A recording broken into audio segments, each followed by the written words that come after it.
Preface. This book is a slice of intensified history as I saw it.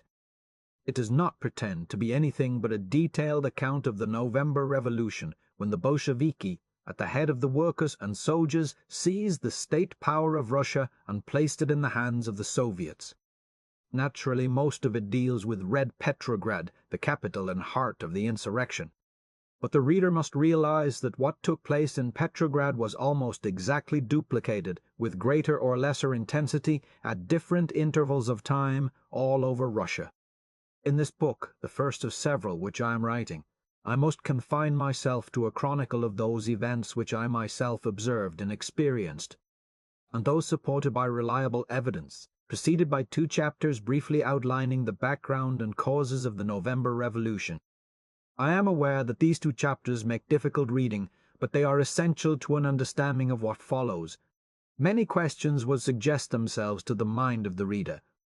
What is Bolshevism? What kind of a governmental structure did the Bolsheviki set up? If the Bolsheviki championed the Constituent Assembly before the November Revolution, why did they disperse it by force of arms afterward? And if the bourgeoisie opposed the Constituent Assembly until the danger of Bolshevism became apparent, why did they champion it afterward? These and many other questions cannot be answered here. In another volume, Kornilov to Brest-Litovsk, I trace the course of the revolution up to and including the German peace. There I explain the origin and functions of the revolutionary organizations, the evolution of popular sentiment, the dissolution of the Constituent Assembly, the structure of the Soviet state, and the course and outcome of the Brest-Litovsk negotiations. In considering the rise of the Bolsheviki, it is necessary to understand that Russian economic life and the Russian army were not disorganized on November 7, 1917, but many months before, as the logical result of a process which began as far back as 1915. The corrupt reactionaries in control of the Tsar's court deliberately undertook to wreck Russia in order to make a separate peace with Germany. The lack of arms on the front, which had caused the great retreat of the summer of 1915, the lack of food in the army and in the great cities, the breakdown of manufactures and transportation in 1916, all these we know now were part of a gigantic campaign of sabotage. This was halted just in time by the March Revolution. For the first few months of the new regime, in spite of the confusion incident upon a great revolution, when 160 millions of the world's most oppressed peoples suddenly achieved liberty, both the internal situation and the combative power of the army actually improved. But the honeymoon was short. The propertied classes wanted merely a political revolution, which would take the power from the Tsar and give it to them. They wanted Russia to be a constitutional republic like France or the United States, or a constitutional monarchy like England. On the other hand, the masses of the people wanted real industrial and agrarian democracy. William English Walling, in his book Russia's Message, an account of the revolution of 1905, describes very well the state of mind of the Russian workers, who were later to support Bolshevism almost unanimously. They, the working people, saw it was possible that even under a free government, if it fell into the hands of other social classes, they might still continue to starve. The Russian workman is revolutionary, but he is neither violent, dogmatic, nor unintelligent. He is ready for barricades, but he has studied them, and alone of the workers of the world he has learned about them from actual experience. He is ready and willing to fight his oppressor, the capitalist class, to a finish. But he does not ignore the existence of other classes.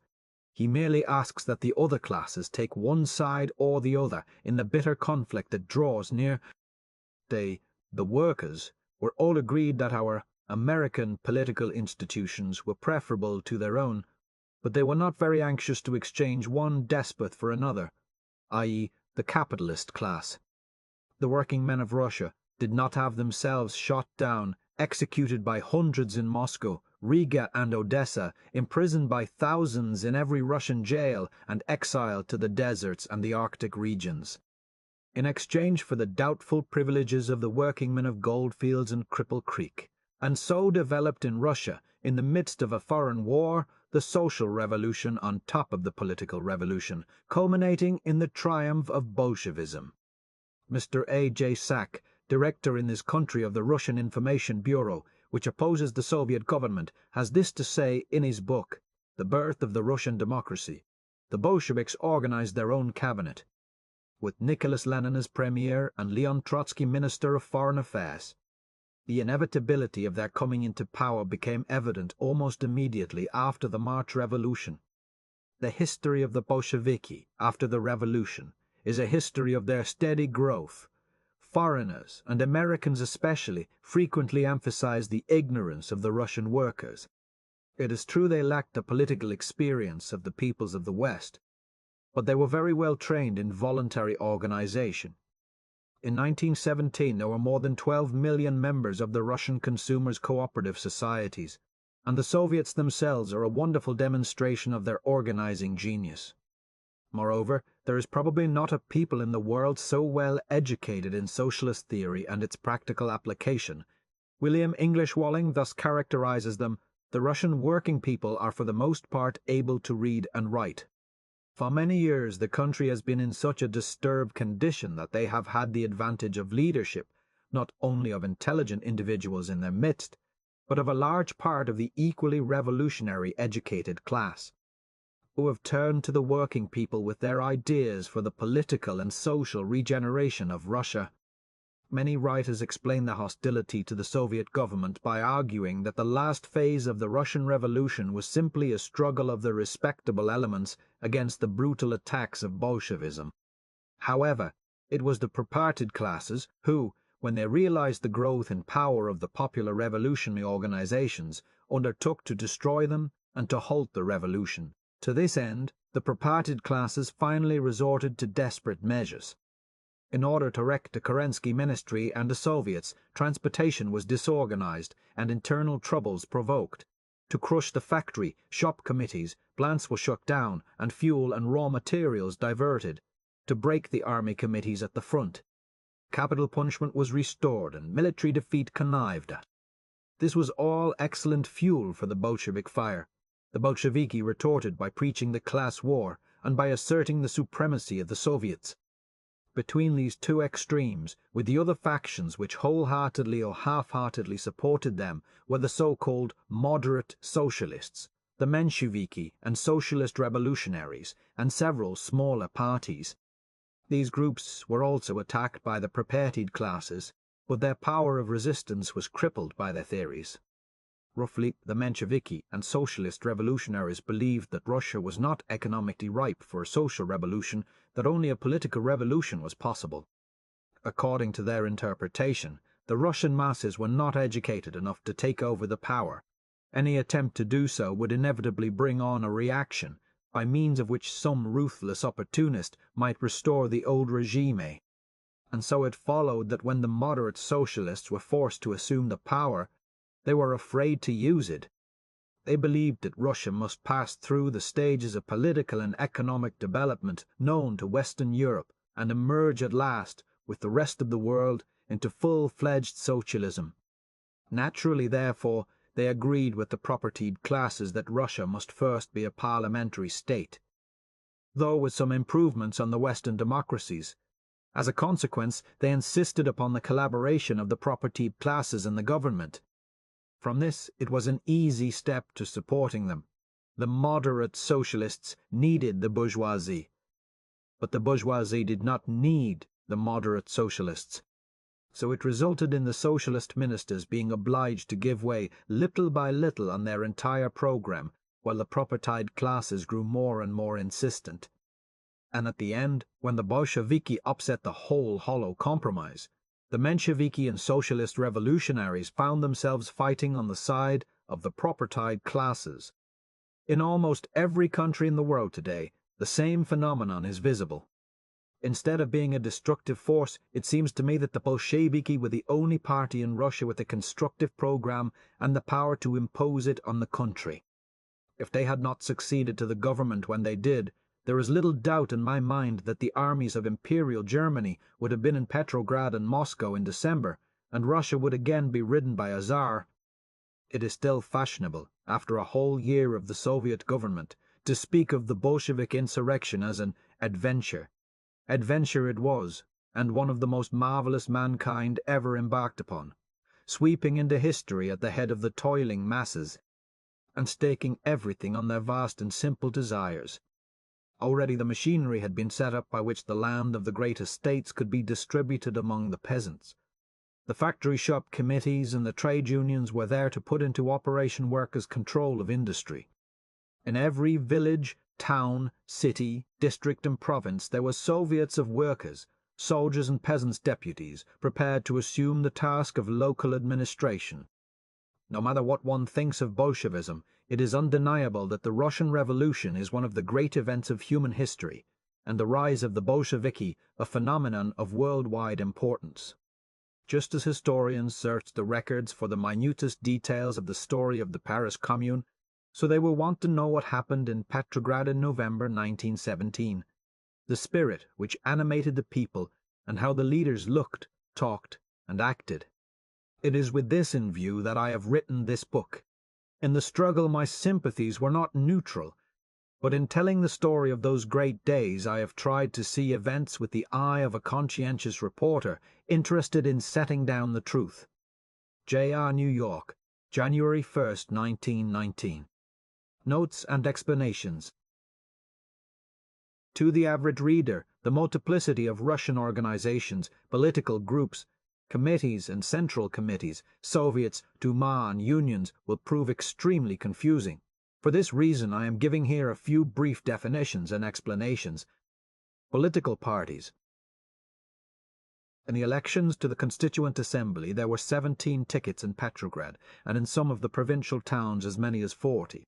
But the following summary of the aims and composition of political parties is limited to the groups and factions mentioned in this book. Only the essence of their programs and the general character of their constituencies can be noticed. 1. Monarchists of various shades, Octobrists, etc. These once powerful factions no longer existed openly. They either worked underground or their members joined the cadets, as the cadets came by degrees to stand for their political program. Representatives in this book, Rodyanko, Shulgin. 2.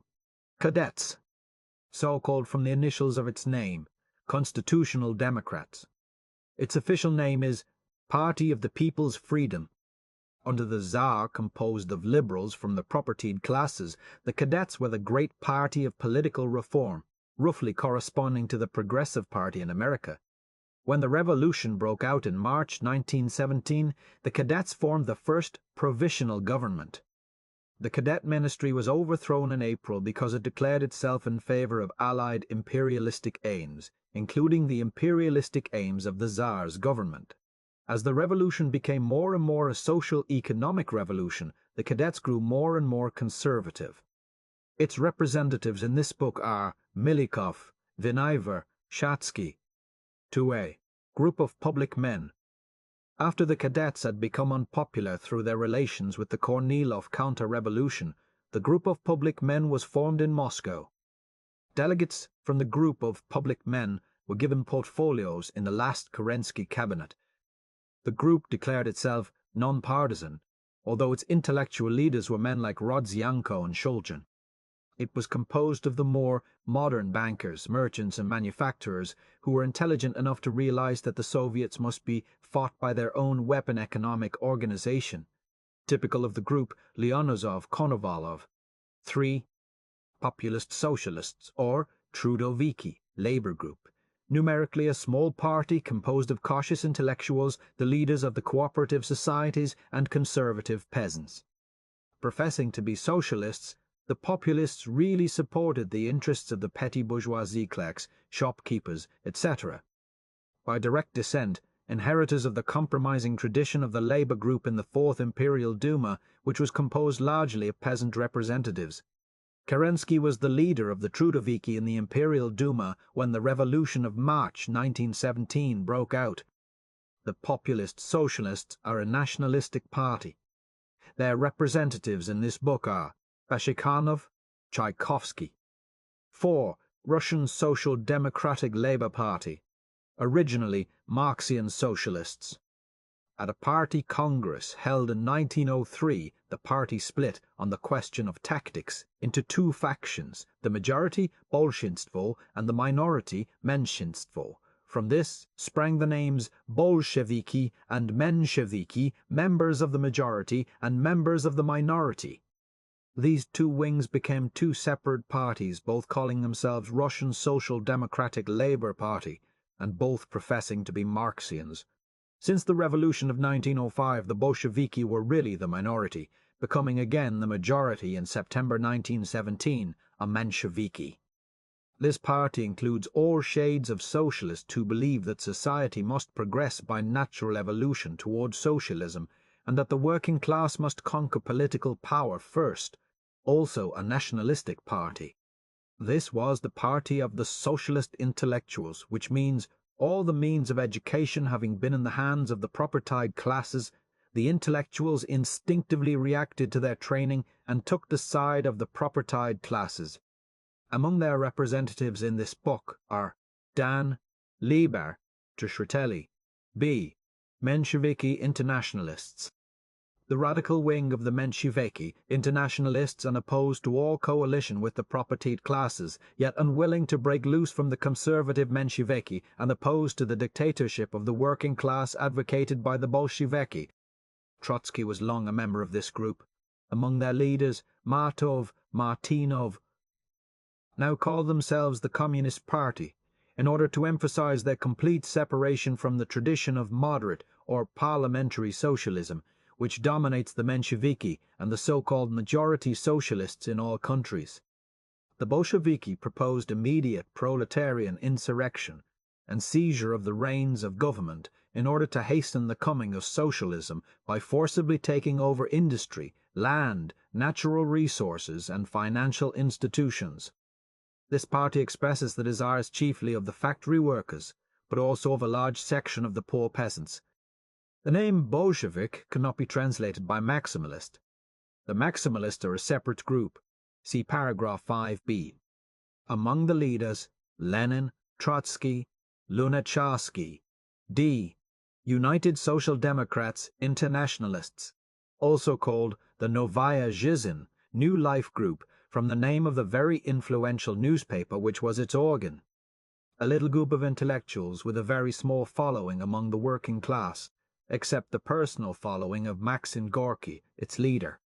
Intellectuals, with almost the same program as the Mensheviki internationalists, except that the Novaya Zhizn group refused to be tied to either of the two great factions, opposed the Bolshevik tactics, but remained in the Soviet government. Other representatives in this book: Avilov, Kramarov, E. Yedinstvo. A very small and dwindling group, composed almost entirely of the personal following of Plekhanov, one of the pioneers of the Russian Social Democratic movement in the 80s and its greatest theoretician. Now an old man, Plekhanov was extremely patriotic, too conservative even for the Mensheviki. After the Bolshevik coup d'etat, Yedinstvo disappeared. 5.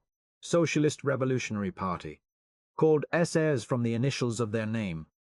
Originally the Revolutionary Party of the Peasants, the party of the fighting organizations, the terrorists. After the March Revolution, it was joined by many who had never been socialists. At that time, it stood for the abolition of private property in land only, the owners to be compensated in some fashion. Finally, the increasing revolutionary feeling of peasants forced the essayists to abandon the compensation clause and led to the younger and more fiery intellectuals breaking off from the main party in the fall of 1917 and forming a new party, the Left Socialist Revolutionary Party. The essayists, who were afterward always called by the radical groups Right Socialist Revolutionaries, adopted the political attitude of the Mensheviki and worked together with them.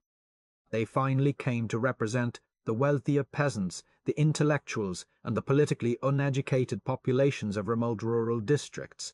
Among them there was, however, a wider difference of shades of political and economic opinion than among the Mensheviki.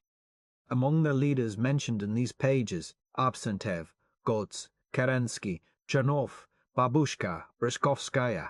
A. Left socialist revolutionaries. Although theoretically sharing the Bolshevik program of dictatorship of the working class, at first were reluctant to follow the ruthless Bolshevik tactics. However, the left socialist revolutionaries remained in the Soviet government, sharing the cabinet portfolios, especially that of agriculture. They withdrew from the government several times but always returned. As the peasants left the ranks of the SRRs in increasing numbers, they joined the Left Socialist Revolutionary Party, which became the great peasant party supporting the Soviet government, standing for confiscation without compensation of the great landed estates, and their disposition by the peasants themselves. Among the leaders, Spiridonova, Karolin, Kamkov, Kalagayev, B. Maximalists, an offshoot of the Socialist Revolutionary Party in the Revolution of 1905, when it was a powerful peasant movement demanding the immediate application of the maximum socialist program. Now an insignificant group of peasant anarchists. Parliamentary procedure. Russian meetings and conventions are organized after the continental model rather than our own. The first action is usually the election of officers and the presidium. The Presidium is a presiding committee composed of representatives of the groups and political factions represented in the Assembly, in proportion to their numbers. The Presidium arranges the order of business, and its members can be called upon by the President to take the chair pro tem.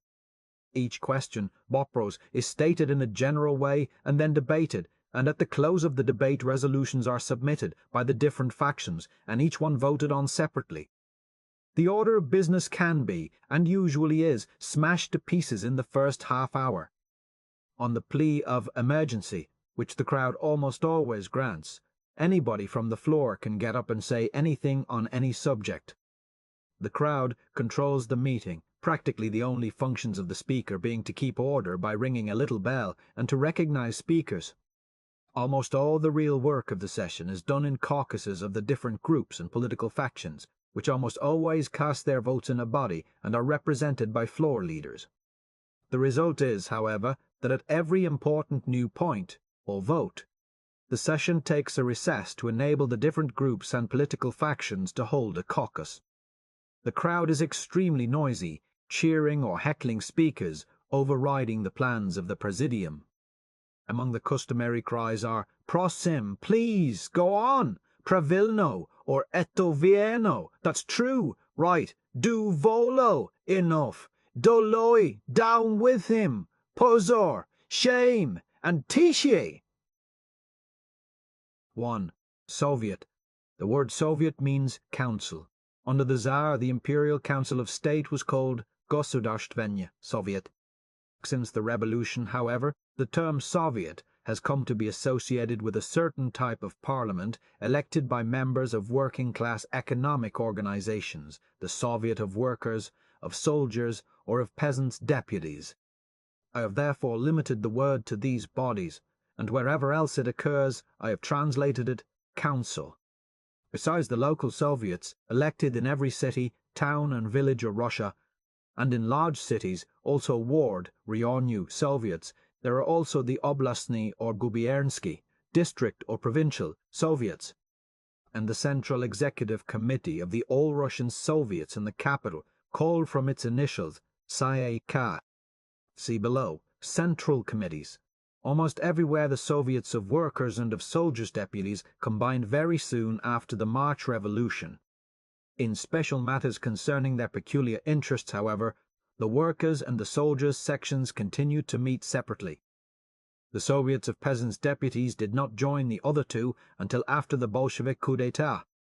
They too were organized like the Workers and Soldiers, with an executive committee of the All-Russian Peasant Soviets in the capital. 2. Trade unions.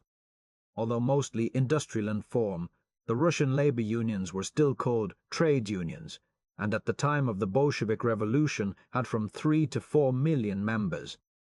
These unions were also organized in an all-Russian body, a sort of Russian Federation of Labor, which had its central executive committee in the capital. 3. Factory shop committees. These were spontaneous organizations created in the factories by the workers in their attempt to control industry, taking advantage of the administrative breakdown incident upon the revolution. Their function was by revolutionary action to take over and run the factories. The factory shop committees also had their all-Russian organization, with a central committee at Petrograd, which cooperated with the trade unions. 4. Duma. The word Duma means roughly deliberative body. The old Imperial Duma, which persisted 6 months after the revolution in a democratized form, died a natural death in September 1917. The city Duma referred to in this book was the reorganized municipal council, often called municipal self-government.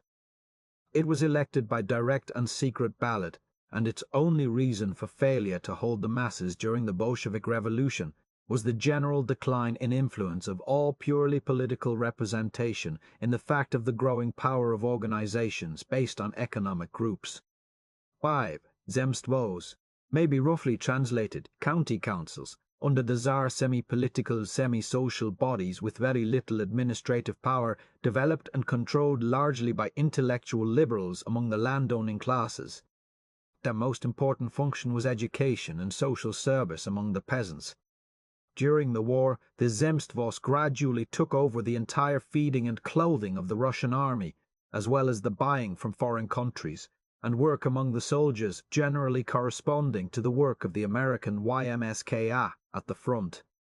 After the March Revolution, the Zemstvos were democratized, with a view to making them the organs of local government in the rural districts. But like the city Duma, they could not compete with the Soviets. 6. Cooperatives. These were the workers' and peasants' consumers' cooperative societies, which had several million members all over Russia before the revolution. Founded by liberals and moderate socialists, the cooperative movement was not supported by the revolutionary socialist groups, because it was a substitute for the complete transference of means of production and distribution into the hands of the workers. After the March Revolution, the cooperatives spread rapidly, and were dominated by populists, socialists, Mensheviki, and socialist revolutionaries, and acted as a conservative political force until the Bolshevik Revolution. However, it was the cooperatives which fed Russia when the old structure of commerce and transportation collapsed. 7. Army committees. The army committees were formed by the soldiers at the front to combat the reactionary influence of the old regime officers. Every company, regiment, brigade, division and corps had its committee, over all of which was elected the Army Committee. The Central Army Committee cooperated with the General Staff.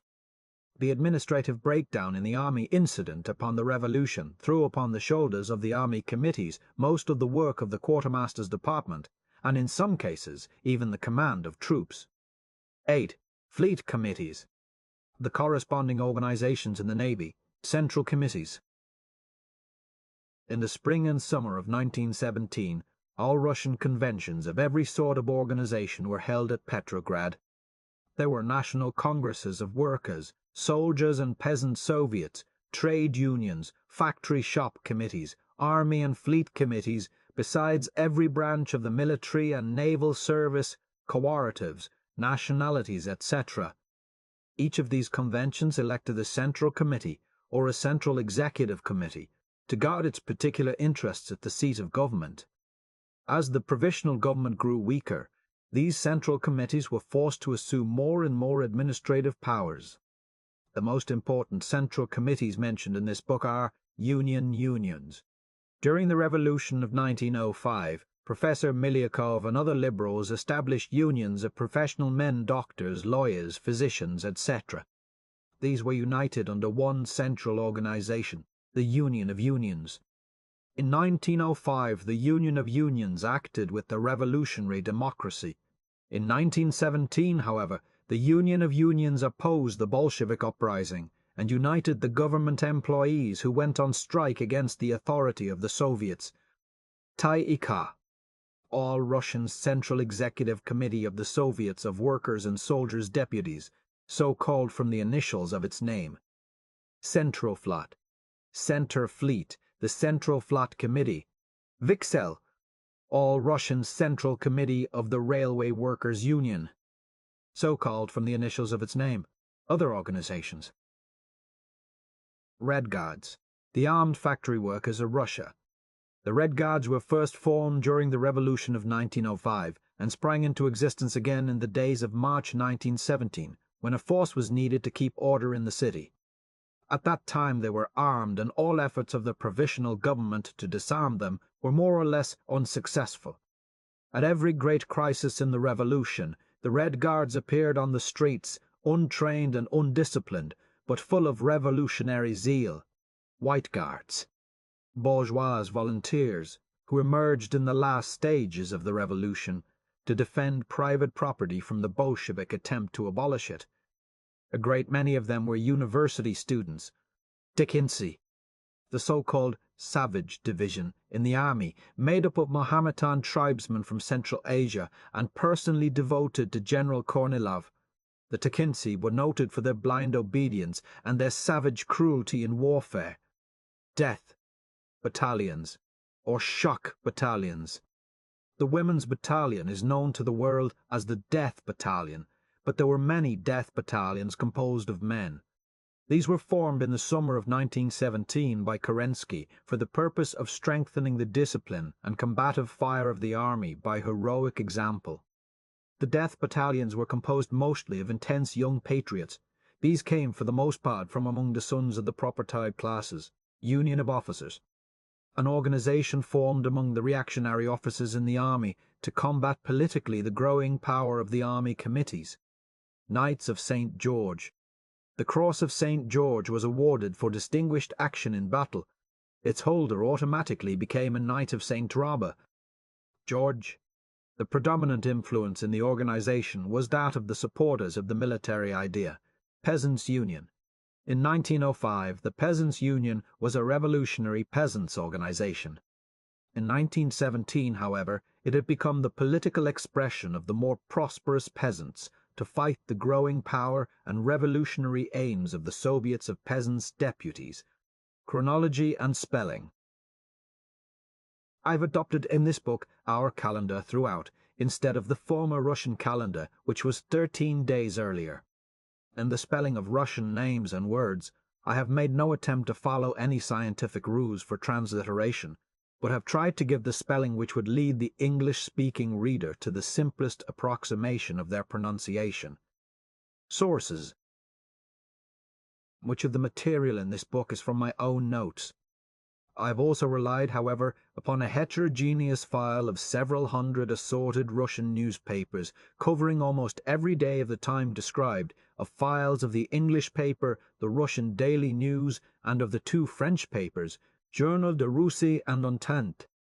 But far more valuable than these is the Bulletin de la Presse issued daily by the French Information Bureau in Petrograd, which reports all important happenings, speeches, and the comment of the Russian press. Of this I have an almost complete file from the spring of 1917 to the end of January 1918. Besides the foregoing, I have in my possession almost every proclamation, decree, and announcement posted on the walls of Petrograd from the middle of September 1917 to the end of January 1918. Also the official publication of all government decrees and orders, and the official government publication of the secret treaties and other documents discovered in the Ministry of Foreign Affairs when the Bolsheviki took it over. Chapter 1. Background. Toward the end of September 1917, an alien professor of sociology visiting Russia came to see me in Petrograd. He had been informed by businessmen and intellectuals that the revolution was slowing down.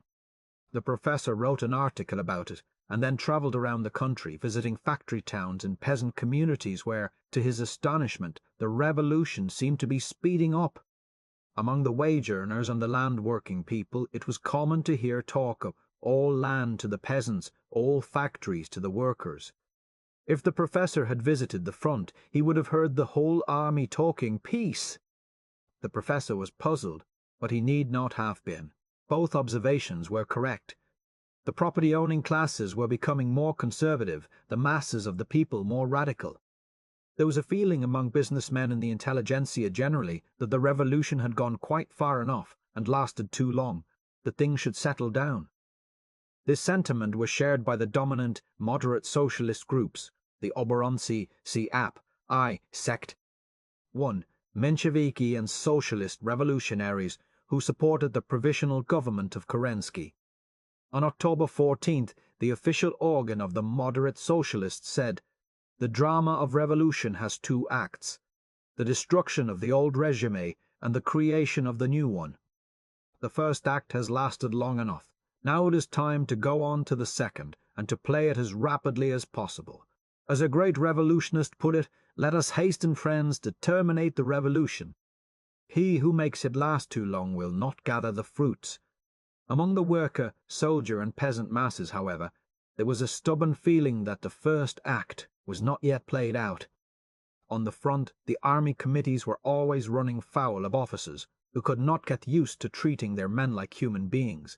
In the rear, the land committees elected by the peasants were being jailed for trying to carry out government regulations concerning the land.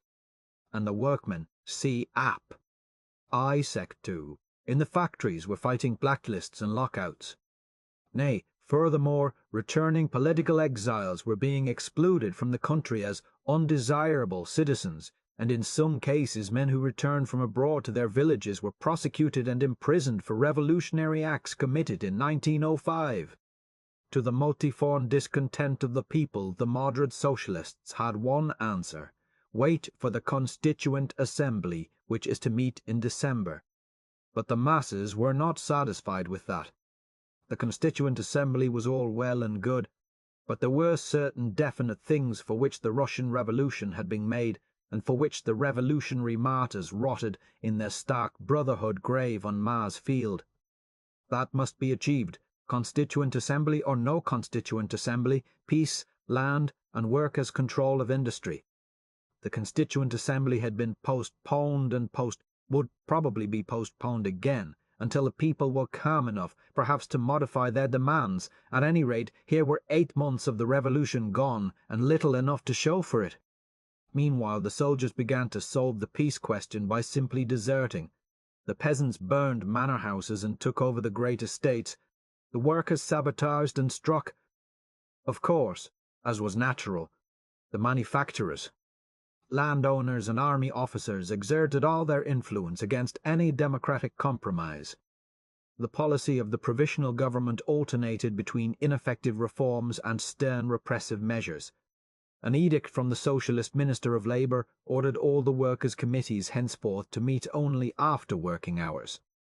Among the troops at the front, agitators of opposition political parties were arrested, radical newspapers closed down, and capital punishment applied to revolutionary propagandists.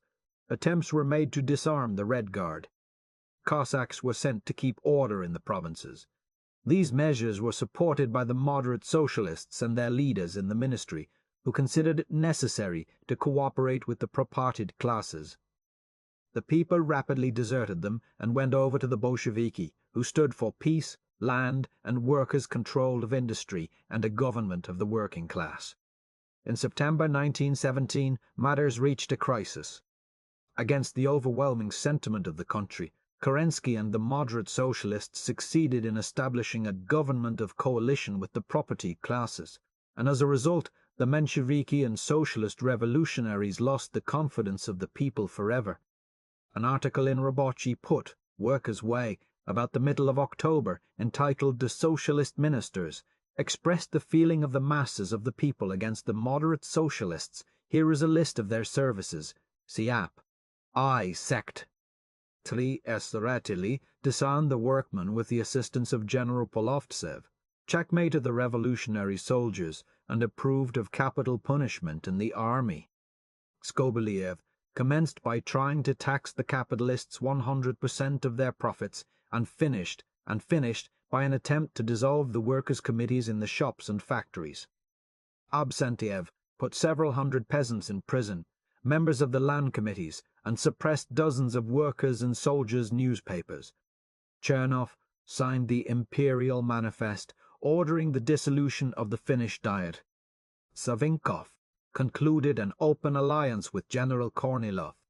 If this saviour of the country was not able to betray Petrograd, it was due to reasons over which he had no control.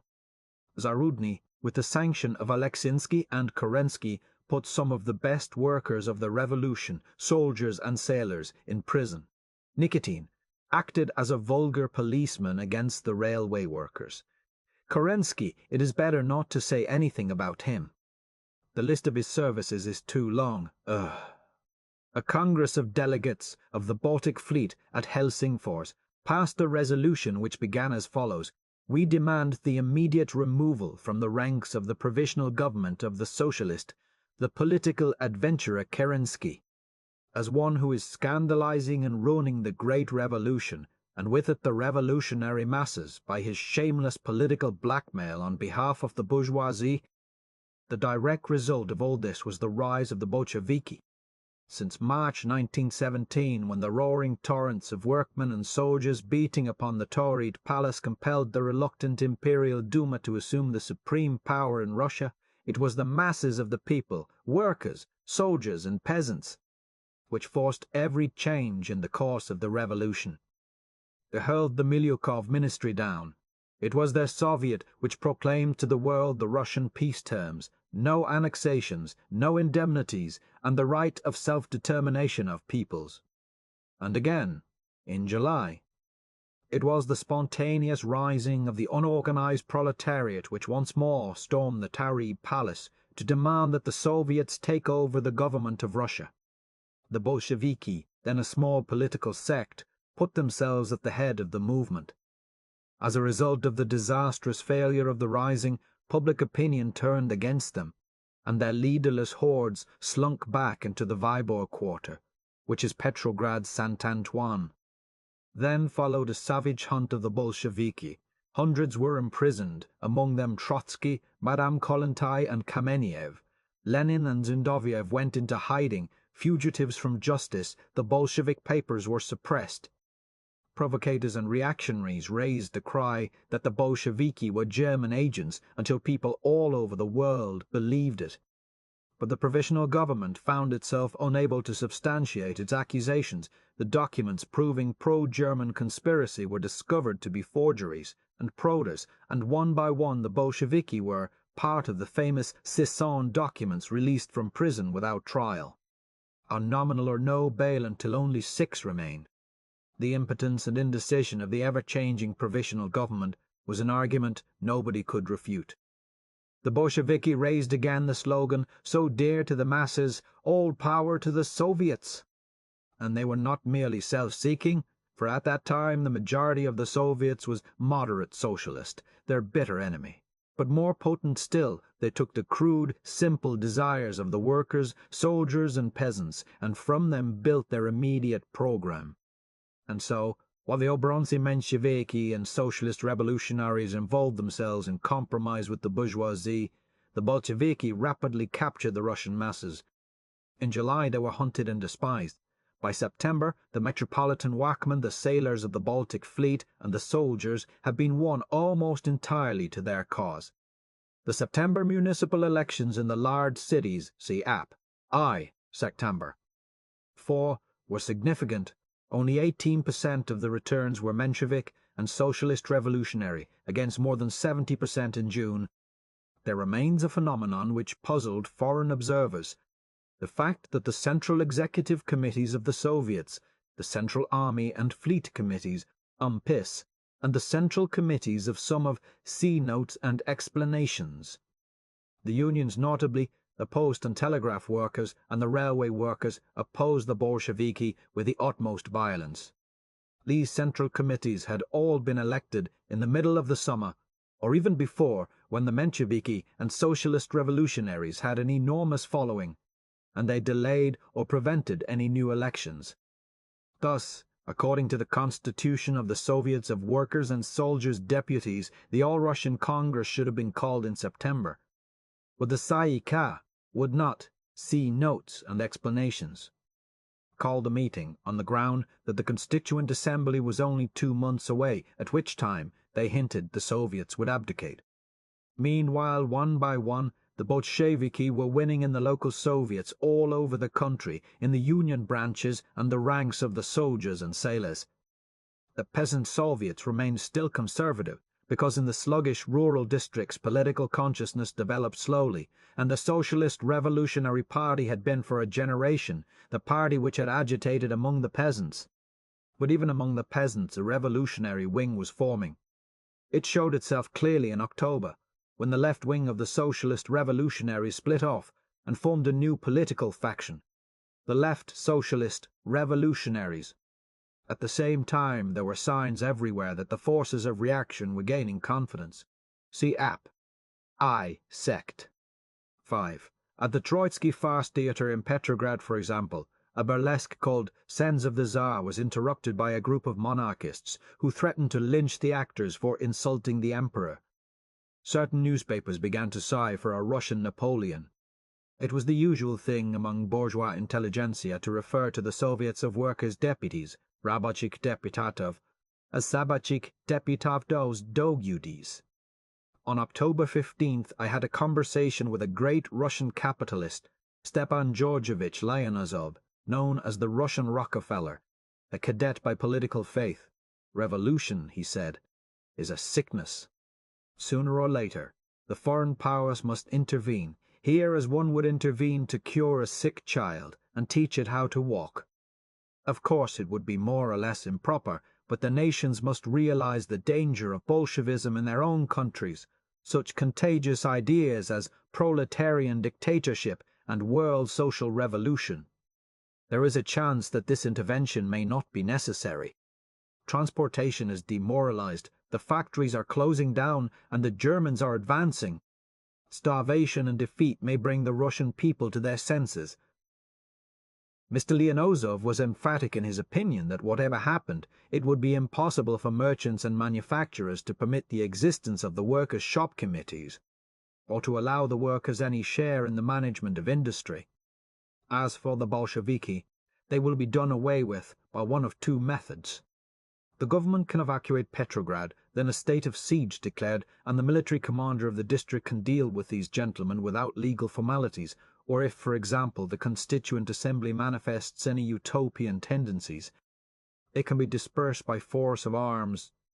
Winter was coming on, the terrible Russian winter. I heard businessmen speak of it, so winter was always Russia's best friend. Perhaps now it will rid us of revolution. On the freezing front, miserable armies continued to starve and die without enthusiasm.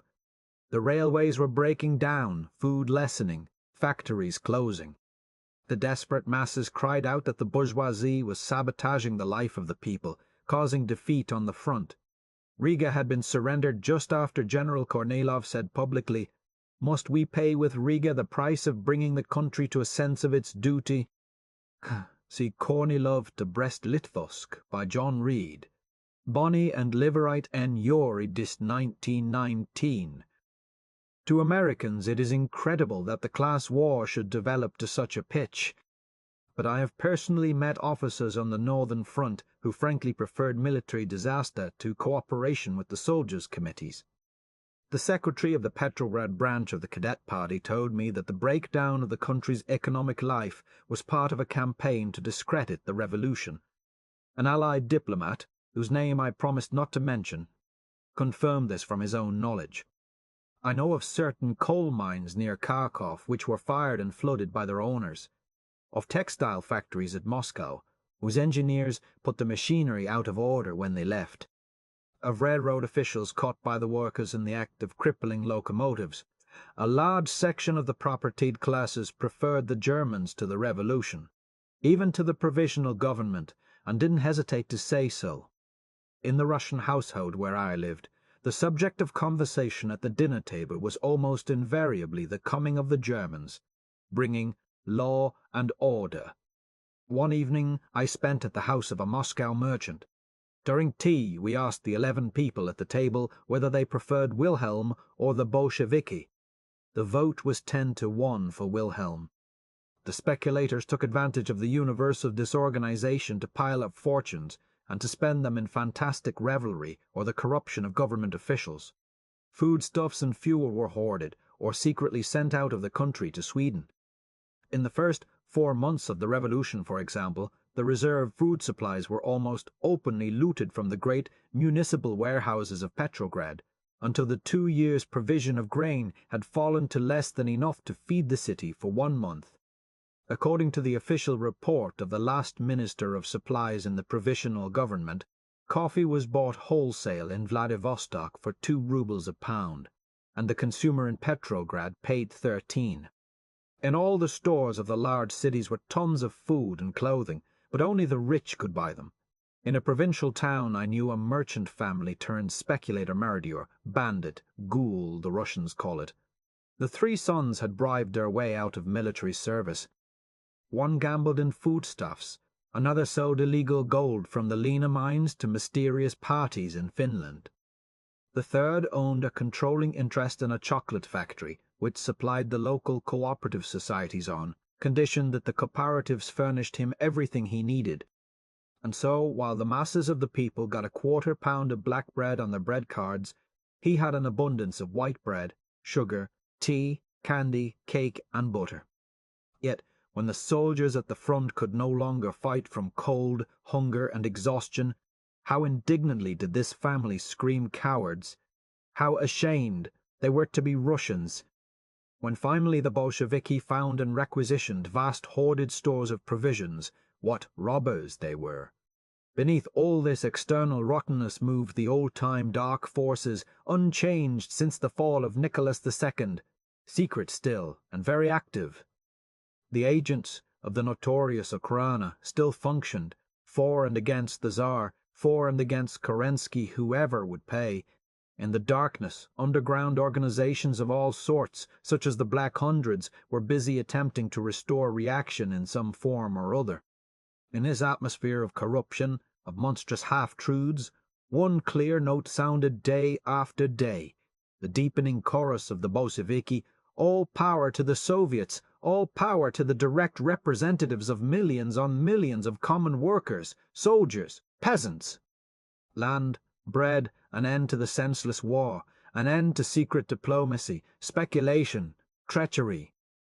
The revolution is in danger, and with it the cause of the people all over the world. The struggle between the proletariat and the middle class, between the Soviets and the government, which had begun in the first March days, was about to culminate.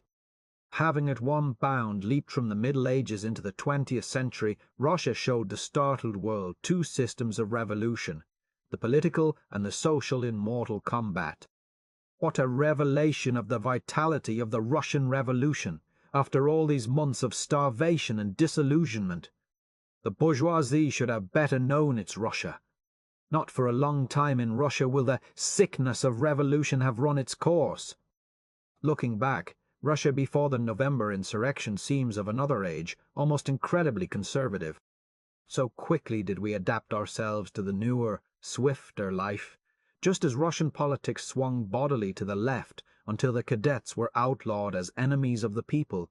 Kerensky became a counter-revolutionist, the middle socialist leaders, Tshchertely, Dan, Lieber. Galtz and Avstantiev were too reactionary for their following, and men like Viktor Chernov and even Maxim Gorky belonged to the right wing. About the middle of December 1917, a group of socialist revolutionary leaders paid a private visit to Sir George Buchanan, the British ambassador, and implored him not to mention the fact that they had been there because they were considered too far right. "And to think," said Sir George, "1 year ago my government instructed me not to receive Miliukov because he was so dangerously left. September and October are the worst months of the Russian year, especially the Petrograd year." On the dull grey skies, in the shortening days, the rain fell drenching, incessant.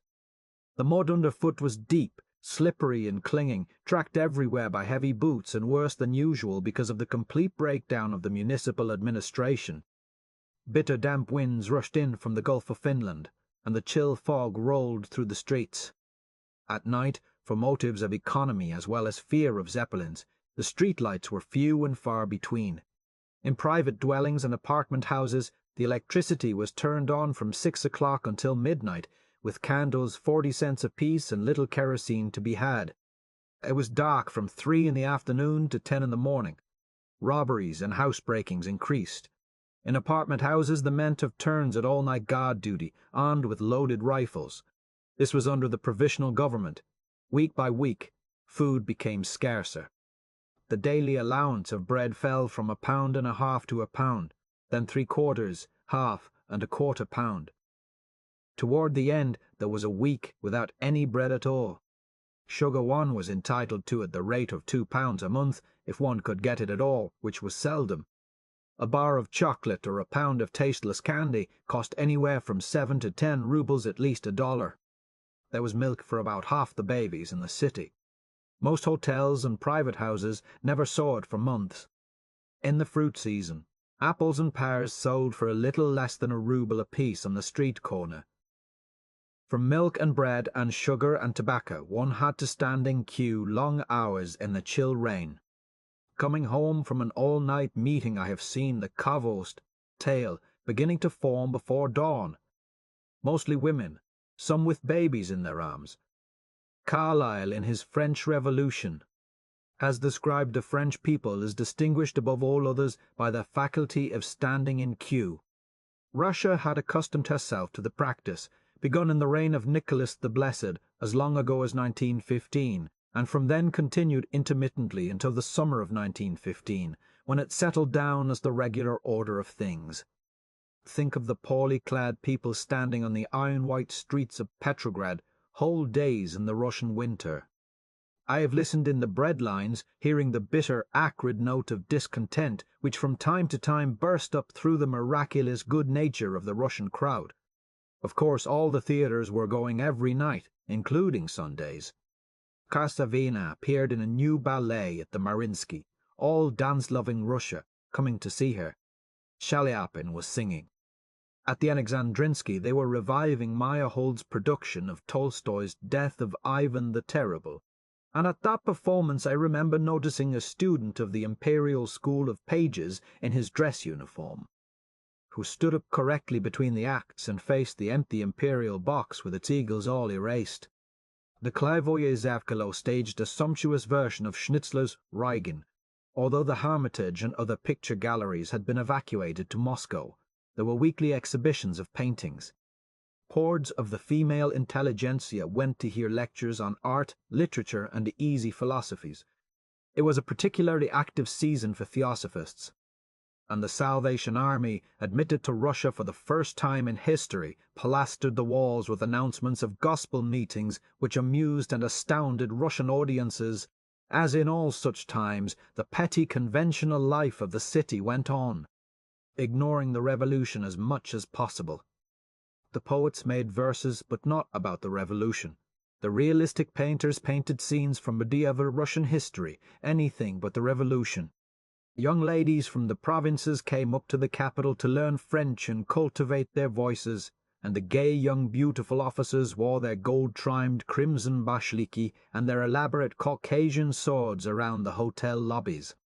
The ladies of the minor bureaucratic set took tea with each other in the afternoon, carrying each her little gold or silver or jewelled sugar box and half a loaf of bread in her muff, and wished that the Tsar were back, or that the Germans would come, or anything that would solve the servant problem. The daughter of a friend of mine came home one afternoon in hysterics because the woman streetcar conductor had called her comrade. All around them great Russia was in travail, bearing a new world. The servants one used to treat like animals and pay next to nothing were getting independent. A pair of shoes cost more than 100 rubles, and as wages averaged about 35 rubles a month, the servants refused to stand in queue and wear out their shoes. But more than that, in the new Russia, every man and woman could vote. There were working-class newspapers saying new and startling things. There were the Soviets, and there were the unions. The izvoshtiki, cab drivers, had a union. They were also represented in the Petrograd Soviet. The waiters and hotel servants were organized and refused tips. On the walls of restaurants they put up signs which read, "No tips taken here," or "Just because a man has to make his living waiting on table is no reason to insult him by offering him a tip." At the front, the soldiers fought out their fight with the officers and learned self-government through their committees. In the factories, those unique Russian organizations, the factory shop committees, NFA gained experience and strength, and a realization of, see notes and explanations, their historical mission by combat with the old order. All Russia was learning to read, and reading politics, economics, history, because the people wanted to know. In every city, in most towns along the front, each political faction had its newspaper, sometimes several. Hundreds of thousands of pamphlets were distributed by thousands of organizations and poured into the armies, the villages, the factories, the streets. The thirst for education, so long thwarted, burst with the revolution into a frenzy of expression. From Smalling Institute alone, the first 6 months went out every day, tons, carloads, trainloads of literature, saturating the land. Russia absorbed reading matter like hot sand, drinks water, insatiable. And it was not fables, falsified history, diluted religion, and the cheap fiction that corrupts but social and economic theories, philosophy, the works of Tolstoy, Gogol, and Gorky, then the talk, beside which Carlyle's flood of French speech was a mere trickle. Lectures, debates, speeches in theatres, circuses, schoolhouses, clubs, Soviet meeting rooms, Union headquarters, barracks. Meetings in the trenches at the front in village squares, factories. What a marvellous sight to see Putilovsky Zavod, the Putilov factory, pour out its 40,000 to listen to social democrats, socialist revolutionaries, anarchists, anybody, whatever they had to say, as long as they would talk. For months in Petrograd, and all over Russia, every street corner was a public tribune.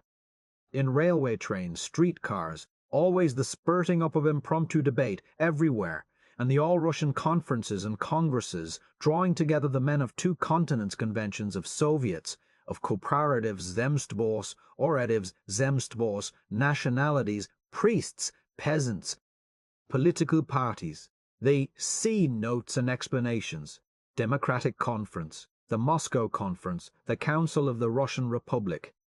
There were always 3 or 4 conventions going on in Petrograd. At every meeting, attempts to limit the time of speakers voted down, and every man free to express the thought that was in him.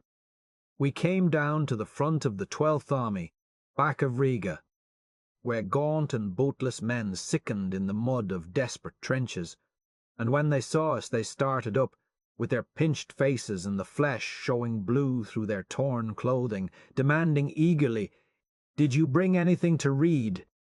What though the outward and visible signs of change were many? What though the statue of Catherine the Great before the Alexandrinsky Theatre bore a little red flag in its hand? And others, somewhat faded, floated from all public buildings, and the imperial monograms and eagles were either torn down or covered up, and in place of the fierce Gorodovoy, city police, a mild-mannered and unarmed citizen militia, patrolled the streets still. There were many quaint anachronisms. For example, Peter the Great's Tabel o Rangov, table of ranks which he riveted upon Russia with an iron hand, still held sway. Almost everybody from the schoolboy up wore his prescribed uniform, with the insignia of the emperor on button and shoulder strap. Along about 5 o'clock in the afternoon, the streets were full of subdued old gentlemen in uniform, with portfolios, going home from work in the huge barrack-like ministries or government institutions, calculating perhaps how great a mortality among their superiors would advance them to the coveted rank of collegiate assessor or privy councillor, with the prospect of retirement on a comfortable pension, and possibly the Cross of St. Anne. There is the story of Senator Sokolov, who in full tide of revolution came to a meeting of the Senate one day in civilian clothes, and was not admitted because he did not wear the prescribed livery of the Tsar's service. It was against this background of a whole nation in ferment and disintegration that the pageant of the rising of the Russian masses unrolled. Chapter 2. The Coming Storm. In September, General Kornilov marched on Petrograd to make himself military dictator of Russia.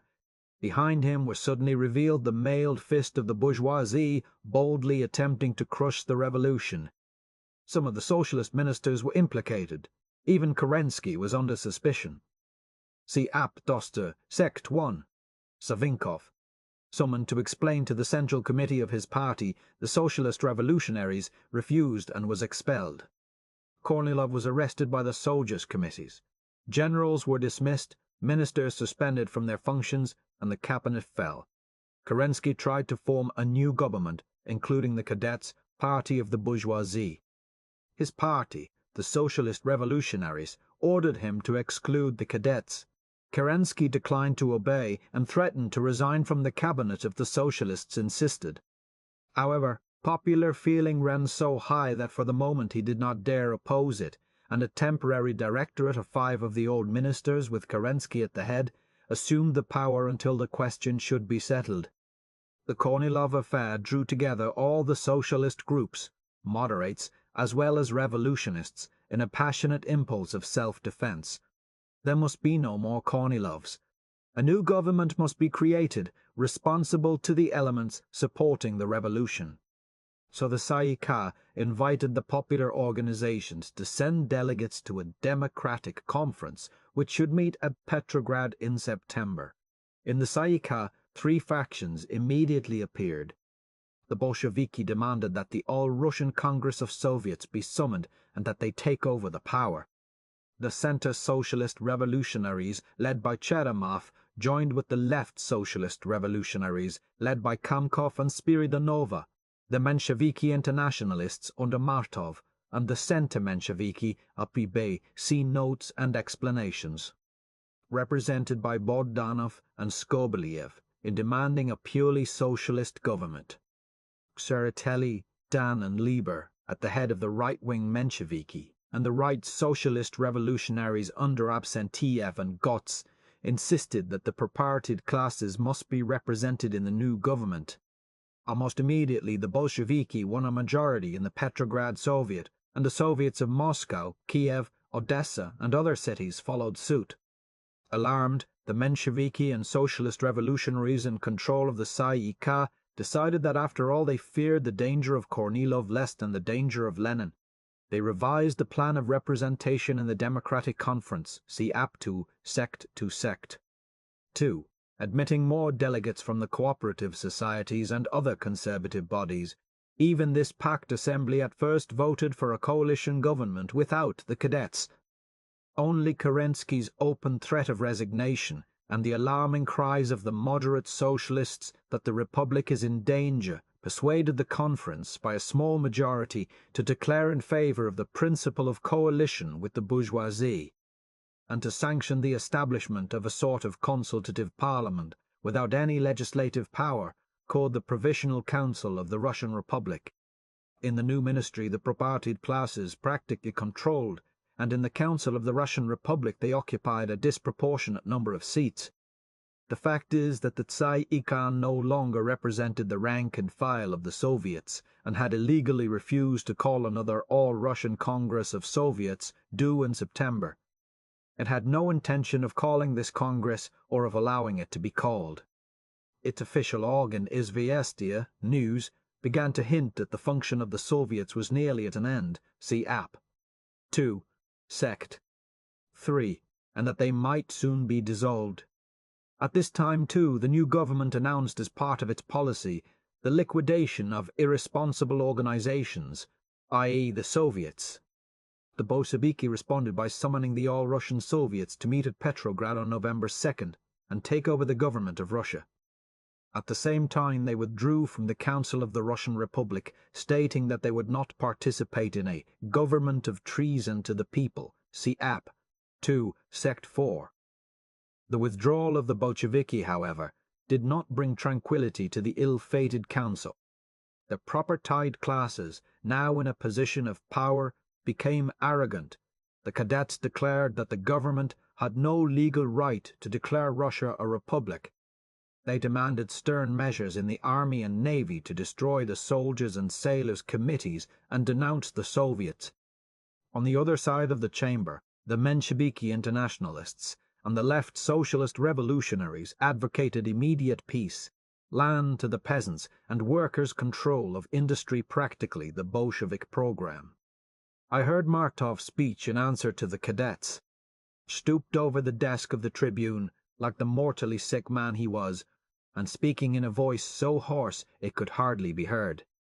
He shook his finger toward the right benches. "You call us defeatists, but the real defeatists are those who wait for a more propitious moment to conclude peace, insist upon postponing peace until later, until nothing is left of the Russian army, until Russia becomes the subject of bargaining between the different imperialist groups. You are trying to impose upon the Russian people a policy dictated by the interests of the bourgeoisie. The question of peace should be raised without delay. You will see then that not in vain has been the work of those whom you call German agents, of those Zimmerwaldists, who in all the members of the revolutionary internationalist wing of the Socialists of Europe, so-called because of their participation in the international conference held at Zimmerwald, Switzerland in 1915, lands have prepared the awakening of the conscience of the democratic masses. Between these two groups the Mensheviki and socialist revolutionaries wavered, irresistibly forced to the left by the pressure of the rising dissatisfaction of the masses. Deep hostility divided the chamber into irreconcilable groups. This was the situation when the long-awaited announcement of the Allied conference in Paris brought up the burning question of foreign policy. Theoretically, all socialist parties in Russia were in favor of the earliest possible peace on democratic terms. As long ago as May 1917, the Petrograd Soviet, then under control of the Mensheviki and socialist revolutionaries, had proclaimed the famous Russian peace conditions. They had demanded that the Allies hold a conference to discuss war aims. This conference had been promised for August, then postponed until September, then until October, and now it was fixed for November 10th. The Provisional Government suggested two representatives, General Alexeyev, reactionary military man, and Terestchenko, Minister of Foreign Affairs. The Soviets chose Skobliev to speak for them and drew up a manifesto, the famous nakaz, see App. 2, Sect. 5, Instructions. The Provisional Government objected to Skobliev and his nakaz. The Allied ambassadors protested, and finally Bonar Law in the British House of Commons, in answer to a question, responded coldly, "As far as I know, the Paris Conference will not discuss the aims of the war at all, but only the methods of conducting it." At this the conservative Russian press was jubilant, and the Bolsheviki cried, "See where the compromising tactics of the Mensheviki and socialist revolutionaries have led them." Along 1,000 miles of front the millions of men in Russia's armies stirred like the sea rising, pouring into the capital their hundreds upon hundreds of delegations, crying, "Peace! Peace!"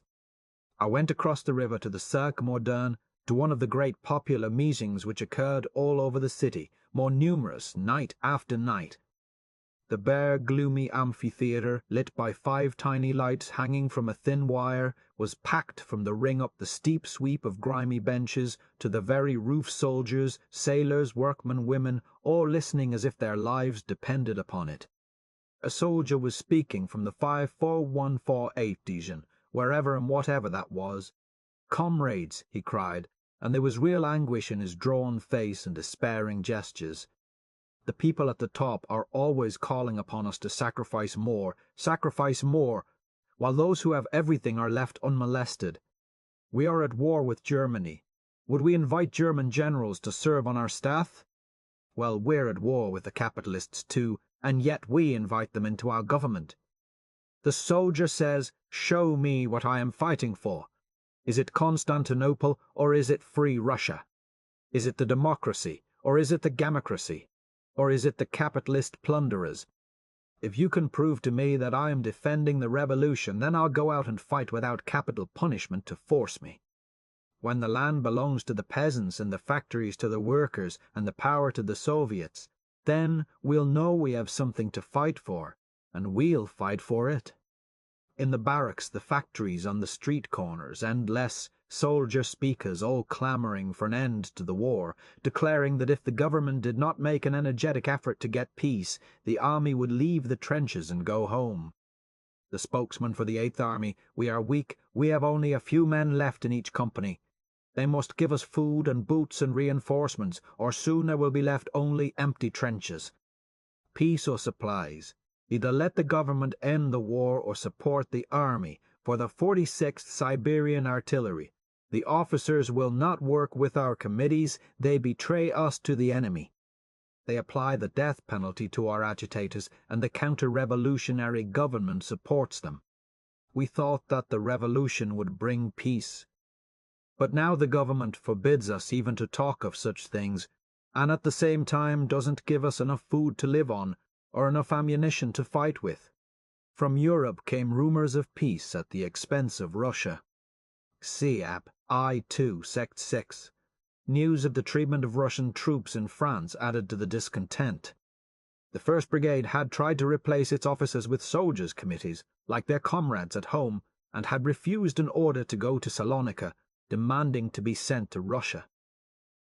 They had been surrounded and starved, and then fired on by artillery, and many killed. See App I, Sect 7.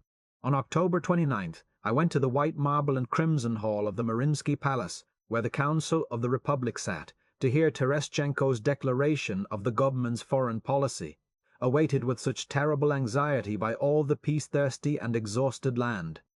A tall, impeccably dressed young man with a smooth face and high cheekbones, suavely reading his careful, non-committal speech. See App 2 Sect 8. Nothing. Only the same platitudes about crushing German militarism with the help of the Allies, about the state interests of Russia, about the embarrassment caused by Skobeliev's nakaz. He ended with the keynote, Russia is a great power.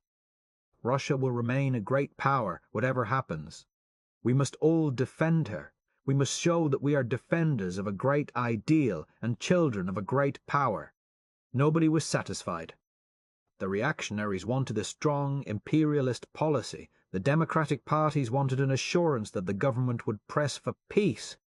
I reproduce an editorial in Rabochi I Soldat, Worker and Soldier, organ of the Bolshevik Petrograd Soviet, the government's answer to the trenches. The most taciturn of our ministers, Mr. Terestchenko, has actually told the trenches the following. 1. We are closely united with our allies, not with the peoples, but with the governments. 2. There is no use for the democracy to discuss the possibility or impossibility of a winter campaign. That would be decided by the governments of our allies. 3. The 1st of July offensive was beneficial and a very happy affair. He did not mention the consequences for. It is not true that our allies do not care about us. The minister has in his possession very important declarations. Declarations? What about deeds? What about the behaviour of the British fleet? See Apt 2, Sect 9. The parleying of the British king with exiled counter-revolutionary General Gurko. The minister did not mention all this. 5. The nakaz to Skobeliev is bad. The Allies don't like it, and the Russian diplomats don't like it. In the Allied conference we must all speak one language. And is that all? That is all. What is the way out? The solution is faith in the Allies and in Terestchenko. When will peace come? When the Allies permit. That is how the government replied to the trenches about peace. Now in the background of Russian politics began to form the vague outlines of a sinister power, the Cossacks. Novaya Jizn, New Life. Gorky's paper called attention to their activities. At the beginning of the revolution, the Cossacks refused to shoot down the people. When Kornilov marched on Petrograd, they refused to follow him. From passive loyalty to the revolution, the Cossacks have passed to an active political offensive against it. From the background of the revolution, they have suddenly advanced to the front of the stage. Kaledin, ataman of the Don Cossacks, had been dismissed by the Provisional Government for his complicity in the Kornilov affair. He flatly refused to resign, and surrounded by 3 immense Cossack armies lay at Novotcherkassk, plotting and menacing. So great was his power that the government was forced to ignore his insubordination. More than that, it was compelled formally to recognize the Council of the Union of Cossack Armies and to declare illegal the newly formed Cossack section of the Soviets.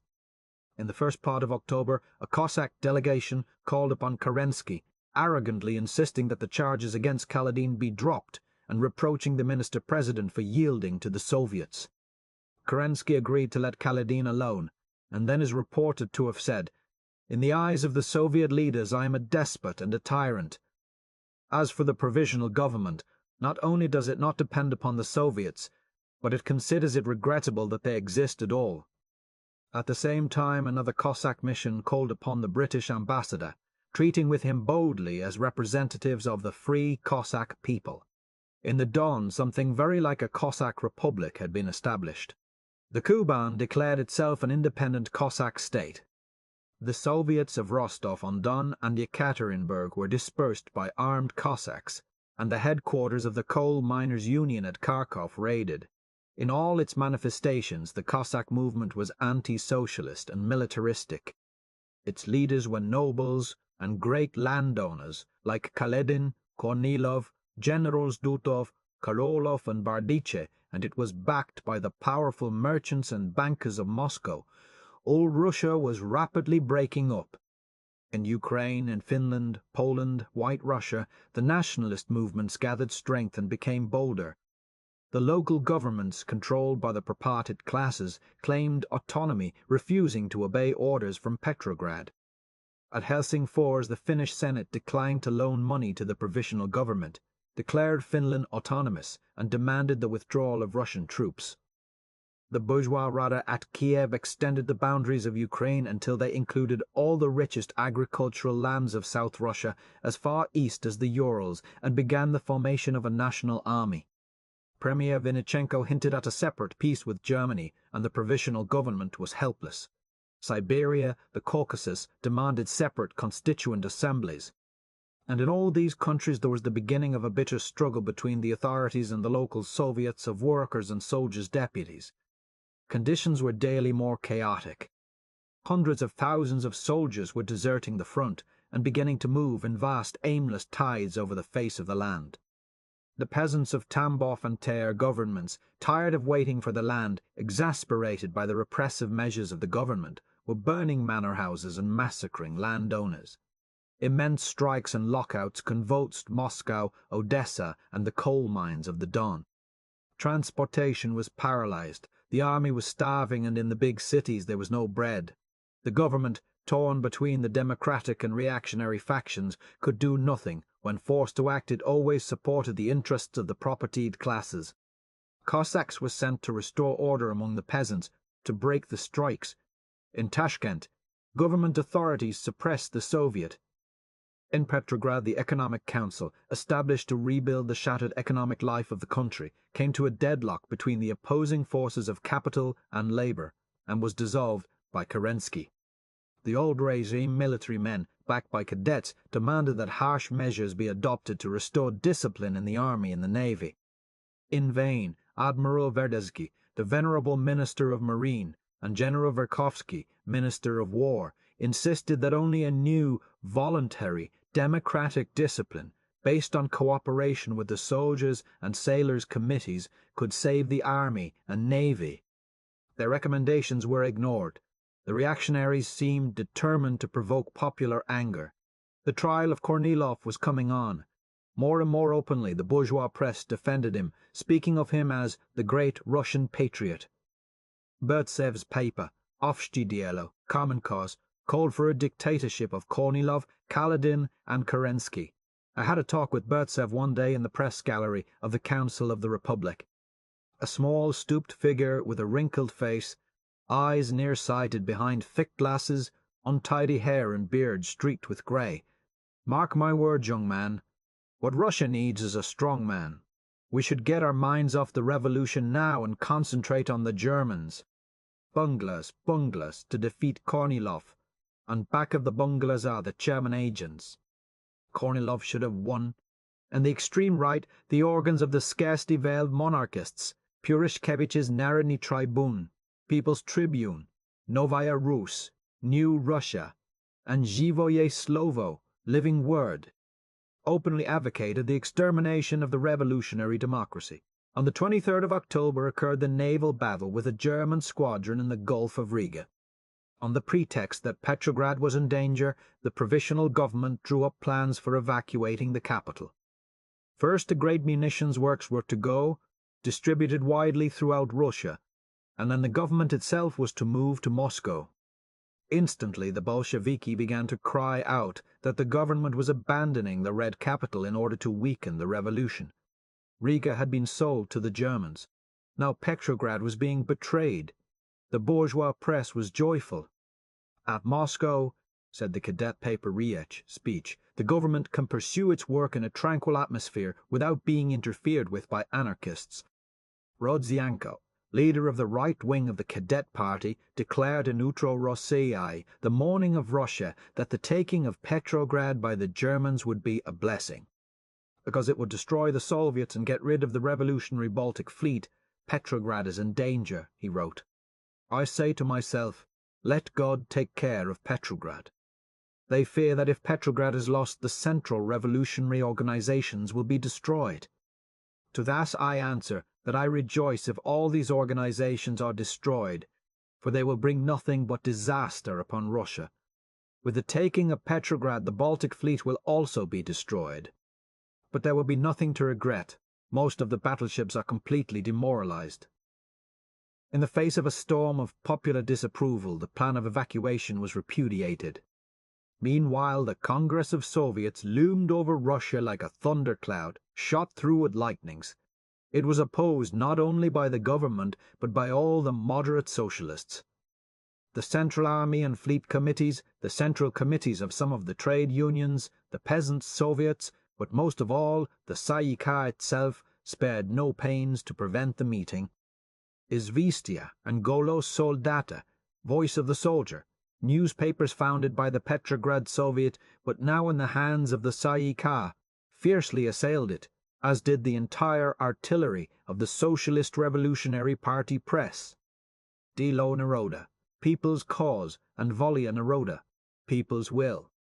Delegates were sent through the country, messages flashed by wire to committees in charge of local Soviets, to army committees, instructing them to halt or delay elections to the Congress. Solemn public resolutions against the Congress, declarations that the democracy was opposed to the meetings so near the date of the Constituent Assembly, representatives from the Front, from the Union of Zemstvos, the Peasants' Union, Union of Cossack Armies, Union of Officers, Knights of St. George, Death Battalions, RFI testing, C notes and explanations. The Council of the Russian Republic was one chorus of disapproval. The entire machinery set up by the Russian Revolution of March functioned to block the Congress of Soviets. On the other hand was the shapeless will of the proletariat, the workmen, common soldiers and poor peasants. Many local Soviets were already Bolshevik. Then there were the organizations of the industrial workers, the Fabrichno-Zawodskie Komiteti factory shop committees, and the insurgent army and fleet organizations. In some places, the people, prevented from electing their regular Soviet delegates, held rump meetings and chose one of their number to go to Petrograd. In others, they smashed the old obstructionist committees and formed new ones. A ground swell of revolt heaved and cracked the crust which had been slowly hardening on the surface of revolutionary fires, dormant all those months. Only in spontaneous mass movement could bring about the All-Russian Congress of Soviets. Day after day the Bolshevik orators toured the barracks and factories, violently denouncing this government of civil war. One Sunday we went, on a top-heavy steam tram that lumbered through oceans of mud, between stark factories and immense churches, to Obukovsky Zavod, a government munitions plant out on the Schlüsselburg Prospect. The meeting took place between the gaunt brick walls of a huge unfinished building. 10,000 black-clothed men and women packed around a scaffolding draped in red, people heaped on piles of lumber and bricks, perched high upon shadowy girders, intent and thunder-voiced. Through the dull, heavy sky now and again burst the sun, flooding reddish light through the skeleton windows upon the mass of simple faces upturned to us. Lunacharsky, a slight, student-like figure with the sensitive face of an artist, was telling why the power must be taken by the Soviets. Nothing else could guarantee the revolution against its enemies, who were deliberately ruining the country, ruining the army, creating opportunities for a new Kornilov. A soldier from the Romanian front, thin, tragical and fierce, cried, "Comrades! We are starving at the front. We are stiff with cold. We are dying for no reason. I ask the American comrades to carry word to America that the Russians will never give up their revolution until they die. We will hold the fort with all our strength until the peoples of the world rise and help us. Tell the American workers to rise and fight for the social revolution." Then came Petrovsky, slight, slow-voiced, implacable. "Now is the time for deeds, not words. The economic situation is bad, but we must get used to it. They are trying to starve us and freeze us. They are trying to provoke us. But let them know that they can go too far, that if they dare to lay their hands upon the organizations of the proletariat, we will sweep them away like scum from the face of the earth." The Bolshevik press suddenly expanded. Besides the two-party papers, Rabochi Put and Soldat, Soldier, there appeared a new paper for the peasants, Derevenskaya Bidnota, Village Porest, poured out in a daily half-million edition, and on October 17th, Rabochi I Soldat. Its leading article summed up the Bolshevik point of view. The fourth year's campaign will mean the annihilation of the army in the country. There is danger for the safety of Petrograd. Counter-revolutionists rejoice in the people's misfortunes. The peasants brought to desperation come out in open rebellion. The landlords and government authorities massacre them with punitive expeditions. Factories and mines are closing down. Workmen are threatened with starvation. The bourgeoisie and its generals want to restore a blind discipline in the army. Supported by the bourgeoisie, the Kornilovtsi are openly getting ready to break up the meeting of the Constituent Assembly. The Kerensky government is against the people. He will destroy the country. This paper stands for the people and by the people, the poor classes, workers, soldiers, and peasants. The people can only be saved by the completion of the revolution, and for this purpose the full power must be in the hands of the Soviets. This paper advocates the following: all power to the Soviets, both in the capital and in the provinces, immediate truce on all fronts, an honest peace between peoples, landlord estates without compensation to the peasants, workers' control over industrial production, a faithfully and honestly elected Constituent Assembly. It is interesting to reproduce here a passage from that same paper, the organ of those Bolsheviki, so well known to the world as German agents. The German Kaiser, covered with the blood of millions of dead people, wants to push his army against Petrograd. Let us call to the German workmen, soldiers and peasants who want peace not less than we do, to stand up against this damned war. This can be done only by a revolutionary government which would speak really for the workmen, soldiers, and peasants of Russia, and would appeal over the heads of the diplomats directly to the German troops. Fill the German trenches with proclamations in the German language. Our airmen would spread these proclamations all over Germany. In the Council of the Republic, the gulf between the two sides of the chamber deepened day by day.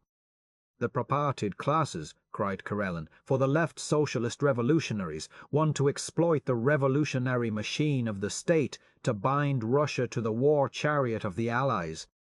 The revolutionary parties are absolutely against this policy. Old Nicholas Tchaikovsky, representing the populist socialists, spoke against giving the land to the peasants and took the side of the cadets. We must have immediately strong discipline in the army.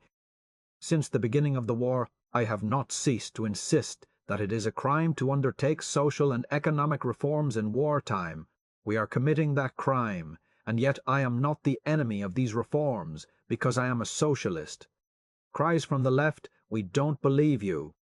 Mighty applause from the right. Adjumov for the cadets declared that there was no necessity to tell the army what it was fighting for, since every soldier ought to realize that the first task was to drive the enemy from Russian territory. Kerensky himself came twice to plead passionately for national unity, once bursting into tears at the end. The assembly heard him coldly, interrupting with ironical remarks. Smolny Institute, headquarters of the Tsay-ee-kah and of the Petrograd Soviet, lay miles out on the edge of the city, beside the wide Neva. I went there on a streetcar, moving snail-like with a groaning noise through the cobbled, muddy streets and jammed with people. At the end of the line rose the graceful smoke-blue cupolas of Smorny Convent, outlined in dull gold, beautiful, and beside it the great barracks-like facade of Smorny Institute, 200 yards long and 3 lofty stories high. The imperial arms carved hugely in stone still insolent over the entrance. Under the old Remy, a famous convent school for the daughters of the Russian nobility, patronized by the Tsarina herself, the institute had been taken over by the revolutionary organizations of workers and soldiers. Within were more than 100 huge rooms, white and bare, on their doors enameled plaques, still informing the passer-by that within was Ladies' Classroom Number 4, or Teachers' Bureau. But over these hung crudely lettered signs, evidence of the vitality of the new order: Central Committee of the Petrograd Soviet and Tsay-ee-kah and Bureau of Foreign Affairs, Union of Socialist Soldiers, Central Committee of the All-Russian Trade Unions, Factory Shop Committee of the All-Russian Trade Unions, Factory Shop Committees, Central Army Committee, and the central offices and caucus rooms of the political parties. The long vaulted corridors, lit by rare electric lights, were thronged with hurrying shapes of soldiers and workmen, some bent under the weight of huge bundles of newspapers, proclamations, printed propaganda of all sorts. The sound of their heavy boots made a deep and incessant thunder on the wooden floor. Signs were posted up everywhere. Comrades, for the sake of your health, preserve cleanliness. Long tables stood at the head of the stairs on every floor, and on the landings, heaped with pamphlets and the literature of the different political parties, for sale. The spacious, low-ceilinged refectory downstairs was still a dining room. For 2 rubles I bought a ticket entitling me to dinner, and stood in line with 1,000 others, waiting to get to the long serving tables where 20 men and women were ladling from immense cauldrons cabbage soup, hunks of meat and piles of kasha, slabs of black bread.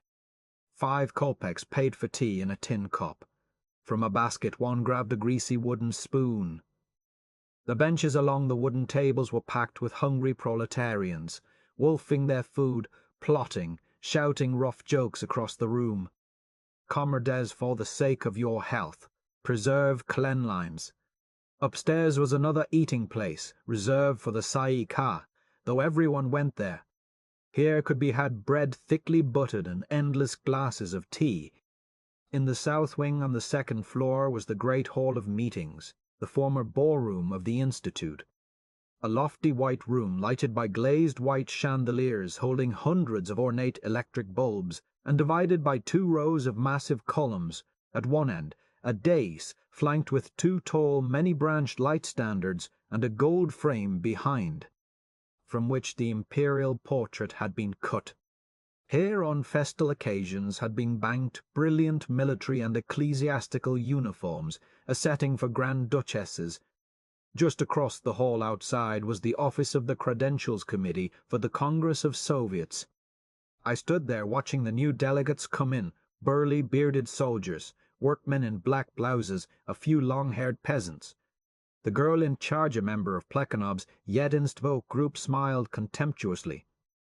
These are HAP, C-notes and explanations, very different people from the delegates to the first SEDS, Congress, she remarked. See how rough and ignorant they look. The dark people. It was true. The depths of Russia had been stirred, and it was the bottom which came uppermost now. The Credentials Committee, appointed by the old Tsay-ee-kah, was challenging delegate after delegate on the ground that they had been illegally elected. Karakan, member of the Bolshevik Central Committee, simply grinned. "Never mind," he said. "When the time comes we'll see that you get your seats." Rabochi, a soldat, said, "The attention of delegates to the new All-Russian Congress is called to attempts of certain members of the organizing committee to break up the Congress, by asserting that it will not take place, and that delegates had better leave Petrograd. Pay no attention to these lies. Great days are coming." It was evident that a quorum would not come together by November 2nd, so the opening of the Congress was postponed to the 7th. but the whole country was now aroused, and the Mensheviki and socialist revolutionaries, realizing that they were defeated, suddenly changed their tactics and began to wire frantically to their provincial organizations to elect as many moderate socialist delegates as possible. At the same time, the Executive Committee of the Peasants' Soviets issued an emergency call for a Peasants' Congress to meet December 13th and offset whatever action the workers and soldiers might take. What would the Bolsheviki do? Rumors ran through the city that there would be an armed demonstration, a vystuplenie coming out of the workers and soldiers. The bourgeois and reactionary press prophesied insurrection and urged the government to arrest the Petrograd Soviet, or at least to prevent the meeting of the Congress. Such sheets as Novaya Rus advocated a general Bolshevik massacre. Gorky's paper, Novaya Жизнь, agreed with the Bolsheviki that the reactionaries were attempting to destroy the revolution, and that if necessary they must be resisted by force of arms. But all the parties of the revolutionary democracy must present a united front. As long as the democracy has not organized its principal forces, so long as the resistance to its influence is still strong, there is no advantage in passing to the attack. But if the hostile elements appeal to force, then the revolutionary democracy should enter the battle to seize the power, and it will be sustained by the most profound strata of the people. Gorky pointed out that both reactionary and government newspapers were inciting the Bolsheviki to violence. An insurrection, however, would prepare the way for a new Kornilov. He urged the Bolsheviki to deny the rumors, but Spressova, in the Menshevik Day, published a sensational story accompanied by a map which professed to reveal the secret Bolshevik plan of campaign. As if by magic, the walls were covered with warnings. See App 2, Sect 10. Proclamations, appeals from the central committees of the moderate and conservative factions on the Sai-Ka, denouncing any demonstrations, imploring the workers and soldiers not to listen to agitators. For instance, this from the military section of the Socialist Revolutionary Party. Again, rumors are spreading around the town of an intended vystuplenie. What is the source of these rumors? What organization authorizes these agitators who preach insurrection? The Bolsheviki, to a question addressed to them in the Sai-Ika, denied that they have anything to do with it. But these rumors themselves carry with them a great danger. It may easily happen that, not taking into consideration the state of mind of the majority of the workers, soldiers and peasants, individual hotheads will call out part of the workers and soldiers on the streets, inciting them to an uprising. In this fearful time through which revolutionary Russia is passing, any insurrection can easily turn into civil war, and there can result from it the destruction of all organizations of the proletariat, built up with so much labor. The counter-revolutionary plotters are planning to take advantage of this insurrection to destroy the revolution, open the front to Wilhelm, and wreck the Constituent Assembly. Stick stubbornly to your posts. Do not come out. On October 28, in the corridors of Smolny, I spoke with Kamenev, a little man with a reddish-pointed beard and Gallic gestures. He was not at all sure that enough delegates would come. If there is a Congress, he said, it will represent the overwhelming sentiment of the people. If the majority is Bolshevik, as I think it will be, we shall demand that the power be given to the Soviets, and the Provisional Government must resign.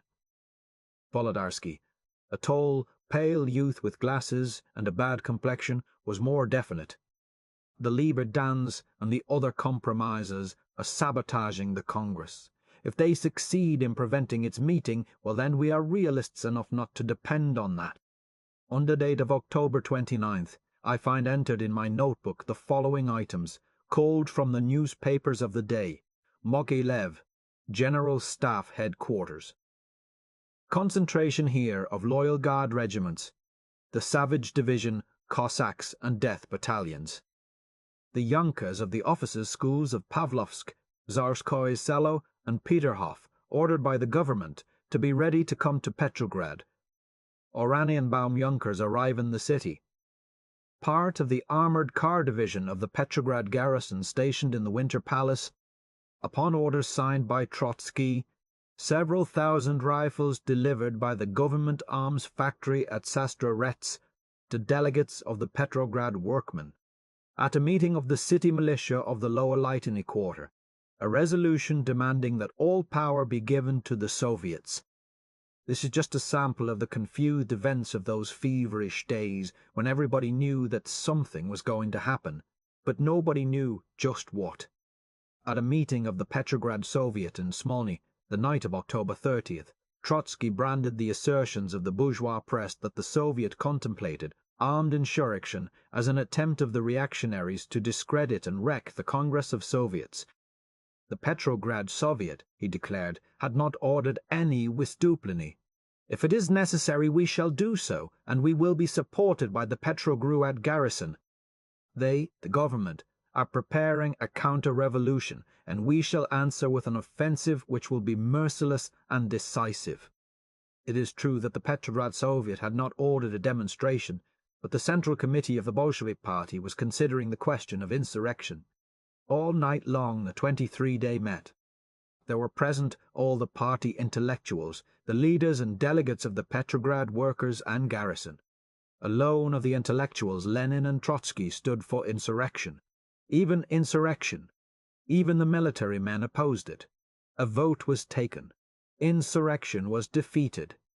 Then arose a rough workman, his face convulsed with rage. "I speak for the Petrograd proletariat," he said harshly. "We are in favor of insurrection. Have it your own way, but I tell you now that if you allow the Soviets to be destroyed, we're through with you." Some soldiers joined him, and after that they voted again insurrection won. However, the right wing of the Bolsheviki, led by Ryazanov, Kamenev and Zinoviev, continued to campaign against an armed rising. On the morning of October 31st appeared in Rybochy Put the first installment of Lenin's letter to the comrades, see Ap. Tun, Sect 11, one of the most audacious pieces of political propaganda the world has ever seen. In it Lenin seriously presented the arguments in favor of insurrection, taking as text the objections of Kamenev and Ryazanov. "Either we must abandon our slogan, 'All power to the Soviets,'" he wrote, "or else we must make an insurrection. There is no middle course." That same afternoon, Paul Miliukov, leader of the cadets, made a brilliant, bitter speech, see Ap. 2, Sect. 12, in the Council of the Republic, branding the Skobelev Nakaz as pro-German, declaring that the revolutionary democracy was destroying Russia, sneering at Tereshchenko, and openly declaring that he preferred German diplomacy to Russian. The left benches were one roaring tumult all through. On its part, the government could not ignore the significance of the success of the Bolshevik propaganda. On the 29th Joint Commission of the Government and the Council of the Republic hastily drew up two laws, one for giving the land temporarily to the peasants, and the other for pushing an energetic foreign policy of peace. The next day, Kerensky suspended capital punishment in the army. That same afternoon was opened with great ceremony the first session of the new Commission for Strengthening the Republican Regime and Fighting against Arity and Counter-Revolution, of which history shows not the slightest further trace. The following morning, with two other correspondents, I interviewed Kerensky, see Ap. 2, Sect. 13. The last time he received journalists. "The Russian people," he said bitterly, "are suffering from economic fatigue and from disillusionment with the Allies. The world thinks that the Russian Revolution is at an end. Do not be mistaken. The Russian Revolution is just beginning." Words more prophetic, perhaps, than he knew. Stormy was the all-night meeting of the Petrograd Soviet the 30th of October, at which I was present. The moderate, socialist intellectuals, officers, members of army committees, the Tsay-ee-kah, were there in force. Against them rose up workmen, peasants, and common soldiers, passionate and simple. A peasant told of the disorders in Tver, which he said were caused by the arrest of the land committees. "This Kerensky is nothing but a shield to the pomeshtiki, landowners," he cried. "They know that at the Constituent Assembly we would take the land anyway, so they are trying to destroy the Constituent Assembly." A machinist from the Putilov works described how the superintendents were closing down the departments one by one on the pretext that there was no fuel or raw materials. The factory shop committee, he declared, had discovered huge hidden supplies. "It is a provocatio," said he. "They want to starve us or drive us to violence." Among the soldiers one began, "Comrades, I bring you greetings from the place where men are digging their graves and call them trenches." Then arose a tall, gaunt young soldier with flashing eyes, met with a roar of welcome. It was Tudnovsky, reported killed in the July fighting and now risen from the dead. The soldier masses no longer trust their officers. Even the army committees who refused to call a meeting of our Soviet betrayed us. The masses of the soldiers want the Constituent Assembly to be held exactly when it was called for, and those who dare to postpone it will be cursed, and not only platonic curses either. For the army has guns too. He told of the electoral campaign for the Constituent now raging in the Fifth Army. The officers, and especially the Mensheviki and the Socialist revolutionaries, are trying deliberately to cripple the Bolsheviki. Our papers are not allowed to circulate in the trenches. Our speakers are arrested. Why don't you speak about the lack of bread?" shouted another soldier. "Man shall not live by bread alone," answered Chojonsky sternly. Followed him an officer, delegate from the Vitebskoviet, a Menshevik oberonetz. "It isn't the question of who has the power. The trouble is not with the government, but with the war. And the war must be won before any change." At this, hoots and ironical cheers. "These Bolshevik agitators are demagogues." The hall rocked with laughter. Let us for a moment forget the class struggle. But he got no farther. A voice yelled, "Don't you wish we would?" Petrograd presented a curious spectacle in those days. In the factories, the commec rooms were filled with stacks of rifles. Couriers came and went. The Red Guardaple drilled. In all the see notes and explanations, barracks meetings every night, and all day long interminable hot arguments. On the streets the crowds thickened toward gloomy evening, pouring in slow voluble tides up and down the Nevsky. Fighting for the newspapers, hold-ups increased to such an extent that it was dangerous to walk down side streets. On the Sadovaya one afternoon I saw a crowd of several hundred people beat and trample to death a soldier caught stealing. Mysterious individuals circulated around the shivering women, who waited in queue long, cold hours for bread and milk, whispering that the Jews had cornered the food supply and that while the people starved, the Soviet members lived luxuriously. At Smolny there were strict guards at the door and the outer gates, demanding everybody's pass. The committee rooms buzzed and hummed all day and all night. Hundreds of soldiers and workmen slept on the floor wherever they could find room. Upstairs in the great hall 1,000 people crowded to the uproarious sessions of the Petrograd Soviet. Gambling clubs functioned hectically from dusk to dawn, with champagne flowing and stakes of 20,000 rubles.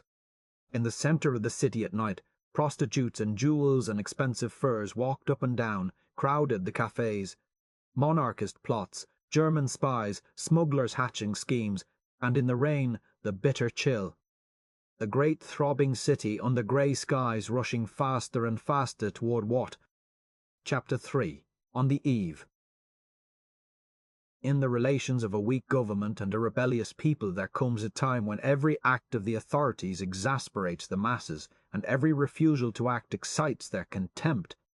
The proposal to abandon Petrograd raised a hurricane. Kerensky's public denial that the government had any such intention was met with hoots of derision.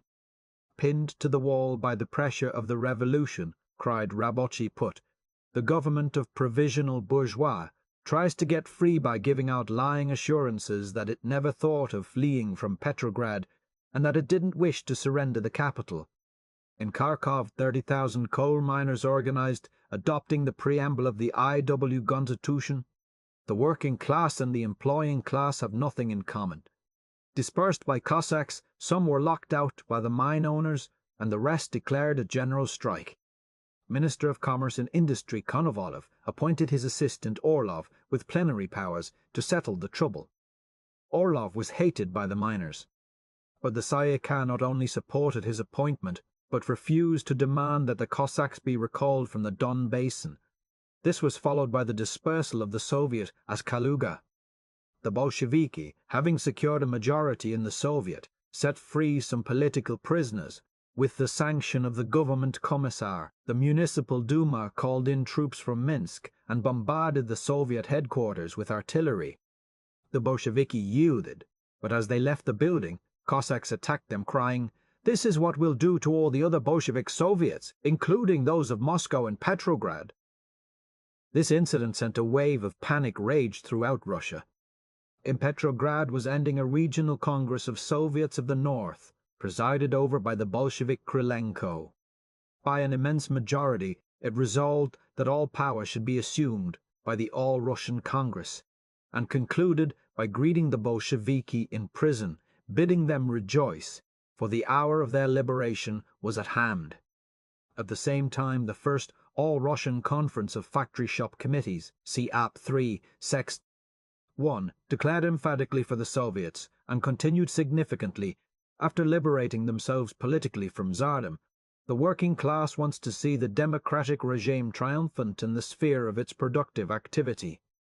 This is best expressed by workers' control over industrial production, which naturally arose in the atmosphere of economic decomposition created by the criminal policy of the dominating classes. The Union of Railwaymen was demanding the resignation of Liverovsky, Minister of Ways and Communications. In the name of the Sayika, Skobeliev insisted that the nakaz be presented at the Allied Conference and formally protested against the sending of Tereshchenko to Paris. Tereshchenko offered to resign. General Verkhovsky, unable to accomplish his reorganization of the army, only came to cabinet meetings at long intervals. On November 3, Burtsev's Oshi Dielo came out with great headlines. "Citizens, save the fatherland." I have just learned that yesterday, at a meeting of the Commission for National Defense, Minister of War General Verkhovsky, one of the principal persons responsible for the fall of Kornilov, proposed to sign a separate peace independently of the Allies. That is treason to Russia. Tereshchenko declared that the Provisional Government had not even examined Verkhovsky's proposition. "You might think," said Tereshchenko, "that we were in a madhouse." The members of the commission were astounded at the general's words. General Alexeyev wept. "No, it is not madness. It is worse. It is direct treason to Russia. Kerensky, Tereshchenko, and Nekrasov must immediately answer us concerning the words of Verkhovsky. Citizens, arise! Russia is being sold. Save her!" What Verkhovsky really said was that the Allies must be pressed to offer peace, because the Russian army could fight no longer. Both in Russia and abroad, the sensation was tremendous. Verkhovsky was given indefinite leave of absence for ill health and left the government. Hubshi Dielo was suppressed. Sunday, November 4th, was designated as the day of the Petrograd Soviet, with immense meetings planned all over the city, ostensibly to raise money for the organization and the press, really to make a demonstration of strength. Suddenly, it was announced that on the same day the Cossacks would hold a Krestny Khod procession of the cross in honor of the icon of 1612, through whose miraculous intervention Napoleon had been driven from Moscow. The atmosphere was electric. A spark might kindle civil war. The Petrograd Soviet issued a manifesto headed, "Brothers Cossacks, you Cossacks are being incited against us, workers and soldiers. This plan of Cain is being put into operation by our common enemies, the oppressors, the privileged classes, generals, bankers, landlords, former officials, former servants of the Tsar. We are hated by all grafters, rich men, princes, nobles, generals, including your Cossack generals. They are ready at any moment to destroy the Petrograd Soviet and crush the revolution. On the 4th of November, somebody is organizing a Cossack religious procession. It is a question of the free consciousness of every individual whether he will or will not take part in this procession. We do not interfere in this matter, nor do we obstruct anybody. However, we warn you, Cossacks. Look out and see to it that under the pretext of a Krestny Khod, Your Kaledins do not instigate you against workmen, against soldiers. The procession was hastily called off. In the barracks and the working-class quarters of the town, the Bolsheviki were preaching all power to the Soviets, and agents of the dark forces were urging the people to rise and slaughter the Jews, shopkeepers, socialist leaders. On one side the monarchist press inciting to bloody repression, on the other Lenin's great voice roaring, "Insurrection! Oh, we cannot wait any longer!" Even the bourgeois press was uneasy. See App 3, Sect 2, Birjevia Vidamosti, Exchange Gazette, called the Bolshevik propaganda an attack on the most elementary principles of society, personal security, and the respect for private property. Graphic page 46, Appeal of the Petrograd Soviet. Appeal of the Petrograd Soviet to the Cossacks to call off their Krestny Khod, the religious procession planned for November 4th, our calendar. Brothers Cossacks, it begins. The Petrograd Soviet of Workers and Soldiers' Deputies addresses you. But it was the moderate socialist journals which were the most hostile.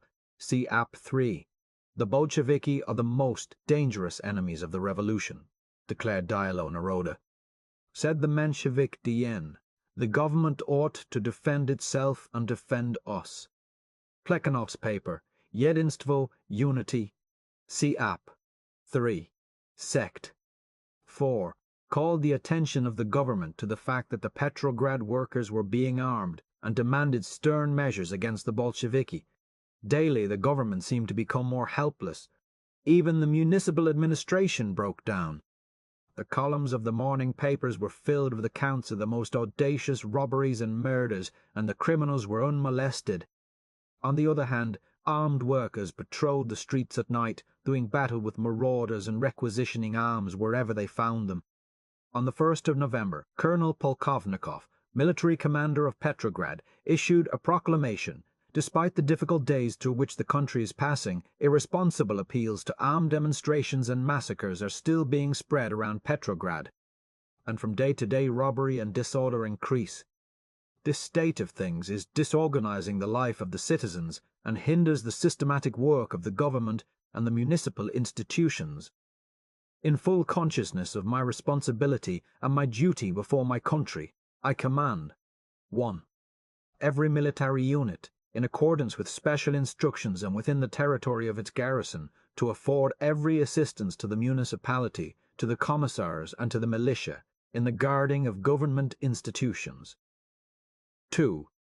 The organization of patrols, in cooperation with the district commander and the representatives of the city militia, and the taking of measures for the arrest of criminals and deserters. 3. The arrest of all persons entering barracks and inciting to armed demonstrations and massacres, and their delivery to the headquarters of the second commander of the city. 4. To suppress any armed demonstration or riot at its start, with all armed forces at hand. 5. To afford assistance to the commissars in preventing unwarranted searches in houses and unwarranted arrests. 6.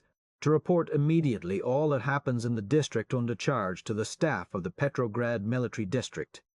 I call upon all army committees and organizations to afford their help to the commanders in fulfillment of the duties with which they are charged.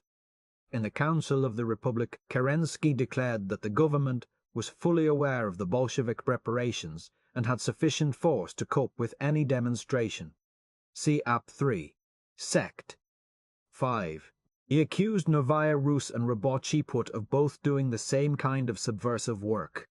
But owing to the absolute freedom of the press, he added, the government is not in a position to combat printed lies, declaring that these were two aspects of the same.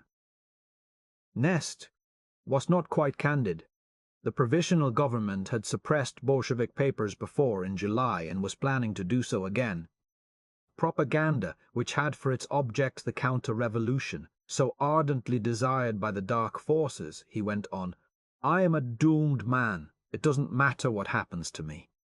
And I have the audacity to say that the other enigmatic part is that of the unbelievable provocation created in the city by the Bolsheviki. On November 2nd, only 15 delegates to the Congress of Soviets had arrived. Next day, there were 100. and the morning after that 175, of whom 103 were Bolsheviki. 400 constituted a quorum, and the Congress was only 3 days off. I spent a great deal of time at Smolny. It was no longer easy to get in. Double rows of sentries guarded the outer gates, and once inside the front door there was a long line of people waiting to be let in, 4 at a time, to be questioned as to their identity and their business. Passes were given out, and the pass system was changed every few hours, for spies continually sneaked through. Graphic page 49, Russian pass to read. Translation follows. Pass to Smolny Institute, issued by the Military Revolutionary Committee, giving me the right of entry at any time. Translation: Military Revolutionary Committee attached to the Petrograd Soviet of W&SD Commandant's Office, 16th November 1917, number 19. 955 Smolny Institute Pass is given by the present to John Reed, correspondent of the American Socialist Press, until December 1. The right of free entry into Smolny Institute. Commandant Adjutant. One day as I came up to the outer gate, I saw Trotsky and his wife just ahead of me. They were halted by a soldier. Trotsky searched through his pockets but could find no pass. "Never mind," he said finally. "You know me. My name is Trotsky." "You haven't got a pass," answered the soldier stubbornly. "You cannot go in. Names don't mean anything to me. But I am the president of the Petrograd Soviet." "Well," replied the soldier, "if you're as important a fellow as that, you must at least have one little paper." Trotsky was very patient. "Let me see the commandant," he said. The soldier hesitated, grumbling something about not wanting to disturb the commandant for every devil that came along. He beckoned finally to the soldier in command of the guard. Trotsky explained matters to him. "My name is Trotsky," he repeated. "Trotsky!" The other soldier scratched his head. "I've heard the name somewhere," he said at length. "I guess it's all right. You can go on in, comrade." In the corridor I met Karakan, member of the Bolshevik Central Committee, who explained to me what the new government would be like. A loose organization, sensitive to the popular will as expressed through the Soviets, allowing local forces full play. At present the Provisional Government obstructs the action of the local democratic will, just as the Tsar's government did. The initiative of the new society shall come from below. The form of the government will be modelled on the constitution of the Russian Social Democratic Labour Party. The new Tsayika, responsible to frequent meetings of the All-Russian Congress of Soviets, will be the parliament. The various ministries will be headed by collegia committees instead of by ministers, and will be directly responsible to the Soviets. On October 30th, by appointment, I went up to a small bare room in the attic of Smolny to talk with Trotsky. In the middle of the room he sat on a rough chair at a bare table. Few questions from me were necessary. He talked rapidly and steadily for more than an hour. The substance of his talk, in his own words, I give here: the provisional government is absolutely powerless. The bourgeoisie is in control, but this control is masked by a fictitious coalition with the oborontsi parties. Now, during the revolution, one sees revolts of peasants who are tired of waiting for their promised land, and all over the country in all the toiling classes the same disgust is evident. This domination by the bourgeoisie is only possible by means of civil war. The Kornilov method is the only way by which the bourgeoisie can control, but it is force which the bourgeoisie lacks. The army is with us. The conciliators and pacifists, socialist revolutionaries and Mensheviki have lost all authority because the struggle between the peasants and the landlords, between the workers and the employers, between the soldiers and the officers, has become more bitter, more irreconcilable than ever. Only by the concerted action of the popular mass, only by the victory of proletarian dictatorship, can the revolution be achieved and the people saved. The Soviets are the most perfect representatives of the people, perfect in their revolutionary experience, in their ideas and objects. Faced directly upon the army in the trenches, the workers in the factories, and the peasants in the fields, they are the backbone of the revolution. There has been an attempt to create a power without the Soviets, and only powerlessness has been created. Counter-revolutionary schemes of all sorts are now being hatched in the corridors of the Council of the Russian Republic. The Cadet Party represents the counter-revolution militant. On the other side, the Soviets represent the cause of the people. Between the two camps there are no groups of serious importance. It is the lutti finale. The bourgeois counter-revolution organizes all its forces and waits for the moment to attack us. Our answer will be decisive.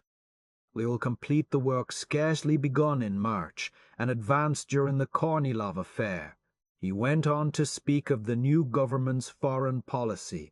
Our first act would be to call for an immediate armistice on all fronts and a conference of peoples to discuss democratic peace terms. The quantity of democracy we get in the peace settlement depends on the quantity of revolutionary response there is in Europe. If we create here a government of the Soviets, that will be a powerful factor for immediate peace in Europe, for this government will address itself directly and immediately to all peoples over the heads of their governments proposing an armistice. At the moment of the conclusion of peace, the pressure of the Russian Revolution will be in the direction of no annexations, no indemnities, the right of self-determination of peoples, and the Federated Republic of Europe. At the end of this war I see Europe recreated, not by the diplomats, but by the proletariat. The Federated Republic of Europe, the United States of Europe, that is what must be. National autonomy no longer suffices. Economic evolution demands the abolition of national frontiers. If Europe is to remain split into national groups, then imperialism will recommence its work. Only a Federated Republic of Europe can give peace to the world. He smiled that fine, faintly ironical smile of his. Without the action of the European masses, these ends cannot be realized now, while everybody was waiting for the Bolsheviki to appear suddenly on the streets one morning and begin to shoot down people with white collars on. The real insurrection took its way quite naturally and openly. The Provisional Government planned to send the Petrograd garrison to the front. The Petrograd garrison numbered about 60,000 men who had taken a prominent part in the revolution. It was they who had turned the tide in the great days of March, created the Soviets of soldiers' deputies, and hurled back Kornilov from the gates of Petrograd. Now a large part of them were Bolsheviki. When the Provisional Government talked of evacuating the city, it was the Petrograd garrison which answered, "If you are not capable of defending the capital, conclude peace. If you cannot conclude peace, go away and make room for a people's government which can do both." It was evident that any attempt at insurrection depended upon the attitude of the Petrograd garrison. The government's plan was to replace the garrison regiments with dependable troops Cossacks, death battalions. The army committees, the moderate socialists and the Sayika supported the government. A widespread agitation was carried on at the front and in Petrograd, emphasizing the fact that for 8 months the Petrograd garrison had been leading an easy life in the barracks of the capital, while their exhausted comrades in the trenches starved and died. Naturally, there was some truth in the accusation that the garrison regiments were reluctant to exchange their comparative comfort for the hardships of a winter campaign. But there were other reasons why they refused to go. The Petrograd Soviet feared the government's intentions, and from the front came hundreds of delegates, chosen by the common soldiers, crying, "It is true we need reinforcements, but more important, we must know that Petrograd and the revolution are well guarded. Do you hold the rear, comrades, and we will hold the front." On October 25th, behind closed doors, the Central Committee of the Petrograd Soviet discussed the formation of a special military committee to decide the whole question.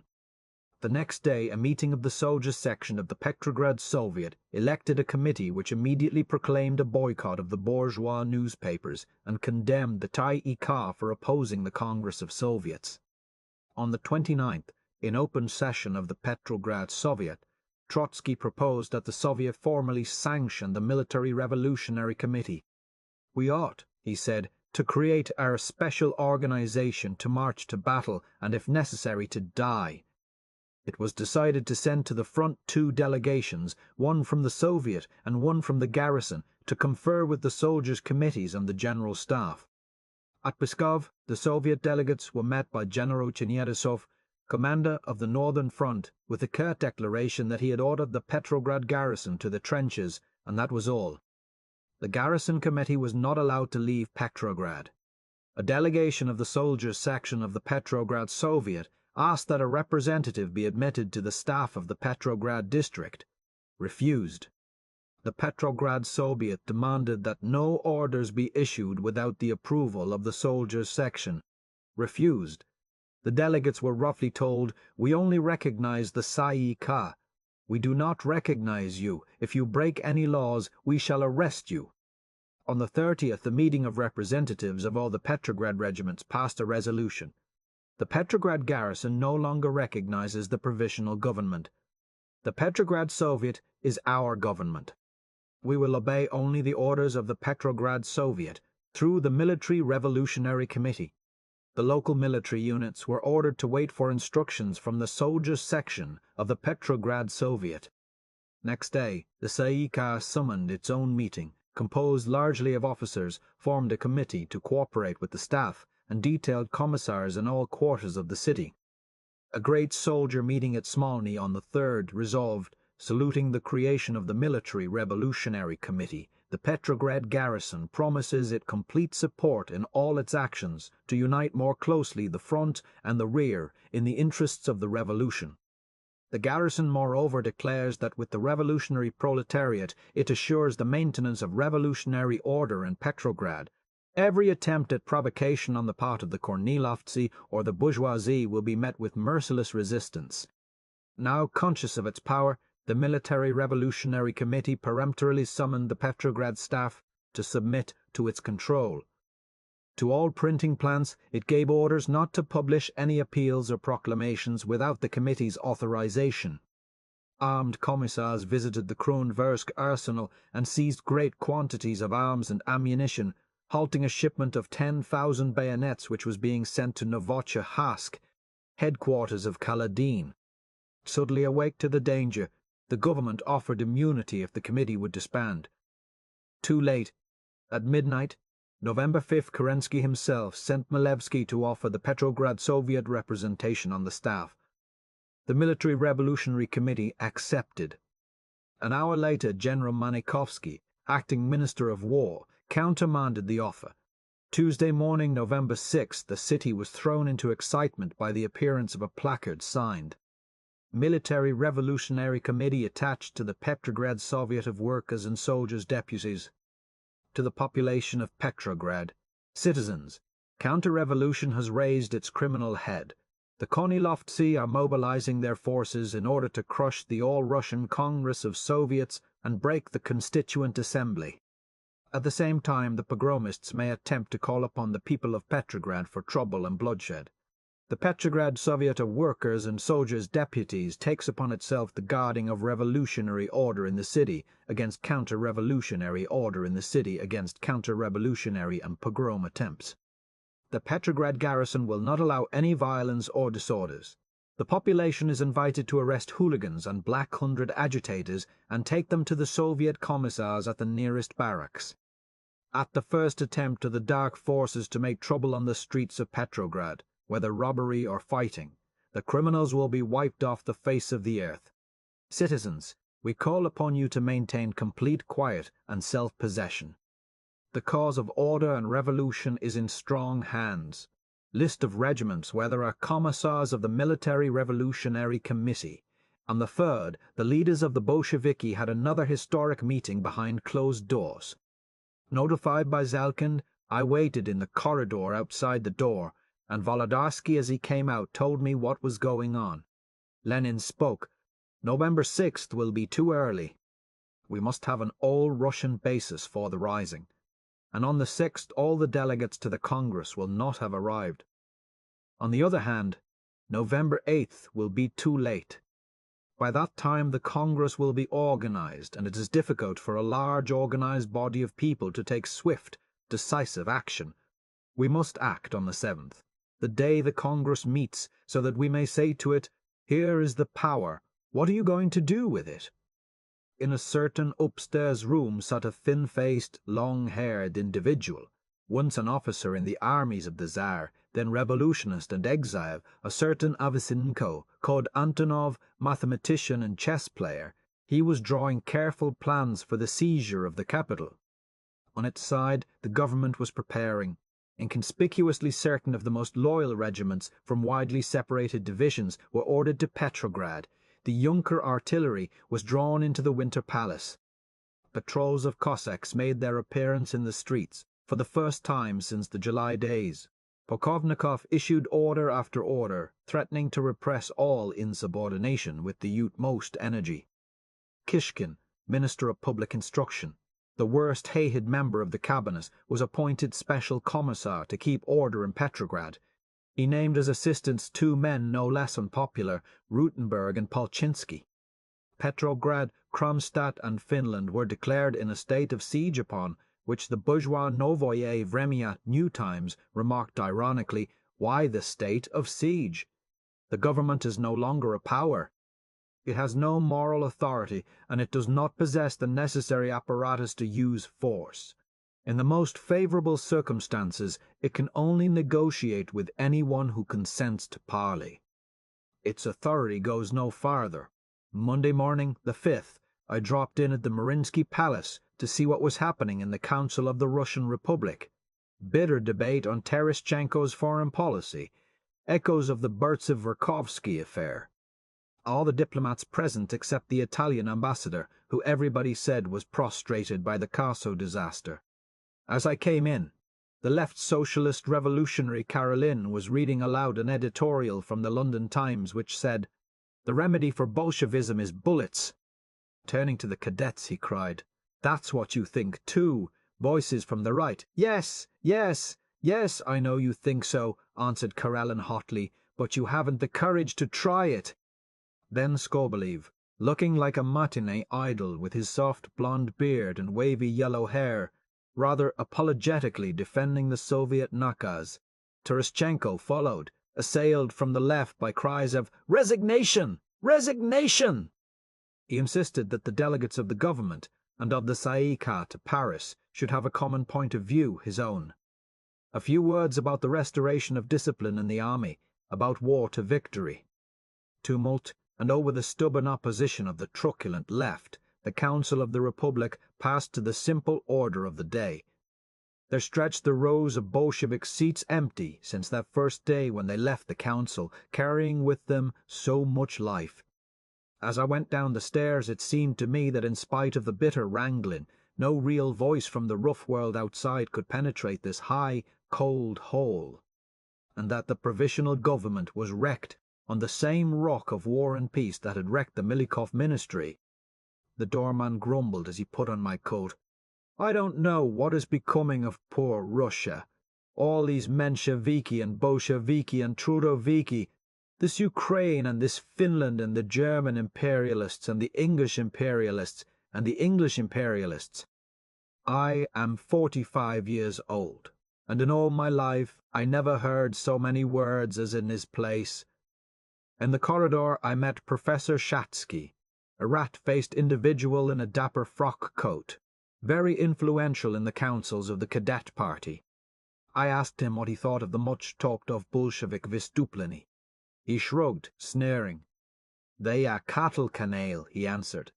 "They will not dare, or if they dare, they will soon be sent flying. From our point of view it will not be bad, but then they will ruin themselves and have no power in the Constituent Assembly. But, my dear sir, allow me to outline to you my plan for a form of government to be submitted to the Constituent Assembly. You see, I am chairman of a commission appointed from this body, in conjunction with the Provisional Government, to work out a constitutional project. We will have a legislative assembly of 2 chambers, such as you have in the United States. In the lower chamber will be territorial representatives, in the upper, representatives of the liberal professions, zemstvos, cooperatives and trade unions. Outside a chill, damp wind came from the west, and the cold mud underfoot soaked through my shoes. 2 companies of Junkers passed swinging up the Morskaya, tramping stiffly in their long coats and singing an old-time crashing chorus, such as the soldiers used to sing under the Tsar.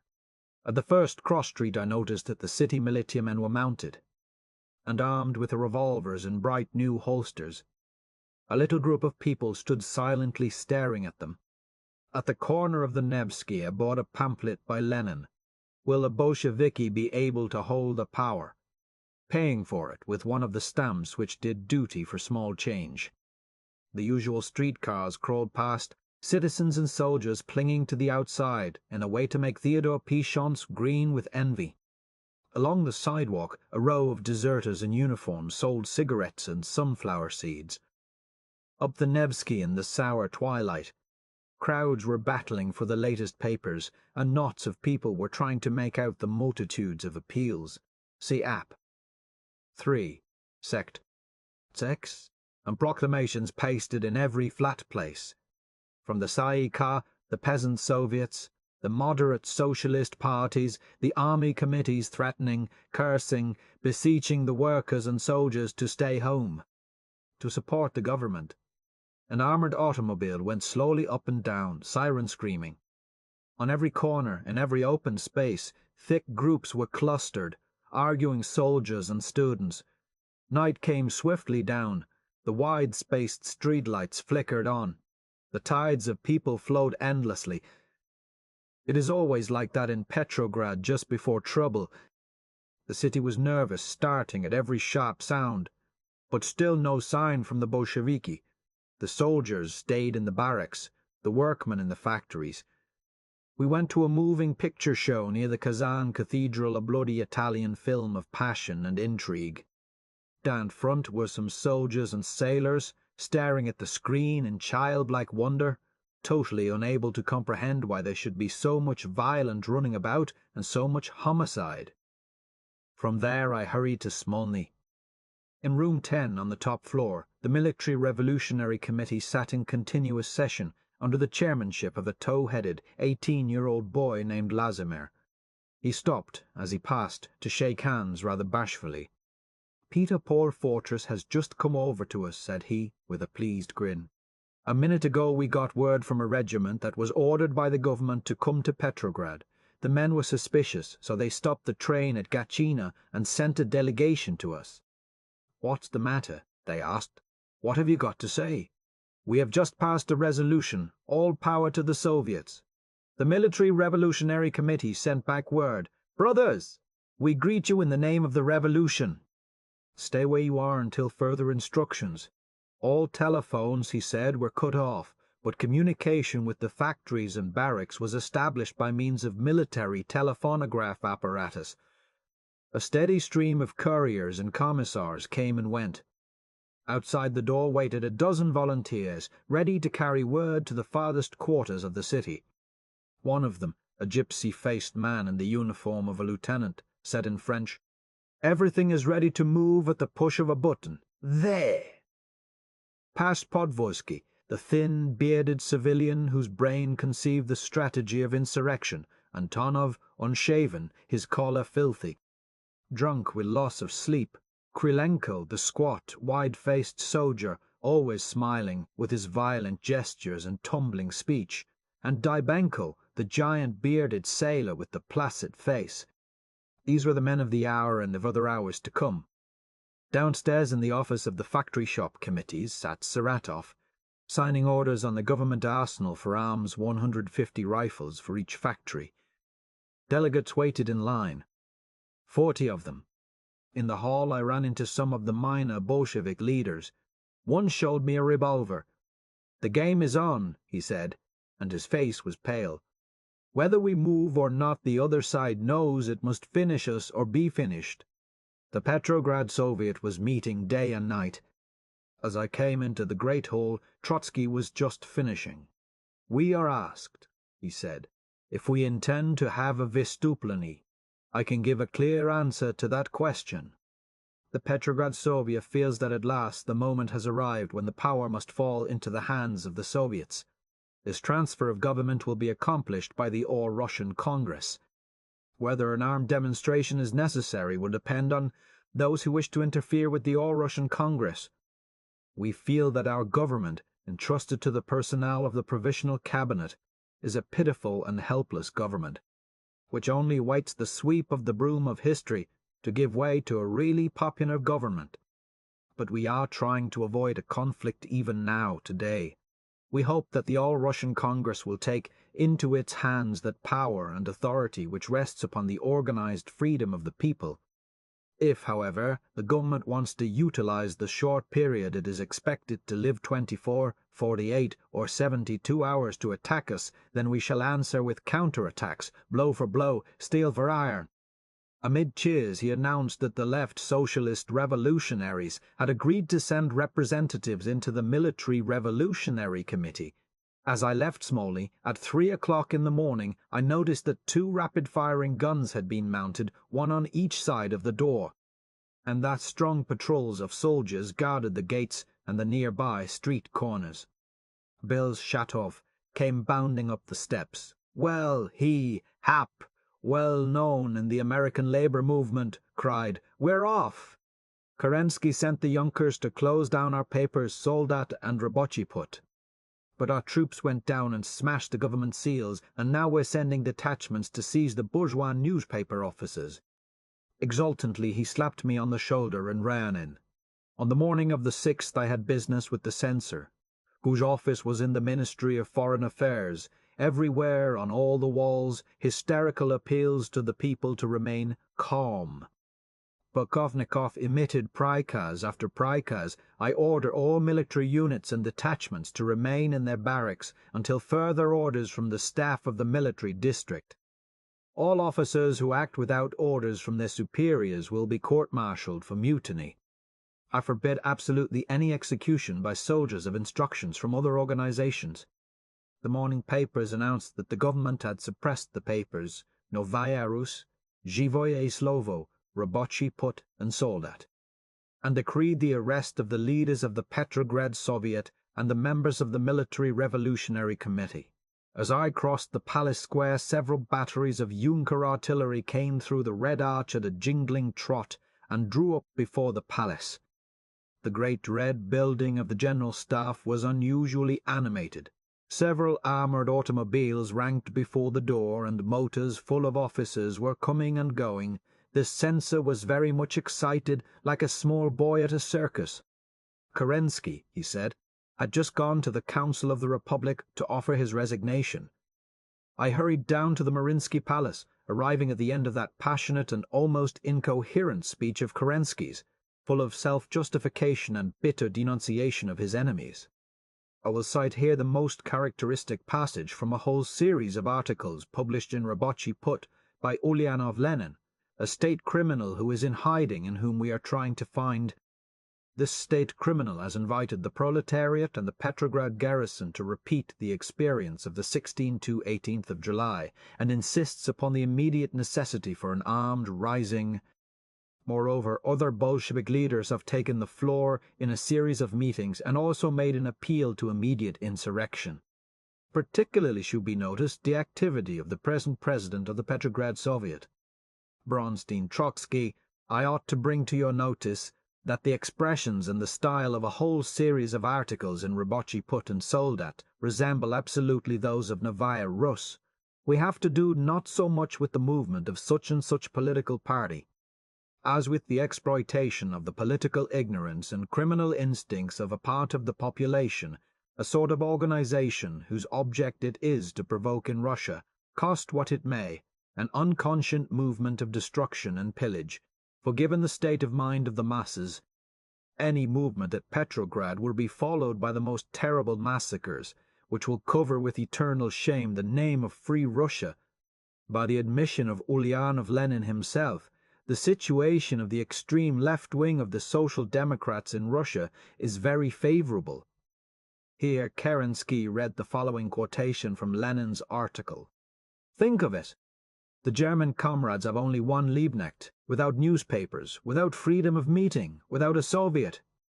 They are opposed by the incredible hostility of all classes of society, and yet the German comrades try to act, while we, having dozens of newspapers, freedom of meeting, the majority of the Soviets, we, the best-placed international proletarians of the entire world, Can we refuse to support the German revolutionists and insurrectionary organizations? Kerensky then continued, the organizers of rebellion recognize thus implicitly that the most perfect conditions for the free action of a political party obtained now in Russia, administered by a provisional government at the head of which is, in the eyes of this party, a usurper and a man who has sold himself to the bourgeoisie, the minister-president Kerensky. The organizers of the insurrection do not come to the aid of the German proletariat, but of the German governing classes, and they open the Russian front to the iron fists of Wilhelm and his friends. Little matter to the provisional government the motives of these people. Little matter if they act consciously or unconsciously.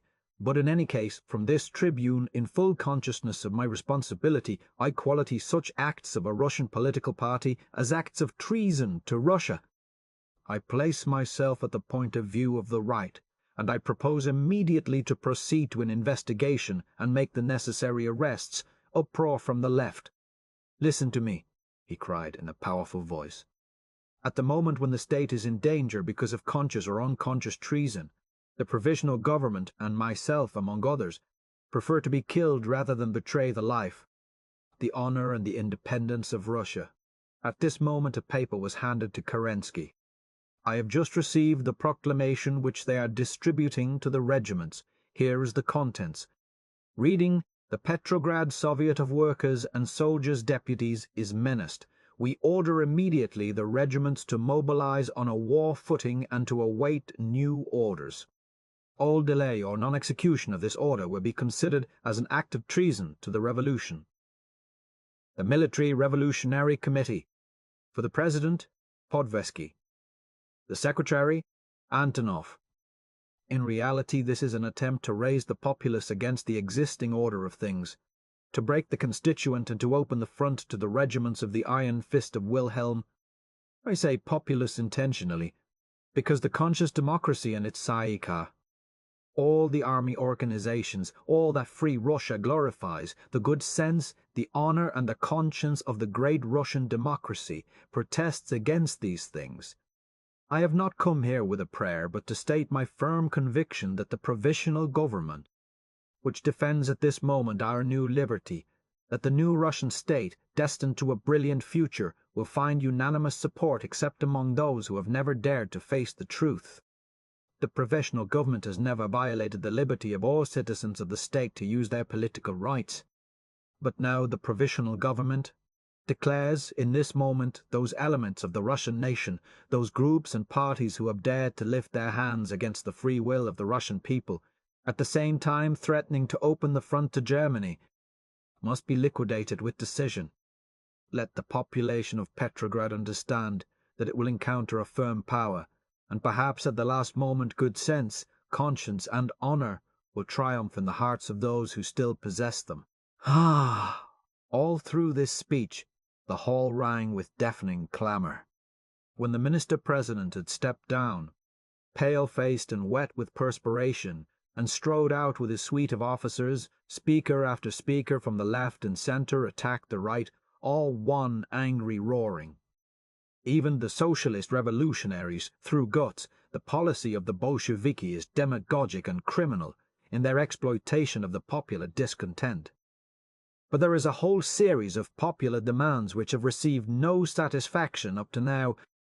The questions of peace, land, and the democratization of the army ought to be stated in such a fashion that no soldier, peasant, or worker would have the least doubt that our government is attempting, firmly and infallibly, to solve them, or we Mensheviki do not wish to provoke a cabinet crisis, and we are ready to defend the provisional government with all our energy, to the last drop of our blood, if only the provisional government, on all these burning questions, will speak the clear and precise words awaited by the people with such impatience. Then Martov, furious, the words of the minister-president, who allowed himself to speak of population when it is question of the movement of important sections of the proletariat and the army, although led in the wrong direction, are nothing but an incitement to civil war. The order of the day proposed by the left was voted. It amounted practically to a vote of lack of confidence. 1. The armed demonstration which has been preparing for some days past has for its object a coup d'etat, threatens to provoke civil war, creates conditions favorable to pogroms and counter-revolution, the mobilization of counter-revolutionary forces, such as the Black Hundreds, which will inevitably bring about the impossibility of convoking the Constituent, will cause a military catastrophe, the death of the revolution, paralyze the economic life of the country, and destroy Russia. 2. The conditions favorable to this agitation have been created by delay in passing urgent measures, as well as objective conditions caused by the war and the general disorder. It is necessary before everything to promulgate at once a decree transmitting the land to the peasants' land committees, and to adopt an energetic course of action abroad in proposing to the Allies to proclaim their peace terms and to begin peace parleys. 3. To cope with monarchist manifestations and pogromist movements, it is indispensable to take immediate measures to suppress these movements, and for this purpose to create at Petrograd a committee of public safety, composed of representatives of the municipality and the organs of the revolutionary democracy, acting in contact with the Provisional Government. It is interesting to note that the Mensheviki and Socialist revolutionaries all rallied to this resolution. When Kerensky saw it, however, he summoned Avksentiev to the Winter Palace to explain. If it expressed a lack of confidence in the Provisional Government, he begged Avksentiev to form a new cabinet. Dan, Gotz and Avksentiev, the leaders of the compromises, performed their last compromise. They explained to Kerensky that it was not meant as a criticism of the government. At the corner of the Morskaya and the Nevsky, squads of soldiers with fixed bayonets were stopping old private automobiles, turning out the occupants and ordering them toward the Winter Palace. A large crowd had gathered to watch them. Nobody knew whether the soldiers belonged to the government or the Military Revolutionary Committee. Up in front of the Kazan Cathedral, the same thing was happening, machines being directed back up the Nevsky. 5 or 6 sailors with rifles came along, laughing excitedly, and fell into conversation with 2 of the soldiers. On the sailors' hatbands were Avro and Zaria Swobody, the names of the leading Bolshevik cruisers of the Baltic Fleet. One of them said, "Kronstadt is coming." It was as if, in 1792, on the streets of Paris, someone had said, "The Marseillais are coming." For at Kronstadt were 25,000 sailors, convinced Bolsheviki and not afraid to die. Rabotchi Soldat was just out, all its front page one huge proclamation. Satyrs, workers, satyrs. The enemies of the people passed last night to the offensive. The Kornilovists of the staff are trying to draw in from the suburbs Junkers and volunteer battalions. The Oranienbaum Junkers and the Tsarskoye Selo volunteers refuse to come out. A stroke of high treason is being contemplated against the Petrograd Soviet. The campaign of the counter-revolutionists is being directed against the All-Russian Congress of Soviets on the eve of its opening, against the Constituent Assembly, against the people. The Petrograd Soviet is guarding the revolution. The Military Revolutionary Committee is directing the repulse of the conspirators' attack. The entire garrison and proletariat of Petrograd are ready to deal the enemy of the people a crushing blow. The Military Revolutionary Committee decrees: 1. All regimental, division and battleship committees, together with the Soviet commissars and all revolutionary organizations, shall meet in continuous session, concentrating in their hands all information about the plans of the conspirators. 2. Not one soldier shall leave his division without permission of the committee. 3. To send to Smolny at once 2 delegates from each military unit and 5 from each ward Soviet. 4. All members of the Petrograd Soviet and all delegates to the All-Russian Congress are invited immediately to Smolny for an extraordinary meeting. Counter-revolution has raised its criminal head. A great danger threatens all the conquests and hopes of the soldiers and workers. But the forces of the revolution by far exceed those of its enemies. The cause of the people is in strong hands. The conspirators will be crushed. No hesitation or doubts. Firmness, steadfastness, discipline, determination. Long live the revolution. The Military Revolutionary Committee, The Petrograd Soviet was meeting continuously at Smolny, a center of storm, delegates falling down asleep on the floor and rising again to take part in the debate. Trotsky, Kamenev, Volodarsky speaking 6, 8, 12 hours a day. I went down to room 18 on the first floor where the Bolshevik delegates were holding caucus, a harsh voice steadily booming, the speaker hidden by the crowd. The compromisers say that we are isolated, pay no attention to them. Once it begins, they must be dragged along with us or else lose their following. Here, he held up a piece of paper. We are dragging them. A message has just come from the Mensheviki and socialist revolutionaries. They say that they condemn our action, but that if the government attacks us, they will not oppose the cause of the proletariat, exultant shouting. As night fell, the great hall filled with soldiers and workmen, a monstrous dun mass, deep humming in a blue haze of smoke. The old Tsai Ka had finally decided to welcome the delegates to that new Congress, which would mean its own ruin, and perhaps the ruin of the revolutionary order it had built. At this meeting, however, only members of the Tsai Ka could vote. It was after midnight when Gotz took the chair and Dan rose to speak, in a tense silence which seemed to me almost menacing. "The hours in which we live appear in the most tragic colors," he said. "The enemy is at the gates of Petrograd. The forces of the democracy are trying to organize to resist him, and yet we await bloodshed in the streets of the capital, and famine threatens to destroy not only our homogeneous government, but the revolution itself. The masses are sick and exhausted.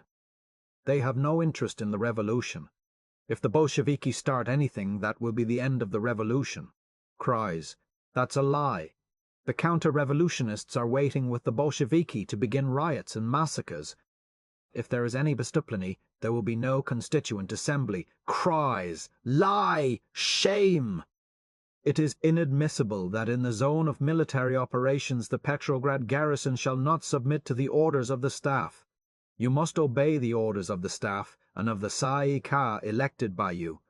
All power to the Soviets. That means death. Robbers and thieves are waiting for the moment to loot and burn. When you have such slogans put before you, enter the houses, take away the shoes and clothes from the bourgeoisie." Tumult. Cries, "No such slogan. A lie, a lie." Well, it may start differently, but it will end that way. The Tsai Ka has full power to act and must be obeyed. We are not afraid of bayonets. The Tsai Ka will defend the revolution with its body." Cries, "It was a dead body long ago." Immense continued uproar, in which his voice could be heard screaming as he pounded the desk. "Those who are urging this are committing a crime." Voice, "You committed a crime long ago when you captured the power and turned it over to the bourgeoisie." Gotz, ringing the chairman's bell, "Silence or I'll have you put out." Voice, "Try it." Cheers and whistling. "Now concerning our policy about peace." Laughter. "Unfortunately, Russia can no longer support the continuation of the war. There is going to be peace, but not permanent peace, not a democratic peace. Today, at the Council of the Republic, in order to avoid bloodshed, we passed an order of the day demanding the surrender of the land to the land committees and immediate peace negotiations."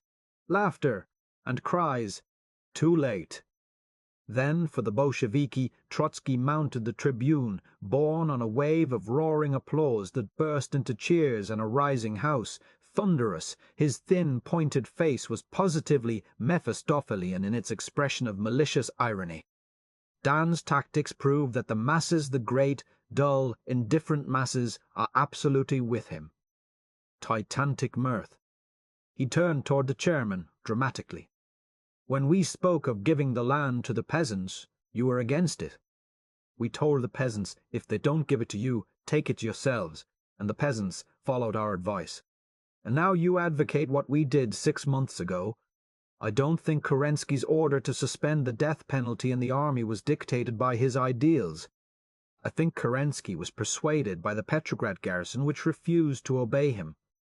Today Dan is accused of having made a speech in the Council of the Republic which proves him to be a secret Bolshevik. The time may come when Dan will say that the flower of the revolution participated in the rising of July 16th and 18th. In Dan's resolution today at the Council of the Republic, there was no mention of enforcing discipline in the army, although that is urged in the propaganda of his party. No. The history of the last 7 months shows that the masses have left the Mensheviki. The Mensheviki and the socialist revolutionaries conquered the cadets, and then when they got the power, they gave it to the cadets. Dan tells you that you have no right to make an insurrection. Insurrection is the right of all revolutionists.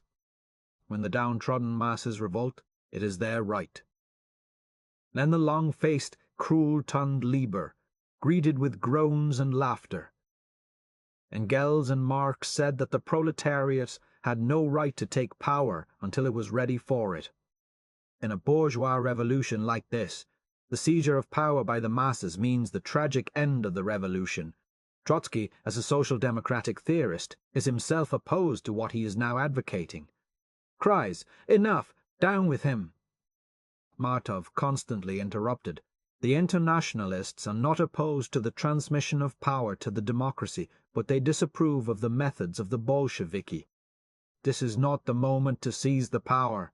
Again Dan took the floor, violently protesting against the action of the Military Revolutionary Committee, which had sent a commissar to seize the office of Izviestia and censor the paper. The wildest uproar followed. Martov tried to speak, but could not be heard. Delegates of the Army and the Baltic Fleet stood up all over the hall, shouting that the Soviet was their government. Amid the wildest confusion, Ehrlich offered a resolution, appealing to the workers and soldiers to remain calm and not to respond to provocations to demonstrate. Recognizing the necessity of immediately creating a Committee of Public Safety and asking the Provisional Government at once to pass decrees transferring the land to the peasants and beginning peace negotiations. Then up leaped Volodarsky, shouting harshly that the Tsay Ee Kah, on the eve of the Congress, had no right to assume the functions of the Congress. The Tsay Ee Kah was practically dead, he said, and the resolution was simply a trick to bolster up its waning power. As for us, Bolsheviki, we will not vote on this resolution. Whereupon all the Bolsheviki left the hall and the resolution was passed. Toward 4 in the morning I met Zorin in the outer hall, a rifle slung from his shoulder. "We're moving. See app. 3. Sect. 7, said he, calmly but with satisfaction. We pinched the Assistant Minister of Justice and the Minister of Religions. They're down cellar now. One regiment is on the march to capture the telephone exchange, another the telegraph agency, another the State Bank. The Red Guard is out. On the steps of Smolny, in the chill dark, we first saw the Red Guard, a huddled group of boys in workmen's clothes, carrying guns with bayonets, talking nervously together. Far over the still roofs westward came the sound of scattered rifle fire, where the Junkers were trying to open the bridges over the Neva. To prevent the factory workers and soldiers of the Vyborg quarter from joining the Soviet forces in the center of the city, and the Kronstadt sailors were closing them again. Behind us great Smolny, bright with lights, hummed like a gigantic hive. Chapter 4. The Fall of the Provisional Government. WRD November 7th, I rose very late. The noon cannon boomed from Peter Paul as I went down the Nevsky. It was a raw, chill day. In front of the State Bank, some soldiers with fixed bayonets were standing at the closed gates. "What side do you belong to?" I asked. "What side do you belong to?" I asked. "The government." "No more government," one answered with a grin. "Slava Bogu! Glory to God!" That was all I could get out of him. The streetcars were running on the Nevsky, men, women, and small boys hanging on every projection. Shops were open, and there seemed even less uneasiness among the street crowds than there had been the day before. A whole crop of new appeals against insurrection had blossomed out on the walls during the night to the peasants, to the soldiers at the front, to the workmen of Petrograd. One read, from the Petrograd Munich Duma. The Municipal Duma informs the citizens that in the extraordinary meeting of November 6th the Duma formed a Committee of Public Safety composed of members of the Central and War Dumas, and representatives of the following revolutionary democratic organizations: the Tsay-ee-kah, the All-Russian Executive Committee of Peasant Deputies, the Army Organizations, the Centroflot, the Petrograd Soviet of Workers and Soldiers Deputies, the Council of Trade Unions, and others. Members of the Committee of Public Safety will be on duty in the building of the Municipal Duma. Telephones number 15 40 223 77 13836 367, November 7th, 1915. Though I didn't realize it then, this was the Duma's declaration of war against the Bolsheviki. I bought a copy of Rabotchi Put, the only newspaper which seemed on sale, and a little later paid a soldier 50 kopecks for a second-hand copy of Dien. The Bolshevik paper, printed on large-sized sheets in the conquered office of the Raskaya Volia, had huge headlines: "All power to the Soviets of workers, sapiers and peasants. Peace." It began, "Every soldier, every worker, every real socialist, every honest Democrat realizes that there are only two alternatives to the present situation.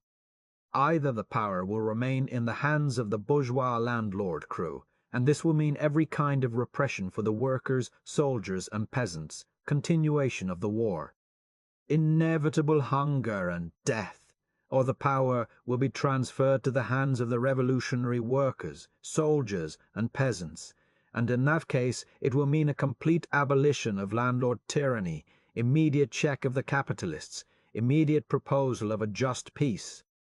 Then the land is assured to the peasants, then control of industry is assured to the workers, then bread is assured to the hungry, then the end of this nonsensical war." Dien contained fragmentary news of the agitated night. Bolsheviki capture of the telephone exchange, the Baltic station, the telegraph agency, the Peterhof Junkers unable to reach Petrograd, the Cossacks undecided, arrest of some of the ministers, shooting of chief of the city militia Maya, arrests, counter-arrests, skirmishes between clashing patrols of soldiers, Junkers, and Red Guards. See App, IV, Sect 1. On the corner of the Morskaya, I ran into Captain Gomberg, Menshevik Oberonetz, secretary of the military section of his party. When I asked him if the insurrection had really happened, he shrugged his shoulders in a tired manner and replied, "Chort nayet." The devil knows. Well, perhaps the Bolsheviki can seize the power, but they won't be able to hold it more than 3 days. They haven't the men to run a government. Perhaps it's a good thing to let them try that will furnish them. The military hotel at the corner of St. Isaac's Square was picketed by armed sailors. In the lobby were many of the smart young officers walking up and down or muttering together. The sailors wouldn't let them leave. Suddenly came the sharp crack of a rifle outside, followed by a scattered burst of firing. I ran out. Something unusual was going on around the Mariinsky Palace, where the Council of the Russian Republic met. Diagonally across the wide square was drawn a line of soldiers, rifles ready, staring at the hotel roof. "Provocatia! Shot at us!" snapped one, while another went running toward the door. At the western corner of the palace lay a big armored car, with a red flag flying from it, newly lettered in red paint. SRSD, Soviet Rabotchik Soldatskik Deputatov. All the guns trained toward St. Isaac's. A barricade had been heaped up across the mouth of Novaya Ulitsa boxes, barrels, an old bed spring, a wagon. A pile of lumber barred the end of the Moika quay. Short logs from a neighbouring woodpile were being built up along the front of the building to form breastworks. "Is there going to be any fighting?" I asked. Soon, answered a soldier nervously. "Go away, comrade. You'll get hurt." "They will come from that direction," pointing toward the Admiralty. "Who will?" "That I couldn't tell you, brother," he answered, and spat. Before the door of the palace was a crowd of soldiers and sailors. A sailor was telling of the end of the Council of the Russian Republic. "We walked in there," he said, "and filled all the doors with comrades. I went up to the counter-revolutionist Kornilowitz, who sat in the president's chair. 'No more council,' I says. 'Run along home now.' There was laughter. By waving assorted papers, I managed to get around to the door of the press gallery. There an enormous smiling sailor stopped me, and when I showed my pass just said, "If you were St. Michael himself, comrade, you couldn't pass here." Through the glass of the door I made out the distorted face and gesticulating arms of a French correspondent. Locked in front stood a little, grey-moustached man in the uniform of a general, the centre of a knot of soldiers. He was very red in the face. "I'm General Alexiev," he cried. "As your superior officer and as a member of the Council of the Republic, I demand to be allowed to pass." The guard scratched his head, looking uneasily out of the corner of his eye. He beckoned to an approaching officer, who grew very agitated when he saw who it was and saluted before he realized what he was doing. "Deshe vous socoprevos telstel, your High Excellency," he stammered, in the manner of the old reism. "Access to the palace is strictly forbidden. I have no right." An automobile came by, and I saw Guts sitting inside, laughing apparently with great amusement. A few minutes later another, with armed soldiers on the front seat, full of arrested members of the Provisional Government. Peters, Lettish member of the Military Revolutionary Committee, came hurrying across the square. "I thought you bowed all those gentlemen last night," said I, pointing to them. "Oh," he answered, with the expression of a disappointed small boy. "The damn fools let most of them go again before we made up our minds." Down the Voskresensky Prospect, a great mass of sailors were drawn up, and behind them came marching soldiers as far as the eye could reach. We went toward the Winter Palace by way of the Admiraltysky. All the entrances to the palace square were closed by sentries, and a cordon of troops stretched clear across the western end, besieged by an uneasy throng of citizens. Except for faraway soldiers, who seemed to be carrying wood out of the palace courtyard and piling it in front of the main gateway, everything was quiet. We couldn't make out whether the sentries were pro-government or pro-Soviet. Our papers from Smolny had no effect, however, so we approached another part of the line with an important air and showed our American passports, saying "official business," and shouldered through. At the door of the palace, the same old Shveitsari in their brass-button blue uniforms with the red and gold collars politely took our coats and hats, and we went upstairs.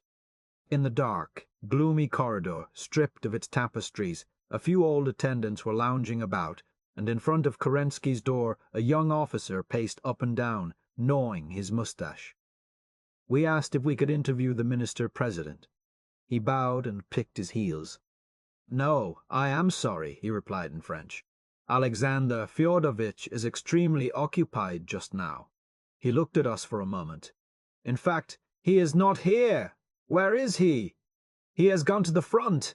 Siap, avisect." 2. And do you know, there wasn't enough gasoline for his automobile. We had to send to the English hospital and borrow some. "Are the ministers here?" "They're meeting in some room. I don't know where." "Are the Bolsheviki coming?" "Of course. Certainly, they are coming." "Of course. Certainly they are coming." I expect a telephone call every minute to say that they are coming. But we are ready. We have Junkers in the front of the palace, through that door, there. "Can we go in there?" "No. Certainly not. It is not permitted." Abruptly he shook hands all around and walked away. We turned to the forbidden door, set in a temporary partition dividing the hall and locked on the outside. On the other side were voices and somebody laughing. Except for that, the vast spaces of the old palace were silent as the grave. An old Schwebitzer ran up. "No, Baron, you must not go in there." "Why is the door locked?" "To keep the soldiers in," he answered. After a few minutes he said something about having a glass of tea and went back up the hall. We unlocked the door. Just inside a couple of soldiers stood on guard, but they said nothing. At the end of the corridor was a large, ornate room with gilded cornices and enormous crystal lustres, and beyond it several smaller ones wainscoted with dark wood. On both sides of the parqueted floor lay rows of dirty mattresses and blankets, upon which occasional soldiers were stretched out. Everywhere was a litter of cigarette butts, bits of bread, cloth, and empty bottles with expensive French labels. More and more soldiers, with the red shoulder straps of the Junker schools, moved about in a stale atmosphere of tobacco smoke and unwashed humanity. One had a bottle of white burgundy, evidently filched from the cellars of the palace. They looked at us with astonishment as we marched past, through room after room, until at last we came out into a series of great state salons fronting their long and dirty windows in the square. The walls were covered with huge canvases in massive gilt frames, historic of battle scenes, 12 October 1812, and 6 November 1812, and 1628 August 1813. One had a gash across the upper right-hand corner. The place was all a huge barrack, and evidently had been for weeks, from the look of the floor and walls. Machine guns were mounted on window-sills, rifles stacked between the mattresses. As we were looking at the pictures, an alcoholic breath assailed me from the region of my left ear, and a voice said in thick but fluent French, "I see, by the way you admire the paintings, that you are foreigners." He was a short, puffy man with a baldish head as he removed his cap. "Americans, enchanted, I am Stabs Captain Vladimir Artzibashev, absolutely at your service." It did not seem to occur to him that there was anything unusual in 4 strangers, one, a woman, wandering through the defences of an army awaiting attack. He began to complain of the state of Russia. "Not only these Bolsheviki," he said, "but the fine traditions of the Russian army are broken down. Look around you. These are all students in the officers' training schools. But are they gentlemen? Kerensky opened the officers' schools to the ranks, to any soldier who could pass an examination. Naturally there are many, many who are contaminated by the revolution. Without consequence he changed the subject. I am very anxious to go away from Russia. I have made up my mind to join the American army. Will you please go to your consul and make arrangements? I will give you my address." In spite of our protestations, he wrote it on a piece of paper, and seemed to feel better at once. I have it still. Oranienbaumskaya, Shkola Prapchikov, 2nd, Staria Peterhof. "We had a review this morning early," he went on, as he guided us through the rooms and explained everything. "The women's battalion decided to remain loyal to the government." "Are the women soldiers in the palace?" "Yes, they are in the back rooms where they won't be hurt if any trouble comes." He sighed. "It is a great responsibility," said he. For a while we stood at the window looking down on the square before the palace, where 3 companies of long-coated yunkers were drawn up under arms, being harangued by a tall, energetic-looking officer I recognized as Stankievich, Chief Military Commissar of the Provisional Government. After a few minutes, 2 of the companies shouldered arms with a clash, barked 3 sharp shouts, and went swinging off across the square, disappearing through the Red Arch into the quiet city. "They are going to capture the telephone exchange," said someone. 3 cadets stood by us, and we fell into conversation. They said they had entered the schools from the ranks and gave their names: Robert Olev, Alexei Vasilyenko, and Ernie Sachs, an Estonian. But now they didn't want to be officers anymore, because officers were very unpopular. They didn't seem to know what to do, as a matter of fact, and it was plain that they were not happy. But soon they began to boast. "If the Bolsheviki come, we shall show them how to fight." They do not dare to fight, they are cowards. But if we should be overpowered, well, every man keeps 1 bullet for himself. At this point, there was a burst of rifle fire not far off. Out on the square all the people began to run, falling flat on their faces, and the izvoshchiki, standing on the corners, galloped in every direction. Inside all was uproar, soldiers running here and there, grabbing up guns, rifle belts, and shouting, "Here they come! Here they come!" But in a few minutes it quieted down again. The izvoshchiki came back. The people lying down stood up. Through the Red Arch appeared the yunkers, marching a little out of step, one of them supported by 2 comrades. It was getting late when we left the palace. The sentries in the square had all disappeared. The great semicircle of government buildings seemed deserted. We went into the Hotel France for dinner, and right in the middle of soup the waiter, very pale in the face, came up and insisted that we move to the main dining room at the back of the house, because they were going to put out the lights in the café. "There will be much shooting," he said. When we came out on the Morskaya again, it was quite dark. except for one flickering streetlight on the corner of the Nevsky. Under this stood a big armored automobile with racing engine and oil smoke pouring out of it. A small boy had climbed up the side of the thing and was looking down the barrel of a machine gun. Soldiers and sailors stood around, evidently waiting for something. We walked back up to the Red Arch, where a knot of soldiers was gathered staring at the brightly lighted Winter Palace and talking in loud tones. "No, comrades," one was saying. "How can we shoot at them?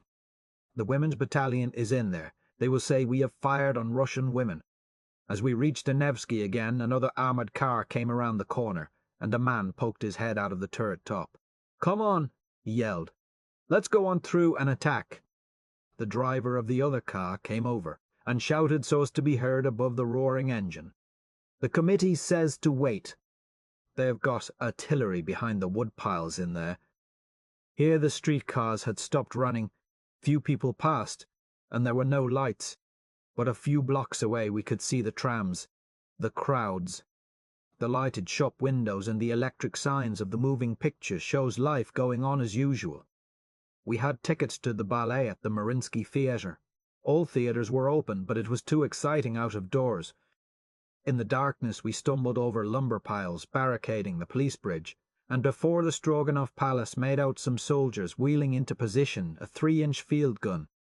Men in various uniforms were coming and going in an aimless way, and doing a great deal of talking. Up the Nevsky the whole city seemed to be out promenading. On every corner immense crowds were massed around a core of hot discussion. Pickets of a dozen soldiers with fixed bayonets lounged at the street crossings. Red-faced old men in rich fur coats shook their fists at them. Smartly dressed women screamed epithets. The soldiers argued feebly, with embarrassed grins. Armoured cars went up and down the street, named after the first Tsars Oleg, Rurik, Sviatoslav, and daubed with huge red letters RSDR P, Rossiyska Partia, Partia. At the Mikhailovsky, a man appeared with an Russian Social Democratic Labour Party armful of newspapers, and was immediately stormed by frantic people offering a ruble, 5 rubles, 10 rubles, tearing at each other like animals. It was Rabochie Soldat announcing the victory of the proletarian revolution, the liberation of the Bolsheviki still in prison, calling upon the army front and rear for support, a feverish little sheet of 4 pages, running to enormous type, containing no news. On the corner of the Sadovia, about 2,000 citizens had gathered, staring up at the roof of a tall building, where a tiny red spark glowed and waned. "See," said a tall peasant, pointing to it. "It is a provocateur. Presently he will fire on the people." Apparently no one thought of going to investigate. The massive facade of Smolny blazed with lights as we drove up, and from every street converged upon it streams of hurrying shapes dim in the gloom. Automobiles and motorcycles came and went. An enormous elephant-coloured armoured automobile with 2 red flags flying from the turret lumbered out with screaming siren. It was cold, and at the outer gate the Red Guards had built themselves a bonfire. At the inner gate, too, there was a blaze, by the light of which the sentries slowly spelled out our passes and looked us up and down. The canvas covers had been taken off the 4 rapid-fire guns on each side of the doorway, and the ammunition belts hung snake-like from their breeches. A dun herd of armoured cars stood under the trees in the courtyard, engines going. The long, bare, dimly illuminated halls roared with the thunder of feet, calling, shouting, shouting. A crowd came pouring down the staircase, workers in black blouses and round black fur hats, many of them with guns slung over their shoulders, soldiers in rough dirt-coloured coats and grey fur, shappy pinched flat, a leader or so Lunacharsky, Kameniev hurrying along in the centre of a group, all talking at once, with harassed, anxious faces and bulging portfolios under their arms. The extraordinary meeting of the Petrograd Soviet was over. I stopped Kameniev, a quick-moving little man, with a wide, vivacious face set close to his shoulders, Without preface, he read in rapid French a copy of the resolution just passed, the Petrograd Soviet of Workers' and Soldiers' Deputies, saluting the victorious revolution of the Petrograd proletariat and garrison, particularly emphasizes the unity, organization, discipline, and complete cooperation shown by the masses in this rising. Rarely has less blood been spilled, and rarely has an insurrection succeeded so well. The Soviet expresses its firm conviction that the workers' and peasants' government, which, as the government of the Soviets, will be created by the revolution, and which will assure the industrial proletariat of the support of the entire mass of poor peasants, will march firmly towards socialism, the only means by which the country can be spared the miseries and unheard-of horrors of war. The new workers' and peasants' government will propose immediately a just and democratic peace to all the belligerent countries. It will suppress immediately the great landed property and transfer the land to the peasants. It will establish workmen's control over production and distribution of manufactured products, and will set up a general control over the banks, which it will transform into a state monopoly. The Petrograd Soviet of Workers' and Soldiers' Deputies calls upon the workers and the peasants of Russia to support with all their energy and all their devotion the proletarian revolution. The Soviet expresses its conviction that the city workers, allies of the poor peasants, will assure complete revolutionary order, indispensable to the victory of socialism. The Soviet is convinced that the proletariat of the countries of Western Europe will aid us in conducting the cause of socialism to a real and lasting victory. You consider it won, then? He lifted his shoulders. There is much to do, horribly much. It is just beginning. On the landing I met Ryazanov, vice president of the trade unions, looking black and biting his grey beard. "It's insane! Insane!" he shouted. "The European working class won't move. All Russia." He waved his hand distractedly and ran off. Ryazanov and Kamenev had both opposed the insurrection and felt the lash of Lenin's terrible tongue. It had been a momentous session. In the name of the Military Revolutionary Committee, Trotsky had declared that the Provisional Government no longer existed. The characteristic of bourgeois governments, he said, is to deceive the people. We, the Soviets of Workers, Soldiers, and Peasants' Deputies, are going to try an experiment unique in history. We are going to found a power which will have no other aim but to satisfy the needs of the soldiers, workers, and peasants. Lenin had appeared, welcomed with a mighty ovation, prophesying worldwide social revolution, and Zinoviev crying, "This day we have paid our debt to the international proletariat and struck a terrible blow at the war. A terrible body blow at all the imperialists, and particularly at Wilhelm the executioner. Then Trotsky, that telegrams had been sent to the front announcing the victorious insurrection, but no reply had come. Troops were said to be marching against Petrograd. A delegation must be sent to tell them the truth. Cries, 'You are anticipating the will of the All-Russian Congress of Soviets.' Trotsky, coldly, 'The will of the All-Russian Congress of Soviets has been anticipated by the rising of the Petrograd workers and soldiers.' So he came into the great meeting hall, pushing through the clamorous mob at the door. In the rows of seats, under the white chandeliers, packed immovably in the aisles and on the sides, perched on every window-sill and even the edge of the platform, the representatives of the workers and soldiers of all Russia waited in anxious silence or wild exultation the ringing of the chairman's bell. There was no heat in the hall but the stifling heat of unwashed human bodies. A foul blue cloud of cigarette smoke rose from the mass and hung in the thick air. Occasionally, someone in authority mounted the tribune and asked the comrades not to smoke. Then everybody, smokers and all, took up the cry, "Don't smoke, comrades," and went on smoking. Petrovsky, anarchist delegate from the Obukov factory, made a seat for me beside him. Unshaven and filthy, he was reeling from 3 nights' sleepless work on the Military Revolutionary Committee. On the platform sat the leaders of the old Tsay-ee-kah for the last time, dominating the turbulent Soviets, which they had ruled from the first days, and which were now risen against them.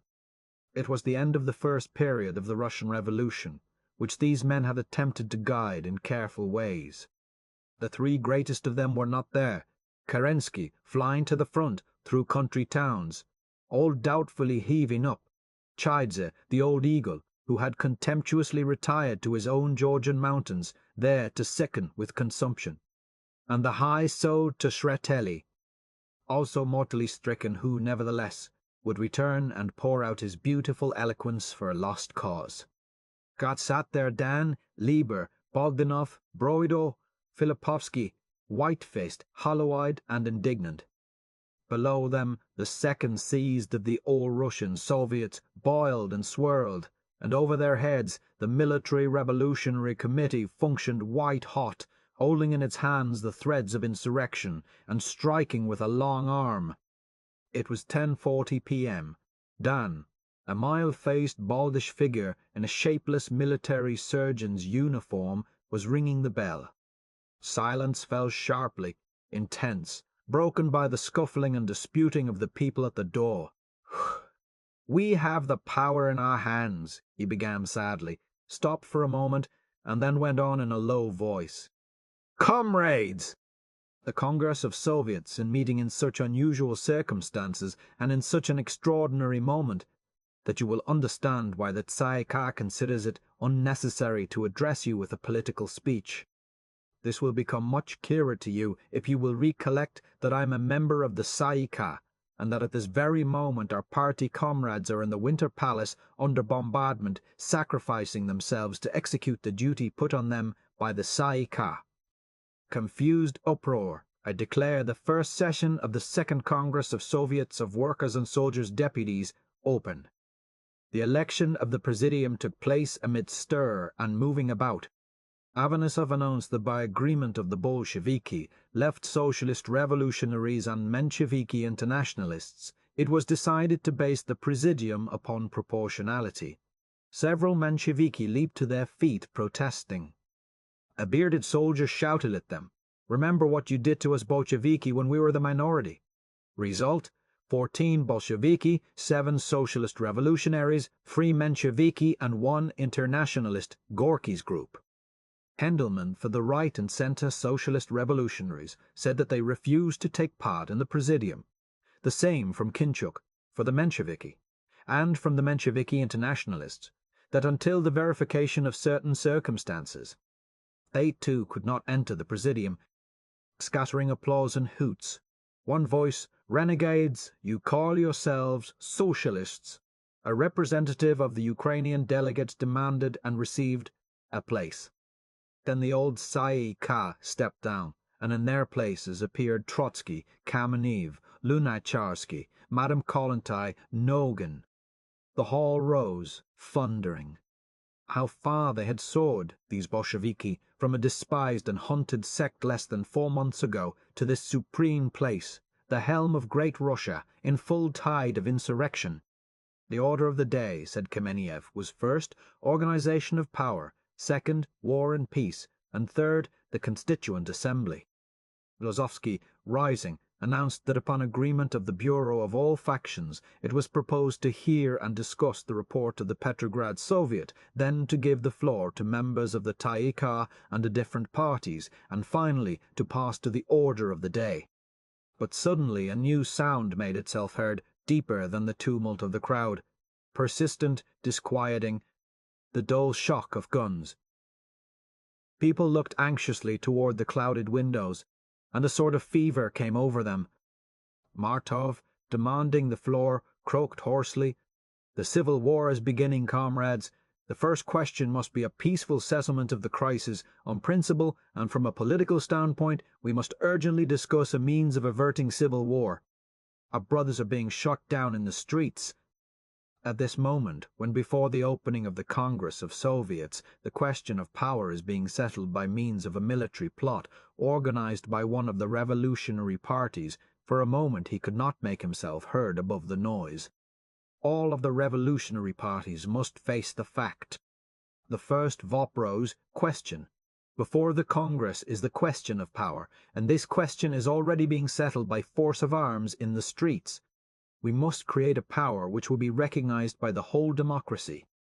If the Congress wishes to be the voice of the revolutionary democracy, it must not sit with folded hands before the developing civil war, the result of which may be a dangerous outburst of counter-revolution. The possibility of a peaceful outcome lies in the formation of a united democratic authority. We must elect a delegation to negotiate with the other socialist parties and organization. Always the methodical, muffled boom of cannon through the windows, and the delegates screaming at each other. So, with the crash of artillery, in the dark, with hatred and fear and reckless daring, new Russia was being born. The left socialist revolutionaries and the United Social Democrats supported Martov's proposition. It was accepted. A soldier announced that the All-Russian Peasants' Soviets had refused to send delegates to the Congress. He proposed that a committee be sent with a formal invitation. "Some delegates are present," he said. "I move that they be given votes." Accepted. Karash, wearing the epaulets of a captain, passionately demanded the floor. "The political hypocrites who control this Congress," he shouted, "told us we were to settle the question of power, and it is being settled behind our backs before the Congress opens. Blows are being struck against the Winter Palace, and it is by such blows that the nails are being driven into the coffin of the political party which has risked such an adventure." Uproar. Followed him Gara. "While we are here discussing propositions of peace, there is a battle on in the streets. The socialist revolutionaries and the Mensheviki refuse to be involved in what is happening and call upon all public forces to resist the attempt to capture the power." Ha! Kuchin!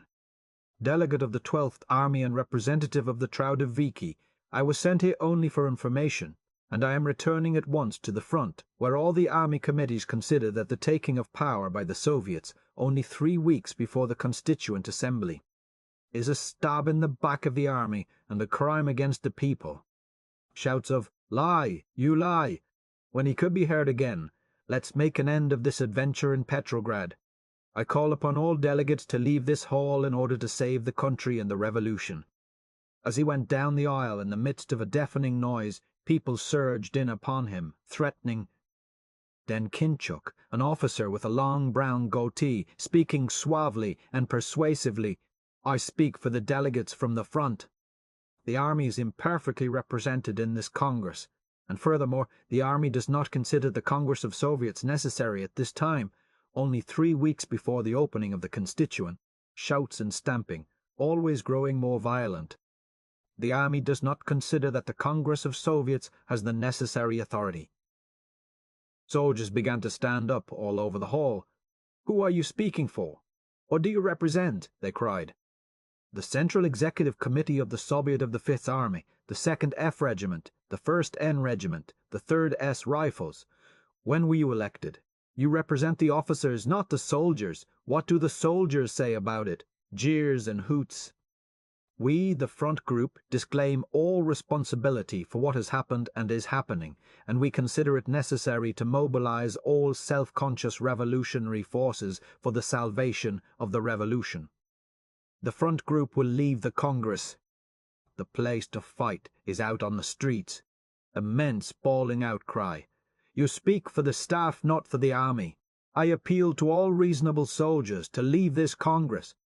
"Kornilovets, counter-revolutionist, provocator," were hurled at him.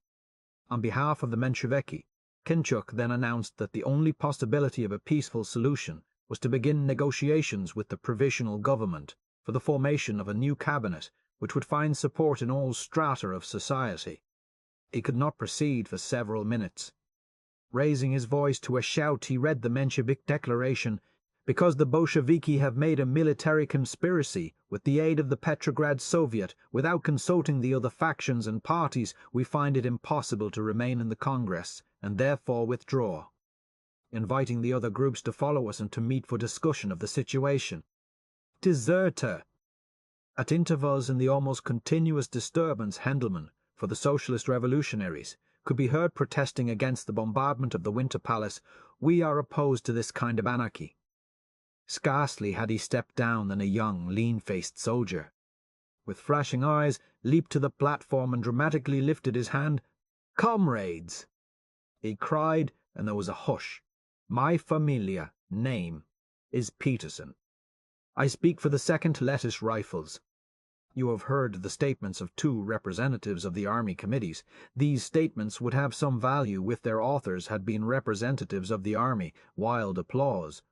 But they do not represent the soldiers. Shaking his fist. The 12th Army has been insisting for a long time upon the re-election of the Great Soviet and the Army Committee, but just as your own Sayika, our committee, refused to call a meeting of the representatives of the masses until the end of September, so that the reactionaries could elect their own false delegates to this Congress. I tell you now, the Lettish soldiers have many times said, no more resolutions, no more talk. We want deeds. The power must be in our hands. Let these impostor delegates leave the Congress. The army is not with them. The hall rocked with cheering. In the first moments of the session, stunned by the rapidity of events, startled by the sound of cannon, the delegates had hesitated. For an hour, hammer blow after hammer blow had fallen from that tribune, welding them together but beating them down. Did they stand then alone? Was Russia rising against them? Was it true that the army was marching on Petrograd? Then this clear-eyed young soldier had spoken, and in a flash they knew it for the truth.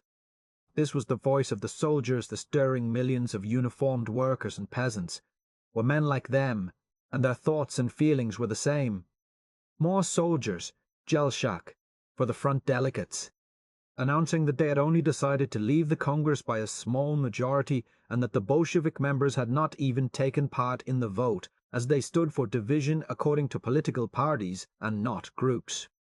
Hundreds of delegates from the front, he said, are being elected without the participation of the soldiers because the army committees are no longer the real representatives of the rank and file. Lukyanov, crying that officers like Karash and Kinchuk could not represent the army in this Congress, but only the High Command. The real inhabitants of the trenches want with all their hearts the transfer of power into the hands of the Soviets, and they expect very much from it. The tide was turning. Then came Abramovich, for the Bund, the organ of the Jewish Social Democrats, his eyes snapping behind thick glasses, trembling with rage. What is taking place now in Petrograd is a monstrous calamity. The Bund group joins with the declaration of the Mensheviki and Socialist Revolutionaries and will leave the Congress. He raised his voice and hand. Our duty to the Russian proletariat doesn't permit us to remain here and be responsible for these crimes. Because the firing on the Winter Palace doesn't cease, the Municipal Duma, together with the Mensheviki and Socialist Revolutionaries and the Executive Committee of the Peasants' Soviet, has decided to perish with the Provisional Government, and we are going with them. Unarmed, we will expose our breasts to the machine guns of the terrorists. We invite all delegates to this Congress. The rest was lost in a storm of hoots, menaces and curses which rose to a hellish pitch as 50 delegates got up and pushed their way out. Kameniev jangled the bell, shouting, "Keep your seats and we'll go on with our business." And Trotsky, standing up with a pale, cruel face, letting out his rich voice in cool contempt. All these so-called socialist compromisers, these frightened Mensheviki, socialist revolutionaries, Bund let them go. They are just so much refuse which will be swept into the garbage heap of history. Ryazanov, for the Bolsheviki, stated that at the request of the City Duma, the Military Revolutionary Committee had sent a delegation to offer negotiations to the Winter Palace. In this way, we have done everything possible to avoid bloodshed. We hurried from the place, stopping for a moment at the room where the Military Revolutionary Committee worked at furious speed, engulfing and spitting out panting couriers, dispatching commissars armed with power of life and death to all the corners of the city amid the buzz of the telephonographs. The door opened, a blast of stale air and cigarette smoke rushed out. We caught a glimpse of dishevelled men bending over a map under the glare of a shaded electric light. Comrade Josefov Dukhinsky, a smiling youth with a mop of pale yellow hair, made out passes for us. When we came into the chill night, all the front of Smolny was one huge park of arriving and departing automobiles, above the sound of which could be heard the far-off slow beat of the cannon. A great motor truck stood there, shaking to the roar of its engine. Men were tossing bundles into it, and others receiving them, with guns beside them. "Where are you going?" I shouted. "Downtown all over, everywhere," answered a little workman, grinning with a large exultant gesture. We showed our passes. "Come along," they invited. "But they'll probably be shooting." We climbed in. The clutch slid home with a raking jar. The great car jerked forward. We all toppled backward on top of those who were climbing in. Past the huge fire by the gate, and then the fire by the outer gate. Glowing red on the faces of the workmen with rifles who squatted around it and went bumping at top speed down the Suvorovsky Prospect, swaying from side to side. One man tore the wrapping from a bundle and began to hurl handfuls of handfuls of... We imitated him, plunging down through the dark street with a tail of white papers floating and eddying out behind. The late passer-by stooped to pick them up. The patrols around bonfires on the corners ran out with uplifted arms to catch them. Sometimes armed men loomed up ahead, crying, "Stoi!" and raising their guns. But our chauffeur only yelled something unintelligible, and we hurtled on. I picked up a copy of the paper, and under a fleeting streetlight read, "To the cities and of Rusilia. The Provisional Government is deposed. The state power has passed into the hands of the organ of the Petrograd Soviet of Workers' and Soldiers' Deputies, the Military Revolutionary Committee, which stands at the head of the Petrograd proletariat and garrison. The cause for which the people were fighting, immediate proposal of a democratic peace, abolition of landlord property rights over the land, labor control over production, creation of a Soviet government, the cause is securely achieved. Long live the revolution of workmen, satyrs and peasants, Military's Revolutionary Committee, Petrograd Soviet of Workers and Soldiers' Deputies." Proclamation of the fall of the Provisional Government, issued by the Military Revolutionary Committee on the night of November 7th, our calendar, which we helped to distribute from a motor truck just after the surrender of the Winter Palace. A slant-eyed, Mongolian-faced man who sat beside me, dressed in a goatskin Caucasian cape, snapped, "Look out! Here the provocateurs always shoot from the windows!" We turned into Znamensky Square, dark and almost deserted, careened around Trubetskoy's brutal statue and swung down the wide Nevsky, 3 men standing up with rifles ready, peering at the windows. Behind us the street was alive with people running and stooping. We could no longer hear the cannon, and the nearer we drew to the Winter Palace end of the city, the quieter and more deserted were the streets. The City Duma was all brightly lighted. Beyond that, we made out a dark mass of people and a line of sailors who yelled furiously at us to stop. The machine slowed down and we climbed out. It was an astonishing scene. Just at the corner of the Ekaterina Canal, under an arc light, a cordon of armed sailors was drawn across the Nevsky, blocking the way to a crowd of people in column of 4s. There were about 300 or 400 of them, men in frock coats, well-dressed women, officers, all sorts and conditions of people. Among them we recognized many of the delegates from the Congress, leaders of the Mensheviki and Socialist Revolutionaries, Avksentiev, the lean, red-bearded president of the Peasant Soviets, Sorokin, Kerensky's spokesman, Kinchuk, Abramovich, and at the head, white-bearded old Schreider, mayor of Petrograd, and Prokopovich, minister of supplies in the Provisional Government, arrested that morning and released. I caught sight of Malkin, reporter for the Russian Daily News. "Going to die in the Winter Palace," he shouted cheerfully. The procession stood still, but from the front of it came loud argument. Schreider and Prokopovich were bellowing at the big sailor who seemed in command. "We demand to pass," they cried. "See, these comrades come from the Congress of Soviets. Look at their tickets. We are going to the Winter Palace." The sailor was plainly puzzled. He scratched his head with an enormous hand, frowning. "I have orders from the committee not to let anybody go to the Winter Palace," he grumbled. "But I will send a comrade to telephone to Smolny. We insist upon passing. We are unarmed. We will march on whether you permit us or not," cried old Schreider, very much excited.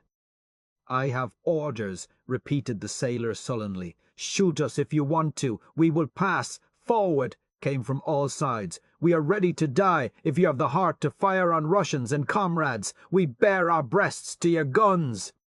"No," said the sailor, looking stubborn. "I can't allow you to pass."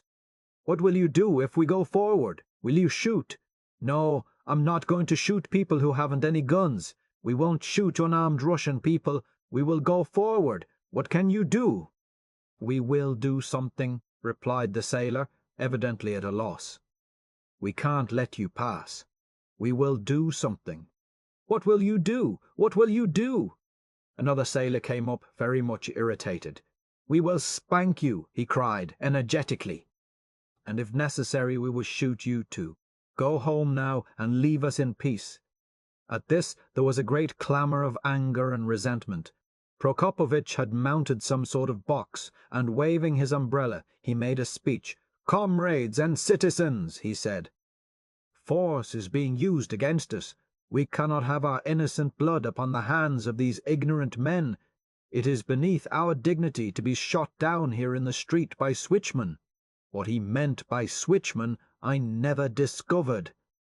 Let us return to the Duma and discuss the best means of saving the country and the revolution." Whereupon, in dignified silence, the procession marched around and back up the Nevsky, always in column of fours, and taking advantage of the diversion we slipped past the guards and set off in the direction of the Winter Palace. Here it was absolutely dark, and nothing moved but pickets of soldiers and Red Guards grimly intent. In front of the Kazan Cathedral, a 3-inch field gun lay in the middle of the street, slewed sideways from the recoil of its last shot over the roofs. Soldiers were standing in every doorway, talking in low tones and peering down toward the police bridge. I heard one voice saying, "It is possible that we have done wrong. At the corners patrols stopped all passers-by, and the composition of these patrols was interesting, for in command of the regular troops was invariably a Red Guard." The shooting had ceased. Just as we came to the Morskaya, somebody was shouting, "The Junkers have sent word they want us to go and get them out." Voices began to give commands, and in the thick gloom we made out a dark mass moving forward, silent but for the shuffle of feet and the clinking of arms. We fell in with the first ranks. Like a black river filling all the street, without song or cheer, we poured through the Red Arch, where the man just ahead of me said in a low voice, "Look out, comrades, don't trust them, they will fire surely." In the open we began to run, stooping low and bunching together, and jammed up suddenly behind the pedestal of the Alexander column. "How many of you did they kill?" I asked. "I don't know." "About 10. After a few minutes huddling there, some hundreds of men, the army seemed reassured, and without any orders suddenly began again to flow forward. By this time, in the light that streamed out of all the Winter Palace windows, I could see that the first 200 or 300 men were Red Guards, with only a few scattered soldiers. Over the barricade of firewood we clambered, and leaping down inside gave a triumphant shout as we stumbled on a heap of rifles thrown down by the Junkers who had stood there. On both sides of the main gateway the doors stood wide open, light streamed out, and from the huge pile came not the slightest sound. Carried along by the eager wave of men, we were swept into the right-hand entrance, opening into a great bare vaulted room, the cellar of the east wing, from which issued a maze of corridors and staircases. A number of huge packing cases stood about, and upon these the Red Guards and soldiers fell furiously, battering them open with the butts of their rifles, and pulling out carpets, curtains, linen, porcelain plates, glassware. One man went strutting around with a bronze clock perched on his shoulder. Another found a plume of ostrich feathers, which he stuck in his hat. The looting was just beginning when somebody cried, "Comrades, don't touch anything, don't take anything. This is the property of the people." Immediately 20 voices were crying, "Stop, put everything back, don't take anything, property of the people." Many hands dragged the spoilers down. Damask and tapestry were snatched from the arms of those who had them. 2 men took away the bronze clock. Roughly and hastily the things were crammed back in their cases, and self-appointed sentinels stood guard. It was all utterly spontaneous. Through corridors and up staircases the cry could be heard growing fainter and fainter in the distance. Revolutionary discipline. Property of the people. We crossed back over to the left entrance, in the west wing. There order was also being established. "Clear the palace," bawled a red guard, sticking his head through an inner door. "Come, comrades, let's show that we're not thieves and bandits. Everybody out of the palace except the commissars until we get sentries posted." 2 red guards, a soldier and an officer, stood with revolvers in their hands. Another soldier sat at a table behind them with pen and paper. Shouts of "All out! All out!" were heard far and near within, and the army began to pour through the door, jostling, expostulating, arguing. As each man appeared, he was seized by the self-appointed committee, who went through his pockets and looked under his coat. Everything that was plainly not his property was taken away. The man at the table noted it on his paper, and it was carried into a little room. The most amazing assortment of objects were thus confiscated: statuettes, bottles of ink, bedspreads worked with the imperial monogram, candles, a small oil painting, desk blotters, gold-handled swords, cakes of soap, clothes of every description, blankets. 1 red guard carried 3 rifles, 2 of which he had taken away from Junkers. Another had 4 portfolios bulging with written documents. The culprits either sullenly surrendered or pleaded like children. All talking at once, the committee explained that stealing was not worthy of the people's champions. Often those who had been caught turned around and began to help go through the rest of the comrades. See App, IV. Sect 3. Junkers came out, in bunches of 3 or 4. The committee seized upon them with an excess of zeal, accompanying the search with remarks like, provocators, Kornilovists, counter-revolutionists, murderers of the people. But there was no violence done, although the Junkers were terrified. They, too, had their pockets full of small plunder. It was carefully noted down by the scribe and piled in the little room. The Junkers were disarmed. "Now, will you take up arms against the people any more?" demanded clamouring voices. "No," answered the Junkers, one by one. Whereupon they were allowed to go free. We asked if we might go inside. The committee was doubtful, but the big red guard answered firmly that it was forbidden. "Who are you anyway?" he asked. "How do I know that you are not all Kerenskys? There were 5 of us, 2 women. Passhaus tuadishchi, way, comrades." A soldier and a red guard appeared in the door waving the crowd aside, and other guards with fixed bayonets. After them followed single file 6 men in civilian dress, the members of the Provisional Government. First came Kishkin, his face drawn and pale, then Rutenberg, looking sullenly at the floor. Terestchenko was next. Glancing sharply around, he stared at us with cold fixity. They passed in silence. The victorious insurrectionists crowded to see, but there were only a few angry mutterings. It was only later that we learned how the people in the street wanted to lynch them, and shots were fired, but the sailors brought them safely to Peter Paul. In the meanwhile, unrebuked, we walked into the palace. There was still a great deal of coming and going, of exploring new-found apartments in the vast edifice, of searching for hidden garrisons of Junkers which did not exist. We went upstairs and wandered through room after room. This part of the palace had been entered also by other detachments from the side of Geneva. The paintings, statues, tapestries and rugs of the great state apartments were unharmed. In the offices, however, every desk and cabinet had been ransacked, the papers scattered over the floor. And in the living rooms beds had been stripped of their coverings and wardrobes wrenched open. The most highly prized loot was clothing which the working people needed. In a room where furniture was stored, we came upon 2 soldiers ripping the elaborate Spanish leather upholstery from chairs. They explained it was to make boots with.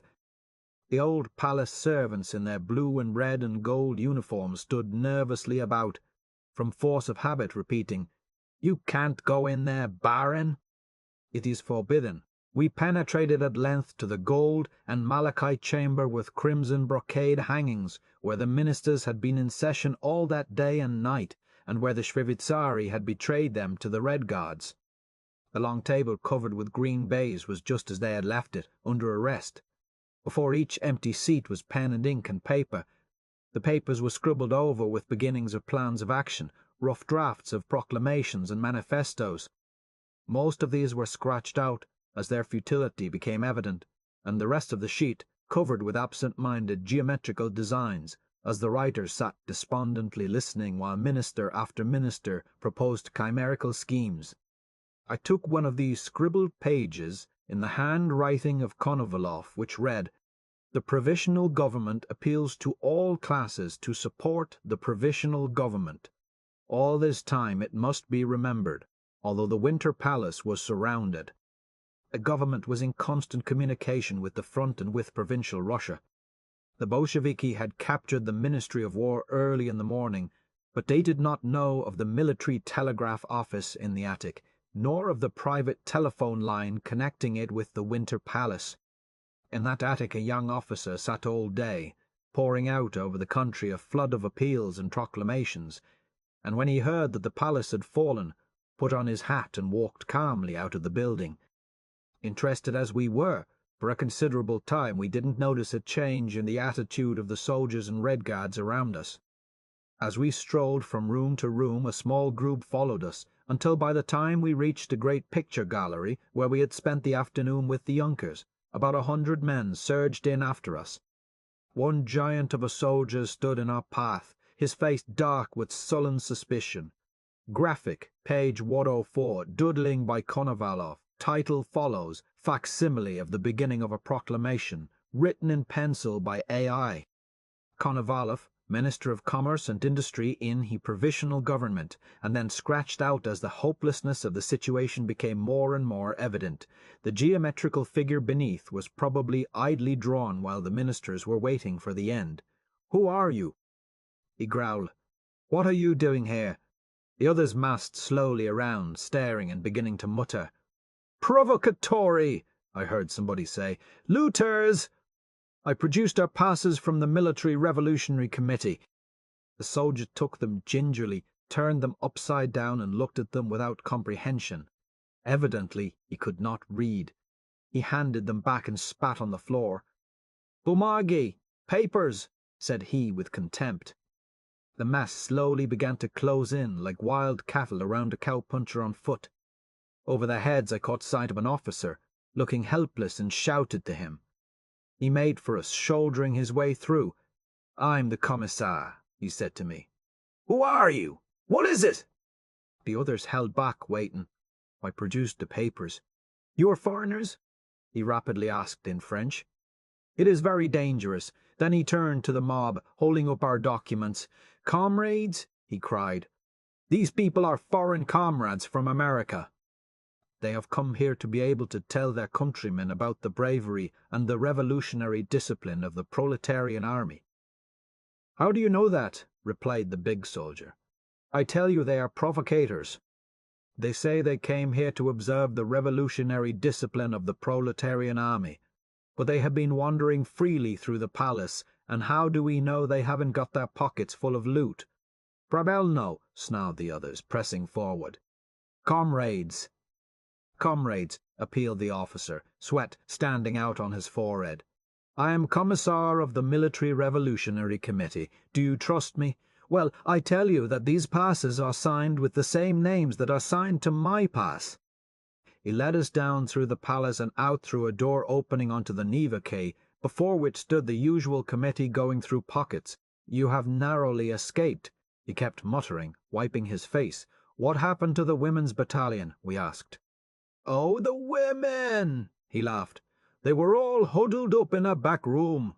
We had a terrible time deciding what to do with them. Many were in hysterics and so on. So finally we marched them up to the Finland station and put them on a train for Levashovo, where they have a camp. See app. IV, sect. 4.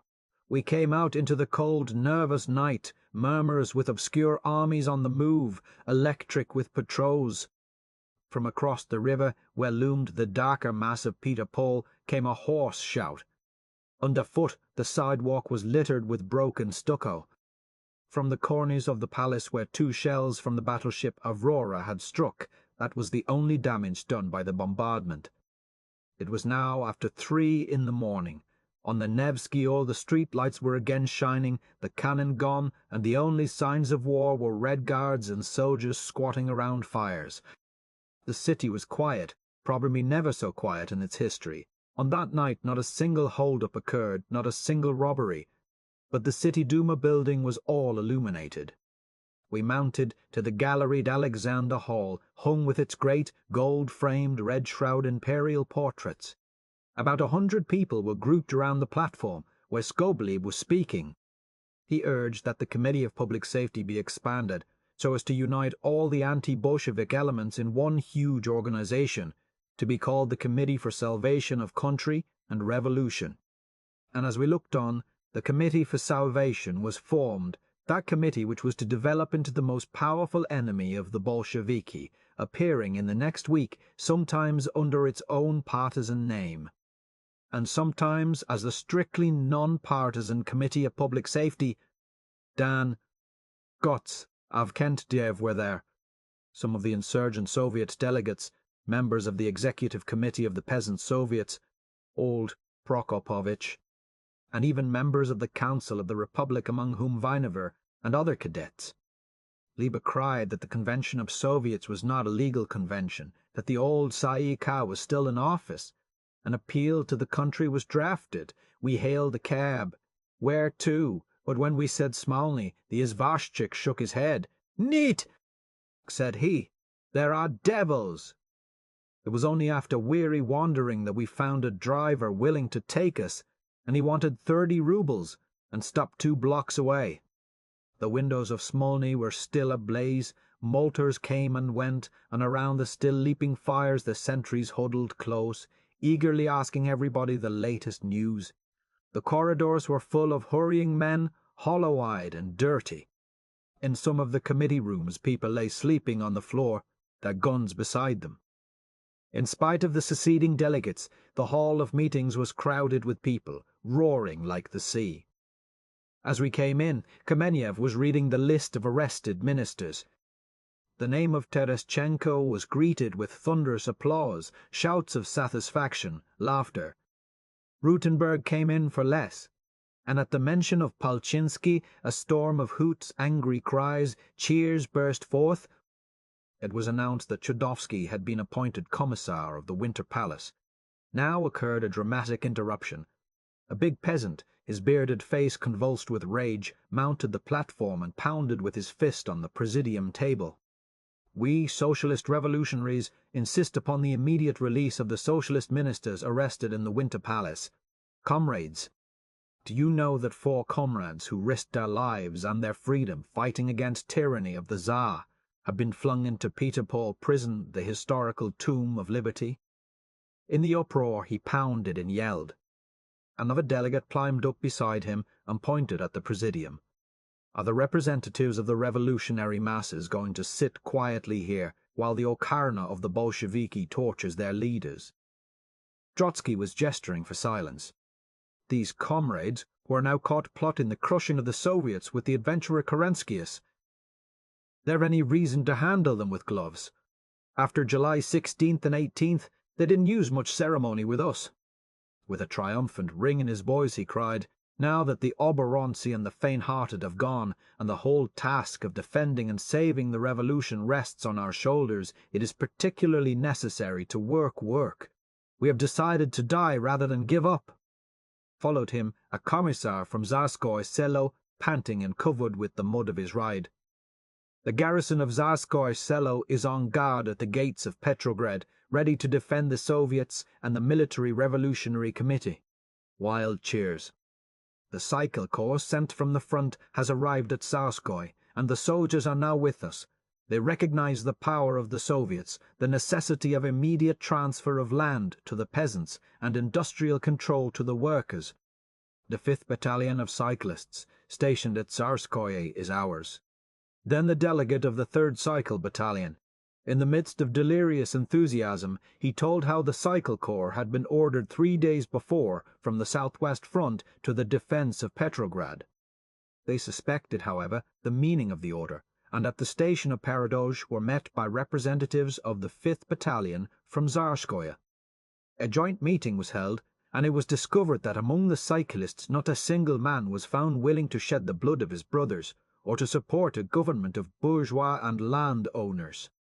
Kapelinsky for the Mensheviki internationalists proposed to elect a special committee to find a peaceful solution to the civil war. "There isn't any peaceful solution," bellowed the crowd. "Victory is the only solution." The vote was overwhelmingly against, and the Mensheviki internationalists left the Congress in a whirlwind of jocular insults. There was no longer any panic fear. Kamenev from the platform shouted after them.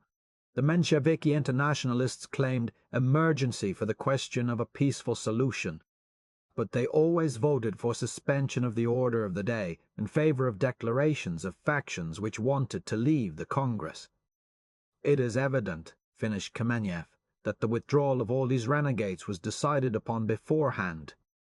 The Assembly decided to ignore the withdrawal of the factions and proceed to the appeal to the workers, soldiers, and peasants of all Russia, to workers, seichers, and peasants. The Second All-Russian Congress of Soviets of Workers and Soldiers Deputies has opened. It represents the great majority of the Soviets. There are also a number of peasant deputies. Based upon the will of the great majority of the workers, soldiers, and peasants, based upon the triumphant uprising of the Petrograd workmen and soldiers, the Congress assumes the power. The Provisional Government is deposed. Most of the members of the Provisional Government are already arrested. The Soviet authority will at once propose an immediate democratic peace to all nations, and an immediate truce on all fronts.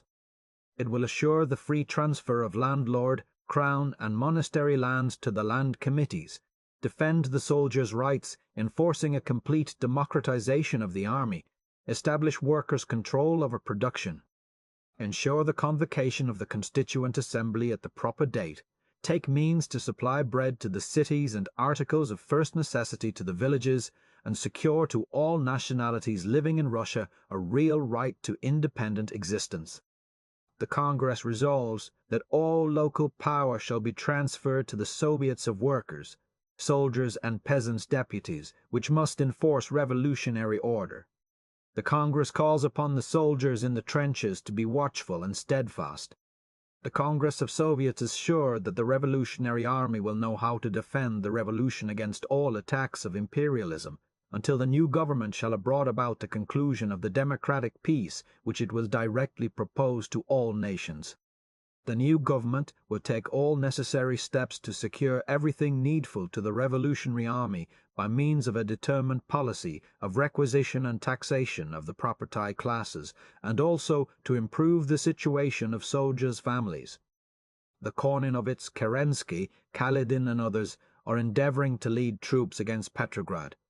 Several regiments, deceived by Kerensky, have sided with the insurgent people. Soldiers, make active resistance to the Kornilovitz Kerensky. Be on guard. Railway men, stop all troop trains being sent by Kerensky against Petrograd. Soldiers, workers, clerical employees, the destiny of the revolution and democratic peace is in your hands. Long live the revolution, the All-Russian Congress of Soviets of Workers and Soldiers Deputies. Delegates from the Peasant Soviets. It was exactly 5017 a.m. when Krylenko, staggering with fatigue, climbed to the tribune with a telegram in his hand. Comrades from the Northern Front. The 12th Army sends greetings to the Congress of Soviets, announcing the formation of a military revolutionary committee which has taken over the command of the Northern Front. Pandemonium, men weeping, embracing each other. General Jemisov has recognized the committee commissar of the Provisional Government. Voitinsky has resigned. So, Lenin and the Petrograd workers had decided on insurrection. The Petrograd Soviet had overthrown the Provisional Government and thrust the coup d'etat upon the Congress of Soviets. Now there was all great Russia to win, and then the world. Would Russia follow and rise? And the world, what of it? Would the people's answer and rise, a red world tide? Although it was 6 in the morning, night was yet heavy and chill. There was only a faint, unearthly pallor stealing over the silent streets, dimming the watchfires, the shadow of a terrible dawn, grey rising over Russia, Chapter 5. Plunging Ahead. THURSD Day, November 8th. Day broke on a city in the wildest excitement and confusion, a whole nation having up in long hissing swells of storm. Superficially all was quiet. Hundreds of thousands of people retired at a prudent hour, got up early, and went to work. In Petrograd the streetcars were running, the stores and restaurants open, theatres going, an exhibition of paintings advertised. All the complex routine of common life humdrum, even in wartime, proceeded as usual. Nothing is so astounding as the vitality of the social organism, how it persists, feeding itself, clothing itself, amusing itself, in the face of the worst calamities. The air was full of rumours about Kerensky, who was said to have raised the front and to be leading a great army against the capital. Volia Naroda published a prikaz launched by him at Pskov. The disorders caused by the insane attempt of the Bolsheviki place the country on the verge of a precipice and demand the effort of our entire will, our courage, and the devotion of every one of us, to win through the terrible trial which the fatherland is undergoing. Until the declaration of the composition of the new government, if one is formed, everyone ought to remain at his post and fulfill his duty toward bleeding Russia. It must be remembered that the least interference with existing army organizations can bring on irreparable misfortunes by opening the front to the enemy. Therefore it is indispensable to preserve at any price the morale of the troops by assuring complete order and the preservation of the army from new shocks, and by maintaining absolute confidence between officers and their subordinates. I order all the chiefs and commissars, in the name of the safety of the country, to stay at their posts, as I myself retain the post of Supreme Commander, until the Provisional Government of the Republic shall declare its will. In answer, this placard on all the walls, from the old Ruskin Kongress of Suzhin, Kongress of Uitz, the ex-ministers Konovov, Kishkin, Tereshchenko, Maliantovich, Nikitin and others have been arrested by the military remediati. Kerensky has fled. All army organizations are ordered to take every measure for the immediate arrest of Kerensky and his conveyance to Petrograd. All assistance given to Kerensky will be punished as a serious crime against the state. With breaks released, the Military Revolutionary Committee whirled, throwing off orders, appeals, decrees like sparks. See App. V. Sect 1. Kornilov was ordered brought to Petrograd. Members of the peasant land committees imprisoned by the Provisional Government were declared free. Capital punishment in the army was abolished. Government employees were ordered to continue their work and threatened with severe penalties if they refused. All pillage, disorder and speculation were forbidden on the pain of death. Temporary commissars were appointed to the various ministries: Foreign Affairs, Vorsky and Trotsky; Interior and Justice, Rykov; Labor, Shliapnikov; Finance, Menjinsky; Public Welfare, Madame Kollontai; Commerce, Ways and Communications, Ryazanov; Navy, the Sailor Korbier; Posts and Telegraphs, Spiro; Theatres, Muravyov; State Printing Office, Gerbiashev; for the city of Petrograd, Lieutenant Nestorov; for the Northern Front, Pozan. To the Army, appeal to set up military revolutionary committees. To the railway workers, to maintain order, especially not to delay the transport of food to the cities and the front. In return, they were promised representation in the Ministry of Ways and Communications. Cossack brothers, said one proclamation, you are being led against Petrograd. They want to force you into battle with the revolutionary workers and soldiers of the capital. Do not believe a word that is said by our common enemies, the landowners and the capitalists. At our Congress are represented all the conscious organizations of workers, soldiers and peasants of Russia. The Congress wishes also to welcome into its midst the worker Cossacks. The generals of the Black Band, henchmen of the landowners, of Nikolai the Cruel, are our enemies. They tell you that the Soviets wish to confiscate the lands of the Cossacks. This is a lie. It is only from the great Cossack landlords that the revolution will confiscate the land to give it to the people. Organize Soviets of Cossacks' deputies. Join with the Soviets of workers and soldiers' deputies. Show the Black Band that you are not traitors to the people, and that you do not wish to be cursed by the whole of revolutionary Russia. Cossack brothers, execute no orders of the enemies of the people. Send your delegates to Petrograd to talk it over with us. The Cossacks of the Petrograd garrison, to their honor, have not justified the hope of the people's enemies. Cossack brothers, the All-Russian Congress of Soviets extends to you a fraternal hand. Long live the brotherhood of the Cossacks with the soldiers, workers, and peasants of all Russia. On the other side, what a storm of proclamations posted up, handbills scattered everywhere, newspapers screaming and cursing and prophesying evil. Now raged the battle of the printing press, all other weapons being in the hands of the Soviets. First, the appeal of the Committee for Salvation of Country and Revolution, flung broadcast over Russia and Europe to the citizens of the Russian Republic. Contrary to the will of the revolutionary masses, on November 7th the Bolsheviki of Petrograd criminally arrested part of the Provisional Government, dispersed the Council of the Republic, and proclaimed an illegal power. Such violence committed against the government of revolutionary Russia at the moment of its greatest external danger is an indescribable crime against the fatherland. The insurrection of the Bolsheviki deals a mortal blow to the cause of national defense and postpones immeasurably the moment of peace so greatly desired. Civil war begun by the Bolsheviki threatens to deliver the country to the horrors of anarchy and counter-revolution and cause the failure of the Constituent Assembly, which must affirm the Republican regime and transmit to the people forever their right to the land. Preserving the continuity of the only legal governmental power, the Committee for Salvation of Country and Revolution, established on the night of November 7th, takes the initiative in forming a new provisional government, which, basing itself on the forces of democracy, will conduct the country to the Constituent Assembly and save it from anarchy and counter-revolution. The Committee for Salvation summons you, citizens, to refuse to recognize the power of violence. Do not obey its orders. Rise for the defense of the country and revolution. Support the Committee for Salvation.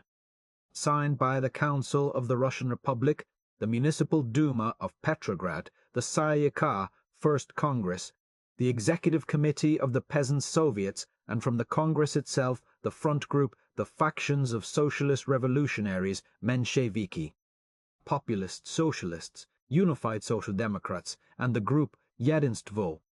Then posters from the Socialist Revolutionary Party, the Mensheviki Oboronцы, Peasant Soviets again, from the Central Army Committee, the Central Flot.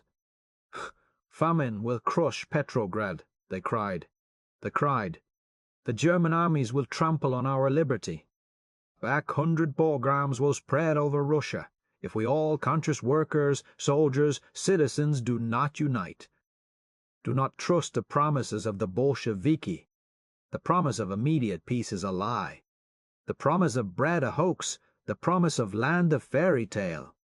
They were all in this manner. Comrades, you have been basely and cruelly deceived. The seizure of power has been accomplished by the Bolsheviki alone. They concealed their plot from the other socialist parties composing the Soviet. You have been promised land and freedom, but the counter-revolution will profit by the anarchy called forth by the Bolsheviki and will deprive you of land and freedom. The newspapers were as violent. Our duty, said the Dielo Naroda, is to unmask these traitors to the working class. Our duty is to mobilize all our forces and mount guard over the cause of the revolution. Izviestia, for the last time speaking in the name of the old Sayaka, threatened awful retribution. As for the Congress of Soviets, we affirm that there has been no Congress of Soviets. We affirm that it was merely a private conference of the Bolshevik faction. And in that case, they have no right to cancel the powers of the Sayaka. Novaya Zhizn, while pleading for a new government that should unite all the socialist parties, criticized severely the action of the socialist revolutionaries and the Mensheviki in quitting the Congress, and pointed out that the Bolshevik insurrection meant one thing very clearly, that all illusions about coalition with the bourgeoisie were henceforth demonstrated vain. Robochi Put blossomed out as Pravda, Lenin's newspaper, which had been suppressed in July. It crowed, bristling, workers, soldiers, peasants. In March you struck down the tyranny of the clique of nobles. Yesterday you struck down the tyranny of the bourgeois gang. The first task now is to guard the approaches to Petrograd. The second is definitely to disarm the counter-revolutionary elements of Petrograd. The third is definitely to organize the revolutionary power and assure the realization of the popular program. What few cadet organs appeared, and the bourgeoisie generally adopted a detached, ironical attitude toward the whole business. A sort of contemptuous "I told you so" to the other parties. Influential cadets were to be seen hovering around the Municipal Duma and on the outskirts of the Committee for Salvation. Other than that, the bourgeoisie lay low, biding its hour, which could not far off. That the Bolsheviki would remain in power longer than 3 days never occurred to anybody except perhaps to Lenin, Trotsky, the Petrograd workers, and the simpler soldiers. In the high amphitheatrical Nikolai Hall that afternoon I saw the Duma sitting in permanence, tempestuous, grouping around it all the forces of opposition. The old Meyer, Schreider, majestic with his white hair and beard, was describing his visit to Smolny the night before to protest in the name of the municipal self-government. The Duma, being the only existing legal government in the city, elected by equal, direct, and secret suffrage, would not recognize the new power, he had told Trotsky. And Trotsky had answered, there is a constitutional remedy for that. The Duma can be dissolved and re-elected. At this report there was a furious outcry. If one recognizes a government by bayonet, continued the old man, addressing the Duma, well, we have one, but I consider legitimate only a government recognized by the majority, and not one created by the usurpation of a minority. Wild applause on all benches except those of the Bolsheviki. Amid renewed tumult, the mayor announced that the Bolsheviki already were violating municipal autonomy by appointing commissars in many departments. The Bolshevik speaker shouted, trying to make himself heard, that the decision of the Congress of Soviets meant that all Russia backed up the action of the Bolsheviki. "You!" he cried. "You are not the real representative of the people of Petrograd." Shrieks of insult! Insult! Insult! The old mayor, with dignity, reminded him that the Duma was elected by the freest possible popular vote. "Yes," he answered, "but that was a long time ago, like the Tsayika, like the Army Committee." "There has been no new Congress of Soviets," they yelled at him. The Bolshevik faction refuses to remain any longer in this nest of counter-revolution, uproar, and we demand a re-election of the Duma. Whereupon the Bolsheviki left the chamber, followed by cries of "German agents! Down with the traitors!" Shingaryov, cadet, then demanded that all municipal functionaries who had consented to be commissars of the Military Revolutionary Committee be discharged from their position and indicted. Schreider was on his feet, putting a motion to the effect that the Duma protested against the menace of the Bolsheviki to dissolve it, and as the legal representative of the population it would refuse to leave its post. Outside, the Alexander Hall was crowded for the meeting of the Committee for Salvation, and Skobeliev was again speaking. "Never yet," he said, "was the fate of the revolution so acute. Never yet did the question of the existence of the Russian state excite so much anxiety. Never yet did history put so harshly and categorically the question, is Russia to be or not to be? The great hour for the salvation of the revolution has arrived, and in consciousness thereof we observe the close union of the live forces of the revolutionary democracy, by whose organized will a center for the salvation of the country and the revolution has already been created, and much of the same sort. We shall die sooner than surrender our post." Amid violent applause it was announced that the Union of Railway Workers had joined the Committee for Salvation. A few moments later the Post and Telegraph employees came in. Then some Mensheviki internationalists entered the hall, to cheers.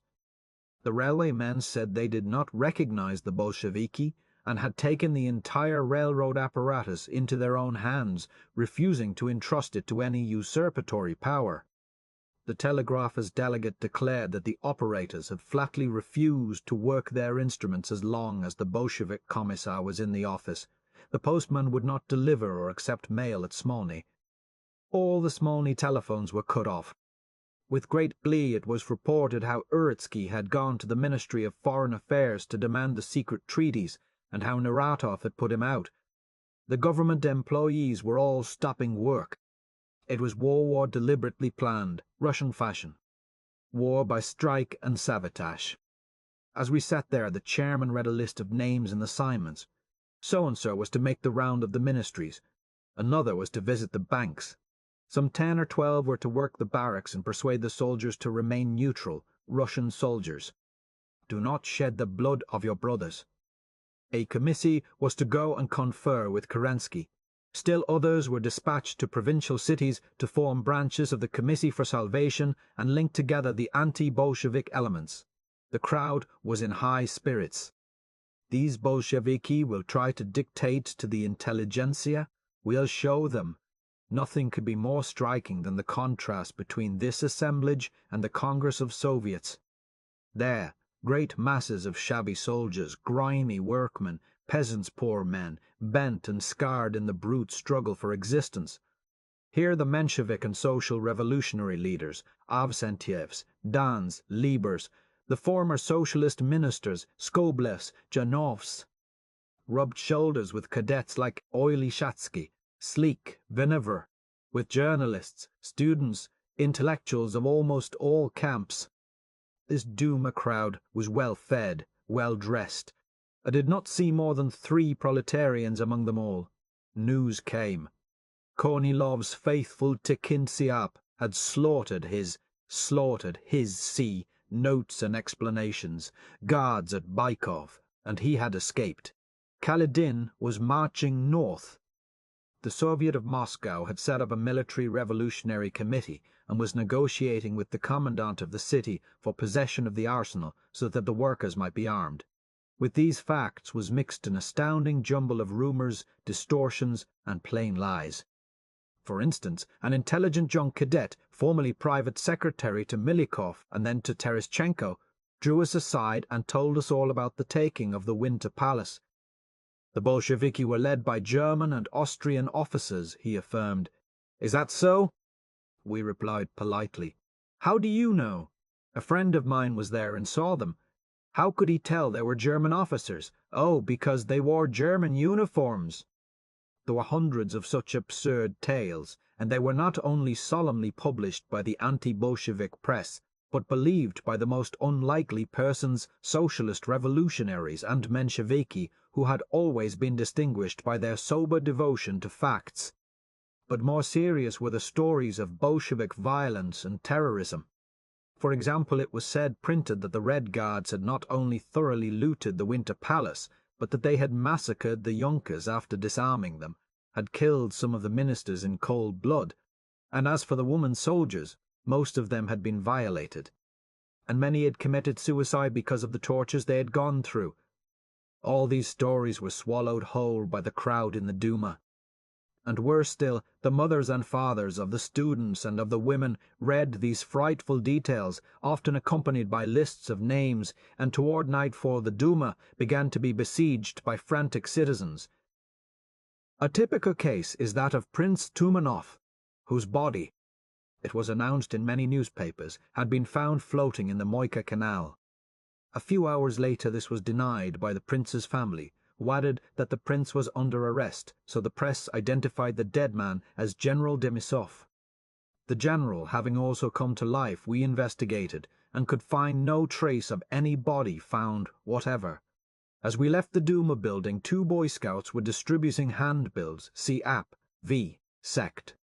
2. To the enormous crowd which blocked the Nevsky in front of the door, a crowd composed almost entirely of businessmen, shopkeepers, tinnuniki, clerks, one read. From the Municipal Duma. The Municipal Duma, in its meeting of October 26th, in view of the events of the day, decrees to announce the inviolability of private dwellings. Through the House committees it calls upon the population of the town of Petrograd to meet with decisive repulse all attempts to enter by force private apartments, not stopping at the use of arms, in the interests of the self-defense of citizens. Up on the corner of the Litany, 5 or 6 Red Guards and a couple of sailors had surrounded a newsdealer and were demanding that he hand over his copies of the Menshevik Rabotchaya Gazeta. Workers' Gazette. Angrily he shouted at them, shaking his fist, as one of the sailors tore the papers from his stand. An ugly crowd had gathered around, abusing the patrol.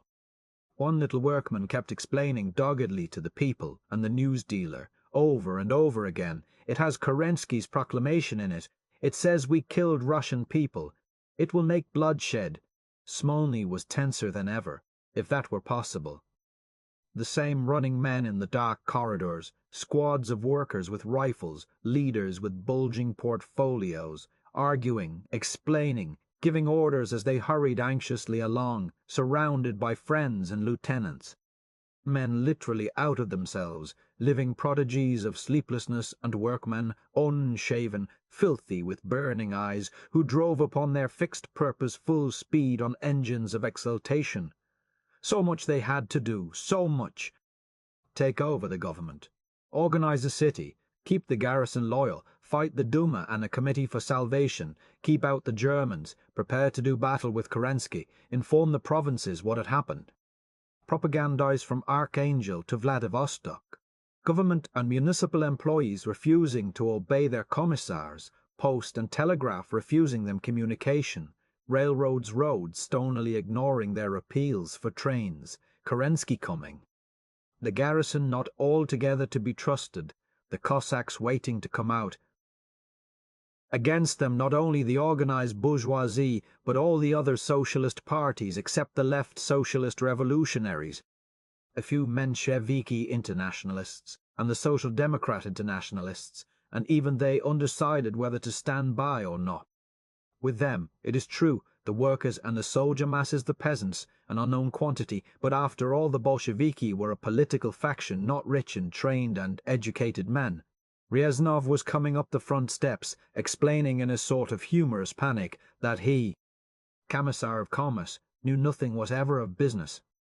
In the upstairs cafe sat a man all by himself in the corner, in a goat-skin cape and clothes which had been, I was going to say, slept in, but of course he hadn't slept, and a 3 days' growth of beard.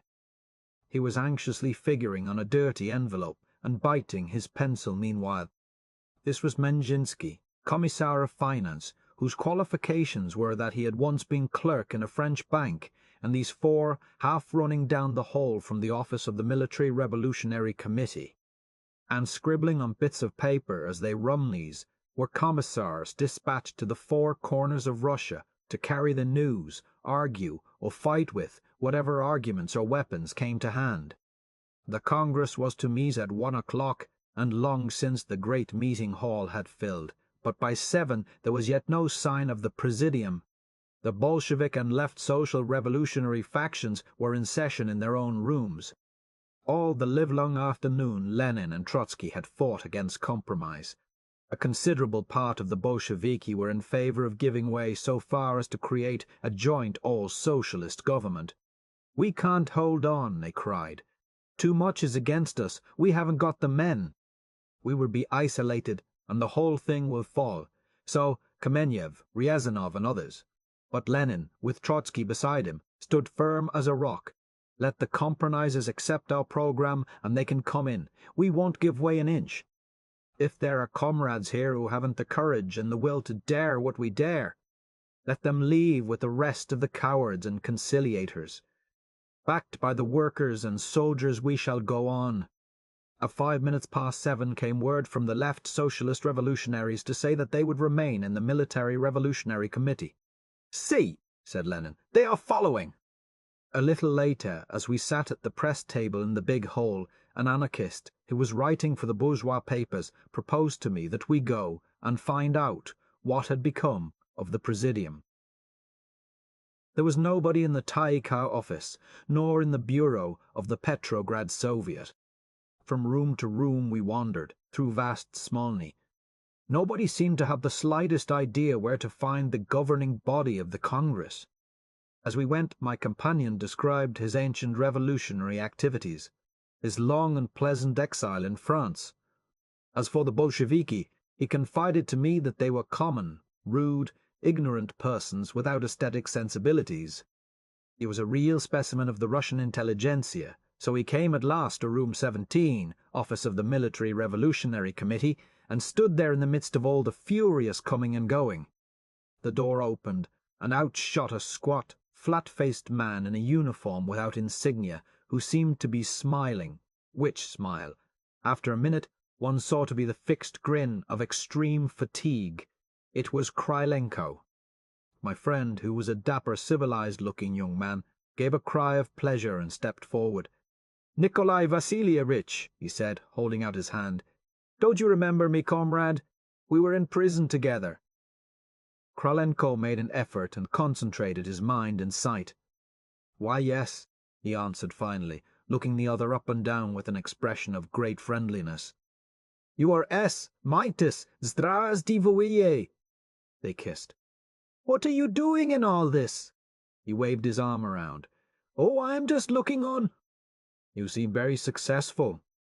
"Yes," replied Krylenko with a sort of doggedness. "The proletarian revolution is a great success." He laughed. "Perhaps, however, we'll meet in prison again." When we got out into the corridor again, my friend went on with his explanations. "You see, I'm a follower of Kropotkin. To us the revolution is a great failure. It has not aroused the patriotism of the masses. Of course, that only proves that the people are not ready for revolution. It was just 8:40 when a thundering wave of cheers announced the entrance of the Presidium, with Lenin, great Lenin, among them. A short, stocky figure, with a big head set down in his shoulders, bald and bulging. Little eyes, a snubbish nose, wide, generous mouth and heavy chin.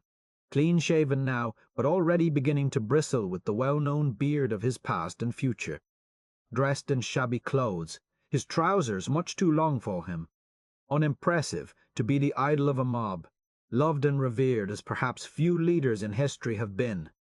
A strange popular leader, a leader purely by virtue of intellect. Colourless, humourless, uncompromising and detached, without picturesque idiosyncrasies, but with the power of explaining profound ideas in simple terms, of analysing a concrete situation. And combined with shrewdness, the greatest intellectual audacity. Kameniev was reading the report of the actions of the Military Revolutionary Committee. Abolition of capital punishment in the army, restoration of the free right of propaganda, release of officers and soldiers arrested for political crimes, orders to arrest Kerensky and confiscation of food supplies in private storehouses. Tremendous applause, again the representative of the Bund. The uncompromising attitude of the Bolsheviki would mean the crushing of the revolution. Therefore the Bund delegates must refuse any longer to sit in the Congress. Cries from the audience. "We thought you walked out last night. How many times are you going to walk out?" Then the representative of the Mensheviki internationalists. Shouts, "What? You here still?" The speaker explained that only part of the Mensheviki internationalists left the Congress. The rest were going to stay. "We consider it dangerous and perhaps even mortal for the revolution to transfer the power to the Soviets, interruptions, but we feel it our duty to remain in the Congress and vote against the transfer here." Other speakers followed, apparently without any order.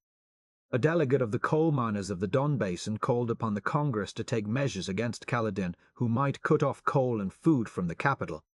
Several soldiers just arrived from the front brought the enthusiastic greetings of their regiments. Now Lenin, gripping the edge of the reading stand, letting his little winking eyes travel over the crowd as he stood there waiting, apparently oblivious to the long rolling ovation which lasted several minutes. When it finished, he said simply, "We shall now proceed to construct the socialist order." Again that overwhelming human roar. "The first thing is the adoption of practical measures to realize peace. We shall offer peace to the peoples of all the belligerent countries upon the basis of the Soviet terms. No annexations, no indemnities, and the right of self-determination of peoples. At the same time, according to our promise, we shall publish and repudiate the secret treaties." The question of war and peace is so clear that I think that I may, without preamble, read the project of a proclamation to the peoples of all the belligerent countries. His great mouth, seeming to smile, opened wide as he spoke. His voice was hoarse, not unpleasantly so. but as if it had hardened that way after years and years of speaking and went on monotonously, with the effect of being able to go on forever. For emphasis he bent forward slightly. No gestures, and before him 1,000 simple faces looking up in intent adoration.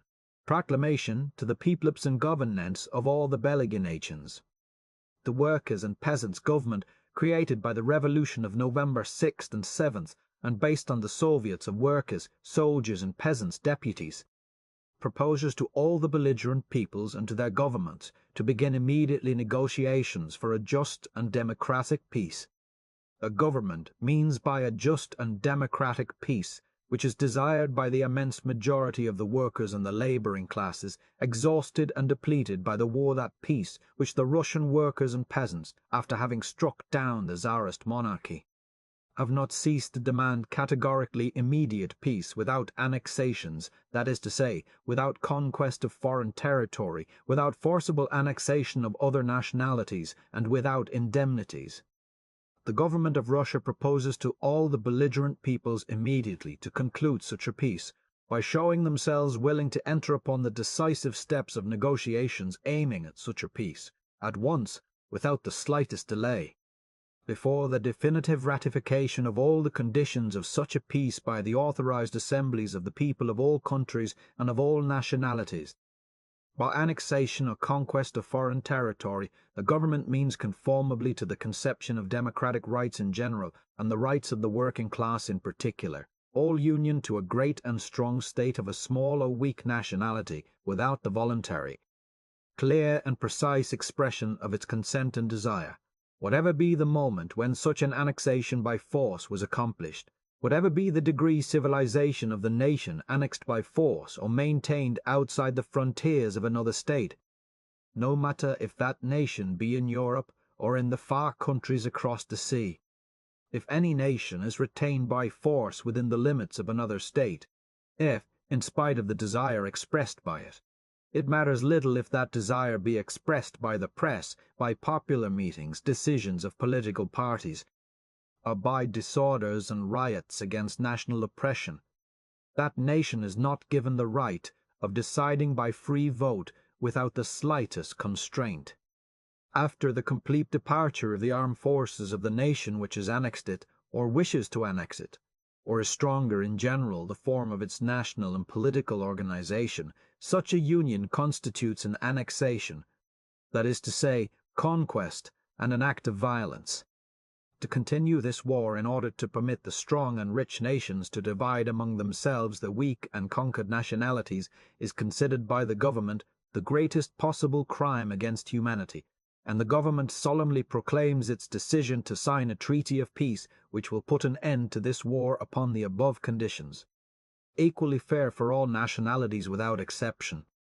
A government abolishes secret diplomacy, expressing before the whole country its firm decision to conduct all the negotiations in the light of day before the people, and will proceed immediately to the full publication of all secret treaties confirmed or concluded by the government of landowners and capitalists from March until November 7th, 1917. All the clauses of the secret treaties which, as occur in a majority of cases, have for their object to procure advantages and privileges for Russian capitalists, to maintain or augment the annexations of the Russian imperialists, are denounced by the government immediately and without discussion. In proposing to all governments and all peoples to engage in public negotiations for peace, the government declares itself ready to carry on these negotiations by telegraph, by post, or by pourparlers between the representatives of the different countries, or at a conference of these representatives. To facilitate these pourparlers, the government appoints its authorized representatives in the neutral countries. The government proposes to all the governments and to the peoples of all the belligerent countries to conclude an immediate armistice, at the same time suggesting that the armistice ought to last 3 months, during which time it is perfectly possible not only to hold the necessary pourparlers between the representatives of all the nations and nationalities without exception drawn into the war of force to take part in it, but also to convoke authorized assemblies of representatives of the people of all countries, for the purpose of the definite acceptance of the conditions of peace. in addressing this offer of peace to the governments and to the peoples of all the belligerent countries. The Provisional Workers' and Peasants' Government of Russia addresses equally and in particular the conscious workers of the three nations most devoted to humanity and the three most important nations among those taking part in the present war: England, France, and Germany. The workers of these countries have rendered the greatest services to the cause of progress and of socialism.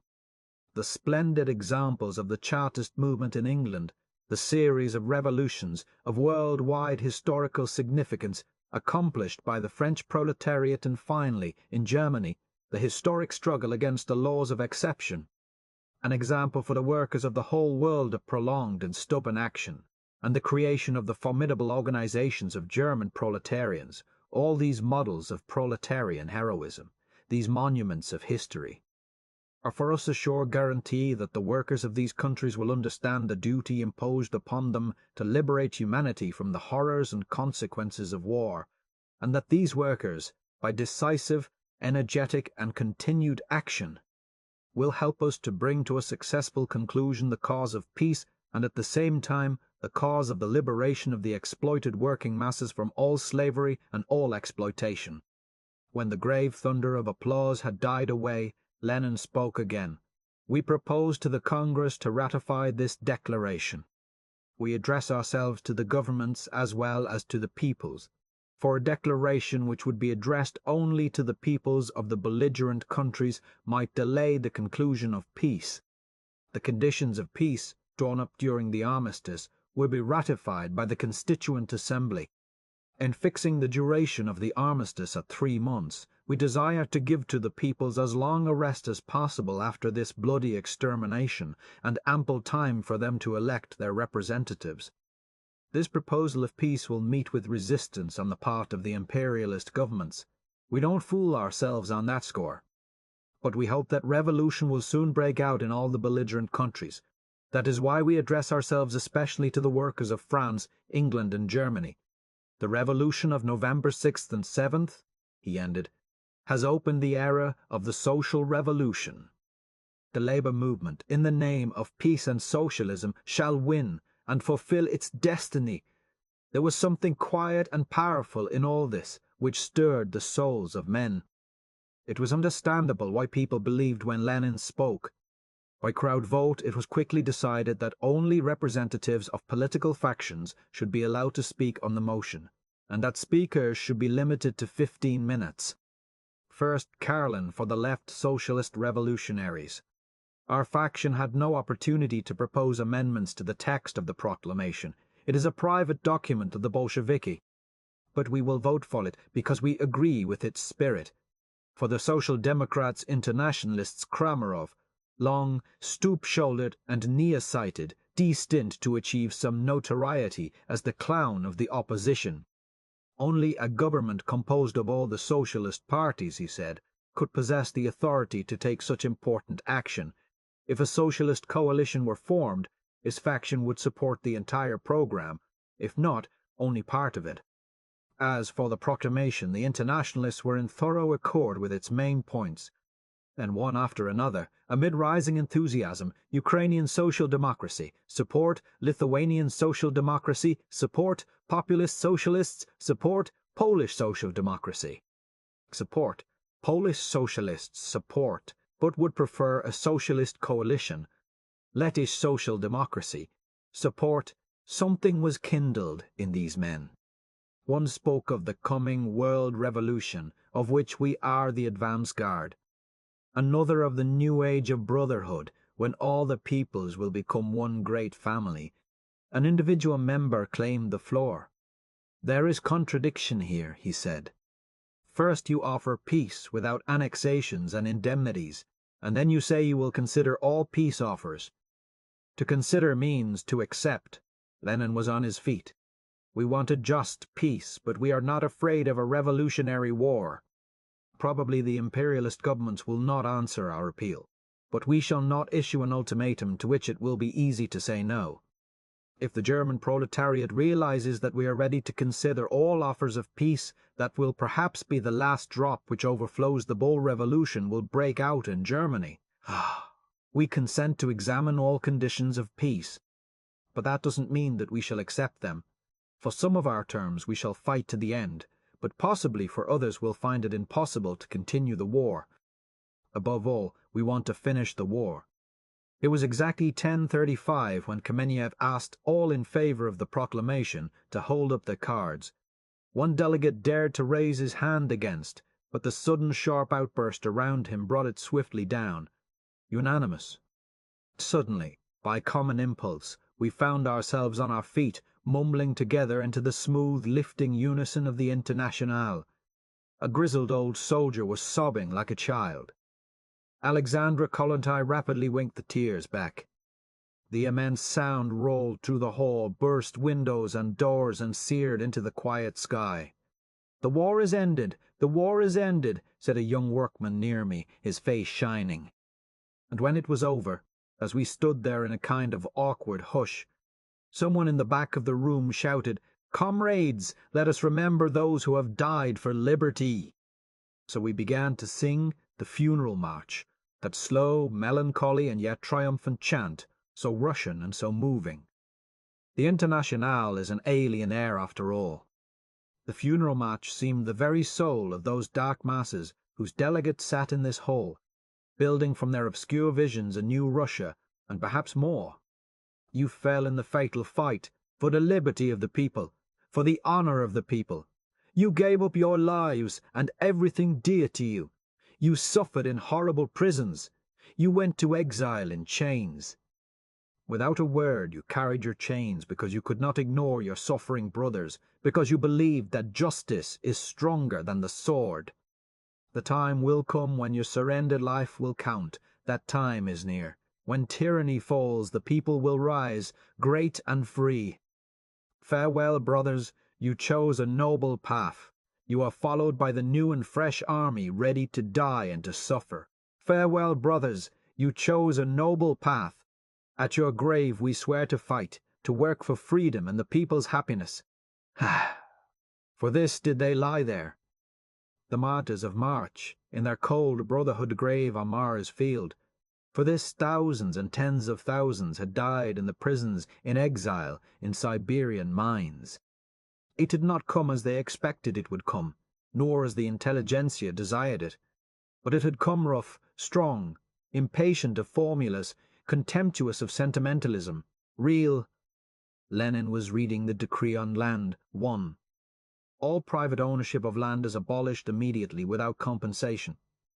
All landowners' estates, and all lands belonging to the crown, to monasteries, church lands with all their livestock and inventory property, buildings and all appurtenances, are transferred to the disposition of the township land committees and the district soviets of peasants' deputies until the Constituent Assembly meets.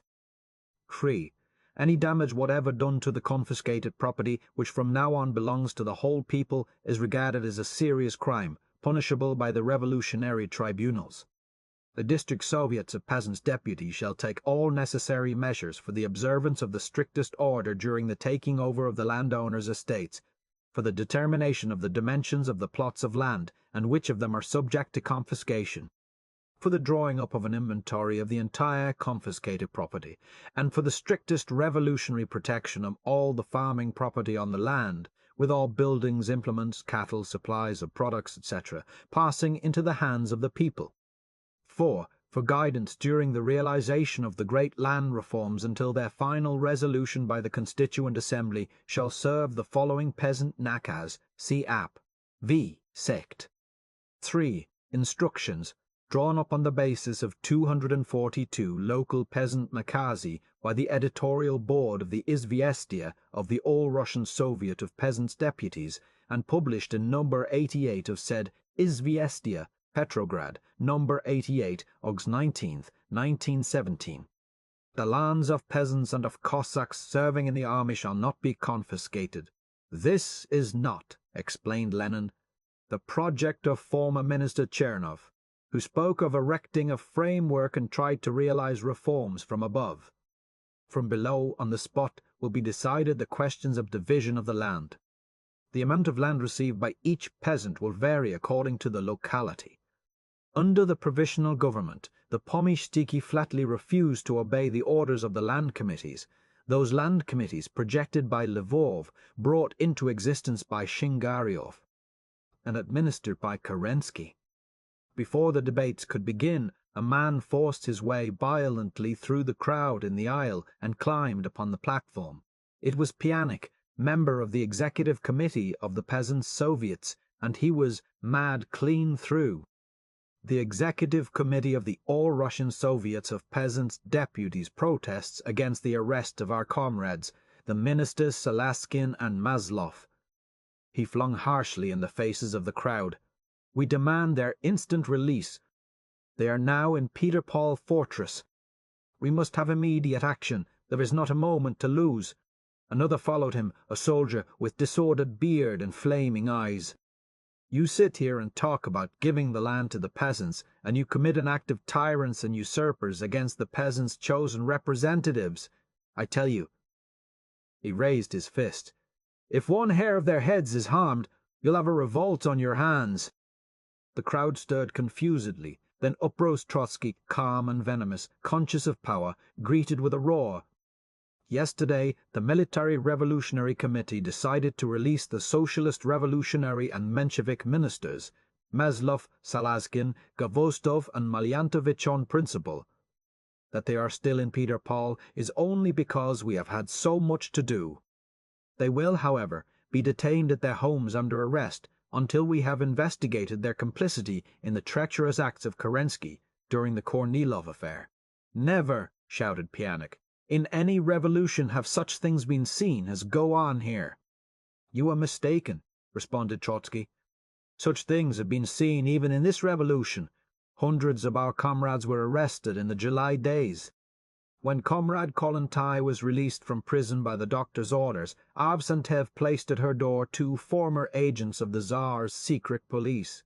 The peasants withdrew, muttering, followed by ironical hoots. The representative of the left socialist revolutionaries spoke on the land decree. While agreeing in principle, his faction could not vote on the question until after discussion. The peasant Soviets should be consulted. The Mensheviki internationalists, too, insisted on a party caucus. Then the leader of the Maximalists, the anarchist wing of the peasants, we must do honour to a political party which put such an act into effect the first day, without jawing about it. A typical peasant was in the tribune, long hair, boots and sheepskin coat, bowing to all corners of the hall. I wish you well, comrades and citizens, he said. There are some cadets walking around outside. You arrested our socialist peasants. Why not arrest them? This was a signal for a debate of excited peasants. It was precisely like the debate of soldiers of the night before. Here were the real proletarians of the land. Oh, those members of our executive committee, Avsentiev, and the rest whom we thought were the peasants' protectors. They are only cadets too. Arrest them! Arrest them! Arrest them! Another. Who are these Pianiks, these Avsentievs? They are not peasants at all. They only wag their tails. How the crowd rose to them, recognizing brothers. The left socialist revolutionaries proposed a half-hour intermission. As the delegates streamed out, Lenin stood up in his place. We must not lose time, comrades. News all important to Russia must be on the press tomorrow morning. No delay. And above the hot discussion, argument, shuffling of feet could be heard the voice of an emissary of the Military Revolutionary Committee, crying, 15 agitators wanted in room 17 at once, to go to the front. It was almost 2 hours and a half later that the delegates came straggling back. The Presidium mounted the platform, and the session recommenced by the reading of telegrams from regiment after regiment announcing their adhesion to the Military Revolutionary Committee. In leisurely manner the meeting gathered momentum. A delegate from the Russian troops on the Macedonian front spoke bitterly of their situation. We suffer there more from the friendship of our allies than from the enemy, he said. Representatives of the 10th and 12th Armies, just arrived in hot haste, reported, We support you with all our strength. A peasant soldier protested against the release of the traitor socialists Maslov and Salaskin. As for the Executive Committee of the Peasant Soviets, it should be arrested en masse. Here was real revolutionary talk. A deputy from the Russian army in Persia declared he was instructed to demand all power to the Soviets. A Ukrainian officer, speaking in his native tongue, "There is no nationalism in this crisis. There's dravst with the proletarian dictatorship of all lands." Such a deluge of high and hot thoughts that surely Russia would never again be dumb. Kamenev remarked that the anti-Bolshevik forces were trying to stir up disorders everywhere, and read an appeal of the Congress to all the Soviets of Russia, the All-Russian Congress of Soviets of Workers and Soldiers deputies, including some peasants' deputies. Calls upon the local Soviets to take immediate energetic measures to oppose all counter-revolutionary anti-Jewish action and all pogroms, whatever they may be. The honor of the workers, peasants and soldiers' revolution demands that no pogrom be tolerated. The Red Guard of Petrograd, the revolutionary garrison and the sailors have maintained complete order in the capital. Workers, soldiers and peasants, you should follow everywhere the example of the workers and soldiers of Petrograd. Comrades soldiers and Cossacks, on us falls the duty of assuring real revolutionary order. All revolutionary Russia and the entire world have their eyes on us. At 2 o'clock the land decree was put to vote, with only one against and the peasant delegates wild with joy. So plunged the Bolsheviki ahead, irresistible, overriding hesitation and opposition, the only people in Russia who had a definite program of action, while the others talked for 8 long months. Now arose a soldier, gaunt, ragged, and eloquent, to protest against the clause of the Nakas tending to deprive military deserters from a share in village land allotments. Bawled at and hissed at first, his simple, moving speech finally made silence. "Forced against his will into the butchery of the trenches," he cried, "which you yourselves in the peace decree have voted senseless as well as horrible, he greeted the revolution with hope of peace and freedom. Peace! The government of Kerensky forced him again to go forward into Galicia to slaughter and be slaughtered. To his pleas for peace, Tereshchenko simply laughed. Freedom? Under Kerensky he found his committees suppressed, his newspapers cut off, his party speakers put in prison. At home in his village, the landlords were defying his land committees, jailing his comrades. In Petrograd, the bourgeoisie, in alliance with the Germans, were sabotaging the food and ammunition for the army. He was without boots or clothes. Who forced him to desert? The government of Kerensky, which you have overthrown. At the end, there was applause. But another soldier hotly denounced it. The government of Kerensky is not a screen behind which can be hidden dirty work like desertion. Deserters are scoundrels who run away home and leave their comrades to die in the trenches alone. Every deserter is a traitor and should be punished. Uproar, shouts of "Dovolo! Tiche!" Kamenev hastily proposed to leave the matter to the government for decision. See App. V. Sect 4. At 2:30 a.m. fell a tense hush. Kamenev was reading the decree of the Constitution of Power until the meeting of the Constituent Assembly, a provisional workers' and peasants' government is formed, which shall be named the Council of People's Commissars. See App. V. Secties. 5. The administration of the different branches of state activity shall be entrusted to commissions, whose composition shall be regulated to ensure the carrying out of the program of the Congress in close union with the mass organizations of working men, working women, sailors, soldiers, peasants, and clerical employees. The governmental power is vested in a collegium made up of the chairmen of these commissions, that is to say, the Council of People's Commissars.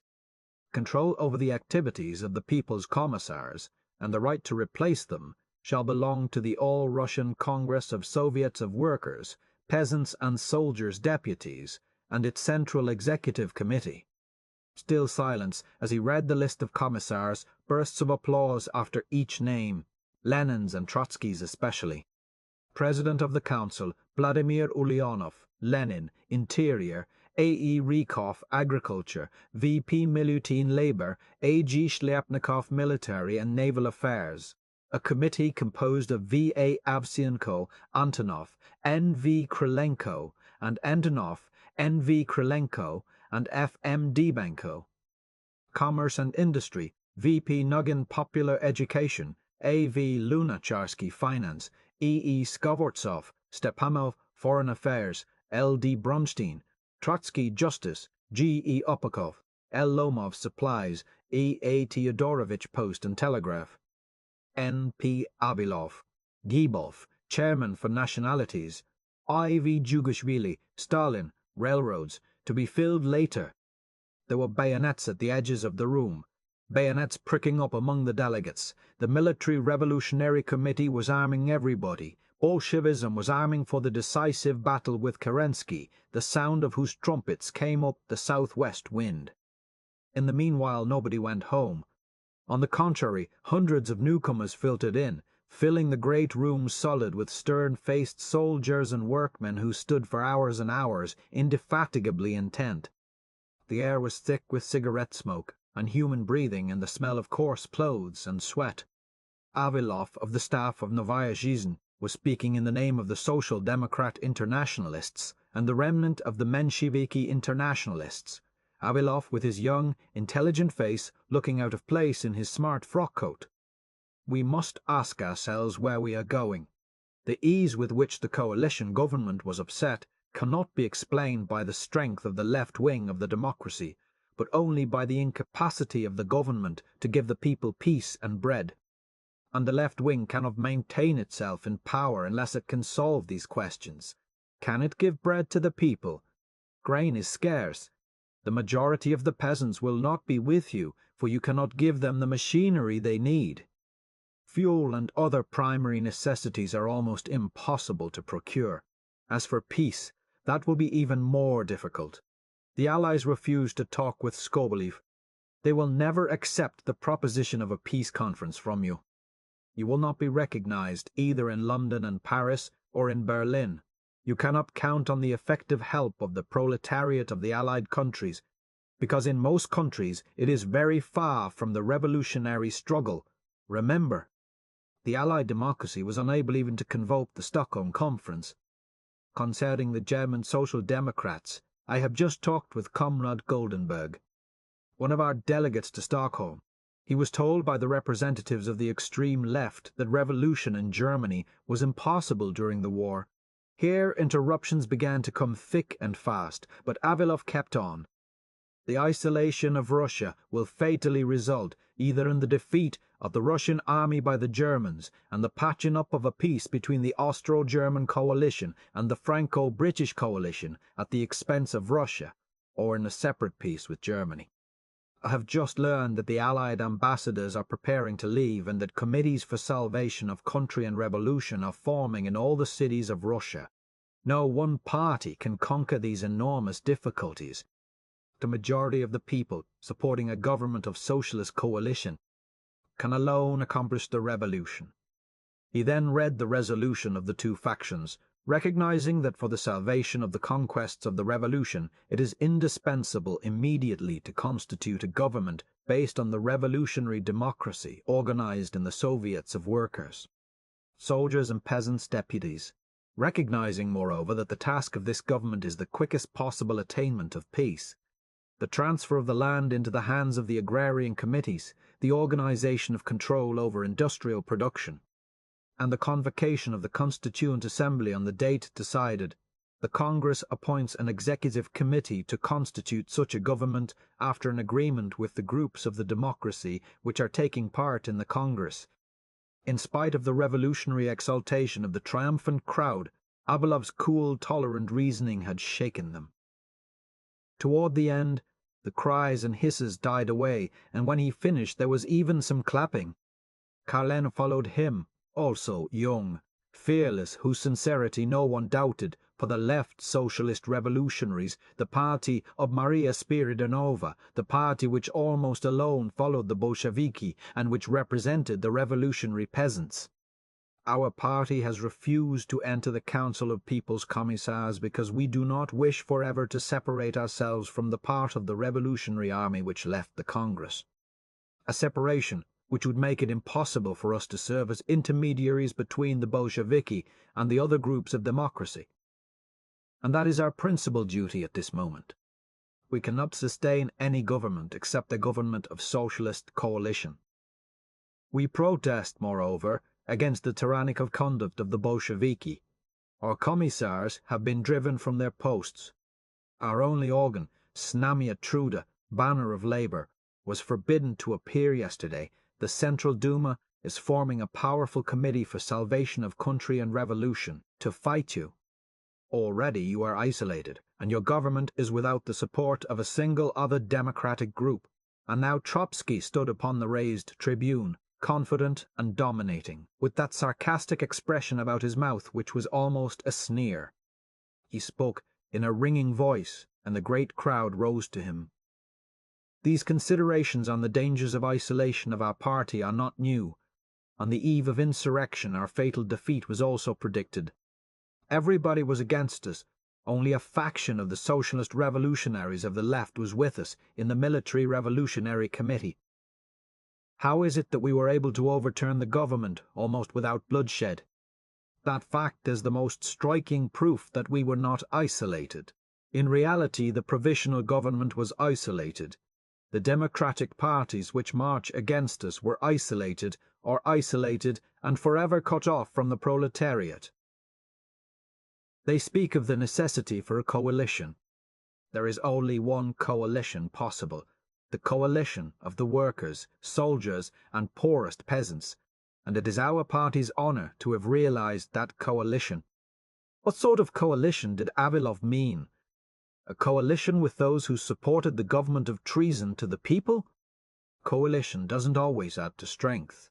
For example, could we have organised the insurrection with Dan and Avsentiev in our ranks? Roars of laughter. Avsentiev gave little bread. Will a coalition with the oborontsi furnish more? Between the peasants and Avsentiev, who ordered the arrest of the land committees, we choose the peasants. Our revolution will remain the classic revolution of history. They accuse us of repelling an agreement with the other democratic parties. But is it we who are to blame? Almost we, as Karelin put it, blame it on a misunderstanding. No, comrades, when a party in full tide of revolution, still wreathed in powder smoke, comes to say, "Here is the power, take it," and when those to whom it is offered go over to the enemy, that is not a misunderstanding, that is a declaration of pitiless war. And it isn't we who have declared war. Avilov menaces us with failure of our peace efforts. If we remain isolated, I repeat, I don't see how a coalition with Skobeliev or even Tereshchenko can help us to get peace. Avilov tries to frighten us by the threat of a peace at our expense. And I answer that in any case, if Europe continues to be ruled by the imperialist bourgeoisie, revolutionary Russia will inevitably be lost. There are only two alternatives. Either the Russian Revolution will create a revolutionary movement in Europe, or the European powers will destroy the Russian Revolution. They greeted him with an immense crusading acclaim, kindling to the daring of it, with the thought of championing mankind. And from that moment there was something conscious and decided about the insurrectionary masses in all their actions which never left them. But on the other side, too, battle was taking form. Kamenev recognized a delegate from the Union of Railway Workers, a hard-faced, stocky man with an attitude of implacable hostility. He threw a bombshell. In the name of the strongest organization in Russia, I demand the right to speak, and I say to you, the Vikses charges me to make known the decision of the Union concerning the constitution of power. The Central Committee refuses absolutely to support the Bolsheviki if they persist in isolating themselves from the whole democracy of Russia. Immense tumult all over the hall. In 1905 and in the Kornilov days, the railway workers were the best defenders of the revolution. But you did not invite us to your Congress, cries, it was the old Tsayika which did not invite you. The orator paid no attention. We do not recognize the legality of this Congress. Since the departure of the Mensheviki and socialist revolutionaries, there is not a legal quorum. The Union supports the old Tsayika and declares that the Congress has no right to elect a new committee. The power should be a socialist and revolutionary power responsible before the authorized organs of the entire revolutionary democracy. Until the constitution of such a power, the Union of Railway Workers, which refuses to transport counter-revolutionary troops to Petrograd, at the same time forbids the execution of any order whatever without the consent of the Vikzhel. The Vikzhel also takes into its hands the entire administration of the railroads of Russia. At the end, he could hardly be heard for the furious storm of abuse which beat upon him. But it was a heavy blow that could be seen in the concern on the faces of the Presidium. Kameem, however, merely answered that there could be no doubt of the legality of the Congress. As even the quorum established by the Old Tsay Ee-Kah was exceeded in spite of the secession of the Mensheviki and Socialist Revolution arises, then came the vote on the Constitution of Power, which carried the Council of People's Commissars into office by an enormous majority. The election of the new Tsay Ee-Kah, the new Parliament of the Russian Republic, took barely 15 minutes. Trotsky announced its composition, 100 members, of which 70 Bolsheviki. As for the peasants and the seceding factions, places were to be reserved for them. We welcome into the government all parties and groups which will adopt our program, ended Trotsky. And thereupon the Second All-Russian Congress of Soviets was dissolved, so that the members might hurry to their homes in the four corners of Russia and tell of the great happenings. It was almost 7 when we woke the sleeping conductors and motormen of the streetcars, which the Street Railway Workers' Union always kept waiting at Smolny to take the Soviet delegates to their homes. In the crowded car there was less happy hilarity than the night before, I thought. Many looked anxious. Perhaps they were saying to themselves, "Now we are masters, how can we do our will?" At our apartment house we were held up in the dark by an armed patrol of citizens and carefully examined. The Duma's proclamation was doing its work. The landlady heard us come in and stumbled out in a pink silk wrapper. "The House Committee has again asked that you take your turn on guard duty with the rest of the men," she said. "What's the reason for this guard duty? To protect the house and the women and children. Who from? Robbers and murderers." But suppose there came a commissar from the Military Revolutionary Committee to search for arms? "Oh, that's what they'll say they are. And besides, what's the difference?" I solemnly affirmed that the consul had forbidden all American citizens to carry arms, especially in the neighborhood of the Russian intelligentsia. Chapter 6. The Committee for Salvation. Friday, November 9th. Novotcherkassk, November 8th. In view of the revolt of the Bolsheviki and their attempt to depose the Provisional Government and to seize the power in Petrograd, the Cossack government declares that it considers these acts criminal and absolutely inadmissible. In consequence, the Cossacks will lend all their support to the Provisional Government, which is a government of coalition. Because of these circumstances, and until the return of the Provisional Government to power and the restoration of order in Russia, I take upon myself, beginning November 7th, all the power in that which concerns the region of the Don. Signed, Atanan Kaledin, President of the Government of the Cossack Troops. Prekaz of the Minister-President Kerensky, dated at Gatchina, I, Minister-President of the Provisional Government and Supreme Commander of all the armed forces of the Russian Republic. Declare that I am at the head of regiments from the front who have remained faithful to the fatherland.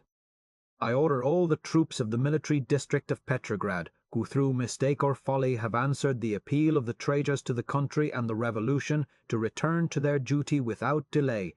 This order shall be read in all regiments, battalions and squadrons. Signed, Minister-President of the Provisional Government and Supreme Commander A. Francis Kerensky. Telegram from Kerensky to the General in command of the Northern Front.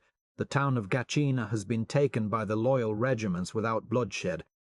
Detachments of Kronstadt's sailors and of the Semyonovsky and Ismailovsky regiments gave up their arms without resistance and joined the government troops. I order all the designated units to advance as quickly as possible.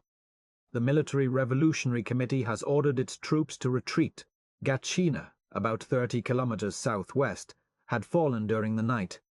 Detachments of the 2 regiments mentioned, not the sailors, while wandering captainless in the neighborhood, had indeed been surrounded by Cossacks and given up their arms, but it was not true that they had joined the government troops. At this very moment, crowds of them, bewildered and ashamed, were up at Smolny trying to explain. They did not think the Cossacks were so near. They had tried to argue with the Cossacks. Apparently, the greatest confusion prevailed along the revolutionary front. The garrisons of all the little towns southward had split hopelessly, bitterly into two factions or three, the high command being on the side of Kerensky. In default of anything stronger, the majority of the rank and file with the Soviets, and the rest unhappily wavering. Hastily, the Military Revolutionary Committee appointed to command the defence of Petrograd an ambitious regular army captain, Muravyov. The same Muravyov who had organised the death battalions during the summer, and had once been heard to advise the government that it was too lenient with the Bolsheviki, they must be wiped out. A man of military mind, who admired power and audacity, perhaps sincerely. Beside my door when I came down in the morning were posted 2 new orders of the Military Revolutionary Committee, directing that all shops and stores should open as usual, and that all empty rooms and apartments should be put at the disposal of the committee. For 36 hours now the Bolsheviki had been cut off from provincial Russia and the outside world. The railwaymen and telegraphers refused to transmit their dispatches, the postmen would not handle their mail. Only the government wireless at Tsarskoye Selo launched half-hourly bulletins and manifestos to the 4 corners of heaven. The commissars of Smolny raced the commissars of the City Duma on speeding trains half across the earth, and 2 airplanes, laden with propaganda, fled high up toward the front. But the eddies of insurrection were spreading through Russia with a swiftness surpassing any human agency. Helsingfor's Soviet passed resolutions of support. Kiev Bolsheviki captured the arsenal and the telegraph station, only to be driven out by delegates to the Congress of Cossacks, which happened to be meeting there. In Kazan, the Military Revolutionary Committee arrested the local garrison staff and the commissar of the Provisional Government. From far Krasnoyarsk in Siberia came news that the Soviets were in control of the municipal institutions. At Moscow, where the situation was aggravated by a great strike of leather workers on one side and a threat of general lockout on the other, the Soviets had voted overwhelmingly to support the action of the Bolsheviki in Petrograd. Already a military revolutionary committee was functioning. Everywhere the same thing happened. The common soldiers and the industrial workers supported the Soviets by a vast majority. The officers, Junkers, and middle class generally were on the side of the government, as were the bourgeois cadets and the moderate socialist parties. In all these towns sprang up committees for salvation of country and revolution, arming for civil war. Vast Russia was in a state of solution. As long ago as 1905 the process had begun. The March Revolution had merely hastened it, and giving birth to a sort of forecast of the new order, had ended by merely perpetuating the hollow structure of the old regime. Now, however, the Bolsheviki in one night had dissipated it as one blows away smoke. Old Russia was no more. Human society flowed molten in primal heat, and from the tossing sea of flame was emerging the class struggle, stark and pitiless, and the fragile, slowly cooling crust of new planets. In Petrograd 16 ministries were on strike, led by the Ministries of Labour and of Supplies, the only 2 created by the all-socialist government of August. If ever men stood alone, the handful of Bolsheviki apparently stood alone that grey chill morning, with all storms towering over them. See App 6, Sect 1. Back against the wall, the Military Revolutionary Committee struck for its life. De l'audace. Encore de l'audace, et toujours de l'audace. At 5 in the morning the Red Guards entered the printing office of the city government, confiscated thousands of copies of the appeal protest of the Duma, and suppressed the official municipal organ, the Viestnik Gorodskovo Samoupravlenia, Bulletin of the Municipal Self-Government. All the bourgeois newspapers were torn from the presses, even the Golos Soldata, journal of the old Tsai Ikar, which, however, changing its name to Soldatsky Golos, appeared in an edition of 100,000 copies. Bellowing rage and defiance, the men who began their stroke of treachery in the night, who have suppressed the newspapers will not keep the country in ignorance long. The country will know the truth. It will appreciate you, messers, the Bolsheviki. We shall see. As we came down the Nevsky a little after midday, the whole street before the Duma building was crowded with people. Here and there stood Red Guards and sailors with bayoneted rifles, each one surrounded by about 100 men and women clerks, students, shopkeepers, chinovniki shaking their fists and bawling insults and menaces. On the steps stood Boy Scouts and officers distributing copies of the Soldatsky Golos. A workman with a red band around his arm and a revolver in his hand stood trembling with rage and nervousness in the middle of a hostile throng at the foot of the stairs, demanding the surrender of the papers. Nothing like this, I imagine, ever occurred in history. On one side, a handful of workmen and common soldiers, with arms in their hands, representing a victorious insurrection, and perfectly miserable.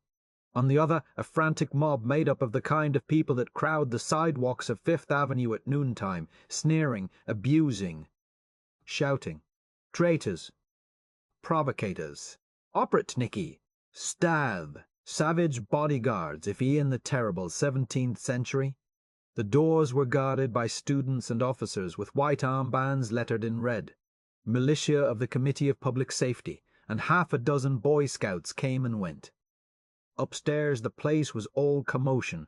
Captain Gomberg was coming down the stairs. "They're going to dissolve the Duma," he said. "The Bolshevik commissar is with the mayor now." As we reached the top, Ryazanov came hurrying out. He had been to demand that the Duma recognize the Council of People's Commissars, and the mayor had given him a flat refusal. In the offices a great babbling crowd, hurrying, shouting, gesticulating government officials, intellectuals, journalists, foreign correspondents, French and British officers. The city engineer pointed to them triumphantly. "The embassies recognize the Duma as the only power now," he explained. "For these Bolshevik murderers and robbers, it is only a question of hours. All Russia is rallying to us." In the Alexander Hall, a monster meeting of the Committee for Salvation. Filipovsky and the chair and Skobie live again in the tribune, reporting, to immense applause, new adhesions to the committee. Executive Committee of Peasant Soviets, Old Saika. Central Army Committee, Centroflot, Menshvik. Socialist Revolutionary and Front Group delegates from the Congress of Soviets, Central Committees of the Menshevik, Socialist Revolutionary, Populist, Socialist parties.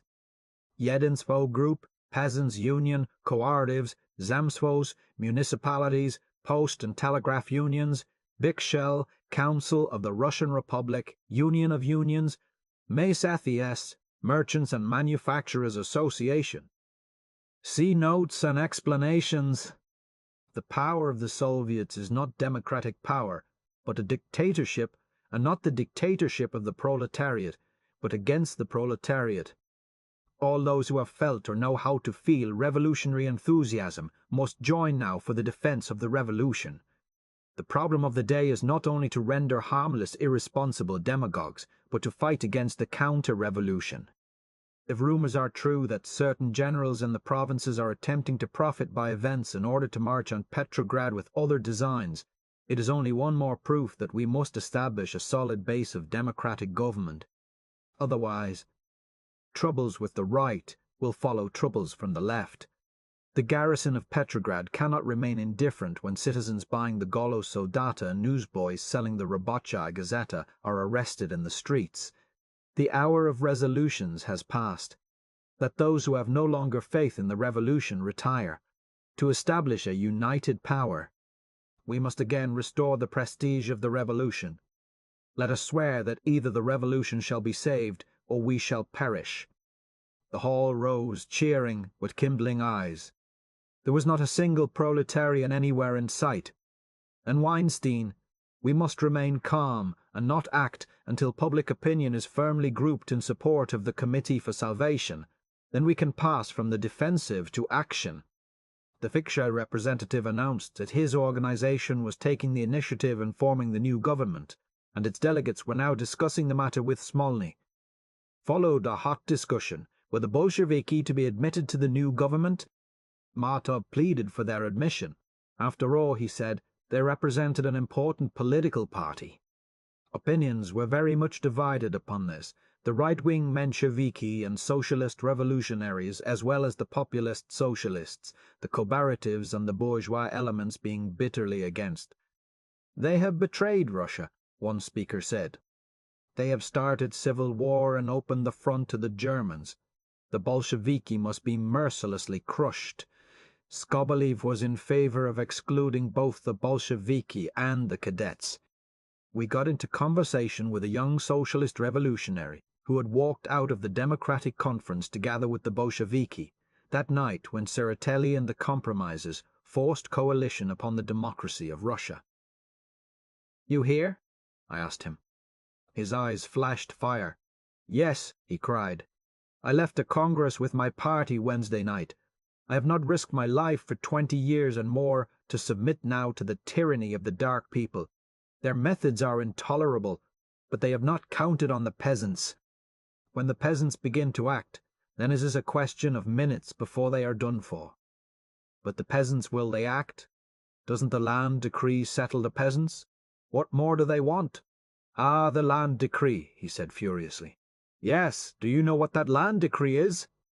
"It is our decree. It is the socialist revolutionary program, intact. My party framed that policy, after the most careful compilation of the wishes of the peasants themselves. It is an outrage. But if it is your own policy, why do you object? If it is the peasants' wishes, why will they oppose it? You don't understand. Don't you see that the peasants will immediately realize that it is all a trick, that these usurpers have stolen the socialist revolutionary program?" I asked if it were true that Kaledin was marching north. He nodded and rubbed his hands with a sort of bitter satisfaction. "Yes, now you see what these Bolsheviki have done. They have raised the counter-revolution against us. The revolution is lost. The revolution is lost. The revolution is lost. But won't you defend the revolution? Of course we will defend it to the last drop of our blood. But we won't cooperate with the Bolsheviki in any way. But if Kaledin comes to Petrograd and the Bolsheviki defend the city, won't you join with them? Of course not. We will defend the city also, but we won't support the Bolsheviki. Kaledin is the enemy of the revolution, but the Bolsheviki are equally enemies of the revolution. Which do you prefer, Kaledin or the Bolsheviki?" "It is not a question to be discussed," he burst out impatiently. "I tell you, the revolution is lost, and it is the Bolsheviki who are to blame. But listen, why should we talk of such things? Kerensky is coming. Day after tomorrow we shall pass to the offensive. Already Smolny has sent delegates inviting us to form a new government. But we have them now. They are absolutely impotent. We shall not cooperate." Outside there was a shot. We ran to the windows. A Red Guard, finally exasperated by the taunts of the crowd, had shot into it, wounding a young girl in the arm. We could see her being lifted into a cab, surrounded by an excited throng, the clamour of whose voices floated up to us. As we looked, suddenly an armoured automobile appeared around the corner of the Mikhailovsky, its guns slewing this way and that. Immediately the crowd began to run, as Petrograd crowds do, falling down and lying still in the street, piled in the gutters, heaped up behind telephone poles. The car lumbered up to the steps of the Duma, and the man stuck his head out of the turret, demanding the surrender of the Soldatsky Golos. The Boy Scouts jeered and scuttled into the building. After a moment the automobile wheeled undecidedly around and went off up the Nevsky, while some hundreds of men and women picked themselves up and began to dust their clothes. Inside was a prodigious running about of people with armfuls of Soldatsky Golos, looking for places to hide them. A journalist came running into the room waving a paper. "Here's a proclamation from Krasnov," he cried. Everybody crowded around. Get it printed, quick, and around to the barracks. By the order of the Supreme Commander, I am appointed Commandant of the troops concentrated on the Petrograd.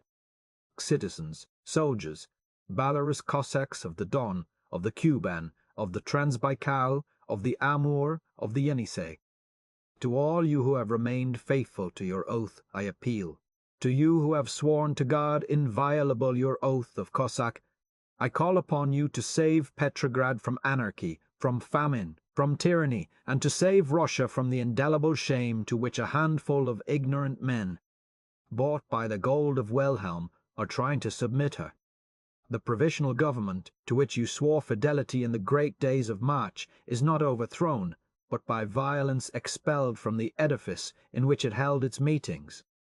However, the government, with the help of the front armies, faithful to their duty, with the help of the Council of Cossacks, which has united under its command all the Cossacks, and which, strong with the morale which reigns in its ranks, and acting in accordance with the will of the Russian people, has sworn to serve the country as its ancestors served it in the troublous times of 1612, when the Cossacks of the Don delivered Moscow, menaced by the Swedes, the Poles, and the Lithuanians. Your government still exists. The active army considers these criminals with horror and contempt. Their acts of vandalism and pillage, their crimes, the German mentality with which they regard Russia stricken down but not yet surrendered, have alienated from them the entire people. Citizens, soldiers, valorous Cossacks of the garrison of Petrograd, send me your delegates so that I may know who are traitors to their country and who are not, that there may be avoided an effusion of innocent blood. Almost the same moment, word ran from group to group that the building was surrounded by Red Guards. An officer strode in, a red band around his arm, demanding the mayor. A few minutes later he left, and old Schreider came out of his office, red and pale by turns. "A special meeting of the Duma," he cried. "Immediately!" In the big hall proceedings were halted. "All members of the Duma for a special meeting! What's the matter?" "I don't know, going to arrest us, going to dissolve the Duma, arresting members at the door," so ran the excited comments. In the Nikolai Hall there was barely room to stand. The mayor announced that troops were stationed at all the doors, prohibiting all exit and entrance, and that a commissar had threatened arrest and the dispersal of the Municipal Duma. A flood of impassioned speeches from members, and even from the galleries, responded. The freely elected city government could not be dissolved by any power. The mayor's person and that of all the members were inviolable. The tyrants, the provocators, the German agents should never be recognized. As for these threats to dissolve us, let them try, only over our dead bodies shall they seize this chamber, where, like the Roman senators of old, we await with dignity the coming of the Goths. Resolution: to inform the Duma and Zemstvos of all Russia by telegraph. Resolution: that it was impossible for the mayor or the chairman of the Duma to enter into any relations whatever with representatives of the Military Revolutionary Committee or with the so-called Council of People's Commissars. Resolution: to address another appeal to the population of Petrograd to stand up for the defense of their elected town government. Resolution: to remain in permanent session. In the meanwhile, one member arrived with the information that he had telephoned to Smolny, and that the Military Revolutionary Committee said that no orders had been given to surround the Duma, that the troops would be withdrawn. As we went downstairs, Ryazanov burst in through the front door, very agitated. "Are you going to dissolve the Duma?" I asked. "My God, no," he answered. "It is all a mistake. I told the mayor this morning that the Duma would be left alone." Out on the Nevsky, in the deepening dusk, a long double file of cyclists came riding, guns slung on their shoulders. They halted, and the crowd pressed in and deluged them with questions. "Who are you? Where do you come from?" asked a fat old man with a cigar in his mouth. "12th Army, from the front. We came to support the Soviets against the damned bourgeoisie." "Ah!" were furious cries. "Bolshevik gendarmes! Bolshevik Cossacks!" A little officer in a leather coat came running down the steps. "The garrison is turning," he muttered in my ear. "It's the beginning of the end of the Bolsheviki. Do you want to see the turn of the tide? Come on!" He started at a half-trot up the Mikhailovsky, and we followed. "What regiment is it?" "The Brunoviki." Here was indeed serious trouble. The Brunoviki were the armoured car troops, the key to the situation. Whoever controlled the Brunoviki controlled the city. The commissars of the Committee for Salvation and the Duma have been talking to them. There's a meeting on to decide. Decide what? Which side they'll fight on? Oh no, that's not the way to do it. They'll never fight against the Bolsheviki. They will vote to remain neutral, and then the Junkers and Cossacks. The door of the great Mikhailovsky riding school yawned blackly. 2 sentinels tried to stop us, but we brushed by hurriedly, deaf to their indignant expostulations. Inside only a single arc light burned dimly, high up near the roof of the enormous hall whose lofty pilasters and rows of windows vanished in the gloom. Around dimly squatted the monstrous shapes of the armoured cars. One stood alone in the centre of the place, under the light, and round it were gathered some 2,000 dun-coloured soldiers, almost lost in the immensity of that imperial building. A dozen men, officers, chairmen of the soldiers' committees and speakers, were perched on top of the car, and from the central turret a soldier was speaking. This was Kanjunov, who had been president of last summer's All-Russian Congress of Brunnoviki. A lithe, handsome figure in his leather coat with lieutenant's shoulder straps, he stood pleading eloquently for neutrality. "It is an awful thing," he said, "for Russians to kill their Russian brothers. There must not be civil war between soldiers who stood shoulder to shoulder against the Tsar and conquered the foreign enemy in battles which will go down in history. What have we, soldiers, got to do with these squabbles of political parties? I will not say to you that the Provisional Government was a democratic government. We want no coalition with the bourgeoisie. No, but we must have a government of the united democracy, or Russia is lost. With such a government there will be no need for civil war and the killing of brother by brother." This sounded reasonable. The great hall echoed to the crash of hands and voices. A soldier climbed up, his face white and strained. "Comrades," he cried, "I came from the Romanian front to urgently tell you all there must be peace. Peace at once. Whoever can give us peace, whether it be the Bolsheviki or this new government, we will follow. Peace! We at the front cannot fight any longer. We cannot fight either Germans or Russians." With that he leaped down, and a sort of confused, agonized sound rose up from all that surging mass, which burst into something like anger when the next speaker, a Menshevik Oberonetz, tried to say that the war must go on until the Allies were victorious. "You talk like Kerensky," shouted a rough voice. A Duma delegate pleading for neutrality. Him they listened to, muttering uneasily, feeling him not one of them. Never have I seen men trying so hard to understand, to decide. They never moved, stood staring with a sort of terrible intentness at the speaker, their brows wrinkled with the effort of thought, sweat standing out on their foreheads, great giants of men with the innocent clear eyes of children and the faces of epic warriors. Now a Bolshevik was speaking, one of their own men, violently, full of hate. They liked him no more than the other. It was not their mood. For the moment they were lifted out of the ordinary run of common thoughts, thinking in terms of Russia, of socialism, the world, as if it depended on them whether the revolution were to live or die. Speaker succeeded speaker, debating amid tense silence, roars of approval or anger. Should we come out or not? Kanjunov returned, persuasive and sympathetic. But wasn't he an officer and an Oboronotz, however much he talked of peace? Then a workman from Vasily Ostrov, but him they greeted with, "And are you going to give us peace, working man?"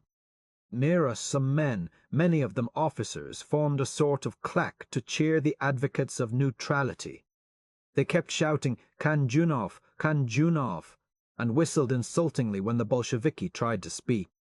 Suddenly the committeemen and officers on top of the automobile began to discuss something with great heat and much gesticulation. The audience shouted to know what was the matter, and all the great mass tossed and stirred. A soldier, held back by one of the officers, wrenched himself loose and held up his hand. "Comrades," he cried, "Comrade Krylenko is here and wants to speak to us." An outburst of cheers, whistlings, yells of "Prosim! Prosim! Prosim! Doby! Go ahead! Go ahead! Down with him!" in the midst of which the People's Commissar for Military Affairs clambered up the side of the car, helped by hands before and behind, pushed and pulled from below and above. Rising, he stood for a moment, and then walked out on the radiator, put his hands on his hips and looked around smiling, a squat, short-legged figure, bareheaded, without insignia on his uniform. The claque near me kept up a fearful shouting, "Kanjunov! We want Kanjunov! We want Kanjunov!" "Down with him! Shut up! Down with the traitor!" The whole place seethed and roared. Then it began to move like an avalanche bearing down upon us, great black-browed men forcing their way through. "Who is breaking up our meeting?" they shouted. "Who is whistling here?" The claque rudely burst asunder, went flying, nor did it gather again. "Comrade soldiers," began Krylenko, in a voice husky with fatigue, "I cannot speak well to you. I am sorry, but I have not had any sleep for 4 nights. I don't need to tell you that I am a soldier. I don't need to tell you that I want peace.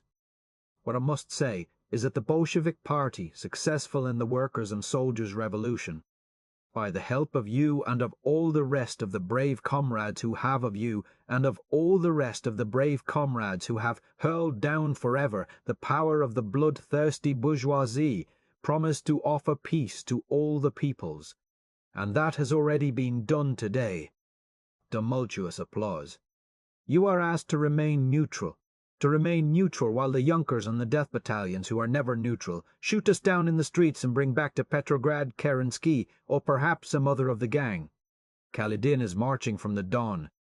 Kerensky is coming from the front. Kornilov is raising the Tekhintsi to repeat his attempt of August.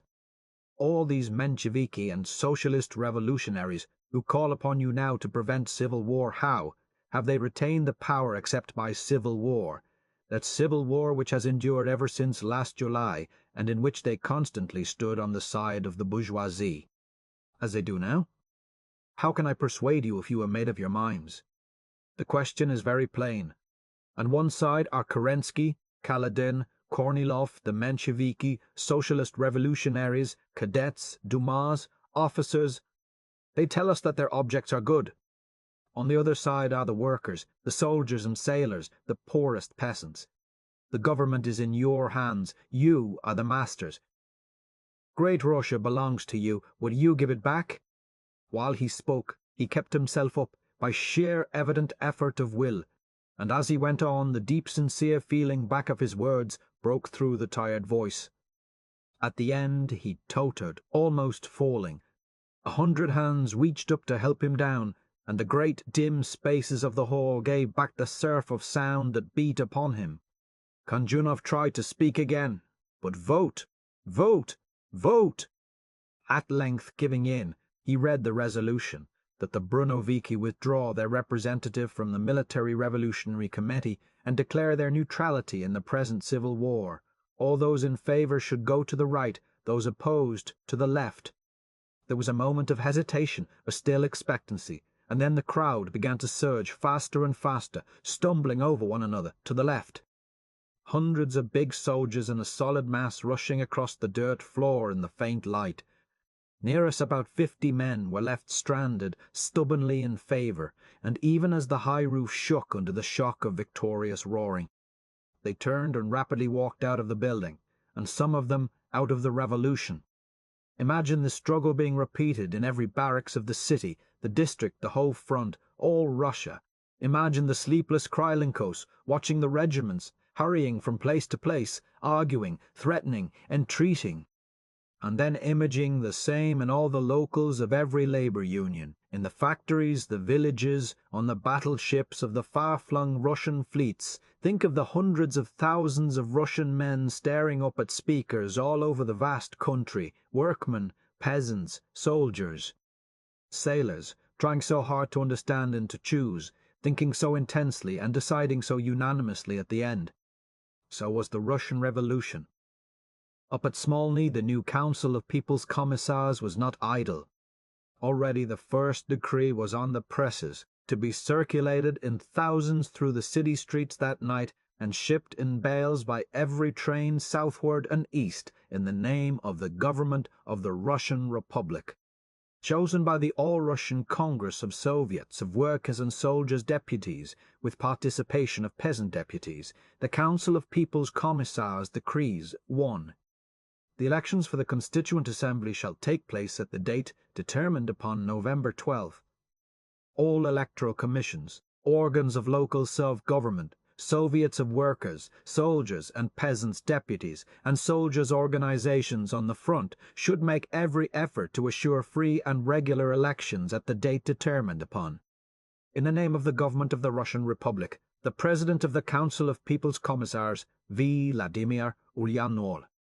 In the municipal building, the Duma was in full blast. A member of the Council of the Republic was talking as we came in. The Council, he said, did not consider itself dissolved at all, but merely unable to continue its labours until it secured a new meeting place. In the meanwhile, its committee of elders had determined to enter en masse the Committee for Salvation. This, I may remark parenthetically, is the last time history mentions the Council of the Russian Republic. Then followed the customary string of delegates from the ministries, the Vikshal, the Union of Posts and Telegraphs, for the 100th time reiterating their determination not to work for the Bolshevik usurpers. A yunker who had been in the Winter Palace told a highly coloured tale of the heroism of himself and his comrades, and disgraceful conduct of the Red Guards, of which was devoutly believed. Somebody read aloud an account in the socialist revolutionary paper Narrated, which stated that 500 million rubles worth of damage had been done in the Winter Palace, and describing in great detail the loot and breakage. From time to time couriers came from the telephone with news. The 4 socialist ministers had been released from prison. Krylenko had gone to Peter Paul to tell Admiral Verdresky that the Ministry of Marine was deserted, and to beg him, for the sake of Russia, to take charge under the authority of the Council of People's Commissars, and the old seaman had consented. Kerensky was advancing north from Gatchina, the Bolshevik garrisons falling back before him. Smolny had issued another decree enlarging the powers of the City Duma to deal with food supplies. This last piece of insolence caused an outburst of fury. He, Lenin, the usurper, the tyrant, whose commissars had seized the municipal garage, entered the municipal warehouses, were interfering with the supply committees and the distribution of food. He presumed to define the limits of power of the free, independent, autonomous city government. One member, shaking his fist, moved to cut off the food of the city if the Bolsheviki dared to interfere with the supply committees. Another, representative of the Special Supply Committee, reported that the food situation was very grave, and asked that emissaries be sent out to hasten food trains. Tydonenko announced dramatically that the garrison was wavering. The Semyonovsky regiment had already decided to submit to the orders of the Socialist Revolutionary Party. The crews of the torpedo boats on the Neva were shaky. 7 members were at once appointed to continue the propaganda. Then the old mayor stepped into the tribune. "Comrades and citizens, I have just learned that the prisoners in Peter Paul are in danger. 14 yunkers of the Pavlov school have been stripped and tortured by the Bolshevik guards. One has gone mad. They are threatening to lynch the ministers." There was a whirlwind of indignation and horror, which only grew more violent when a stocky little woman dressed in grey demanded the floor and lifted up her hard, metallic voice. This was Vera Slutskaya, veteran revolutionist and Bolshevik member of the Duma. "That is a lie and a provocation," she said, unmoved at the torrent of abuse. "The workers' and peasants' government, which has abolished the death penalty, cannot permit such deeds. We demand that this story be investigated at once. If there is any truth in it, the government will take energetic measures." A commission composed of members of all parties was immediately appointed, and with the mayor sent to Peter Paul to investigate. As we follow them out, the Duma was appointing another commission to meet Kerensky, to try and avoid bloodshed when he entered the capital. It was midnight when we bluffed our past the guards at the gate of the fortress, and went forward under the faint glimmer of rare electric lights along the side of the church where lie the tombs of the Tsars. Beneath the slender golden spire and the chimes, which, for months, continued to play Bozh Darya Krani every day at God Save the Tsar. Noon. The place was deserted. In most of the windows there were not even lights. Occasionally we bumped into a burly figure stumbling along in the dark, who answered questions with the usual "Ya nie znаю." Passed from the Department of Prisons of the Soviet government to visit freely all prisons of Petrograd and Kronstadt. Translation. Commissar, Chief Bureau of Prisons, 6th of November 1917. No. To 13 Petrograd, Smolny Institute, room number 56. Pass to the representative of the American Socialist Press, Joel Reed, to visit all places of confinement in the cities of Petrograd and Kronstadt for the purpose of generally investigating the condition of the prisoners, and for thorough social information for the purpose of stopping the flood of newspaper lies against democracy. Chief Commissar Secretary on the left loomed the low dark outline of Trubetskoy Bastion, that living grave in which so many martyrs of liberty had lost their lives or their reason in the days of the Tsar, where the Provisional Government had in turn shut up the ministers of the Tsar, and now the Bolsheviki had shut up the ministers of the Provisional Government. A friendly sailor led us to the office of the commandant in a little house near the Mint. Half a dozen Red Guards, sailors and soldiers were sitting around a hot room full of smoke in which a samovar steamed cheerfully. They welcomed us with great cordiality, offering tea. The commandant was not in. He was escorting a commission of sabotageurs from the City Duma, who insisted that the Junkers were all being murdered. This seemed to amuse them very much.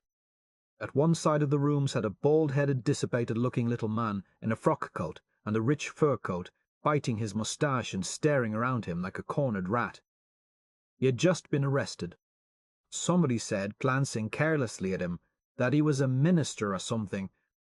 The little man didn't seem to hear it. He was evidently terrified, although the occupants of the room showed no animosity whatever toward him. I went across and spoke to him in French. "Count Tolstoy," he answered, bowing stiffly.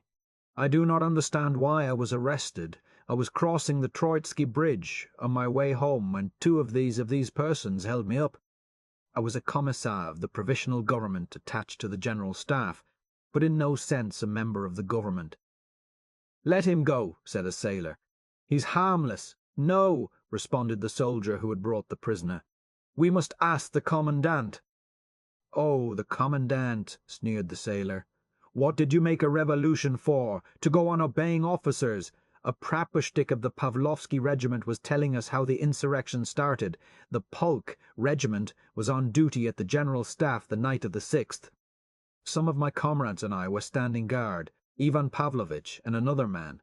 I don't remember his name. Well, they hid behind the window curtains in the room where the staff was having a meeting, and they heard a great many things. For example, they heard orders to bring the Gatchina Junkers to Petrograd by night, and an order for the Cossacks to be ready to march in the morning. The principal points in the city were to be occupied before dawn. Then there was the business of opening the bridges.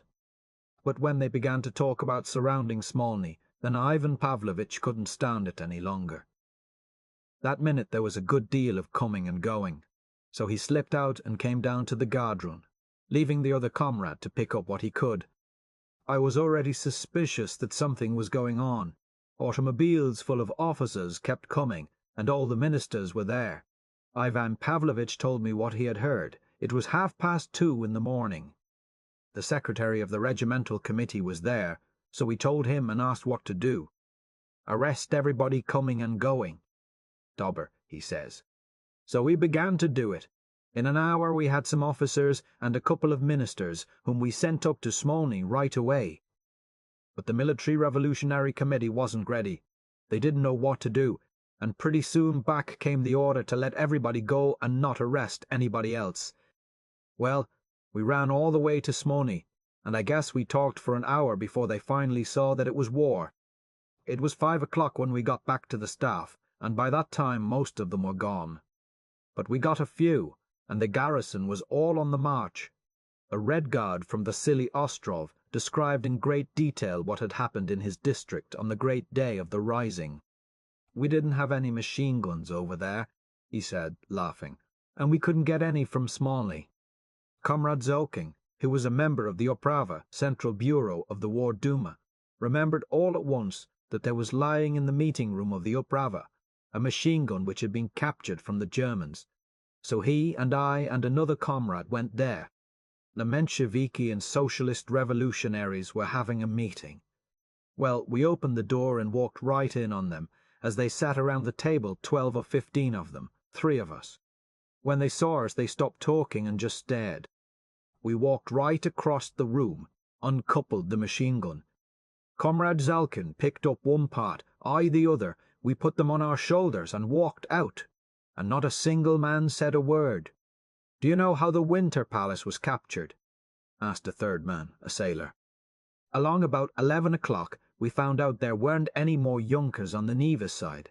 So we broke in the doors and filtered up the different stairways one by one, or in little bunches. When we got to the top of the stairs, the Junkers held us up and took away our guns. Still our fellows kept coming up little by little until we had a majority. Then we turned around and took away the Junkers' guns.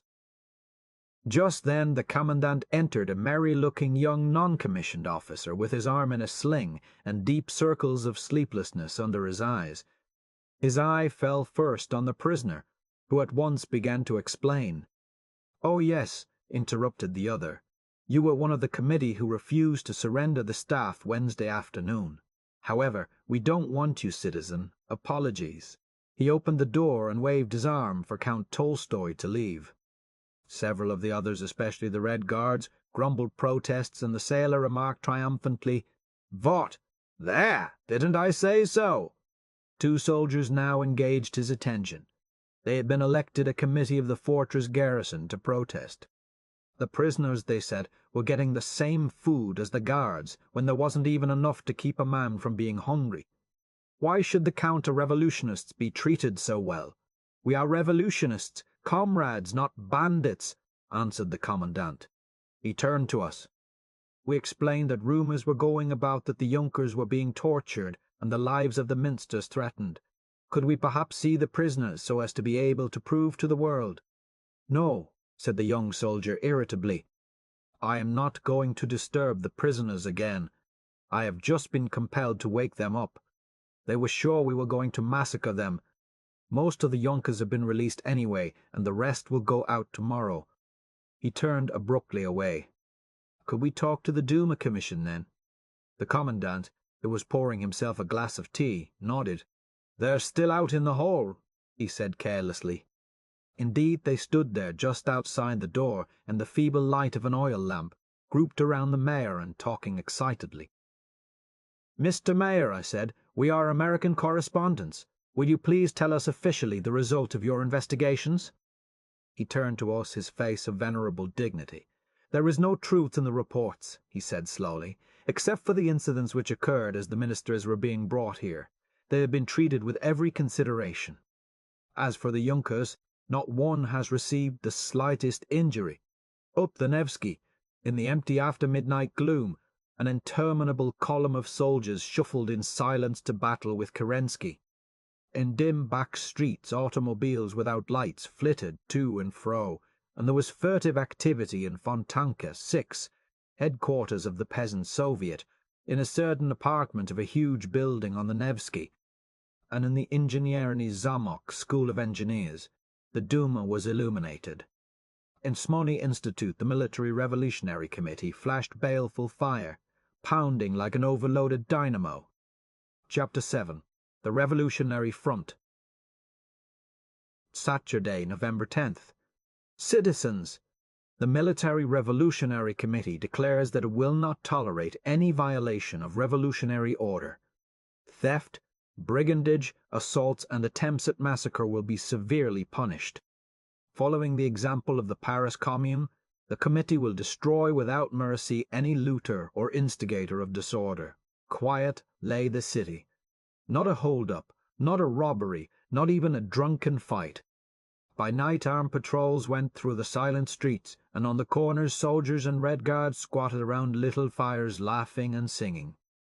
In the daytime, Great crowds gathered on the sidewalks, listening to interminable hot debates between students and soldiers, businessmen and workmen.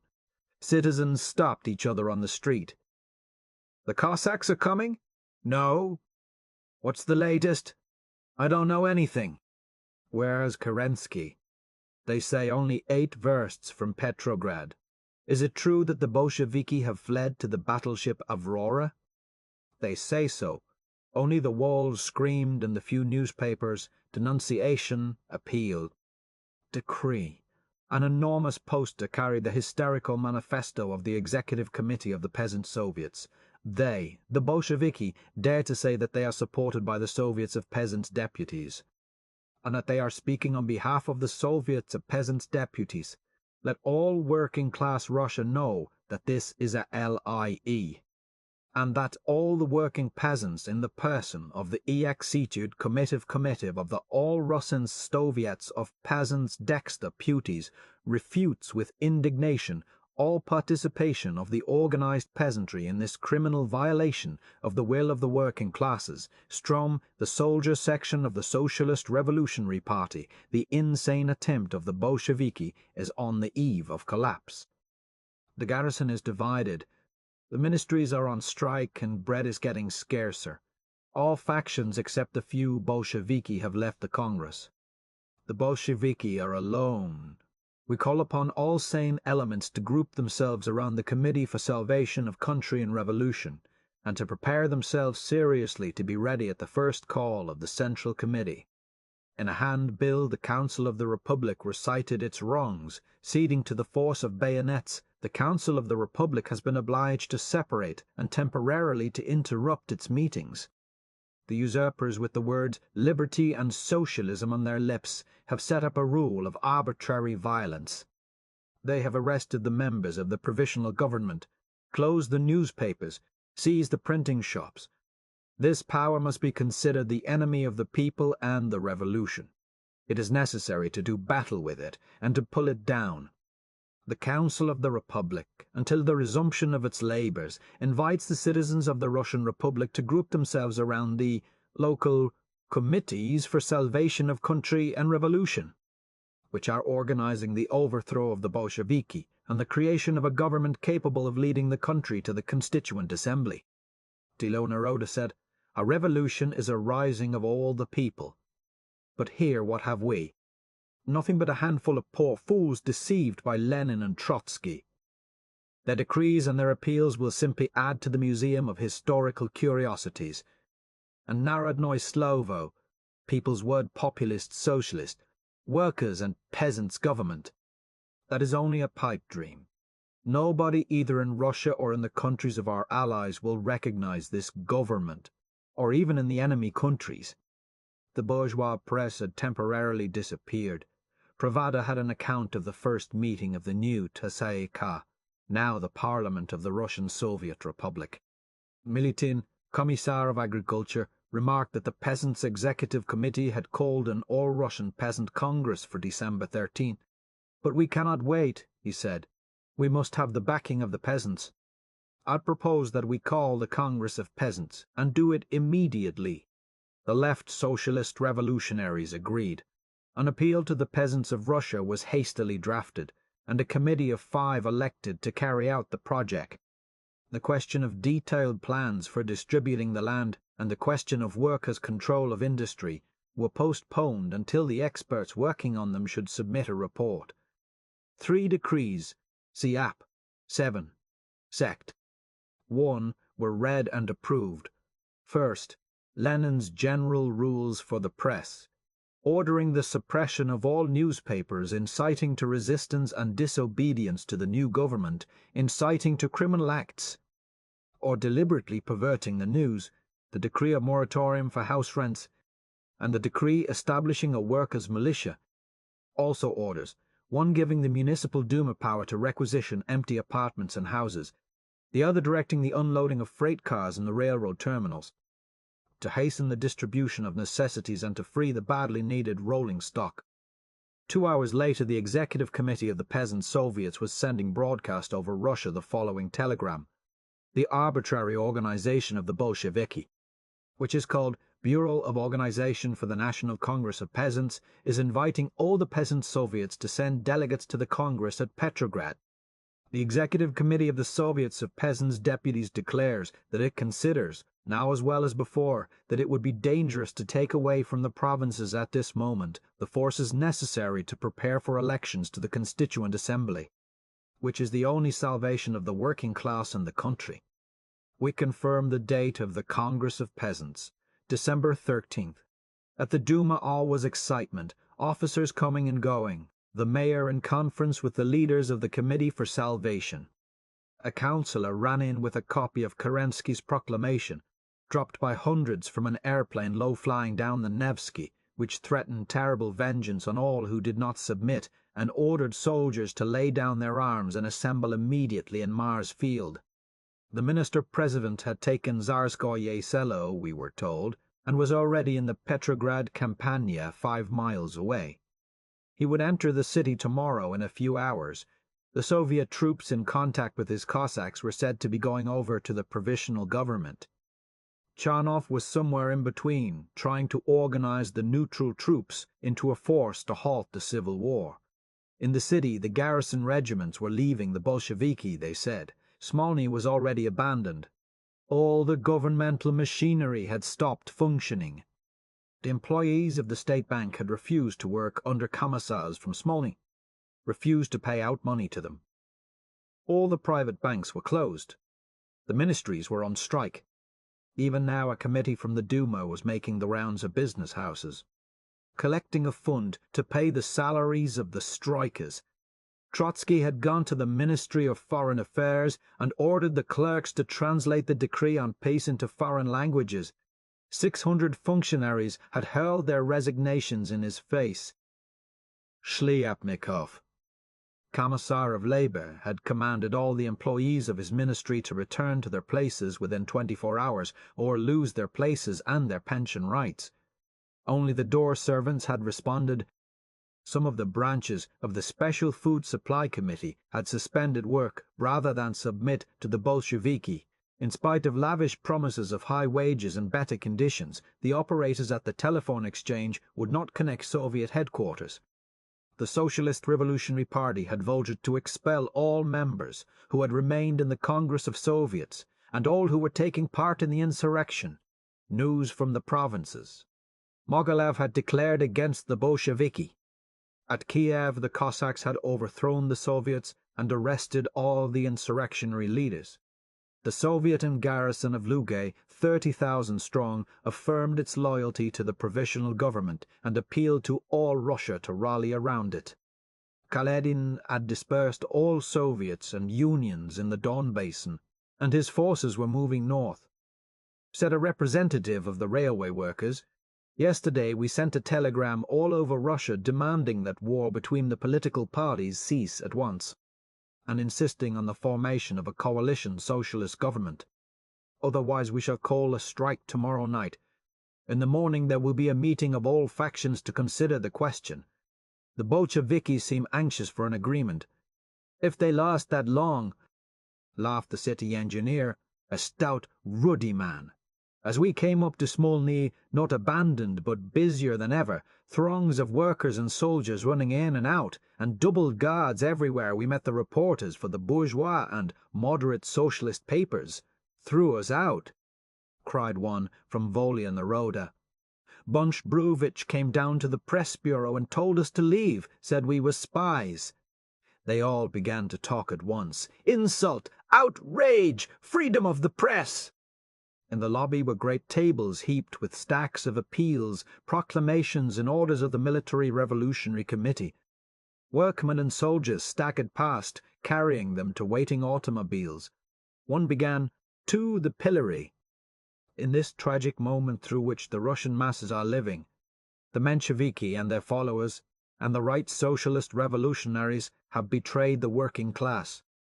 They have enlisted on the side of Kornilov, Kerensky and Savinkov. They are printing orders of the traitor Kerensky and creating a panic in the city, spreading the most ridiculous rumors of mythical victories by that renegade.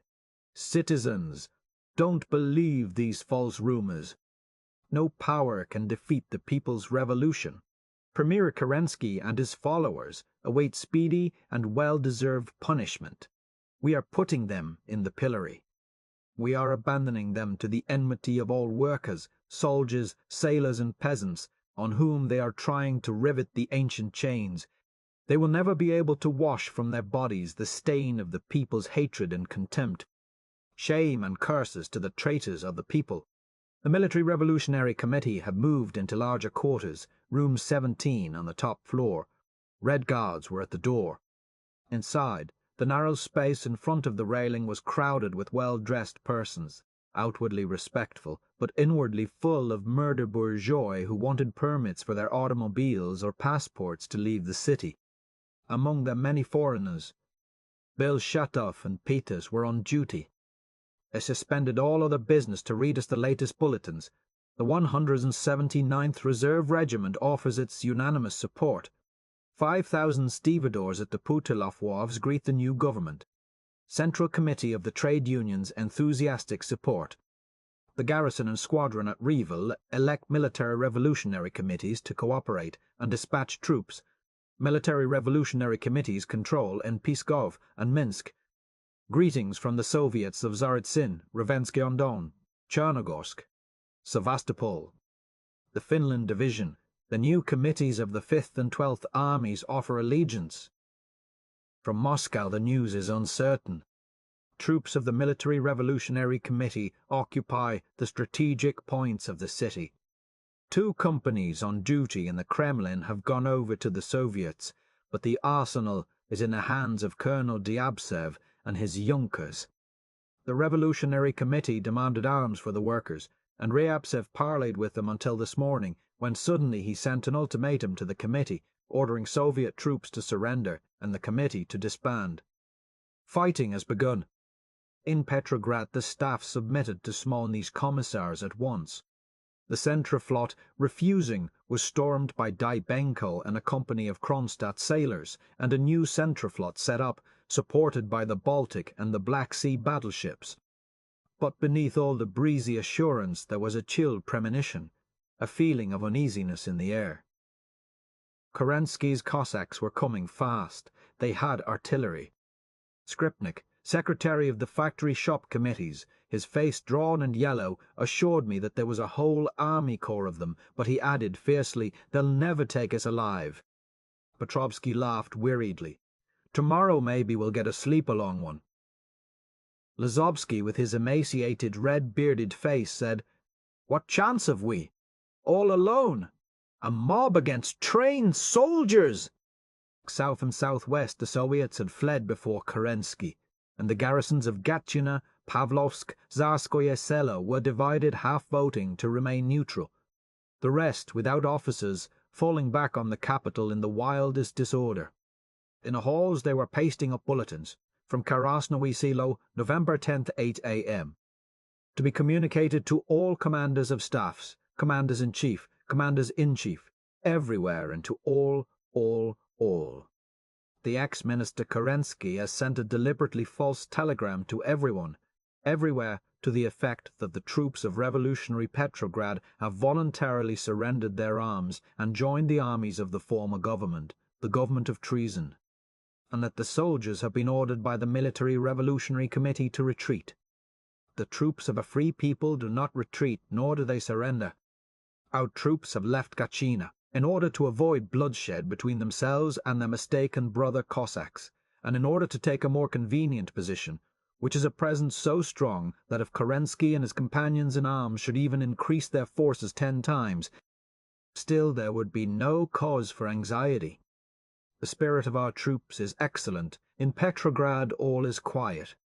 Chief of the defense of Petrograd and the Petrograd district, Lieutenant Colonel Muravyov. As we left the Military Revolutionary Committee, Antonov entered, a paper in his hand, looking like a corpse.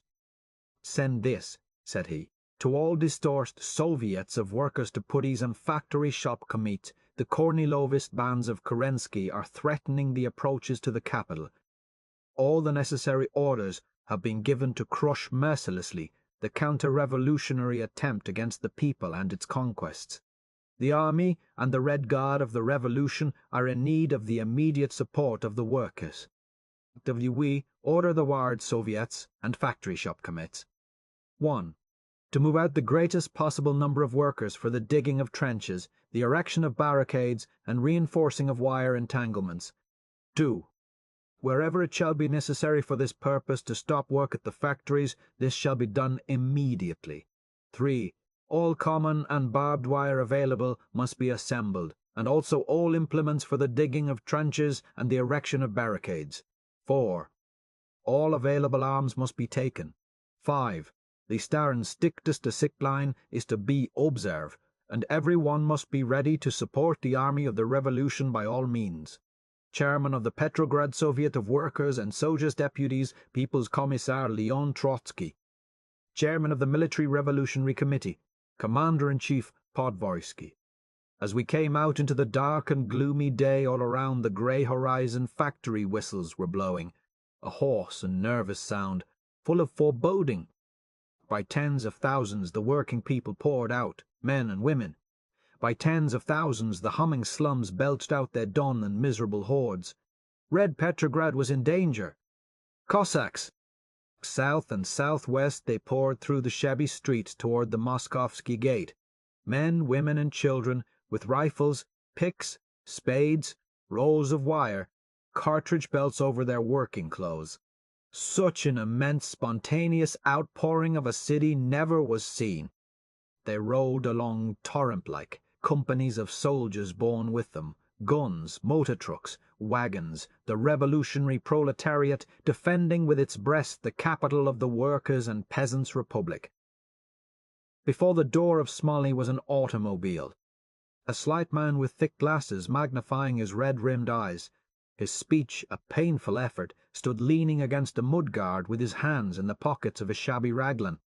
A great bearded sailor with the clear eyes of youth prowled restlessly about, absently toying with an enormous blue steel revolver which never left his hand. These were Antonov and Dybenko. Some soldiers were trying to fasten 2 military bicycles on the running board. The chauffeur violently protested. The enamel would get scratched, he said. True, he was a Bolshevik, and the automobile was commandeered from a bourgeois. True, the bicycles were for the use of orderlies, but the chauffeur's professional pride was revolted. So the bicycles were abandoned. The People's Commissars for War and Marine were going to inspect the revolutionary front wherever that was. Could we go with them? Certainly not. The automobile only held 5, the 2 commissars, 2 orderlies, and the chauffeur. However, a Russian acquaintance of mine, whom I will call Trusishka, calmly got in and sat down. Nor could any argument dislodge him. I see no reason to doubt Trusishka's story of the journey. As they went down the Suvorovsky Prospect, someone mentioned food. They might be out 3 or 4 days, in a country indifferently well provisioned. They stopped the car. Money? The Commissar of War looked through his pockets. He hadn't a kopeck. The Commissar of Marine was broke. So was the chauffeur. Trusishka bought the provisions. Just as they turned into the Nevsky, a tire blew out. "What shall we do?" asked Antonov. "Commandeer another machine," suggested Dybenko, waving his revolver.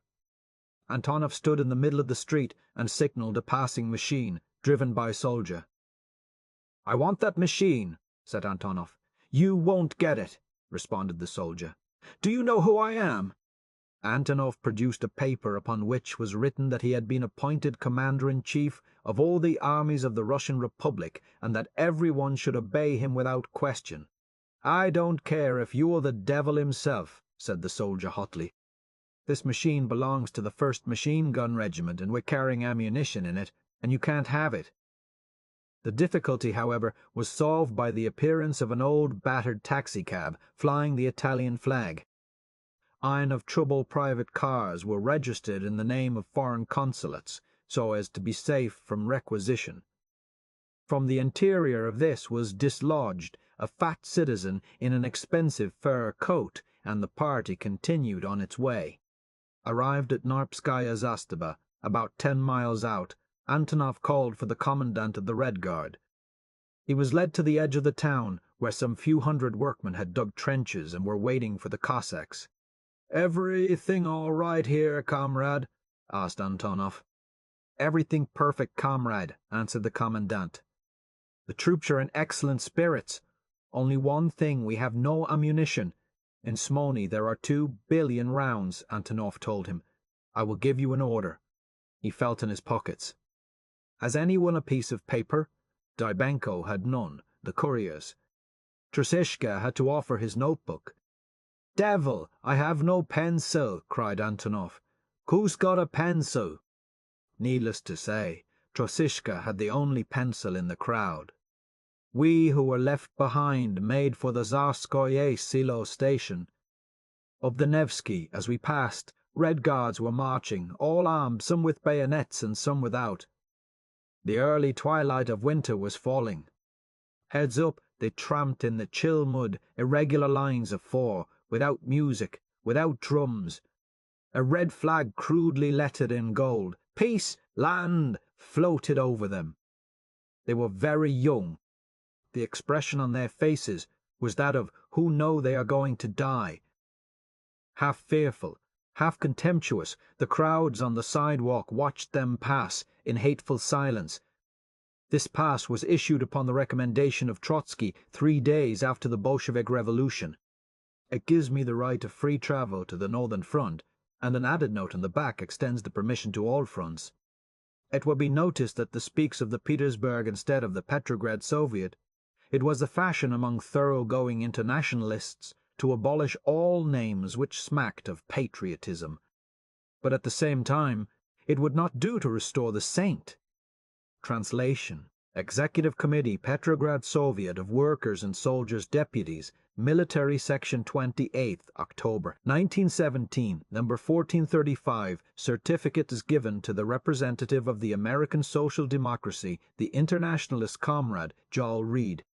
The Military Revolutionary Committee of the Petersburg Soviet of Workers' and Soldiers' Deputies gives him the right of free travel through the entire Northern Front, for the purpose of reporting to our American comrades internationalists concerning events in Russia. For the President. For the Secretary at the railroad station, nobody knew just where Kerensky was or where the front lay. Trains went no further, however, than Tsarskoye. Our car was full of commuters and country people going home, laden with bundles and evening papers. The talk was all of the Bolshevik rising. Outside of that, however, one would never have realized that civil war was rending mighty Russia in two, and that the train was headed into the zone of battle. Through the window we could see, in the swiftly deepening darkness, masses of soldiers going along the muddy road toward the city, flinging out their arms in argument. A freight train, swarming with troops and lit up by huge bonfires, was halted on a siding. That was all. Back along the flat horizon, the glow of the city's lights faded down the night. A streetcar crawled distantly along a far-flung suburb. Tsarskoye Selo station was quiet, but knots of soldiers stood here and there talking in low tones and looking uneasily down the empty track in the direction of Gatchina. I asked some of them which side they were on. "Well," said one, "we don't exactly know the rights of the matter. There is no doubt that Kerensky is a provocator, but we do not consider it right for Russian men to be shooting Russian men." In the station commandant's office was a big, jovial, bearded common soldier, wearing the red armband of a regimental committee. Our credentials from Smolny commanded immediate respect. He was plainly for the Soviets, but bewildered. The Red Guards were here 2 hours ago, but they went away again. A commissar came this morning, but he returned to Petrograd when the Cossacks arrived. "The Cossacks are here, then?" He nodded, gloomily. "There has been a battle. The Cossacks came early in the morning. They captured 200 or 300 of our men and killed about 25. Where are the Cossacks? Well, they didn't get this far. I don't know just where they are. Off that way. We had dinner, an excellent dinner, better and cheaper than could be got in Petrograd in the station restaurant. Nearby sat a French officer who had just come on foot from Gatchina. All was quiet there, he said. Kerensky held the town. "Ah, these Russians," he went on. "They are original. What a civil war! Everything except the fighting. We sallied out into the town. Just at the door of the station stood 2 soldiers with rifles and bayonets fixed. They were surrounded by about 100 businessmen, government officials and students who attacked them with passionate argument and epithet. The soldiers were uncomfortable and hurt, like children unjustly scolded. A tall young man with a supercilious expression, dressed in the uniform of a student, was leading the attack. "You realize, I presume," he said insolently, "that by taking up arms against your brothers you are making yourselves the tools of murderers and traitors."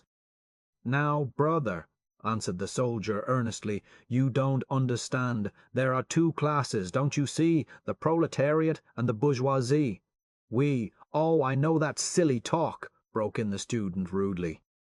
"A bunch of ignorant peasants like you hear somebody bawling a few catchwords. You don't understand what they mean. You just echo them like a lot of parrots." The crowd laughed.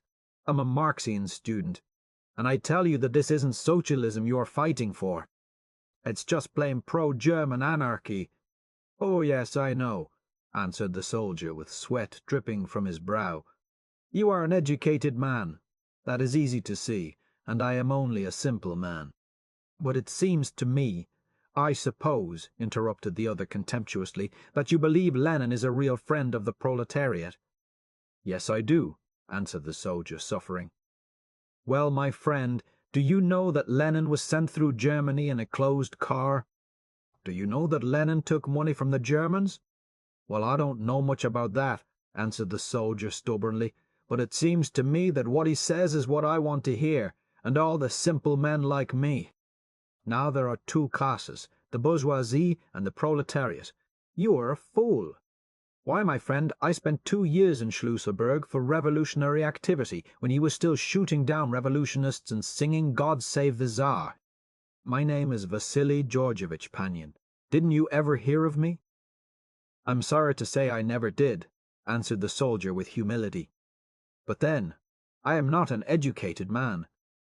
You are probably a great hero." "I am," said the student with conviction. "And I am opposed to the Bolsheviki, who are destroying our Russia, our free revolution. Now how do you account for that?" The soldier scratched his head. "I can't account for it at all," he said, grimacing with the pain of his intellectual processes. "To me it seems perfectly simple, but then, I'm not well educated. It seems like there are only 2 classes, the proletariat and the bourgeoisie." "There you go again with your silly formula," cried the student. "Only 2 classes," went on the soldier, doggedly. "And whoever isn't on one side is on the other." We wandered on up the street, where the lights were few and far between, and where people rarely passed. A threatening silence hung over the place as of a sort of purgatory between heaven and hell, a political no-man's land. Only the barber shops were all brilliantly lighted and crowded, and a line formed at the doors of the public bath, for it was Saturday night when all Russia bathes and perfumes itself. I haven't the slightest doubt that Soviet troops and Cossacks mingled in the places where these ceremonies were performed. The nearer we came to the Imperial Park, the more deserted were the streets. A frightened priest pointed out the headquarters of the Soviet and hurried on. It was in the wing of one of the Grand Ducal palaces fronting the park. The windows were dark, the door locked. A soldier, lounging about with his hands in the top of his trousers, looked us up and down with gloomy suspicion. "The Soviet went away 2 days ago," said he. "Where?" A shrug. "Ni знаю. I don't know." A little further along was a large building, brightly illuminated. From within came a sound of hammering. While we were hesitating, a soldier and a sailor came down the street, hand in hand. I showed them my pass from Smolny. "Are you for the Soviets?" I asked. They did not answer, but looked at each other in a frightened way. "What is going on in there?" asked the sailor, pointing to the building. "I don't know." Timidly the soldier put out his hand and opened the door a crack. Inside a great hall hung with bunting and evergreens, rows of chairs, a stage being built. A stout woman with a hammer in her hand and her mouth full of tacks came out. "What do you want?" she asked. "Is there a performance tonight?" said the sailor, nervously. "There will be private theatricals Sunday night," she answered severely. Go away. We tried to engage the soldier and sailor in conversation, but they seemed frightened and unhappy, and drew off into the darkness. We strode toward the imperial palaces along the edge of the vast dark gardens, their fantastic pavilions and ornamental bridges looming uncertainly in the night, and soft water splashing from the fountains. At one place, where a ridiculous iron swan spat unceasingly from an artificial grotto, we were suddenly aware of observation, and looked up to encounter the sullen, suspicious gaze of half a dozen gigantic armed soldiers who stared moodily down from a grassy terrace. I climbed up to them. "Who are you?" I asked. "We are the guard," answered one. They all looked very depressed, as undoubtedly they were, from weeks and weeks of all-day, all-night argument and debate. "Are you Kerensky's troops or the Soviets?" There was silence for a moment, as they looked uneasily at each other. "Then we are neutral," said he. We went on through the arch of the huge Ekaterina Palace into the palace enclosure itself, asking for headquarters. A sentry outside a door in a curving white wing of the palace said that the commandant was inside. In a graceful white Georgian room divided into unequal parts by a two-sided fireplace, a group of officers stood anxiously talking. They were pale and distracted, and evidently hadn't slept.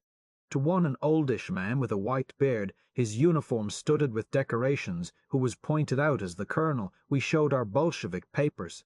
He seemed surprised. "How did you get here without being killed?" he asked politely. "It is very dangerous in the streets just now. Political passion is running very high in Zaskoy Selo. There was a battle this morning, and there will be another tomorrow morning. Kerensky is to enter the town at 8 o'clock. Where are the Cossacks?" "About a mile over that way." He waved his arm.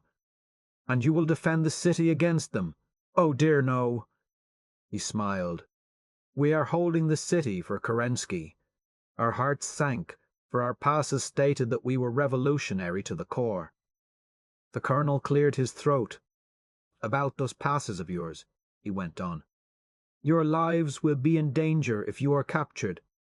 Therefore, if you want to see the battle, I will give you an order for rooms in the officers' hotel, and if you will come back here at 7 o'clock in the morning, I will give you new passes."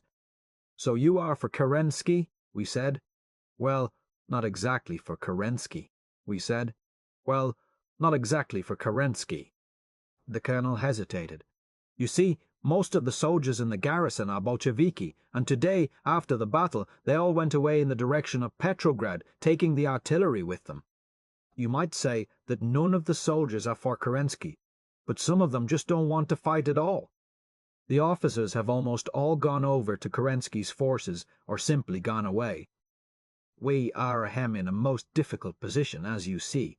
We did not believe that there would be any battle."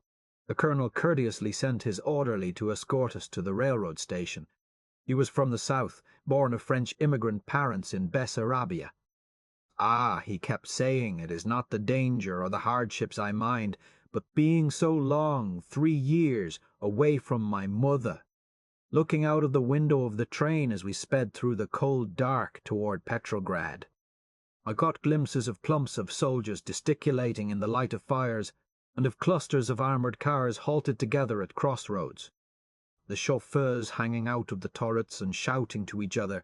All the troubled night over the bleak flats leaderless bands of soldiers and Red Guards wandered, clashing and confused, and the commissars of the Military Revolutionary Committee hurried from one group to another, trying to organize a defense.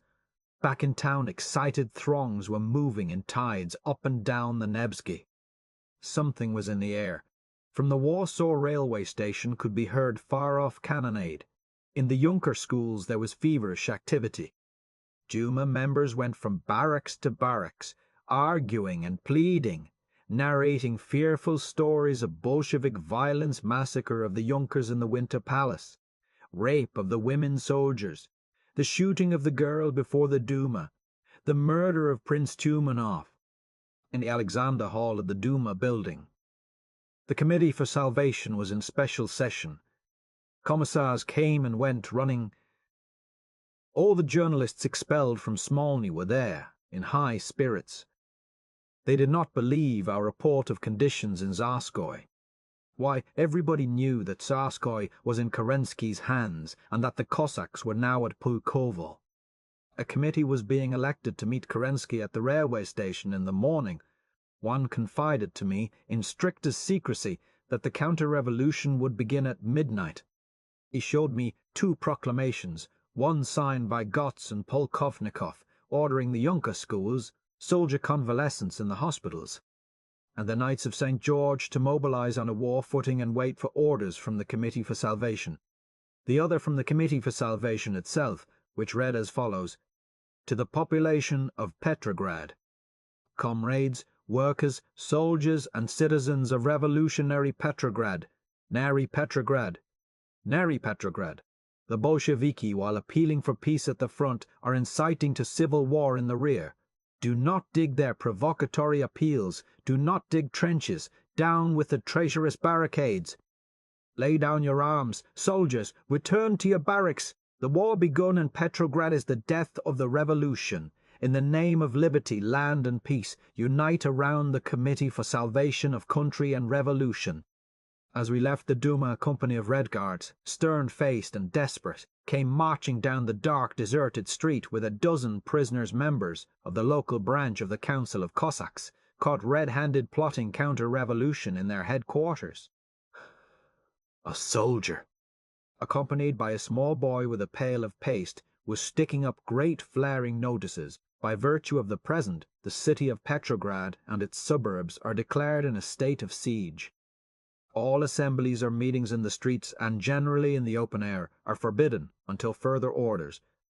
N. Podwosky, President of the Military Revolutionary Committee. As we went home, the air was full of confused, sound automobile horns, shouts, distant shots. The city stirred uneasily, wakeful. In the small hours of the morning, a company of Junkers, disguised as soldiers of the Semyonovsky Regiment, presented themselves at the telephone exchange just before the hour of changing guard. They had the Bolshevik password and took charge without arousing suspicion. A few minutes later, Antonov appeared, making a round of inspection. Him they captured and locked in a small room.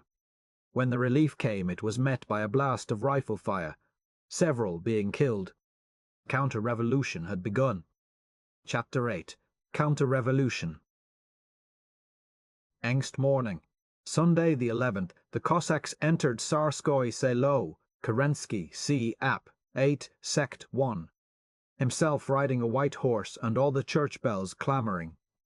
From the top of a little hill outside the town could be seen the golden spires of many-coloured cupolas, the sprawling grey immensity of the capital spread along the dreary plain, and beyond, the steely gulf of Finland.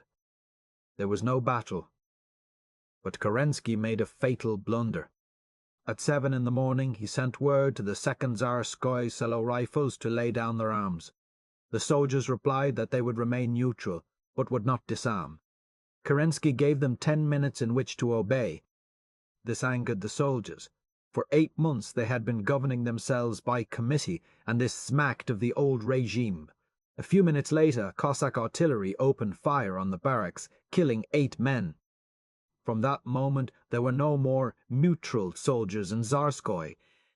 Petrograd woke to bursts of rifle fire and the tramping thunder of men marching. Under the high dark sky a cold wind smelt of snow. At dawn the military hotel and the telegraph agency had been taken by large forces of Junkers and bloodily recaptured. The telephone station was besieged by sailors, who lay behind barricades of barrels, boxes, and tin sheets in the middle of the Morskaya, or sheltered themselves at the corner of the Gorokovaya and of St. Isaac's Square, shooting at anything that moved. Occasionally an automobile passed in and out, flying the Red Cross flag. The sailors let it pass. Albert Rees Williams was in the telephone exchange. He went out with the Red Cross automobile, which was ostensibly full of wounded. After circulating about the city, the car went by devious ways to the Mikhailovsky Junker School, headquarters of the counter-revolution. A French officer, in the courtyard, seemed to be in command. By this means ammunition and supplies were conveyed to the telephone exchange.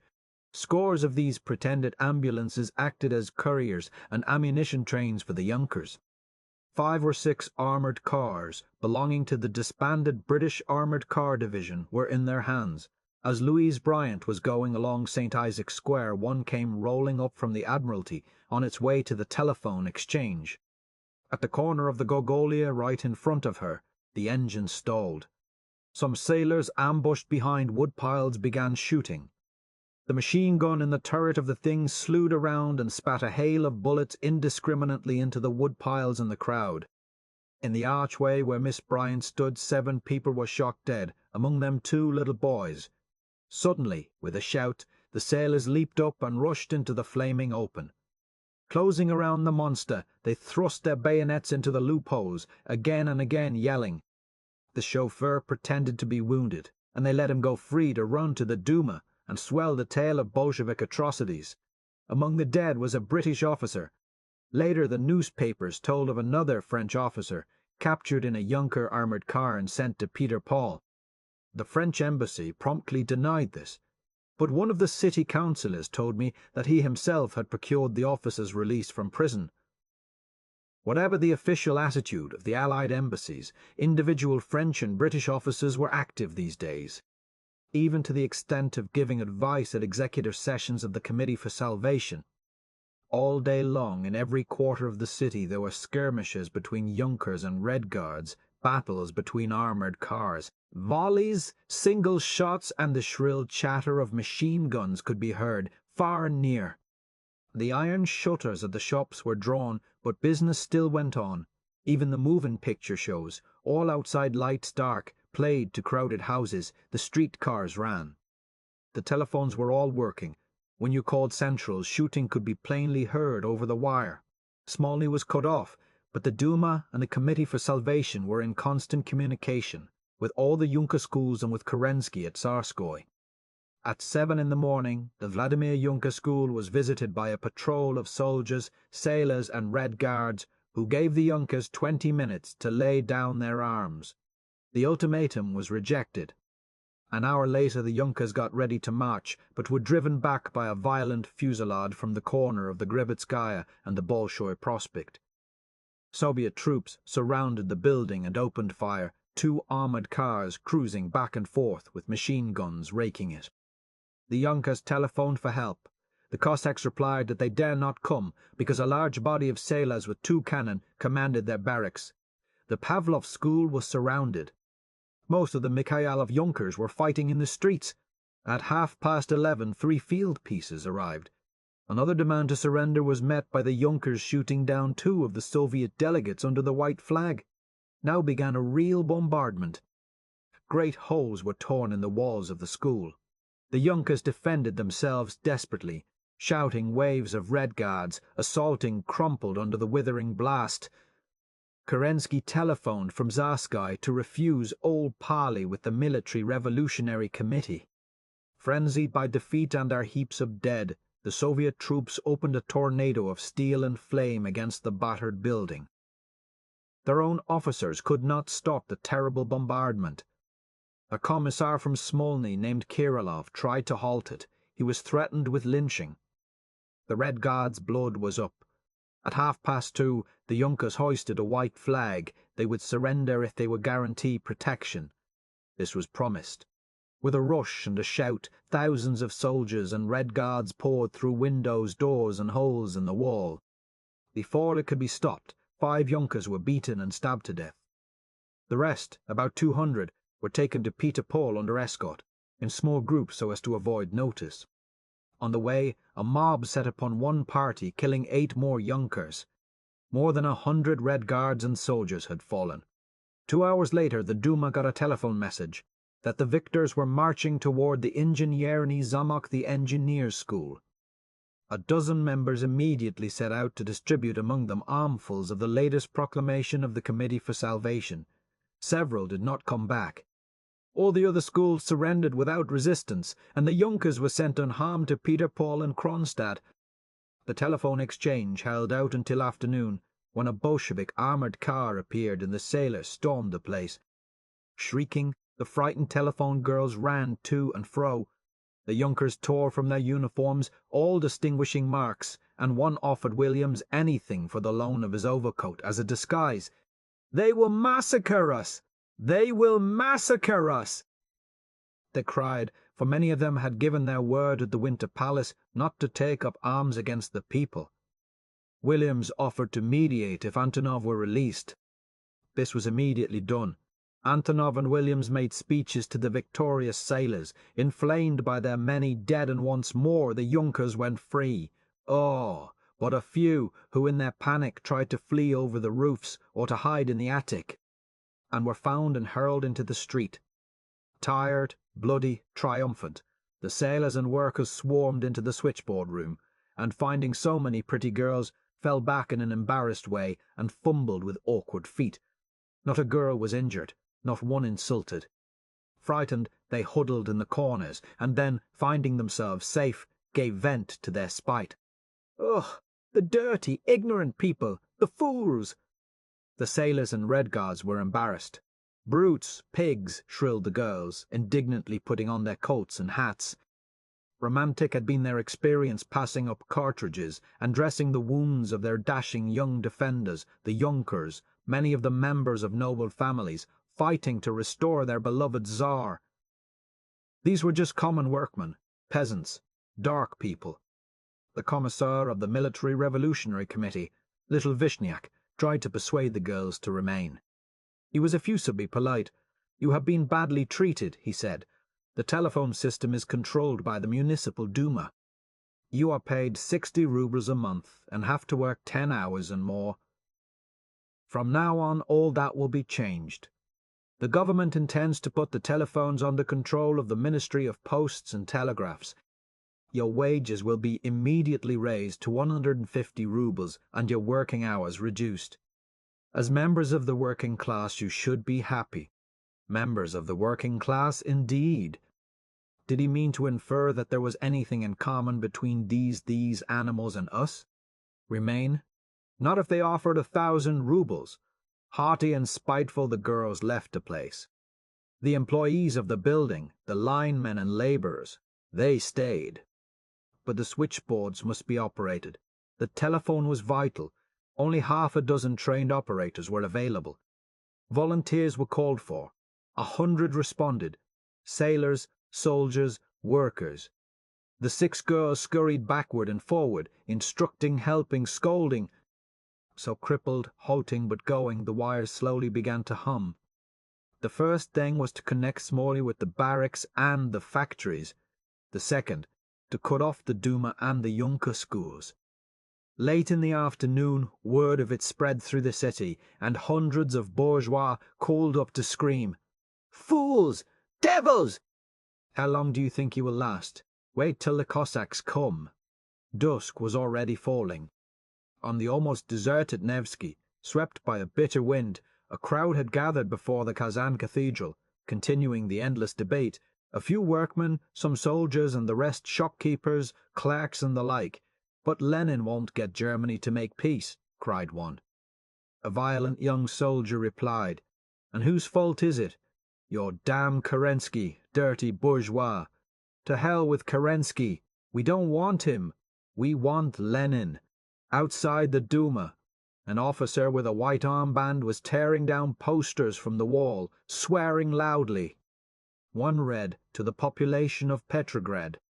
At this dangerous hour, when the Municipal Duma ought to use every means to calm the population, to assure it bread and other necessities, the right socialist revolutionaries and the cadets, forgetting their duty, have turned the Duma into a counter-revolutionary meeting, trying to raise part of the population against the rest so as to facilitate the victory of Kornilov-Kerensky. Instead of doing their duty, the right socialist revolutionaries and the cadets have transformed the Duma into an arena of political attack upon the Soviets of workers, soldiers, and peasants' deputies against the revolutionary government of peace, bread, and liberty. Citizens of Petrograd, we, the Bolshevik municipal councillors, elected by you, we want you to know that the right socialist revolutionaries and the cadets are engaged in counter-revolutionary action, have forgotten their duty, and are leading the population to famine, to civil war. We, elected by 183 Re 00 votes, consider it our duty to bring to the attention of our constituents what is going on in the Duma, and declare that we disclaim all responsibility for the terrible but inevitable consequences. Far away still sounded occasional shots, but the city lay quiet, cold, as if exhausted by the violent spasms which had torn it. In the Nikolai Hall, the Duma session was coming to an end. Even the truculent Duma seemed a little stunned. One after another the commissars reported capture of the telephone exchange, street fighting, the taking of the Vladimir School. The Duma, said Trupp, is on the side of the democracy in its struggle against arbitrary violence, but in any case, whichever side wins. The Duma will always be against lynchings and torture. Konovsky, cadet, a tall old man with a cruel face. When the troops of the legal government arrive in Petrograd, they will shoot down these insurgents, and that will not be lynching. Protests all over the hall, even from his own party. Here there was doubt and depression. The counter-revolution was being put down. The Central Committee of the Socialist Revolutionary Party had voted lack of confidence in its officers. The left wing was in control. Afganshev had resigned. Signed. A courier reported that the committee of welcome sent to meet Kerensky at the railway station had been arrested. In the streets could be heard the dull rumble of distant cannonading, south and southwest. Still, Kerensky did not come. Only 3 newspapers were out Pravda, Dielo Naroda and Novaya Gizna. All of them devoted much space to the new coalition government. The Socialist Revolutionary paper demanded a cabinet without either cadets or Bolsheviki. Gorky was hopeful. Smolny had made concessions. A purely socialist government was taking shape, all elements except the bourgeoisie. As for Pravda, it sneered. We ridicule these coalitions with political parties whose most prominent members are petty journalists of doubtful reputation. Our coalition is that of the proletariat and the revolutionary army with the poor peasants. On the walls a vainglorious announcement of the Vikshel, threatening to strike if both sides did not compromise. The conquerors of these riots, the saviors of the wreck of our country, these will be neither the Bolsheviki, nor the Committee for Salvation, nor the troops of Kerensky, but we. The Union of Railwaymen.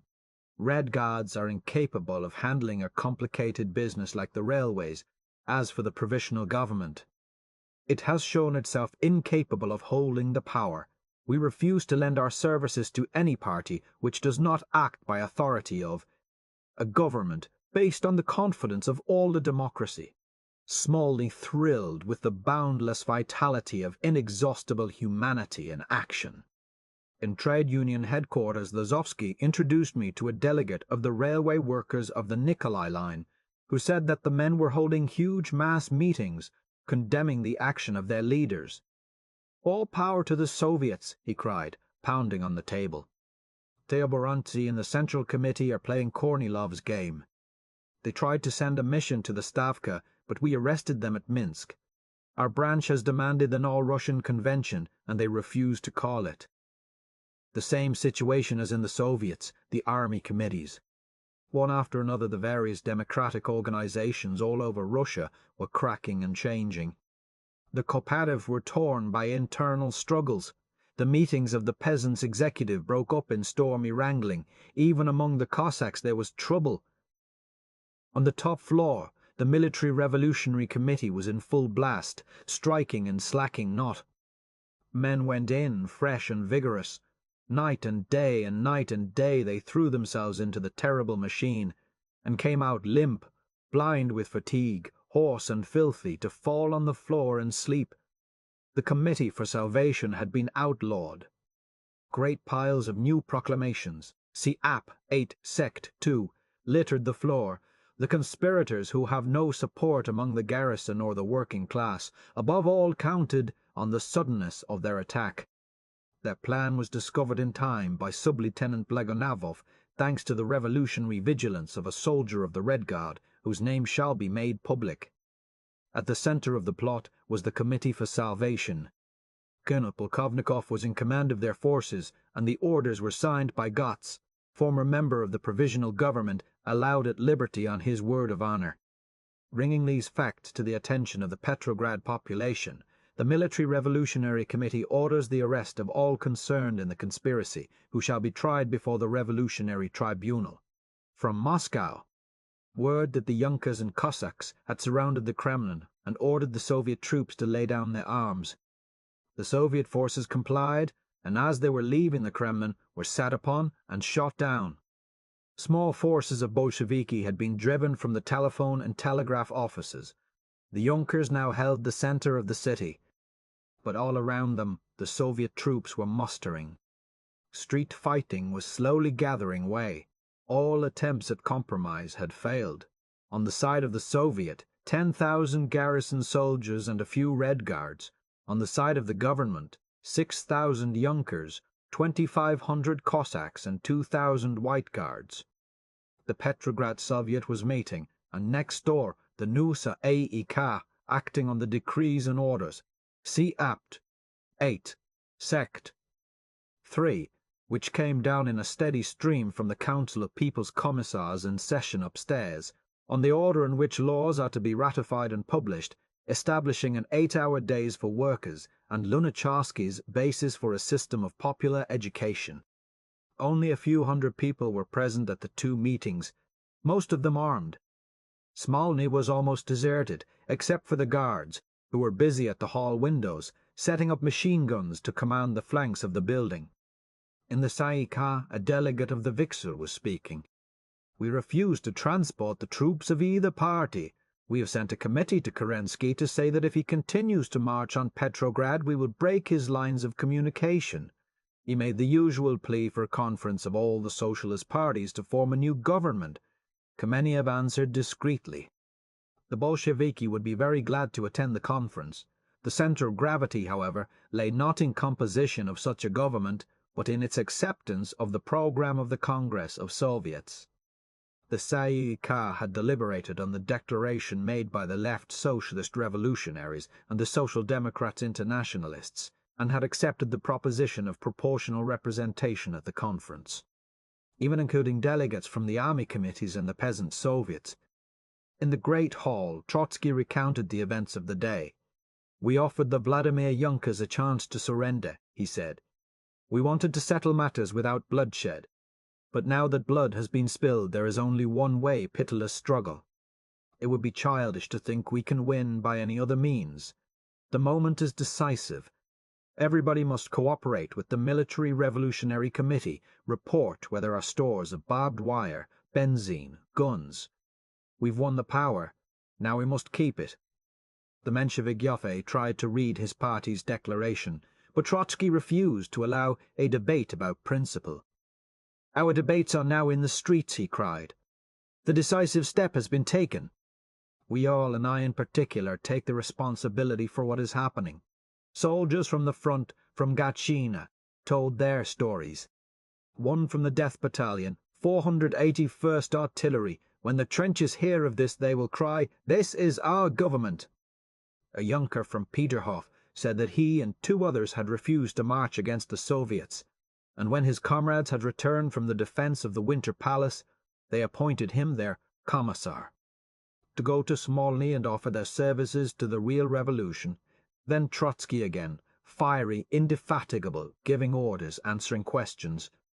The petty bourgeoisie, in order to defeat the workers, soldiers and peasants, would combine with the devil himself, he said once. Many cases of drunkenness had been remarked the last 2 days. "No drinking, comrades. No one must be on the streets after 8 in the evening, except the regular guards. All places suspected of having stores of liquor should be searched and the liquor destroyed. See App. 8. Sect. 4. No mercy to the sellers of liquor. The Military Revolutionary Committee sent for the delegation from the Vyborg section, then for the members from Putilov. They clumped out hurriedly. "For each revolutionist killed," said Trotsky, "we shall kill 5 counter-revolutionists. Downtown again." The Duma brilliantly illuminated and great crowds pouring in. In the lower hall, wailing and cries of grief. The throng surged back and forth before the bulletin board, where was posted a list of Junkers killed in the day's fighting, were supposed to be killed. For most of the dead afterward turned up safe and sound. Up in the Alexander Hall, the Committee for Salvation held forth. The gold and red epaulets of officers were conspicuous, the familiar faces of the Menshevik and Socialist revolutionary intellectuals, the hard eyes and bulky magnificence of bankers and diplomats, officials of the old regime and well-dressed women. The telephone girls were testifying. Girl after girl came to the tribune overdressed, fashion-aping little girls with pinched faces and leaky shoes. Girl after girl, flushing with pleasure at the applause of the nice people of Petrograd, of the officers, the rich, the great names of politics, girl after girl, to narrate her sufferings at the hands of the proletariat, and proclaim her loyalty to all that was old. Established and powerful, the Duma was again in session in the Nikolai Hall. The mayor said hopefully that the Petrograd regiments were ashamed of their actions. Propaganda was making headway. Z. Graphic page 205. Proclamation for wine pogroms. Revolutionary law and order. A proclamation of the Finland Regiment in December 1917, announcing desperate remedies for wine pogroms.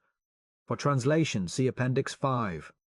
Emissaries came and went, reporting horrible deeds by the Bolsheviki, interceding to save the Junkers, busily investigating. The Bolsheviki, said Trupp, will be conquered by moral force and not by bayonets. Meanwhile, all was not well on the revolutionary front. The enemy had brought up armored trains mounted with cannon. The Soviet forces, mostly raw Red Guards, were without officers and without a definite plan. Only 5,000 regular soldiers had joined them. The rest of the garrison was either busy suppressing the Junker revolt, guarding the city, or undecided what to do. At 10 in the evening, Lenin addressed a meeting of delegates from the city regiments who voted overwhelmingly to fight. A committee of 5 soldiers was elected to serve as general staff, and in the small hours of the morning the regiments left their barracks in full battle array. Going home, I saw them pass, swinging along with the regular tread of veterans, bayonets in perfect alignment, through the deserted streets of the conquered city. At the same time, in the headquarters of the Vixel, down on the Sadovaya, the conference of all the socialist parties to form a new government was underway. Abramovich, for the Center Mensheviki, said that there should be neither conquerors nor conquered, that bygones should be bygones. In this were agreed all the left-wing parties. Dan, speaking in the name of the right Mensheviki, proposed to the Bolsheviki the following conditions for a truce: the Red Guard to be disarmed, and the Petrograd garrison to be placed at the orders of the Duma, the troops of Kerensky not to fire a single shot or arrest a single man, a ministry of all the socialist parties except the Bolsheviki. For Smolny, Ryazanov, and Kamenev declared that a coalition ministry of all parties was acceptable, but protested at Dan's proposals. The socialist revolutionaries were divided, but the executive committee of the peasant soviets and the populist socialists flatly refused to admit the Bolsheviki. After bitter quarrelling, a commission was elected to draw up a workable plan. All that night the commission wrangled, and all the next day and the next night. Once before, on the 9th of November, there had been a similar effort, a conciliation, led by Martov and Gorky. But at the approach of Kerensky and the activity of the Committee for Salvation, the right wing of the Mensheviki, socialist revolutionaries and populist socialists suddenly withdrew. Now they were awed by the crushing of the Junker rebellion. Monday, the 12th, was a day of suspense. The eyes of all Russia were fixed on the grey plain beyond the gates of Petrograd, where all the available strength of the old order faced the unorganized power of the new, the unknown. In Moscow, a truce had been declared.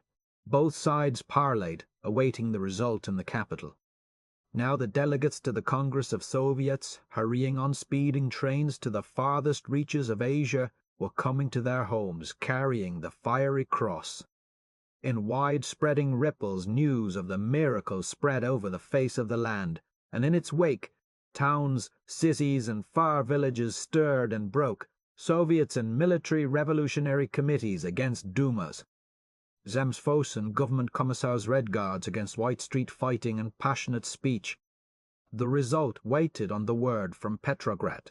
Smolny was almost empty, but the Duma was thronged and noisy. The old mayor, in his dignified way, was protesting against the appeal of the Bolshevik councillors. The Duma is not a center of counter-revolution, he said warmly. The Duma takes no part in the present struggle between the parties. But at a time when there is no legal power in the land, the only center of order is the municipal self-government. The peaceful population recognizes this fact. The foreign embassies recognize only such documents as are signed by the mayor of the town. The mind of a European does not admit of any other situation, as the municipal self-government is the only organ which is capable of protecting the interests of the citizens. The city is bound to show hospitality to all organizations which desire to profit by such hospitality, and therefore the Duma cannot prevent the distribution of any newspapers whatever within the Duma building. The sphere of our work is increasing, and we must be given full liberty of action, and our rights must be respected by both parties. We are perfectly neutral. When the telephone exchange was occupied by the Junkers, Colonel Polkovnikov ordered the telephones to Smolny disconnected, but I protested, and the telephones were kept going. At this there was ironic laughter from the Bolshevik benches, and imprecations from the right. And yet, went on Schreider, they look upon us as counter-revolutionaries and report us to the population. They deprive us of our means of transport by taking away our last motor cars. It will not be our fault if there is famine in the town. Protests are of no use. Kobozev, Bolshevik member of the town board, was doubtful whether the Military Revolutionary Committee had requisitioned the municipal automobiles. Even granting the fact, it was probably done by some unauthorized individual in the emergency. The mayor, he continued, tells us that we must not make political meetings out of the Duma. But every Menshevik and socialist revolutionary here talks nothing but party propaganda, and at the door they distribute their illegal newspapers, Iskry, Sparks, Soldatsky Golos and Rabotchaya Gazeta, inciting to insurrection. What if we Bolsheviki should also begin to distribute our papers here? But this shall not be, for we respect the Duma. We have not attacked the municipal self-government, and we shall not do so. But you have addressed an appeal to the population, and we are entitled also to do so. Followed them Shingaryov, cadet, who said that there could be no common language with those who were liable to be brought before the Attorney General for indictment, and who must be tried on the charge of treason. He proposed again that all Bolshevik members should be expelled from the Duma. This was tabled, however, for there were no personal charges against the members, and they were active in the municipal administration. Then two Mensheviki internationalists, declaring that the appeal of the Bolshevik councillors was a direct incitement to massacre. If everything that is against the Bolsheviki is counter-revolutionary, said Pinkovich, then I do not know the difference between revolution and anarchy. The Bolsheviki are depending upon the passions of the unbridled masses. We have nothing but moral force. We will protest against massacres and violence from both sides, as our task is to find a peaceful issue. The notice posted in the streets under the heading "To the Pillory," which calls upon the people to destroy the Mensheviki and socialist revolutionaries, said Nazariev, is a crime which you, Bolsheviki, will not be able to wash away. Yesterday's horrors are but a preface to what you are preparing by such a proclamation. I have always tried to reconcile you with the other parties, but at present I feel for you nothing but contempt. The Bolshevik councillors were on their feet, shouting angrily, assailed by hoarse, hateful voices and waving arms. Outside the hall I ran into the city engineer, the Menshevik Gomberg, and 3 or 4 reporters. They were all in high spirits. "See," they said. "The cowards are afraid of us. They don't dare arrest the Duma. Their Military Revolutionary Committee doesn't dare to send a commissar into this building. Why, on the corner of the Sadovaya today, I saw a Red Guard try to stop a boy selling Soldatsky Golos. The boy just laughed at him, and a crowd of people wanted to lynch the bandit. It's only a few hours more now. Even if Kerensky wouldn't come, they haven't the men to run a government. Absurd! I understand they're even fighting among themselves at Smolny." A socialist revolutionary friend of mine drew me aside. "I know where the Committee for Salvation is hiding," he said. "Do you want to go and talk with them?" By this time it was dusk. The city had again settled down to normal shop shutters up, lights shining, and on the streets great crowds of people slowly moving up and down and arguing. At number 86 Nevsky, we went through a passage into a courtyard surrounded by tall apartment buildings. At the door of apartment 229, my friend knocked in a peculiar way. There was a sound of scuffling. An inside door slammed. Then the front door opened a crack, and a woman's face appeared. After a minute's observation, she led us in a placid-looking, middle-aged lady who at once cried, "Kirill, it's all right!" In the dining room, where a samovar steamed on the table and there were plates full of bread and raw fish, a man in uniform emerged from behind the window curtains, and another dressed like a workman from a closet. They were delighted to meet an American reporter. With a certain amount of gusto, both said that they would certainly be shot if the Bolsheviki caught them. They would not give me their names, but both were socialist revolutionaries. "Why?" I asked. "Do you publish such lies in your newspapers?" Without taking offense, the officer replied, "Yes, I know, but what can we do?" He shrugged. "You must admit that it is necessary for us to create a certain frame of mind in the people." The other man interrupted. "This is merely an adventure on the part of the Bolsheviki. They have no intellectuals. The ministries won't work. Russia is not a city, but a whole country. Realizing that they can only last a few days, we have decided to come to the aid of the strongest force opposed to them, Kerensky, and help to restore order." "That is all very well," I said, "but why do you combine with the cadets?" The pseudo-workman smiled frankly. "To tell you the truth, at this moment the masses of the people are following the Bolsheviki. We have no following now. We can't mobilize a handful of soldiers. There are no arms available. The Bolsheviki are right to a certain extent. There are at this moment in Russia only two parties with any force, the Bolsheviki and the reactionaries, who are all hiding under the coattails of the cadets. The cadets think they are using us, but it is really we who are using the cadets.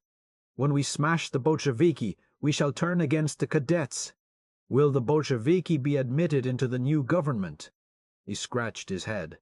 "That's a problem," he admitted. "Of course, if they are not admitted, they'll probably do this all over again. At any rate, they will have a chance to hold the balance of power in the constituent, that is, if there is a constituent." "And then, too," said the officer, "that brings up the question of admitting the cadets into the new government, and for the same reasons. You know the cadets do not really want the Constituent Assembly, not if the Bolsheviki can be destroyed now." He shook his head. "It is not easy for us Russians, politics. You Americans are born politicians. You have had politics all your lives. But for us, well, it has only been a year, you know." "What do you think of Kerensky?" I asked. "Oh, Kerensky is guilty of the sins of the Provisional Government," answered the other man. "Kerensky himself forced us to accept coalition with the bourgeoisie. If he had resigned, as he threatened, it would have meant a new cabinet crisis only 16 weeks before the Constituent Assembly, and that we wanted to avoid." "But didn't it amount to that anyway?" "Yes, but how are we to know?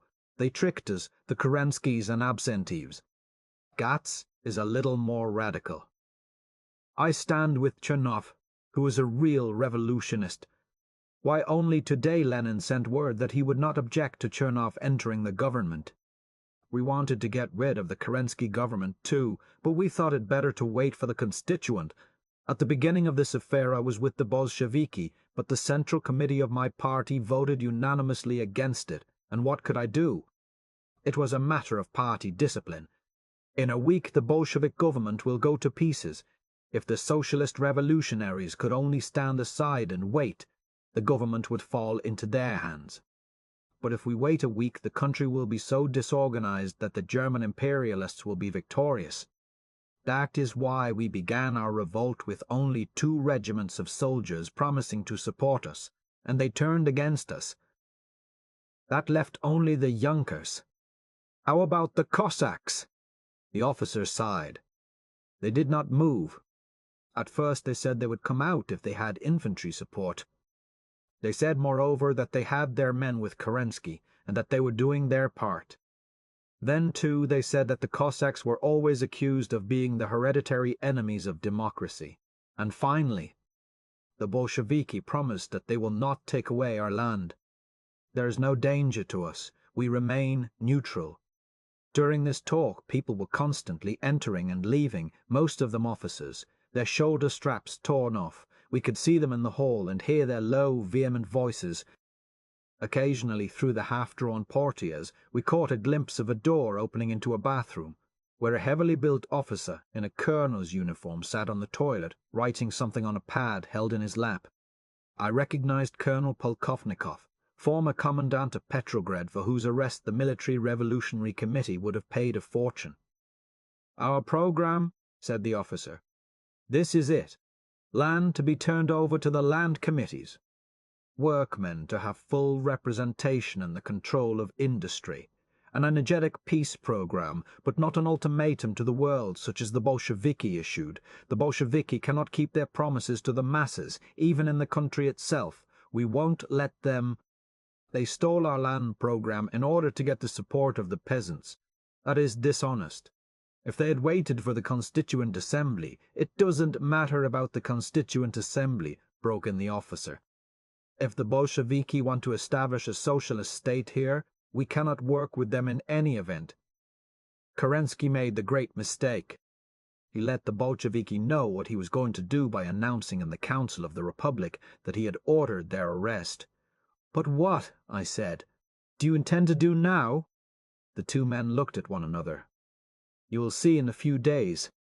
If there are enough troops from the front on our side, we shall not compromise with the Bolsheviki. If not, perhaps we shall be forced to—" Out again on the Nevsky we swung on the step of a streetcar, bulging with people, its platforms bent down from the weight and scraping along the ground, which crawled with agonizing slowness the long miles to Smolny. Maskovsky, a neat, frail little man, was coming down the hall looking worried. The strikes in the ministries, he told us, were having their effect. For instance, the Council of People's Commissars had promised to publish the secret treaties, but Neratov, the functionary in charge, had disappeared, taking the documents with him. They were supposed to be hidden in the British Embassy. Worst of all, however, was the strike in the banks. "Without money," said Menjinsky, "we are helpless. The wages of the railroad men, of the postal and telegraph employees, must be paid. The banks are closed, and the key to the situation, the State Bank, is also shut. And the key to the situation, the State Bank, is also shut. All the bank clerks in Russia have been bribed to stop work. But Lenin has issued an order to dynamite the State Bank vaults, and there is a decree just out, ordering the private banks to open tomorrow, or we will open them ourselves." The Petrograd Soviet was in full swing, thronged with armed men, Trotsky reporting, "The Cossacks are falling back from Krasnoye Selo." Sharp, exultant cheering. But the battle is only beginning. At Pulkovo, heavy fighting is going on. All available forces must be hurried there. From Moscow, bad news. The Kremlin is in the hands of the Junkers, and the workers have only a few arms. The result depends upon Petrograd. At the front, the decrees on peace and land are provoking great enthusiasm. Kerensky is flooding the trenches with tales of Petrograd burning and bloody, of women and children massacred by the Bolsheviki. But no one believes him. The cruisers Oleg, Avrora, and Respublika are anchored in the Neva, their guns trained on the approaches to the city. "Why aren't you out there with the Red Guards?" shouted a rough voice. "I'm going now," answered Trotsky, and left the platform. His face a little paler than usual, he passed down the side of the room, surrounded by eager friends, and hurried out to the waiting automobile. Kameniev now spoke, describing the proceedings of the Reconciliation Conference. The armistice conditions proposed by the Mensheviki, he said, had been contemptuously rejected. Even the branches of the Railway Men's Union had voted against such a proposition. Now that we've won the power and are sweeping all Russia, he declared, all they ask of us are three little things. 1. To surrender the power. 2. To make the soldiers continue the war. 3. To make the peasants forget about the land. Lenin appeared for a moment to answer the accusations of the socialist revolutionaries. They charge us with stealing their land program. If that is so, we bow to them. It is good enough for us. So the meeting roared on, leader after leader explaining, exhorting, arguing, soldier after soldier, workman after workman, standing up to speak his mind and his heart. The audience flowed, changing and renewed continually. From time to time men came in, yelling for the members of such and such a detachment to go to the front. Others, relieved, wounded, or coming to Smolny for arms and equipment, poured in. It was almost 3 o'clock in the morning when, as we left the hall, Holtzman of the Military Revolutionary Committee came running down the hall with a transfigured face. "It's all right," he shouted, grabbing my hands. "Telegram from the front. Kerensky is smashed. Look at this." He held out a sheet of paper, scribbled hurriedly in pencil, and then, seeing we couldn't read it, he declaimed aloud. Pulkovo. Staff. 22 Dean L.A. A.M. The night of October 30th to 31st will go down in history. The attempt of Kerensky to move counter-revolutionary troops against the capital of the revolution has been decisively repulsed. Kerensky is retreating. We are advancing. The soldiers, sailors, and workers of Petrograd have shown that they can and will, with arms in their hands, enforce the will and authority of the democracy. The bourgeoisie tried to isolate the revolutionary army. Kerensky attempted to break it by the force of the Cossacks. Both plans met a pitiful defeat. The grand idea of the domination of the worker and peasant democracy closed the ranks of the army and hardened its will. All the country from now on will be convinced that the power of the Soviets is no ephemeral thing, but an invincible fact. The repulse of Kerensky is the repulse of the landowners, the bourgeoisie, and the Kornilovists in general. The repulse of Kerensky is the confirmation of the right of the people to a peaceful free life, to land, bread, and power. The Pulkovo detachment, by its valorous blow, has strengthened the cause of the workers' and peasants' revolution. There is no return to the past. Before us are struggles, obstacles, and sacrifices, but the road is clear and victory is certain. Revolutionary Russia and the Soviet power can be proud of their Pulkovo detachment, acting under the command of Colonel Walden. Eternal memory to those who fell. Glory to the warriors of the revolution, the soldiers and the officers who were faithful to the people. Long live revolutionary, popular, socialist Russia. In the name of the Council, L. Tart Z. Kai, People's Commissar. Driving home across Znamensky Square, we made out an unusual crowd in front of the Nikolai railway station. Several thousand sailors were massed there, bristling with rifles. Standing on the steps, a member of the Vyshel was pleading with them. "Comrades, we cannot carry you to Moscow. We are neutral. We do not carry troops for either side. We cannot take you to Moscow where already there is terrible civil war." All the seething square roared at him. The sailors began to surge forward. Suddenly another door was flung wide. In it stood 2 or 3 brakemen, a fireman or so. "This way, comrades," cried one. "We will take you to Moscow or Vladivostok if you like. Long live the revolution." Chapter 9. Victory. Order Number I. To the troops of the Pulkovo detachment, November 13th, 1917. 38 minutes past 9 a.m. After a cruel fight, the troops of the Pulkovo detachment completely routed the counter-revolutionary forces, who retreated from their positions in disorder and under cover of Tsarskoye Selo fell back toward Pavlovsk T and Gatchina.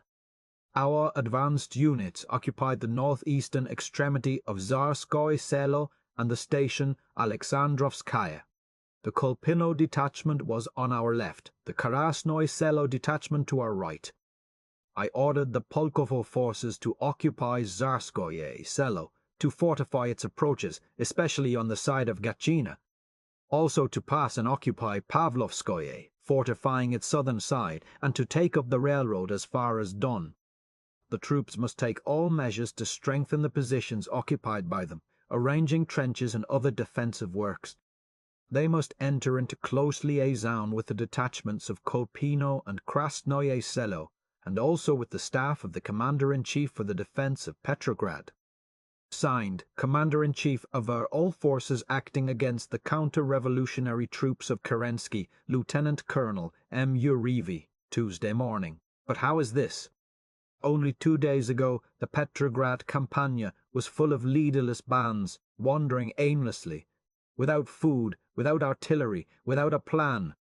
What had fused that disorganized mass of undisciplined Red Guards and soldiers without officers into an army obedient to its own elected high command, tempered to meet and break the assault of cannon and Cossack cavalry? See App. 9, Sect. 1. People in revolt have a way of defying military precedent. The ragged armies of the French Revolution are not forgotten Valmy and the lines of Weissenburg. Massed against the Soviet forces were Junkers, Cossacks, landowners, nobility, Black Hundreds, the Tsar come again, Okwana and Siberian chains, and the vast and terrible menace of the Germans. Victory, in the words of Carlyle, meant apotheosis and millennium without end.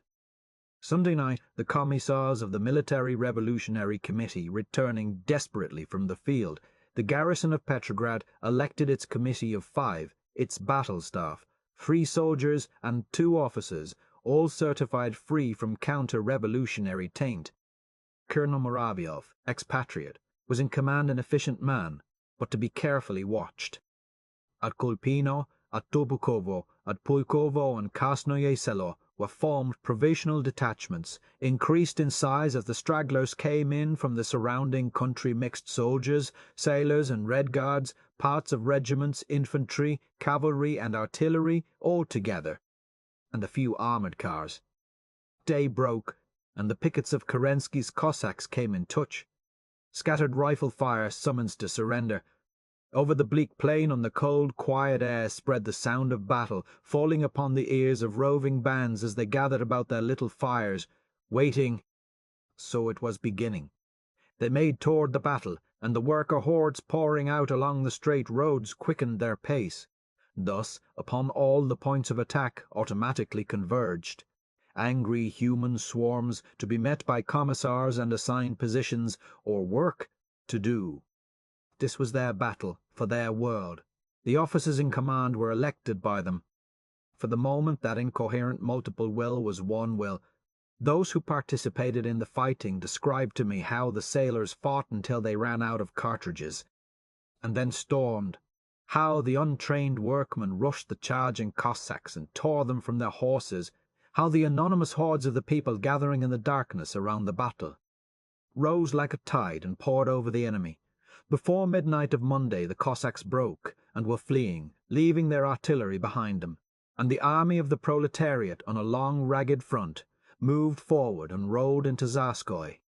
Before the enemy had a chance to destroy the great government wireless station, from which now the commissars of Smolny were hurling out to the world paeans of triumph. To our Soviets of Workers and Soliers, deputies, the 12th of November. In a bloody combat near Zarskoy Selo, the Revolutionary Army defeated the counter-revolutionary troops of Kerensky and Kornilov. In the name of the Revolutionary Government, I order all regiments to take the offensive against the enemies of the revolutionary democracy and to take all measures to arrest Kerensky, and also to oppose any adventure which might menace the conquests of the revolution and the victory of the proletariat. Long live the Revolutionary Army, MURVB. News from the provinces. At Sevastopol, the local Soviet had assumed the power. A huge meeting of the sailors on the battleships in the harbour had forced their officers to line up and swear allegiance to the new government. At Nizhny Novgorod the Soviet was in control. From Kazan came reports of a battle in the streets, Junkers and a brigade of artillery against the Bolshevik garrison. Desperate fighting had broken out again in Moscow. The Junkers and White Guards held the Kremlin in the centre of the town, beaten upon from all sides by the troops of the Military Revolutionary Committee. The Soviet artillery was stationed in Skobelev Square, bombarding the City Duma building, the prefecture, and the Hotel Metropole. The cobblestones of the Tverskaya and Nikitskaya had been torn up for trenches and barricades. A hail of machine gun fire swept the quarters of the great banks and commercial houses. There were no lights, no telephones.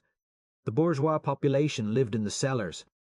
The last bulletin said that the Military Revolutionary Committee had delivered an ultimatum to the Committee of Public Safety, demanding the immediate surrender of the Kremlin, or bombardment would follow. "Bombard the Kremlin?" cried the ordinary citizen. "They dare not!" From Voloda to Chita in far Siberia, from Pskov to Sevastopol on the Black Sea, in great cities and little villages, civil war burst into flame. From thousands of factories, peasant communes, regiments and armies, ships on the wide sea, greetings poured into Petrograd, greetings to the government of the people. The Cossack government at Novocherkassk telegraphed to Kerensky, "The government of the Cossack troops invites the Provisional Government and the members of the Council of the Republic to come, if possible, to Novocherkassk, where we can organize in common the struggle against the Bolsheviki." In Finland, also, things were stirring. The Soviet of Helsingfors and the Central Committee of the Baltic Fleet jointly proclaimed a state of siege and declared that all attempts to interfere with the Bolshevik forces and all armed resistance to its orders would be severely repressed. At the same time, the Finnish Railway Union called a countrywide general strike to put into operation the laws passed by the Socialist Diet of June 1917, dissolved by Kerensky. Early in the morning I went out to Smolny. Going up the long wooden sidewalk from the outer gate, I saw the first thin, hesitating snowflakes fluttering down from the grey, windless sky. "Snow!" cried the soldier at the door, grinning with delight. "Good for the health!"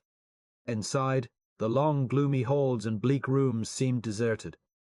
No one moved in all the enormous pile. A deep, uneasy sound came to my ears, and looking around, I noticed that everywhere on the floor, along the walls, men were sleeping. Rough, dirty men, workers and soldiers, spattered and caked with mud, sprawled alone or in heaps in the careless attitudes of death. Some wore ragged bandages marked with blood. Guns and cartridge belts were scattered about. The victorious proletarian army! In the upstairs buffet, so thick they lay that one could hardly walk. The air was foul. Through the clouded windows a pale light streamed. A battered samovar, cold, stood on the counter, and many glasses holding dregs of tea. Beside them lay a copy of the Military Revolutionary Committee's last bulletin, upside down, scrawled with painful handwriting. It was a memorial written by some soldier to his comrades fallen in the fight against Kerensky, just as he had set it down before falling on the floor to sleep. The writing was blurred with what looked like tears. Alexei Vinogradov D. Moskvini-Stobikov A.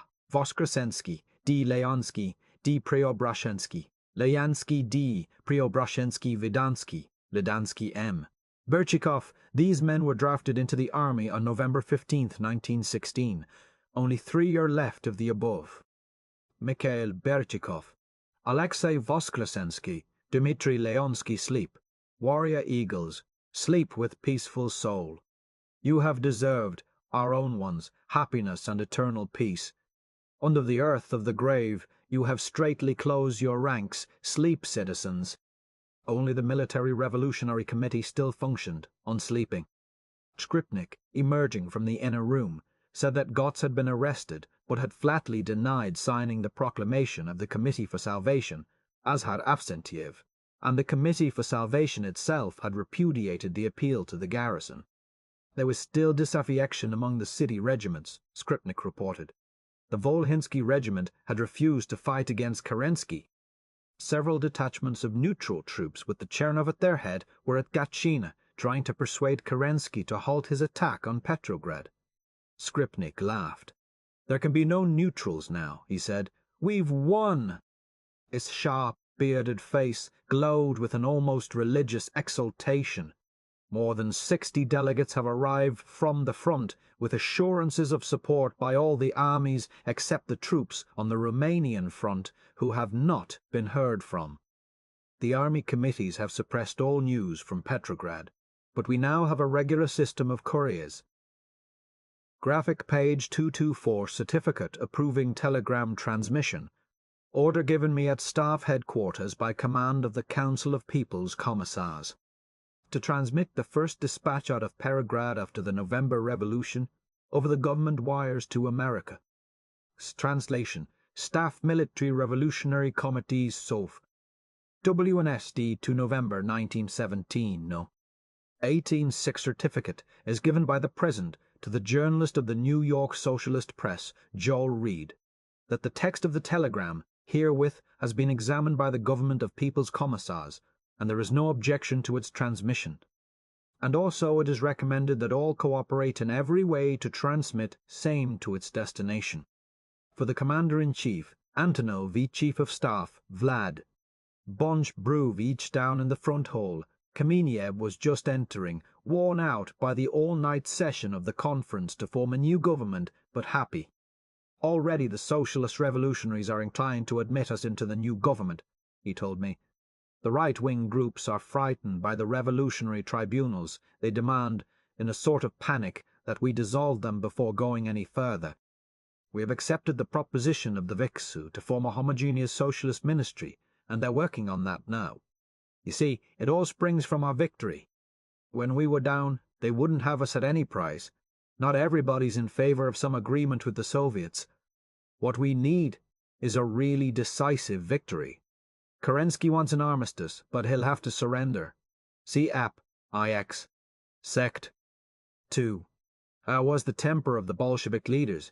To a foreign journalist who asked Trotsky what statement he had to make to the world, Trotsky replied, "At this moment the only statement possible is the one we are making through the mouths of our cannon." But there was an undercurrent of real anxiety in the tide of victory. The question of finances. Instead of opening the banks, as had been ordered by the Military Revolutionary Committee, the Union of Bank Employees had held a meeting and declared a formal strike. Smolny had demanded some 35 millions of rubles from the State Bank, and the cashier had locked the vaults, only paying out money to the representatives of the Provisional Government. The reactionaries were using the State Bank as a political weapon. For instance, when the Vikshul demanded money to pay the salaries of the employees of the government railroads, it was told to apply to Smolny. I went to the State Bank to see the new commissar, a red-haired Ukrainian Bolshevik named Petrovich. He was trying to bring order out of the chaos in which affairs had been left by the striking clerks. In all the offices of the huge place, perspiring volunteer workers, soldiers and sailors, their tongues sticking out of their mouths in the intensity of their effort, were poring over the great ledgers with a bewildered air. The Duma building was crowded. There were still isolated cases of defiance toward the new government, but they were rare. The Central Land Committee had appealed to the peasants, ordering them not to recognize the land decree passed by the Congress of the Soviets because it would cause confusion and civil war. Mayor Schreider announced that because of the Bolshevik insurrection, the elections to the Constituent Assembly would have to be indefinitely postponed. Two questions seemed to be uppermost in all minds, shocked by the ferocity of the Civil War. First, a truce to the bloodshed. See app, INth, Sect. 3. Second, the creation of a new government. There was no longer any talk of destroying the Bolsheviki, and very little about excluding them from the government, except from the populist socialists and the peasant Soviets. Even the Central Army Committee at the Stavka, the most determined enemy of Smolny, telephoned from Mogilev, if, to constitute a new ministry, it is necessary to come to an understanding with the Bolsheviki, we agree to admit them in a minority to the cabinet. Pravda, ironically calling attention to Kerensky's humanitarian sentiments, published his dispatch to the Committee for Salvation in accord with the proposals of the Committee for Salvation and all the democratic organizations united around it. I have halted all military action against the rebels. A delegate of the committee has been sent to enter into negotiations. Take all measures to stop the useless shedding of blood. The Vikshel sent a telegram to all Russia. The conference of the Union of Railway Workers with the representatives of both the belligerent parties, who admit the necessity of an agreement, protest energetically against the use of political terrorism in the Civil War, especially when it is carried on between different factions of the revolutionary democracy, and declare that political terrorism, in whatever form, is in contradiction to the very idea of the negotiations for a new government. Graphic. Page 227 leaflet. Popular leaflets sold in the streets just after the Bolshevik insurrection, containing rhymes and jokes about the defeated bourgeoisie and the moderate socialist leaders, called How the Bourgeoisie Lost the Power. Delegations from the conference were sent to the front to Gatchina. In the conference itself, everything seemed on the point of final settlement. It had even been decided to elect a Provisional People's Council, composed of about 400 members, 75 representing Smolny, 75 the old Tsay Ik, and the rest split up among the town dumas, the trade unions, land committees, and political parties. Chadnov was mentioned as the new premier. Lenin and Trotsky, rumour said, were to be excluded. About noon I was again in front of Smolny, talking with the driver of an ambulance bound for the revolutionary front. Could I go with him? Certainly. He was a volunteer, a university student, and as we rolled down the street shouted over his shoulder to me phrases of execrable German. Also, gut, wir nicht die Kasenen zu essen gehen. I made out that there would be lunch at some barracks. On the Kirochnaya we turned into an immense courtyard surrounded by military buildings, and mounted a dark stairway to a low room lit by one window. At a long wooden table was seated some 20 soldiers eating szcześ, cabbage soup, from a great tin washtub with wooden spoons, and talking loudly with much laughter. "Welcome to the battalion committee of the 6th Reserve Engineers, battalion," cried my friend, and introduced me as an American socialist. Whereat everyone rose to shake my hand, and one old soldier put his arms around me and gave me a hearty kiss. A wooden spoon was produced, and I took my place at the table. Another tub full of kasha was brought in, a huge loaf of black bread, and of course the inevitable teapot. At once everyone began asking me questions about America. Was it true that people in a free country sold their votes for money? If so, how did they get what they wanted? How about this Tammany? Was it true that in a free country a little group of people could control a whole city and exploited it for their personal benefit? Why did the people stand it? Even under the Tsar, such things could not happen in Russia. True, here there was always graft, but to buy and sell a whole city full of people, and in a free country, had the people no revolutionary feeling? I tried to explain that in my country people tried to change things by law. Of course, nodded a young sergeant named Baklanov, who spoke French. But you have a highly developed capitalist class. Then the capitalist class must control the legislatures and the courts. How then can the people change things? I am open to conviction, for I do not know your country, but to me it is incredible. I said that I was going to Tsarskoye Selo. I too, said Baklanov suddenly. And I. The whole roomful decided on the spot to go to Tsarskoye Selo. Just then came a knock on the door. It opened, and in it stood the figure of the colonel. No one rose, but all shouted a greeting. "May I come in?" asked the colonel. "Prosim! Prosim! Prosim!" they answered heartily. He entered, smiling, a tall, distinguished figure in a goatskin cape embroidered with gold. "I think I heard you say that you were going to Tsarskoye Selo, comrades," he said. "Could I go with you?" Baklanov considered. "I do not think there is anything to be done here today," he answered. "Yes, comrade, we shall be very glad to have you." The colonel thanked him and sat down, filling a glass of tea. In a low voice, for fear of wounding the colonel's pride, Baklanov explained to me. "You see, I am the chairman of the committee. We control the battalion absolutely, except in action, when the colonel is delegated by us to command. In action, his orders must be obeyed, but he is strictly responsible to us. In barracks, he must ask our permission before taking any action. You might call him our executive officer. Arms were distributed to us, revolvers and rifles. We might meet some Cossacks, you know. and we all piled into the ambulance, together with 3 great bundles of newspapers for the front. Straight down the Lissany we rattled and along the Zagorodny Prospect. Next to me sat a youth with the shoulder straps of a lieutenant who seemed to speak all European languages with equal fluency.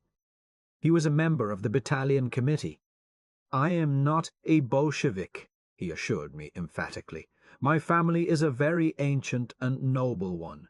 I, myself, am, you might say, a cadet." "But how?"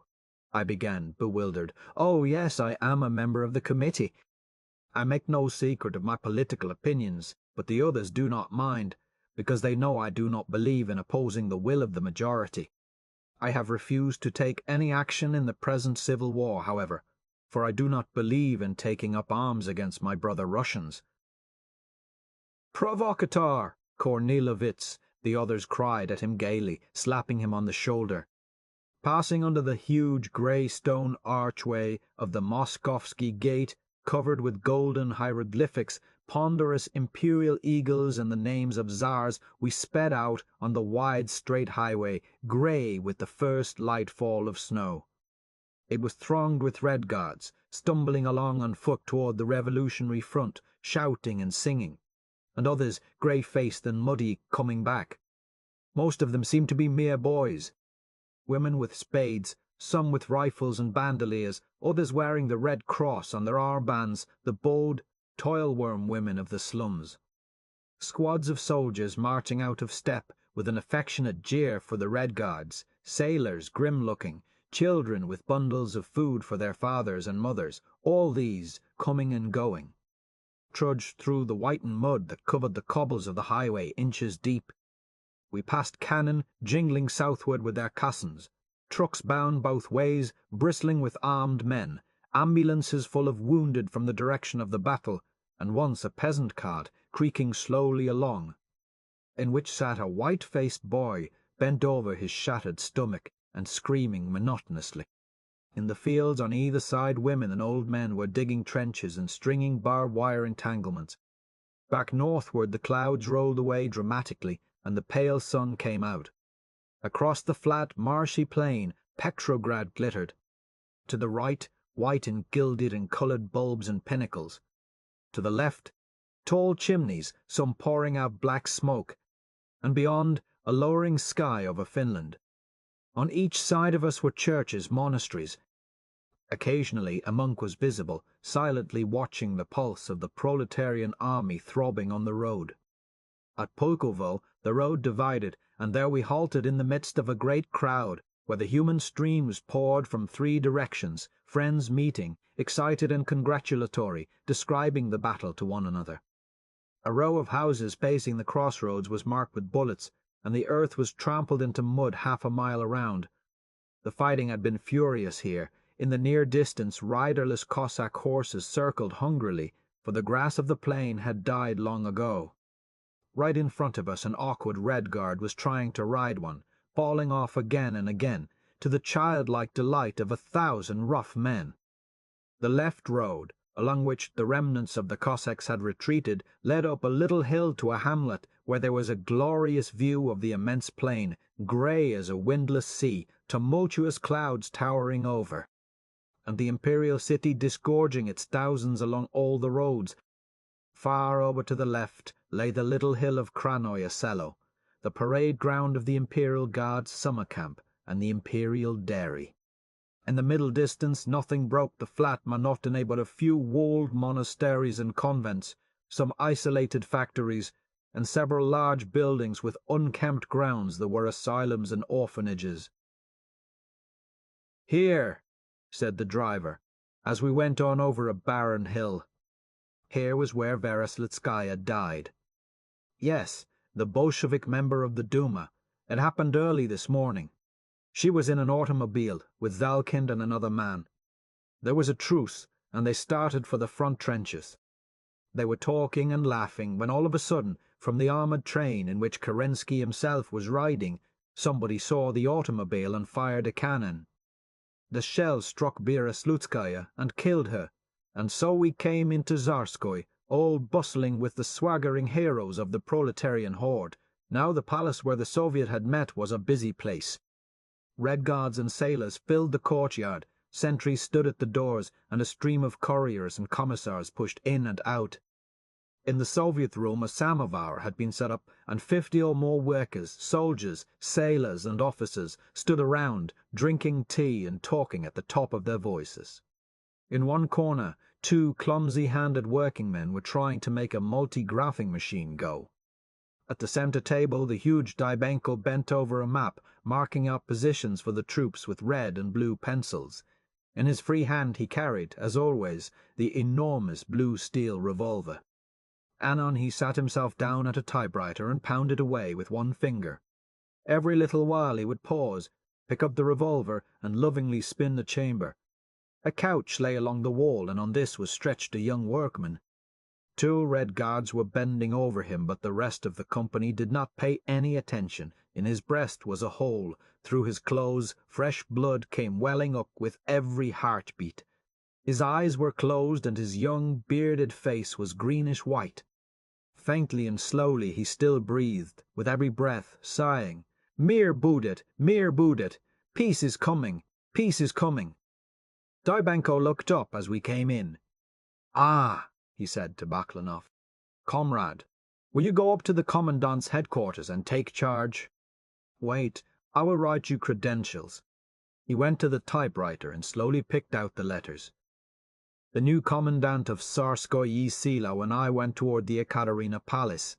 Baklanov very excited and important. In the same ornate white room some Red Guards were rummaging curiously around, while my old friend the colonel stood by the window biting his moustache.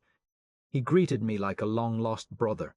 At a table near the door sat the French Bessarabian. The Bolsheviki had ordered him to remain and continue his work. "What could I do?" he muttered. "People like myself cannot fight on either side in such a war as this, no matter how much we may instinctively dislike the dictatorship of the mob. I only regret that I am so far from my mother in Bessarabia." Baklanov was formally taking over the office from the commandant. "Here," said the colonel nervously, "are the keys to the desk." A Red Guard interrupted. "Where's the money?" he asked rudely. The colonel seemed surprised. "Money? Money? Ah, you mean the chest? There it is," said the colonel, "just as I found it when I took possession 3 days ago. Keys?" The colonel shrugged. "I have no keys." The Red Guard sneered knowingly. "Very convenient," he said. "Let us open the chest," said Baklanov. "Bring an axe. Here is an American comrade. Let him smash the chest open, and write down what he finds there." I swung the axe. The wooden chest was empty. "Let's arrest him," said the Red Guard venomously. "He is Kerensky's man. He has stolen the money and given it to Kerensky." Baklanov did not want to. "Oh no," he said. "It was the Kornilovits before him. He is not to blame." "The devil!" cried the Red Guard.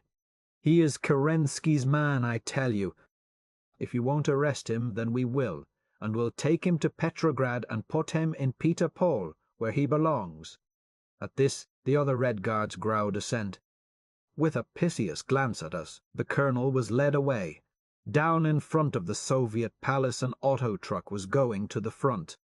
6 Red Guards, some sailors, and a soldier or 2, under command of a huge workman, clambered in, and shouted to me to come along.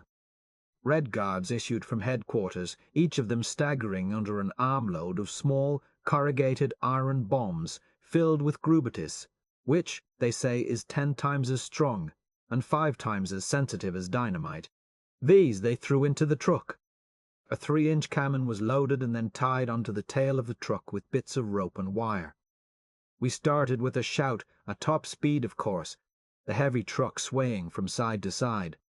The cannon leaped from one wheel to the other, and the Grubet bombs went rolling back and forth over our feet, fetching up against the sides of the car with a crash. The big Red Guard, whose name was Vladimir Nikolaevich, plied me with questions about America. Why did America come into the war? Are the American workers ready to throw over the capitalists? What is the situation in the Mooney case now? Will they extradite Berkwin to San Francisco? And other, very difficult to answer, all delivered in a shout above the roaring of the truck, while we held on to each other and danced amid the caroming bombs. Occasionally a patrol tried to stop us. Soldiers ran out into the road before us, shouted, "Show!" and threw up their guns. We paid no attention. "The devil take you," cried the Red Guards. "We don't stop for anybody. We're Red Guards." And we thundered imperiously on, while Vladimir Nikolaevich bellowed to me about the internationalization of the Panama Canal and such matters. About 5 miles out, we saw a squad of sailors marching back and slowed down. "Where's the front, brothers?" The foremost sailor halted and scratched his head. "This morning," he said. "It was about half a kilometre down the road, but the damn thing isn't anywhere now." We walked and walked and walked, but we couldn't find it. They climbed into the truck, and we proceeded. It must have been about a mile further that Vladimir Nikolaevich cocked his ear and shouted to the chauffeur to stop. "Firing!" he said. "Do you hear it?" For a moment dead silence, and then, a little ahead and to the left, 3 shots in rapid succession. Along here the side of the road was heavily wooded. Very much excited now, we crept along, speaking in whispers, until the truck was nearly opposite the place where the firing had come from. Descending, we spread out, and every man carrying his rifle went stealthily into the forest. 2 comrades, meanwhile, detached the cannon and slewed it around until it aimed as nearly as possible at our backs. It was silent in the woods. The leaves were gone, and the tree trunks were a pale wan colour in the low, sickly autumn sun. Not a thing moved, except the ice of little woodland pools shivering under our feet. Was it an ambush? We went uneventfully forward until the trees began to thin and paused. Beyond, in a little clearing, 3 soldiers sat around a small fire, perfectly oblivious. Vladimir Nikolaevich stepped forward. "Zerazwiuti, comrades," he greeted, while behind him 1 cannon, 20 rifles, and a truckload of Grubet bombs hung by a hair. The soldiers scrambled to their feet. What was the shooting going on around here? One of the soldiers answered, looking relieved, "Why, we were just shooting a rabbit or 2, comrade." The truck hurtled on toward Romanov through the bright, empty day. At the first crossroads, 2 soldiers ran out in front of us, waving their rifles. We slowed down and stopped. "Passes, comrades!" The Red Guards raised a great clamour. "We are Red Guards. We don't need any passes." "Go on, never mind them." But a sailor objected. "This is wrong, comrades. We must have revolutionary discipline. Suppose some counter-revolutionaries came along in a truck and said, 'We don't need any passes. The comrades don't know you.'" At this there was a debate. One by one, however, the sailors and soldiers joined with the first. Grumbling, each Red Guard produced his dirty bumaga, paper. All were alike except mine, which had been issued by the revolutionary staff at Smolny. The sentries declared that I must go with them. The Red Guards objected strenuously, but the sailor who had spoken first insisted. "This comrade we know to be a true comrade," he said. "But there are orders of the committee, and these orders must be obeyed. That is revolutionary discipline." In order not to make any trouble, I got down from the truck and watched it disappear careening down the road, all the company waving farewell. The soldiers consulted in low tones for a moment, and then led me to a wall, against which they placed me. It flashed upon me suddenly. They were going to shoot me. In all 3 directions, not a human being was in sight. The only sign of life was smoke from the chimney of a dacha, a rambling wooden house a quarter of a mile up the side road. The 2 soldiers were walking out into the road. Desperately I ran after them. "But comrades, see! Here is the seal of the Military Revolutionary Committee."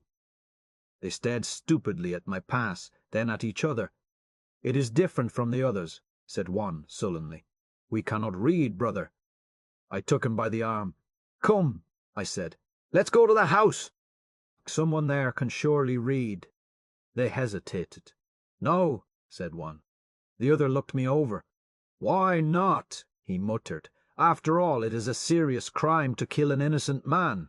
We walked up to the front door of the house and knocked. A short, stout woman opened it and shrank back in alarm, babbling, "I don't know anything about them. I don't know anything about them." One of my guards held out the pass. She screamed, "Just to read it, comrade."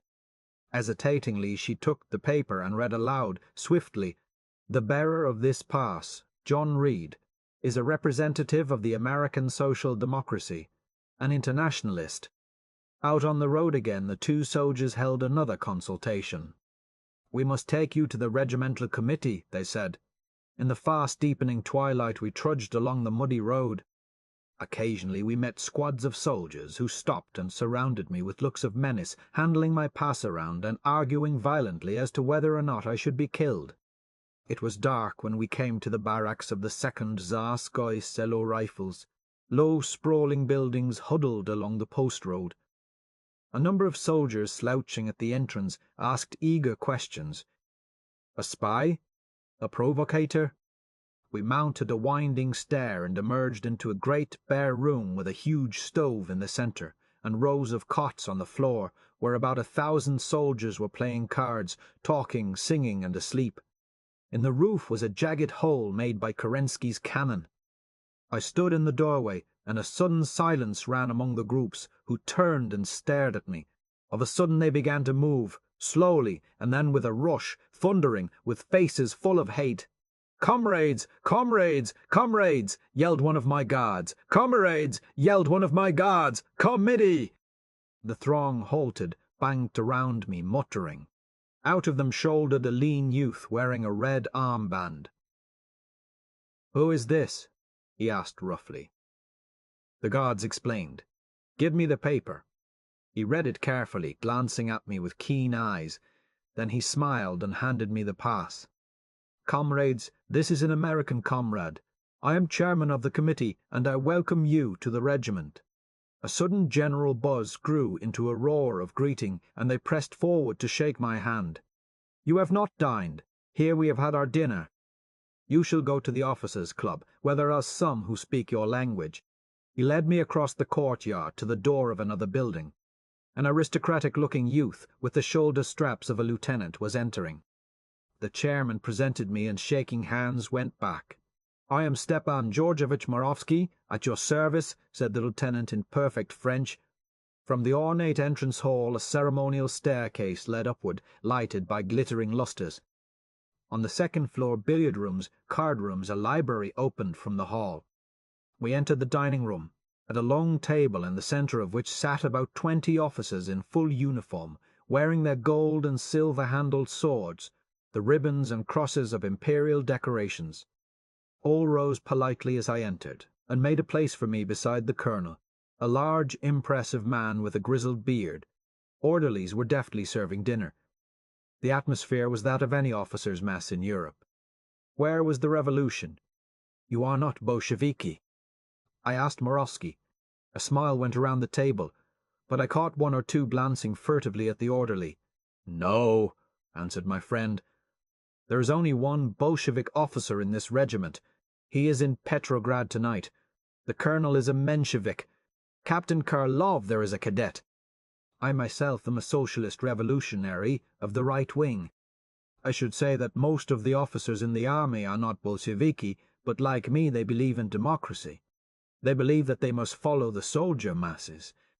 Dinner over, maps were brought, and the colonel spread them out on the table. The rest crowded around to see. "Here," said the colonel, pointing to pencil marks, "were our positions this morning. Vladimir Kirillovich, where is your company?" Captain Kirillov pointed. "According to orders, we occupied the position along this road. Karsavin relieved me at 5 o'clock. Just then the door of the room opened, and there entered the chairman of the regimental committee with another soldier. They joined the group behind the colonel, peering at the map. "Map." "Good," said the colonel. "Now the Cossacks have fallen back 10 kilometers in our sector. I do not think it is necessary to take up advanced positions. Gentlemen, for tonight you will hold the present line, strengthening the positions by—" "If you please," interrupted the chairman of the regimental committee. "The orders are to advance with all speed and prepare to engage the Cossacks north of Gatchina in the morning." A crushing defeat is necessary. Kindly make the proper dispositions." There was a short silence. The colonel again turned to the map. "Very well," he said in a different voice. "Stepan Georgevitch, you will, please." Rapidly tracing lines with a blue pencil, he gave his orders, while a sergeant made shorthand notes. The sergeant then withdrew, and 10 minutes later returned with the orders, typewritten, and one carbon copy. The chairman of the committee studied the map with a copy of the orders before him. "All right," he said, rising. Folding the carbon copy, he put it in his pocket. Then he signed the other, stamped it with a round seal taken from his pocket, and presented it to the colonel. Here was the revolution. I returned to the Soviet palace in Tsarskoye and the regimental staff automobile. Still the crowds of workers, soldiers, and sailors pouring in and out. Still the choking press of trucks, armoured cars, cannon before the door, and the shouting, the laughter of unwonted victory. Half a dozen Red Guards forced their way through, a priest in the middle. This was Father Ivan, they said, who had blessed the Cossacks when they entered the town. I heard afterward that he was shot. See App. Ianth. Sect 4. Dybenko was just coming out, giving rapid orders right and left. In his hand he carried the big revolver. An automobile stood with a racing engine at the curb. Alone, he climbed in the rear seat and was off to Gachina to conquer Kerensky. Toward nightfall, he arrived at the outskirts of the town and went on afoot. What Dybenko told the Cossacks nobody knows, but the fact is that General Krasnov and his staff and several thousand Cossacks surrendered and advised Kerensky to do the same. See App. Ienk. Sect. 5. As for Kerensky, I reprint here the deposition made by General Krasnov on the morning of November 14th. Gachina, November 14th, 1917. Today, about 3 o'clock a.m. I was summoned by the Supreme Commander, Kerensky. He was very agitated and very nervous. "General," he said to me, "you have betrayed me. Your Cossacks declare categorically that they will arrest me and deliver me to the sailors." "Yes," I answered. "There is talk of it, and I know that you have no sympathy anywhere. But the officers say the same thing." "Yes, most of all it is the officers who are discontented with you." "What shall I do? I ought to commit suicide." "If you are an honourable man, you will go immediately to Petrograd with a white flag. You will present yourself to the Military Revolutionary Committee and enter into negotiations as chief of the Provisional Government." "All right. I will do that, General." "I will give you a guard and ask that a sailor go with you." No, not a sailor. "Do you know whether it is true that Dybenko is here?" "I don't know who Dybenko is. He is my enemy. There is nothing to do. If you play for high stakes, you must know how to take a chance." "Yes. I'll leave tonight." "Why? That would be a flight." "Leave calmly and openly so that everyone can see that you are not running away." "Very well. But you must give me a guard on which I can count." "Good." I went out and called the Cossack Roscoff of the 10th Regiment of the Don and ordered him to pick out 10 Cossacks to accompany the Supreme Commander. Half an hour later the Cossacks came to tell me that Kerensky was not in his quarters, that he had run away. I gave the alarm and ordered that he be searched for, supposing that he could not have left Gachina. But he could not be found, and so Kerensky fled, alone, disguised in the uniform of a sailor, and by that act lost whatever popularity he had retained among the Russian masses. I went back to Petrograd riding on the front seat of an auto truck, driven by a workman and filled with Red Guards. We had no kerosene, so our lights were not burning. The road was crowded with the proletarian army going home, and new reserves pouring out to take their places. Immense trucks like ours, columns of artillery, wagons loomed up in the night, without lights as we were. We hurtled furiously on, wrenched right and left, to avoid collisions that seemed inevitable, scraping wheels, followed by the epithets of pedestrians. Across the horizon spread the glittering lights of the capital, immeasurably more splendid by night than by day, like a dike of jewels heaped on the barren plain. The old workman who drove held the wheel in one hand, while with the other he swept the far-gleaming capital in an exultant gesture. "Mine," he cried, his face all alight. "All mine now, my Petrograd." Chapter 10. Moscow. The Military Revolutionary Committee, with a fierce intensity, followed up its victory, November 14th. To all Army, Corps, Divisional and Regimental Committees, to all Soviets of Workers, Soldiers and Peasants' Deputies, to all, conforming to the agreement between the Cossacks, Yunkers, soldiers, sailors and workers, it has been decided to arraign Alexander Fyodorvich Kerensky before a tribunal of the people. We demand that Kerensky be arrested and that he be ordered, in the name of the organizations hereinafter mentioned, to come immediately to Petrograd and present himself to the tribunal. Signed, the Cossacks of the 1st Division of Ussuri Cavalry, the Committee of Junkers of the Petrograd Detachment of Franc-Tireurs, the Delegate of the 5th Army. People's Commissar Dybenko, the Committee for Salvation, the Duma, the Central Committee of the Socialist Revolutionary Party, proudly claiming Kerensky as a member, all passionately protested that he could only be held responsible to the Constituent Assembly.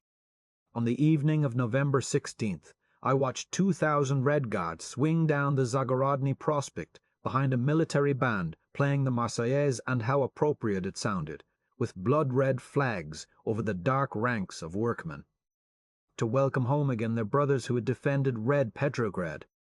In the bitter dusk they tramped, men and women, their tall bayonets swaying, through streets faintly lighted and slippery with mud, between silent crowds of bourgeois, contemptuous but fearful. All were against them: businessmen, speculators, investors, landowners. Army officers, politicians, teachers, students, professional men, shopkeepers, clerks, agents. The other socialist parties hated the Bolsheviki with an implacable hatred.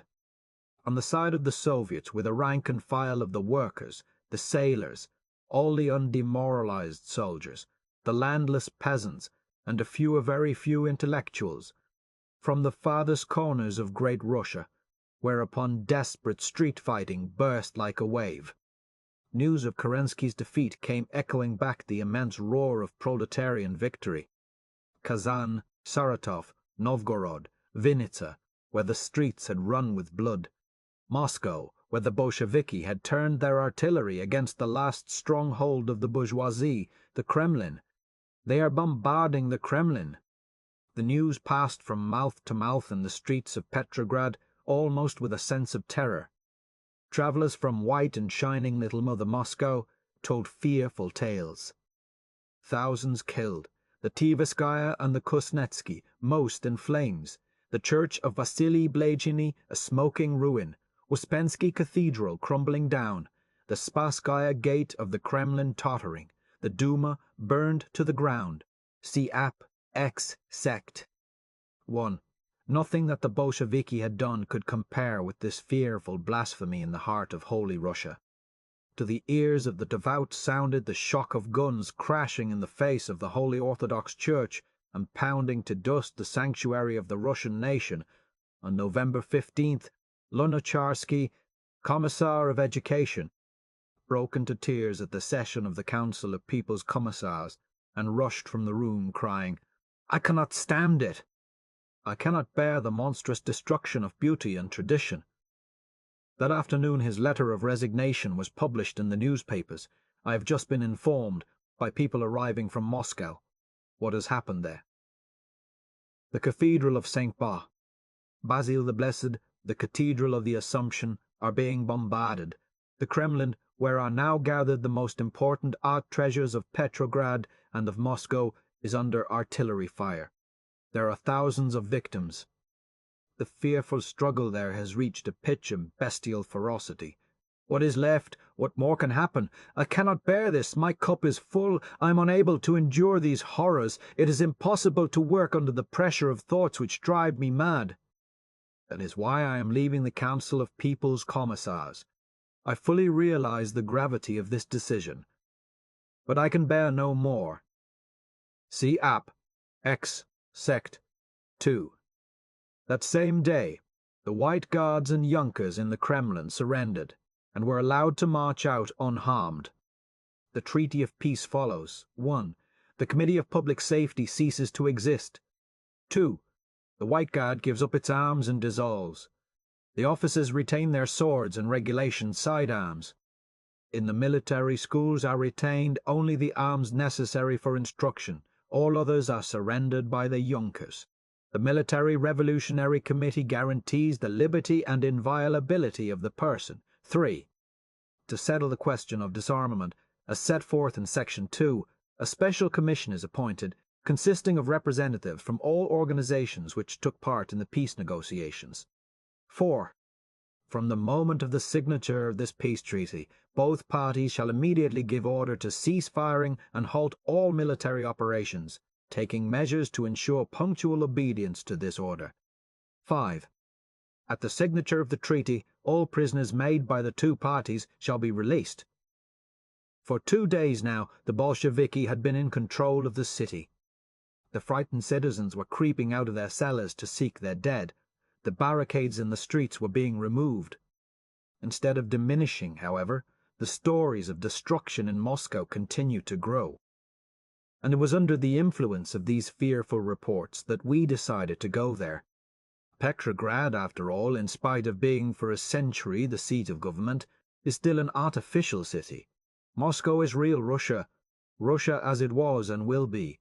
In Moscow we would get the true feeling of the Russian people about the revolution. Life was more intense there. For the past week the Petrograd Military Revolutionary Committee, aided by the rank and file of the railway workers, had seized control of the Nikolai Railroad and hoed trainload after trainload of sailors and Red Guards southwest. We were provided with passes from Smolny, without which no one could leave the capital. When the train backed into the station, a mob of shabby soldiers, all carrying huge sacks of eatables, stormed the doors, smashed the windows, and poured into all the compartments, filling up the aisles and even climbing onto the roof. 3 of us managed to wedge our way into a compartment, but almost immediately about 20 soldiers entered. There was room for only 4 people. We argued, expostulated, and the conductor joined us, but the soldiers merely laughed. Were they to bother about the comfort of a lot of bourgeois? We produced the passes from Smolny. Instantly the soldiers changed their attitude. "Come, comrades," cried one. "These are American tovarishchi. They have come 30,000 versts to see our revolution, and they are naturally tired." With polite and friendly apologies, the soldiers began to leave. Shortly afterward, we heard them breaking into a compartment occupied by 2 stout, well-dressed Russians who had bribed the conductor and locked their door. About 7 o'clock in the evening, we drew out of the station. An immense long train drawn by a weak little locomotive burning wood, and stumbled along slowly, with many stops. The soldiers on the roof kicked with their heels and sang whining peasant songs, and in the corridor, so jammed that it was impossible to pass, violent political debates raged all night long. Occasionally the conductor came through as a matter of habit, looking for tickets. He found very few except ours, and after a half-hour of futile wrangling, lifted his arms despairingly and withdrew. The atmosphere was stifling, full of smoke and foul odours. If it hadn't been for the broken windows, we would doubtless have smothered during the night. In the morning, hours late, we looked out upon a snowy world. It was bitter cold. About noon, a peasant woman got on with a basket full of bread chunks and a great can of lukewarm coffee substitute. From then on until dark there was nothing but the packed train, jolting and stopping, and occasional stations where a ravenous mob swooped down on the scantily furnished buffet and swept it clean. At one of these halts I ran into Nogin and Rykov, the seceding commissars, who were returning to Moscow to put their grievances before their own Soviet, and further along was Bukharin, a short, red-bearded man with the eyes of a fanatic, more left than Lenin. They said of him, "Then the 3 strokes of the bell, and we made a rush for the train," worming our way through the packed and noisy aisle. A good-natured crowd, bearing the discomfort with humorous patience, interminably arguing about everything from the situation in Petrograd to the British trade union system, and disputing loudly with the few bourgeois who were on board.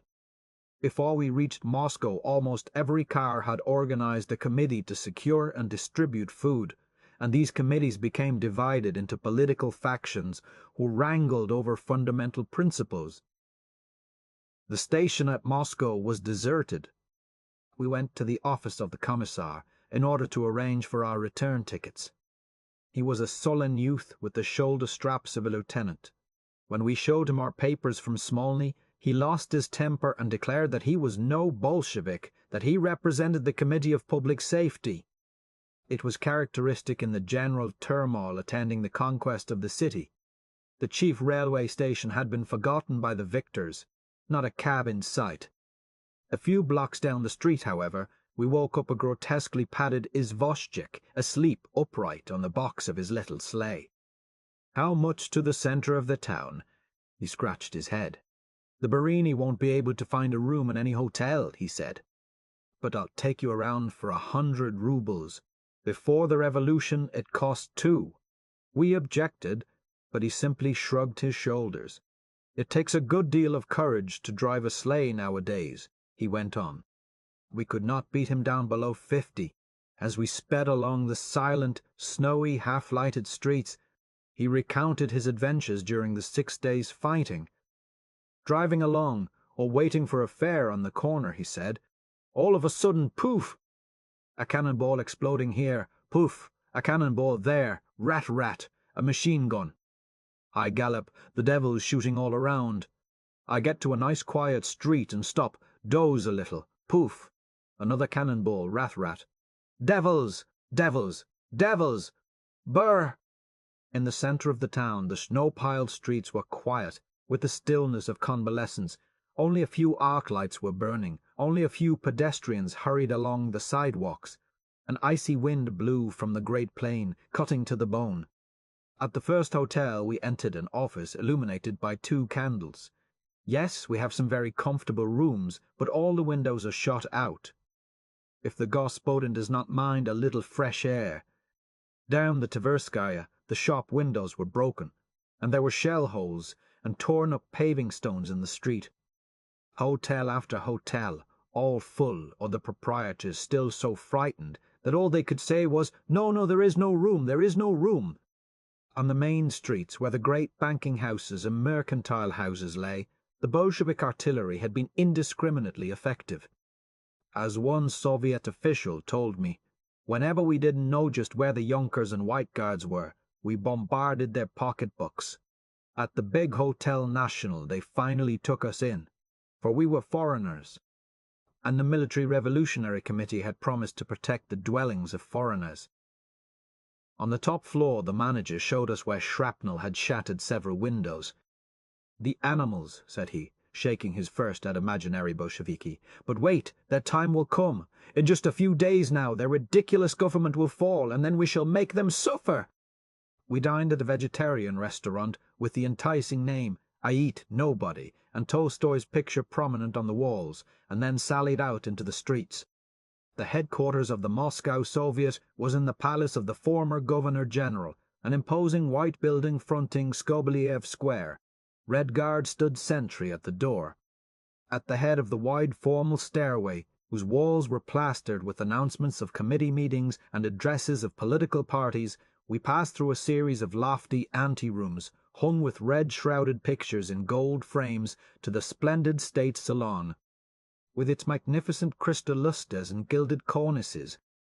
A low-voiced hum of talk, underlaid with the whirring bass of a score of sewing machines, filled the place. Huge bolts of red and black cotton cloth were unrolled, serpentining across the parqueted floor and over tables, at which sat 100 women, cutting and sewing streamers and banners for the funeral of the revolutionary dead. The faces of these women were roughened and scarred with life at its most difficult. They worked now sternly, many of them with eyes red from weeping. The losses of the Red Army had been heavy. At a desk in one corner was Rogov, an intelligent, bearded man with glasses, wearing the black blouse of a worker. He invited us to march with the Central Executive Committee in the funeral procession next morning. "It is impossible to teach the socialist revolutionaries and the Mensheviki anything," he exclaimed. They compromise from sheer habit. Imagine! They proposed that we hold a joint funeral with the Junkers. Graphic page 251, questionnaire for the bourgeoisie, distributed to all bourgeois households in Moscow by the Moscow Military Revolutionary Committee, so as to provide a basis for the requisition of clothing for the army and the poor workers. For translation, see Appendix 3. See App X Sect 3. Across the hall came a man in a ragged soldier coat and shapka, whose face was familiar. I recognized Melnichansky, whom I had known as the watchmaker George Melcher in Bayonne, New Jersey, during the great Standard Oil strike. Now, he told me, he was secretary of the Moscow Metal Workers' Union and a commissar of the Military Revolutionary Committee during the fighting. "You see me!" he cried, showing his decrepit clothing. "I was with the boys in the Kremlin when the Junkers came the first time. They shut me up in the cellar and swiped my overcoat, my money, watch, and even the ring on my finger. This is all I've got to wear." From him I learned many details of the bloody six-day battle which had rent Moscow in two. Unlike in Petrograd, in Moscow the City Duma had taken command of the Junkers and White Guards. Rudanf, the mayor, and Miner, president of the Duma, had directed the activities of the Committee of Public Safety and the troops. Rebsev, commandant of the city, a man of democratic instincts, had hesitated about opposing the Military Revolutionary Committee, but the Duma had forced him. It was the mayor who had urged the occupation of the Kremlin. "They will never dare fire on you there," he said. One garrison regiment, badly demoralized by long inactivity, had been approached by both sides. The regiment held a meeting to decide what action to take. Resolved that the regiment remain neutral and continue its present activities, which consisted in peddling rubbers and sunflower seeds. But worst of all, said Melnichansky, we had to organize while we were fighting. The other side knew just what it wanted, but here the soldiers had their Soviet and the workers theirs. There was a fearful wrangle over who should be commander-in-chief. Some regiments talked for days before they decided what to do, and when the officers suddenly deserted us, we had no battle staff to give orders. Vivid little pictures he gave me.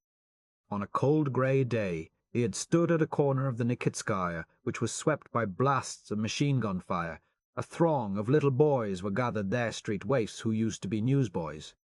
Shrill, excited as if with a new game, they waited until the firing slackened, and then tried to run across the street. Many were killed, but the rest dashed backward and forward laughing, daring each other.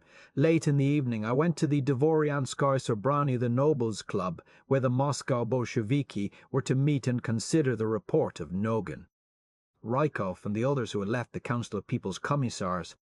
The meeting place was a theatre in which, under the old regime, to audiences of officers and glittering ladies, amateur presentations of the latest French comedy had once taken place. At first the place filled with the intellectuals, those who lived near the centre of the town. Nogin spoke, and most of his listeners were plainly with him. It was very late before the workers arrived. The working-class quarters were on the outskirts of the town, and no streetcars were running. But about midnight they began to clump up the stairs in groups of 10 or 20 big, rough men in coarse clothes, fresh from the battle line, where they had fought like devils for a week, seeing their comrades fall all about them. Scarcely had the meeting formally opened before Nogin was assailed with a tempest of jeers and angry shouts. In vain he tried to argue, to explain. They would not listen. He had left the Council of People's Commissars. He had deserted his post while the battle was raging. As for the bourgeois press, here in Moscow there was no more bourgeois press. Even the City Duma had been dissolved. See App, X Sect 4. Bukharin stood up, savage, logical, with a voice which plunged and struck, plunged and struck, plunged and struck. Resolution: to support the action of the Council of People's Commissars, passed by overwhelming majority. So spoke Moscow. Moscow! 254 passed to the Kremlin. By this the Military Revolutionary Committee requests to give a pass for the purpose of investigating the Kremlin the representatives of the American Socialist Party attached to the Socialist Press. Comrades Reed and Bryant. Chief of the Military Revolutionary Committee. For the Secretary late in the night, we went through the empty streets and under the Iberian Gate to the great red square in front of the Kremlin. The church of Vasily Blazheny loomed fantastic, its bright-coloured, convoluted, emblazoned cupolas vague in the darkness. There was no sign of any damage. Along one side of the square the dark towers and walls of the Kremlin stood up. On the high walls flickered redly the light of hidden flames. Voices reached us across the immense place, and the sound of picks and shovels. We crossed over. Mountains of dirt and rock were piled high near the base of the wall. Climbing these, we looked down into two massive pits, 10 or 15 feet deep and 50 yards long, where hundreds of soldiers and workers were digging in the light of huge fires. A young student spoke to us in German. "The Brotherhood grave," he explained. "Tomorrow we shall bury here 500 proletarians who died for the revolution." He took us down into the pit. In frantic haste swung the picks and shovels, and the earth mountains grew. No one spoke. Overhead the night was thick with stars, and the ancient imperial Kremlin wall towered up immeasurably. "Here in this holy place," said the student, "holiest of all Russia, we shall bury our most holy. Here, where are the tombs of the Tsars, our Tsar the people shall sleep." His arm was in a sling, from a bullet wound gained in the fighting. He looked at it. "You foreigners look down on us Russians, because so long we tolerated a medieval monarchy," said he. But we saw that the Tsar was not the only tyrant in the world. Capitalism was worse, and in all the countries of the world capitalism was emperor. Russian revolutionary tactics are best. As we left, the workers in the pit, exhausted and running with sweat in spite of the cold, began to climb wearily out. Across the red square a dark knot of men came hurrying. They swarmed into the pits, picked up the tools, and began digging without a word. So, all the long night volunteers of the people relieved each other, never halting in their driving speed, and the cold light of the dawn laid bare the great square, white with snow, and the yawning brown pits of the Brotherhood grave, quite finished. We rose before sunrise and hurried through the dark streets to Skobeliev Square. In all the great city not a human being could be seen, but there was a faint sound of stirring far and near, like a deep wind coming. In the pale half-light, a little group of men and women were gathered before the Soviet headquarters, with a sheaf of gold-lettered red banners, the Central Executive Committee of the Moscow Soviets. It grew light. From afar the vague stirring sound deepened and became louder, a steady and tremendous bass. The city was rising. We set out down the Tverskaya, the banners flapping overhead. The little street chapels along our way were locked and dark, as was the chapel of the Iberian Virgin, which each new Tsar used to visit before he went to the Kremlin to crown himself, and which, day or night, was always open and crowded, and brilliant with the candles of the devout gleaming on the gold and silver and jewels of the icons. Now, for the first time since Napoleon was in Moscow, they say, the candles were out.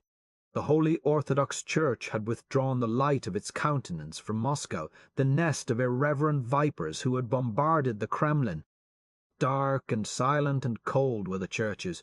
The priests had disappeared. There were no popes to officiate at the Red Burial. There had been no sacrament for the dead, nor were any prayers to be said over the grave of the blasphemers. Tikhon, Metropolitan of Moscow, was soon to excommunicate the Soviets. Also the shops were closed, and the propertied classes stayed at home, but for other reasons. This was the day of the people, the rumour of whose coming was thunderous as surf. Already through the Iberian Gate a human river was flowing, and the vast red square was spotted with people, thousands of them. I remarked that as the throng passed the Iberian Chapel, where always before the passer-by had crossed himself, they did not seem to notice it. We forced our way through the dense mass packed near the Kremlin wall, and stood upon one of the dirt mountains. Already several men were there, among them Muranov, the soldier who had been elected commandant of Moscow, a tall, simple-looking, bearded man with a gentle face.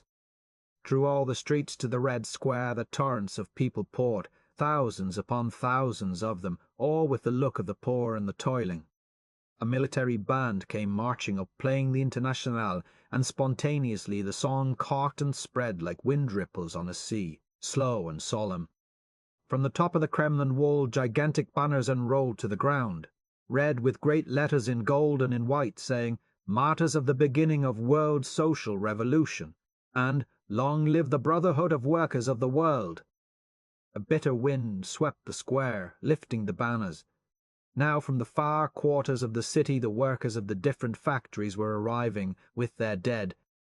They could be seen coming through the gate, the blare of their banners, and the dull red-like blood of the coffins they carried. These were rude boxes, made of unplaned wood and daubed with crimson, borne high on the shoulders of rough men who marched with tears streaming down their faces, and followed by women who sobbed and screamed, or walked stiffly with white, dead faces. Some of the coffins were open, the lid carried behind them.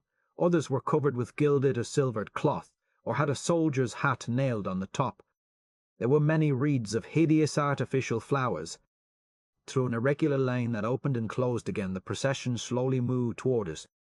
Now through the gate was flowing an endless stream of banners, all shades of red with silver and gold lettering, knots of crape hanging from the top, and some anarchist flags, black with white letters. The band was playing the revolutionary funeral march, and against the immense singing of the mass of people, standing uncovered, the paraders sang hoarsely, choked with sobs. Between the factory workers came companies of soldiers with their coffins too, and squadrons of cavalry, riding at salute and artillery batteries, the cannon wound with red and black forever, it seemed. Their banners said, "Long live the Third International," or "We want an honest, general, democratic peace."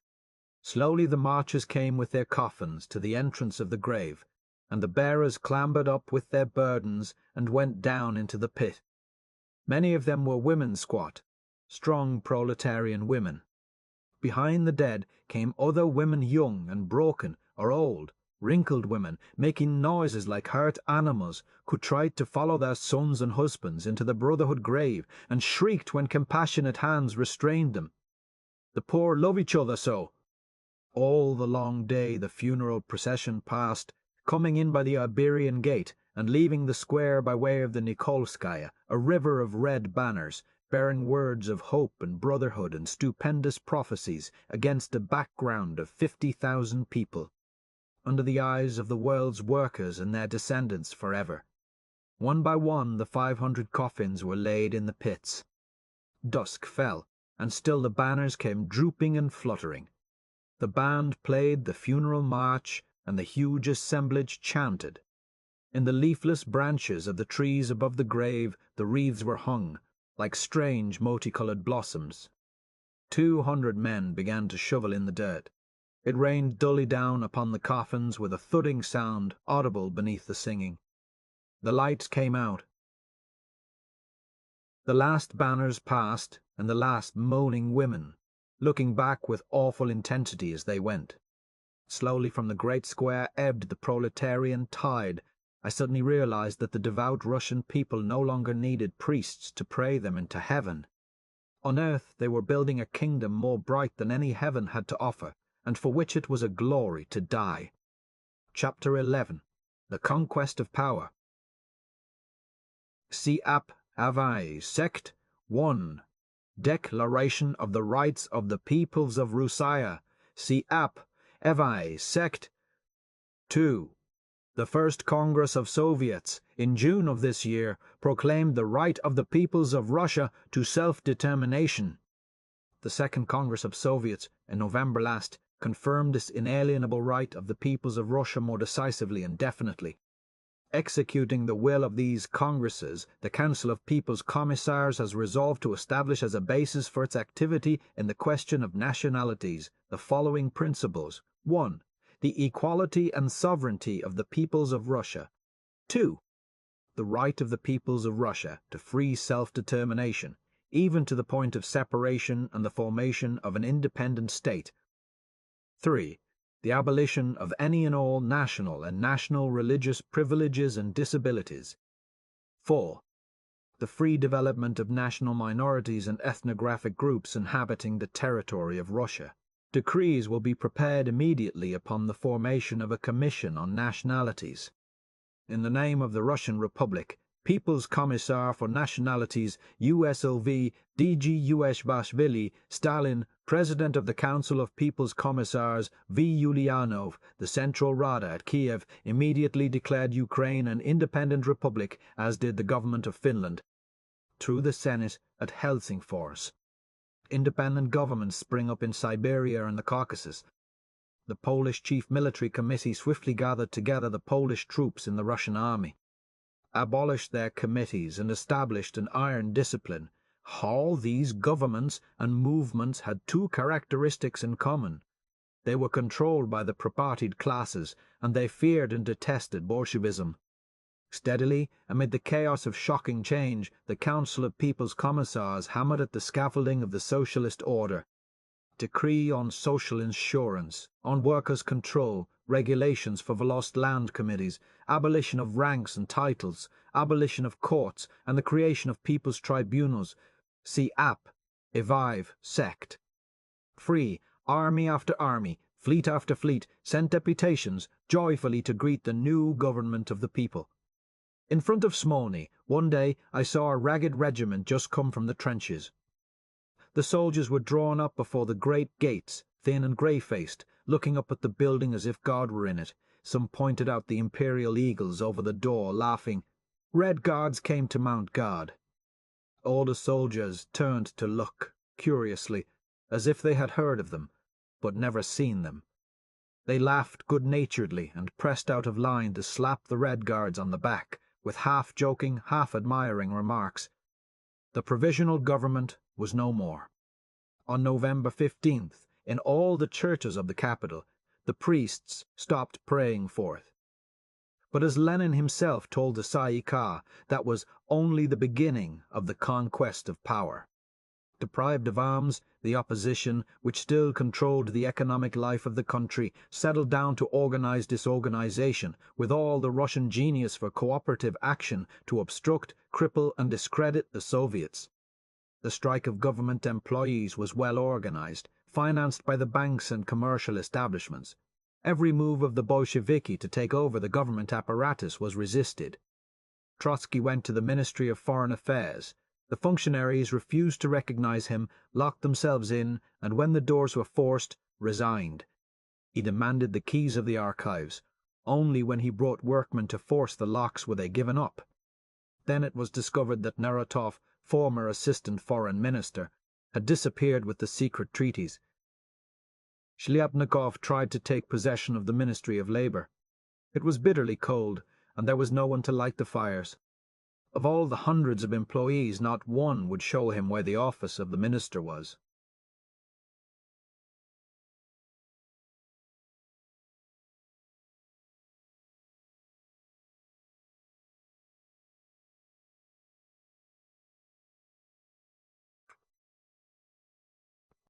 Appointed the 13th of November, Commissar of Public Welfare, the Department of Charities and Public Institutions, was welcome with a strike of all but 40 of the functionaries in the ministry. Immediately the poor of the great cities, the inmates of institutions, were plunged in miserable want. Delegations of starving cripples, of orphans with blue, pinched faces, besieged the building. With tears streaming down her face, Kollontai arrested the strikers until they should deliver the keys of the office and the safe.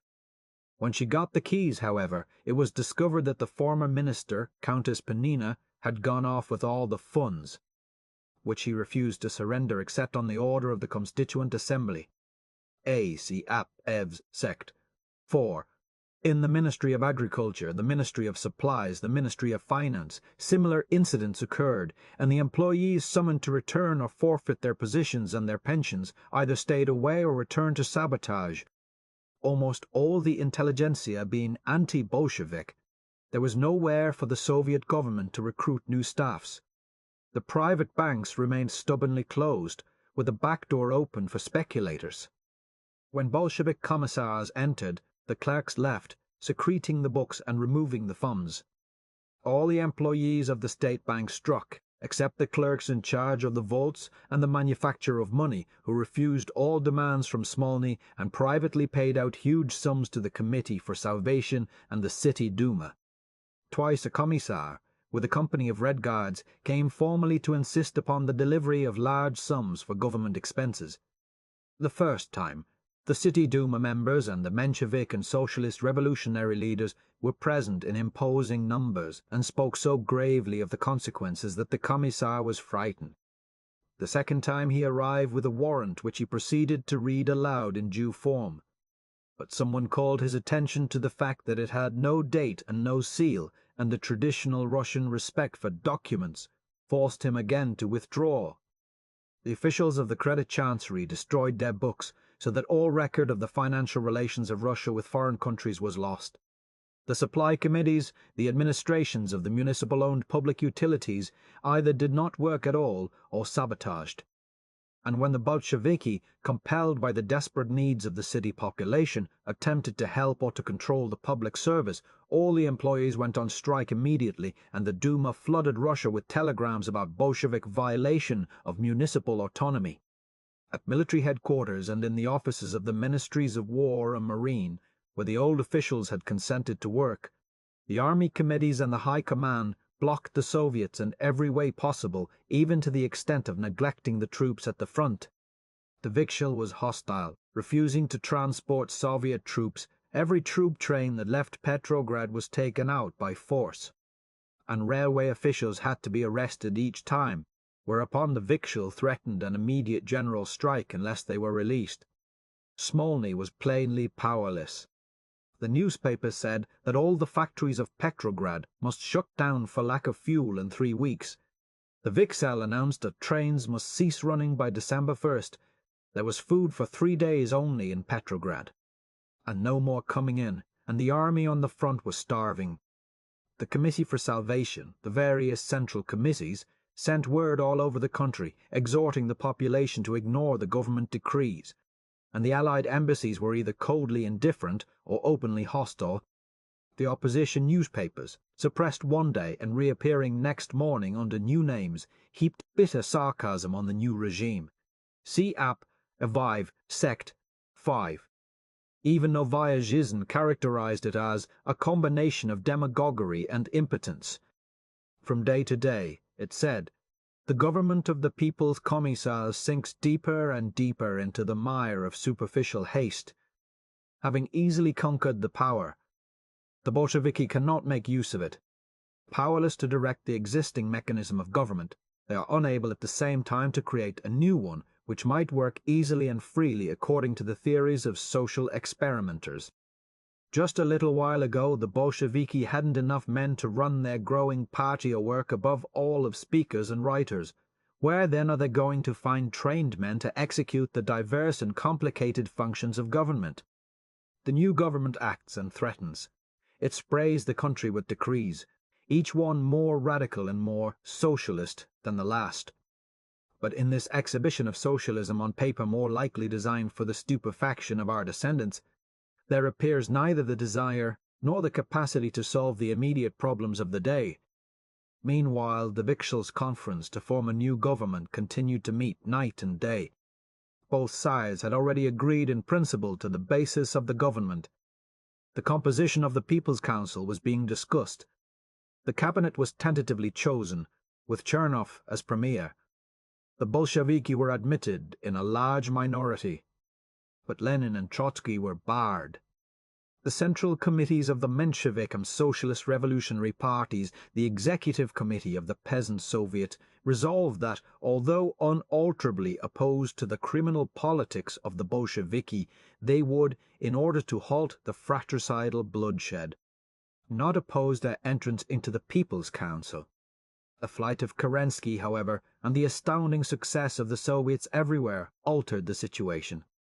On the 16th, in a meeting of the Tsay-ee-kah, the left socialist revolutionaries insisted that the Bolsheviki should form a coalition government with the other socialist parties, otherwise they would withdraw from the Military Revolutionary Committee and the Tsay-ee-kah. Malkin said, "The news from Moscow, where our comrades are dying on both sides of the barricades, determines us to bring up once more the question of organization of power, and it is not only our right to do so, but our duty.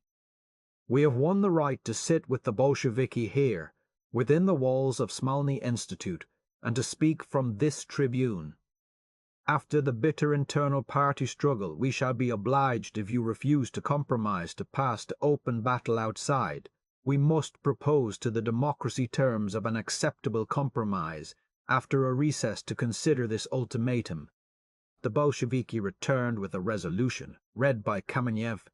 The Tsay-ee-kah considers it necessary that there enter into the government representatives of all the socialist parties composing the Soviets of Workers, soldiers and peasants' deputies who recognize the conquests of the revolution of November 7th, that is to say, the establishment of a government of Soviets, the decrees on peace, land, workers' control over industry, and the arming of the working class. The Tsay-ee-kah therefore resolves to propose negotiations concerning the constitution of the government to all parties of the Soviet, and insists upon the following conditions as a basis. The government is responsible to the Tsay-ee-kah. The Tsay-ee-kah shall be enlarged to 150 members. To these 150 delegates of the Soviets of Workers and Soldiers' Deputies shall be added 75 delegates of the Provincial Soviets of Peasants' Deputies, 80 from the front organizations of the Army and Navy, 40 from the trade unions, 25 from the various all-Russian unions.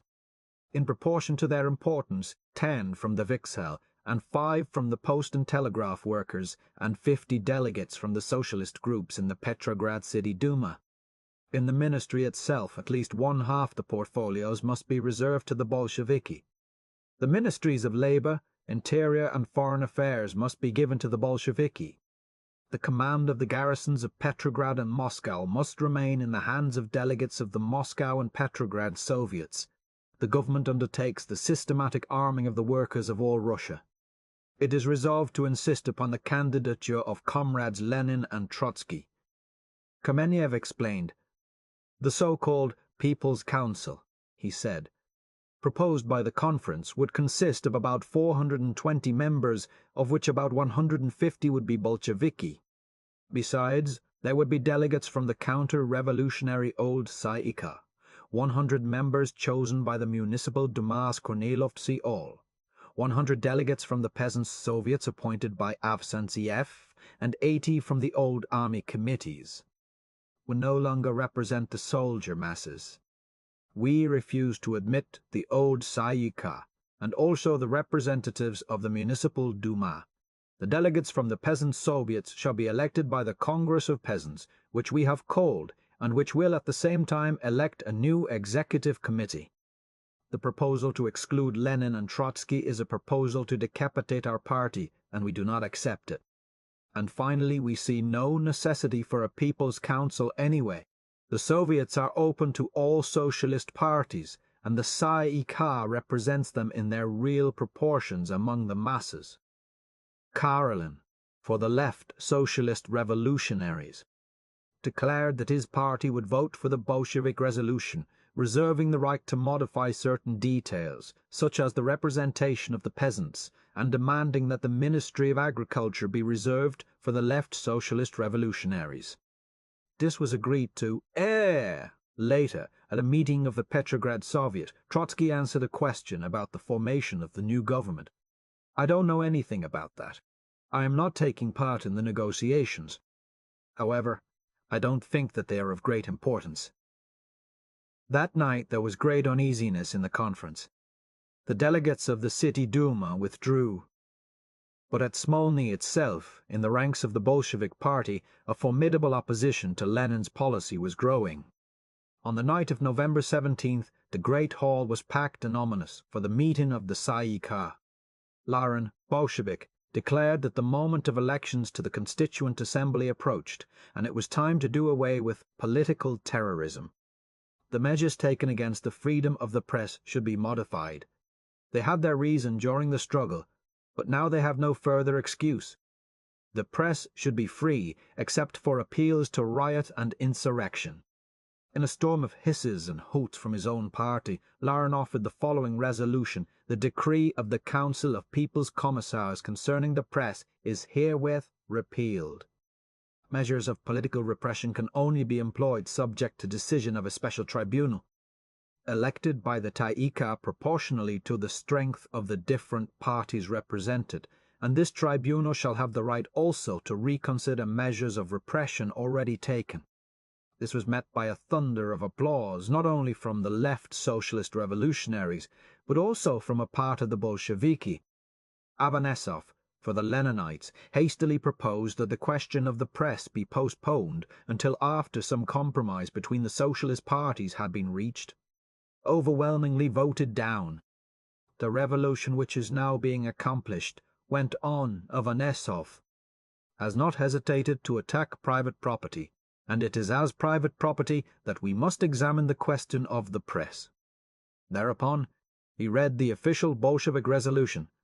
The suppression of the bourgeois press was dictated not only by purely military needs in the course of the insurrection, and for the checking of counter-revolutionary action, but it is also necessary as a measure of transition toward the establishment of a new regime with regard to the presser regime, under which the capitalist owners of printing presses and of paper cannot be the all-powerful and exclusive manufacturers of public opinion.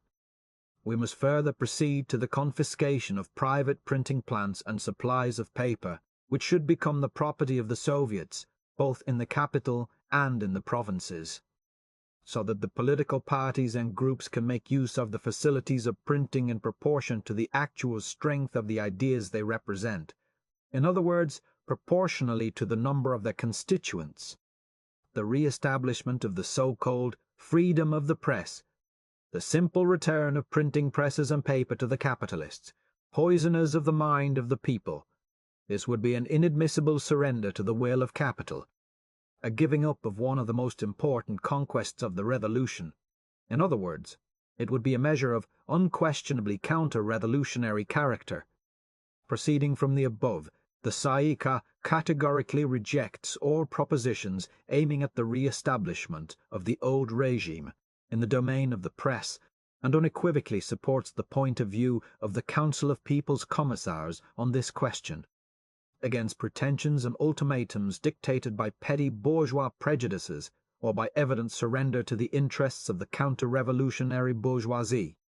The reading of this resolution was interrupted by ironical shouts from the left socialist revolutionaries and bursts of indignation from the insurgent Bolsheviki.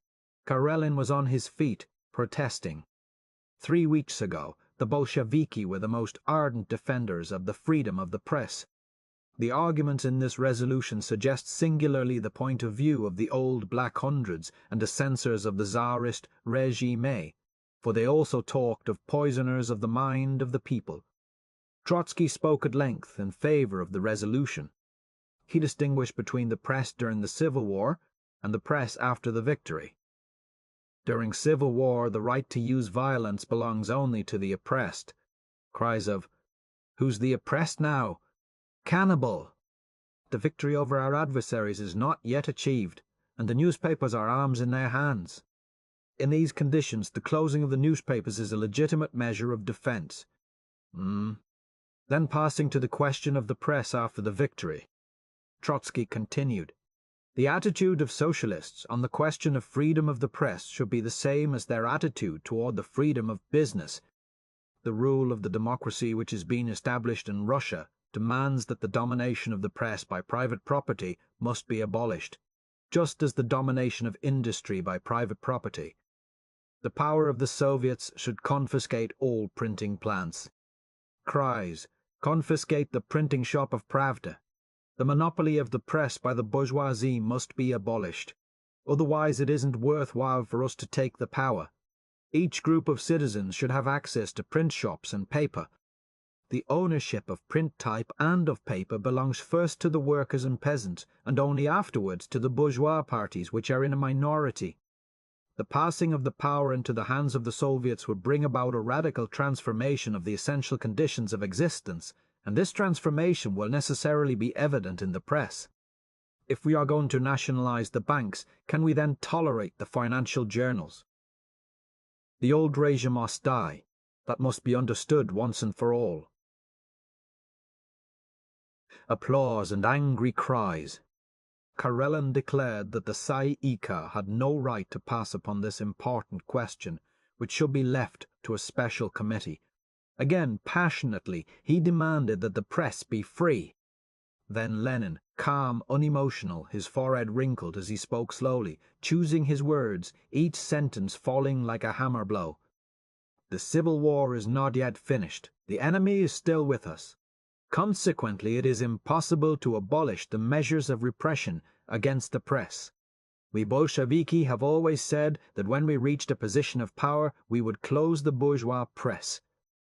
To tolerate the bourgeois newspapers would mean to cease being a socialist. When one makes a revolution, one cannot mark time. One must always go forward or go back. He who now talks about the freedom of the press goes backward and halts our headlong course toward socialism. We have thrown off the yoke of capitalism, just as the first revolution threw off the yoke of Tsarism. If the first revolution had the right to suppress the monarchist papers, then we have the right to suppress the bourgeois press. It is impossible to separate the question of the freedom of the press from the other questions of the class struggle. We have promised to close these newspapers, and we shall do it. The immense majority of the people is with us. Now that the insurrection is over, we have absolutely no desire to suppress the papers of the other socialist parties, except inasmuch as they appeal to armed insurrection or to disobedience to the Soviet government. However, we shall not permit them, under the pretense of freedom of the socialist press, to obtain, through the secret support of the bourgeoisie, a monopoly of printing presses, ink and paper. These essentials must become the property of the Soviet government, and be apportioned, first of all, to the socialist parties in strict proportion to their voting strength. Then, the vote. The resolution of Lorraine and the left socialist revolutionaries was defeated by 31 to 22. The Lenin motion was carried by 34 to 24. Among the minority were the Bolsheviki Ryazanov and Lozovsky, who declared that it was impossible for them to vote against any restriction on the freedom of the press. Upon this, the left socialist revolutionaries declared they could no longer be responsible for what was being done, and withdrew from the Military Revolutionary Committee and all other positions of executive responsibility. 5 members, Nogin, Rykov, Miliatin, Teodorovich, and Shiapnikov, resigned from the Council of People's Commissars, declaring, "We are in favor of a socialist government composed of all the parties in the Soviets. We consider that only the creation of such a government can possibly guarantee the results of the heroic struggle of the working class and the revolutionary army. Outside of that, there remains only one way: the constitution of a purely Bolshevik government by means of political terrorism. This last is the road taken by the Council of People's Commissars. We cannot and will not follow it. We see that this leads directly to the elimination from political life of many proletarian organizations, to the establishment of an irresponsible regime, and to the destruction of the revolution and the country. We cannot take the responsibility for such a policy, and we renounce before the Tsay ee kah our function as People's Commissars." Other commissars, without resigning their positions, signed the declaration: Ryazanov, Derbyshев of the Press Department, Arbuzov of the Government Printing Plant, Uronev of the Red Guard, Fyodorov of the Commissariat of Labour, and Laran, Secretary of the Section of Elaboration of Decrees. At the same time, Kamenev, Rykov, Miliatin, Zinoviev, and Nogin resigned from the Central Committee of the Bolshevik Party, making public their reasons. The constitution of such a government, composed of all the parties of the Soviet, is indispensable to prevent a new flow of blood, the coming famine, the destruction of the revolution by the Kaledinists, to assure the convocation of the Constituent Assembly at the proper time, and to apply effectively the program adopted by the Congress of Soviets. We cannot accept the responsibility for the disastrous policy of the Central Committee, carried on against the will of an enormous majority of the proletariat and the soldiers, who are eager to see the rapid end of the bloodshed between the different political parties of the democracy. We renounce our title as members of the Central Committee. In order to be able to say openly our opinion to the masses of workers and soldiers, we leave the Central Committee at the moment of victory. We cannot calmly look on while the policy of the chiefs of the Central Committee leads toward the loss of the fruits of victory and the crushing of the proletariat. The masses of the workers, the soldiers of the garrison, stirred restlessly, sending their delegations to Smolny, to the conference for formation of the new government, where the break in the ranks of the Bolsheviki caused the liveliest joy. But the answer of the Leninites was swift and ruthless. Shliapnikov and Teodorovich submitted to party discipline and returned to their posts. Kamenev was stripped of his powers as president of the TTS and Sverdlov elected in his place. Zinoviev was deposed as president of the Petrograd Soviet. On the morning of the 5th, Pravda contained a ferocious proclamation to the people of Russia, written by Lenin, which was printed in hundreds of thousands of copies, posted on the walls everywhere, and distributed over the face of Russia.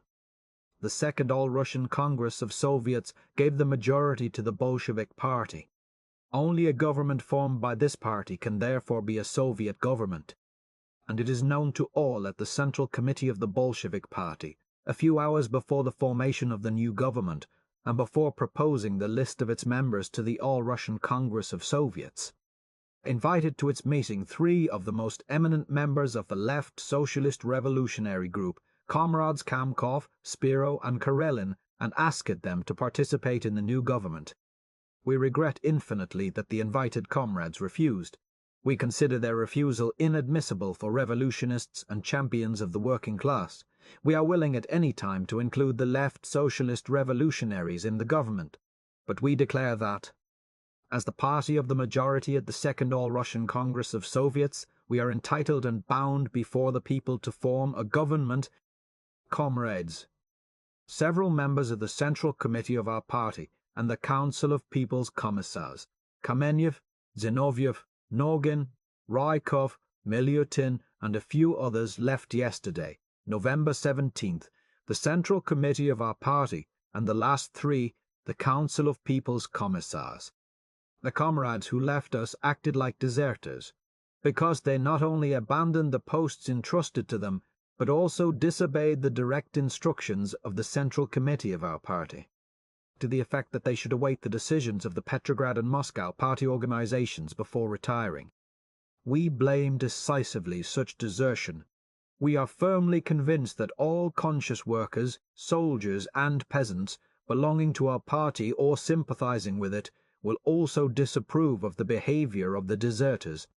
Remember, comrades, that 2 of these deserters, Kamenev and Zinoviev, even before the uprising in Petrograd, appeared as deserters and strikebreakers by voting at the decisive meeting of the Central Committee, October 23, 1917, against the insurrection, and even after the resolution passed by the Central Committee, they continued their campaign at a meeting of the party workers. But the great impulse of the masses, the great heroism of millions of workers, soldiers, and peasants in Moscow, Petrograd, at the front, in the trenches, in the villages, pushed aside the deserters as a railway train scatters sawdust. Shame upon those who are of little faith, hesitate, who doubt, who allow themselves to be frightened by the bourgeoisie, or who succumb before the cries of the latter's direct or indirect accomplices. There is not a shadow of hesitation in the masses of Petrograd, Moscow, and the rest of Russia. We shall not submit to any ultimatums from small groups of intellectuals which are not followed by the masses, which are practically only supported by Kornilovists, Savinkovists, Junkers, and so forth. The response from the whole country was like a blast of hot storm.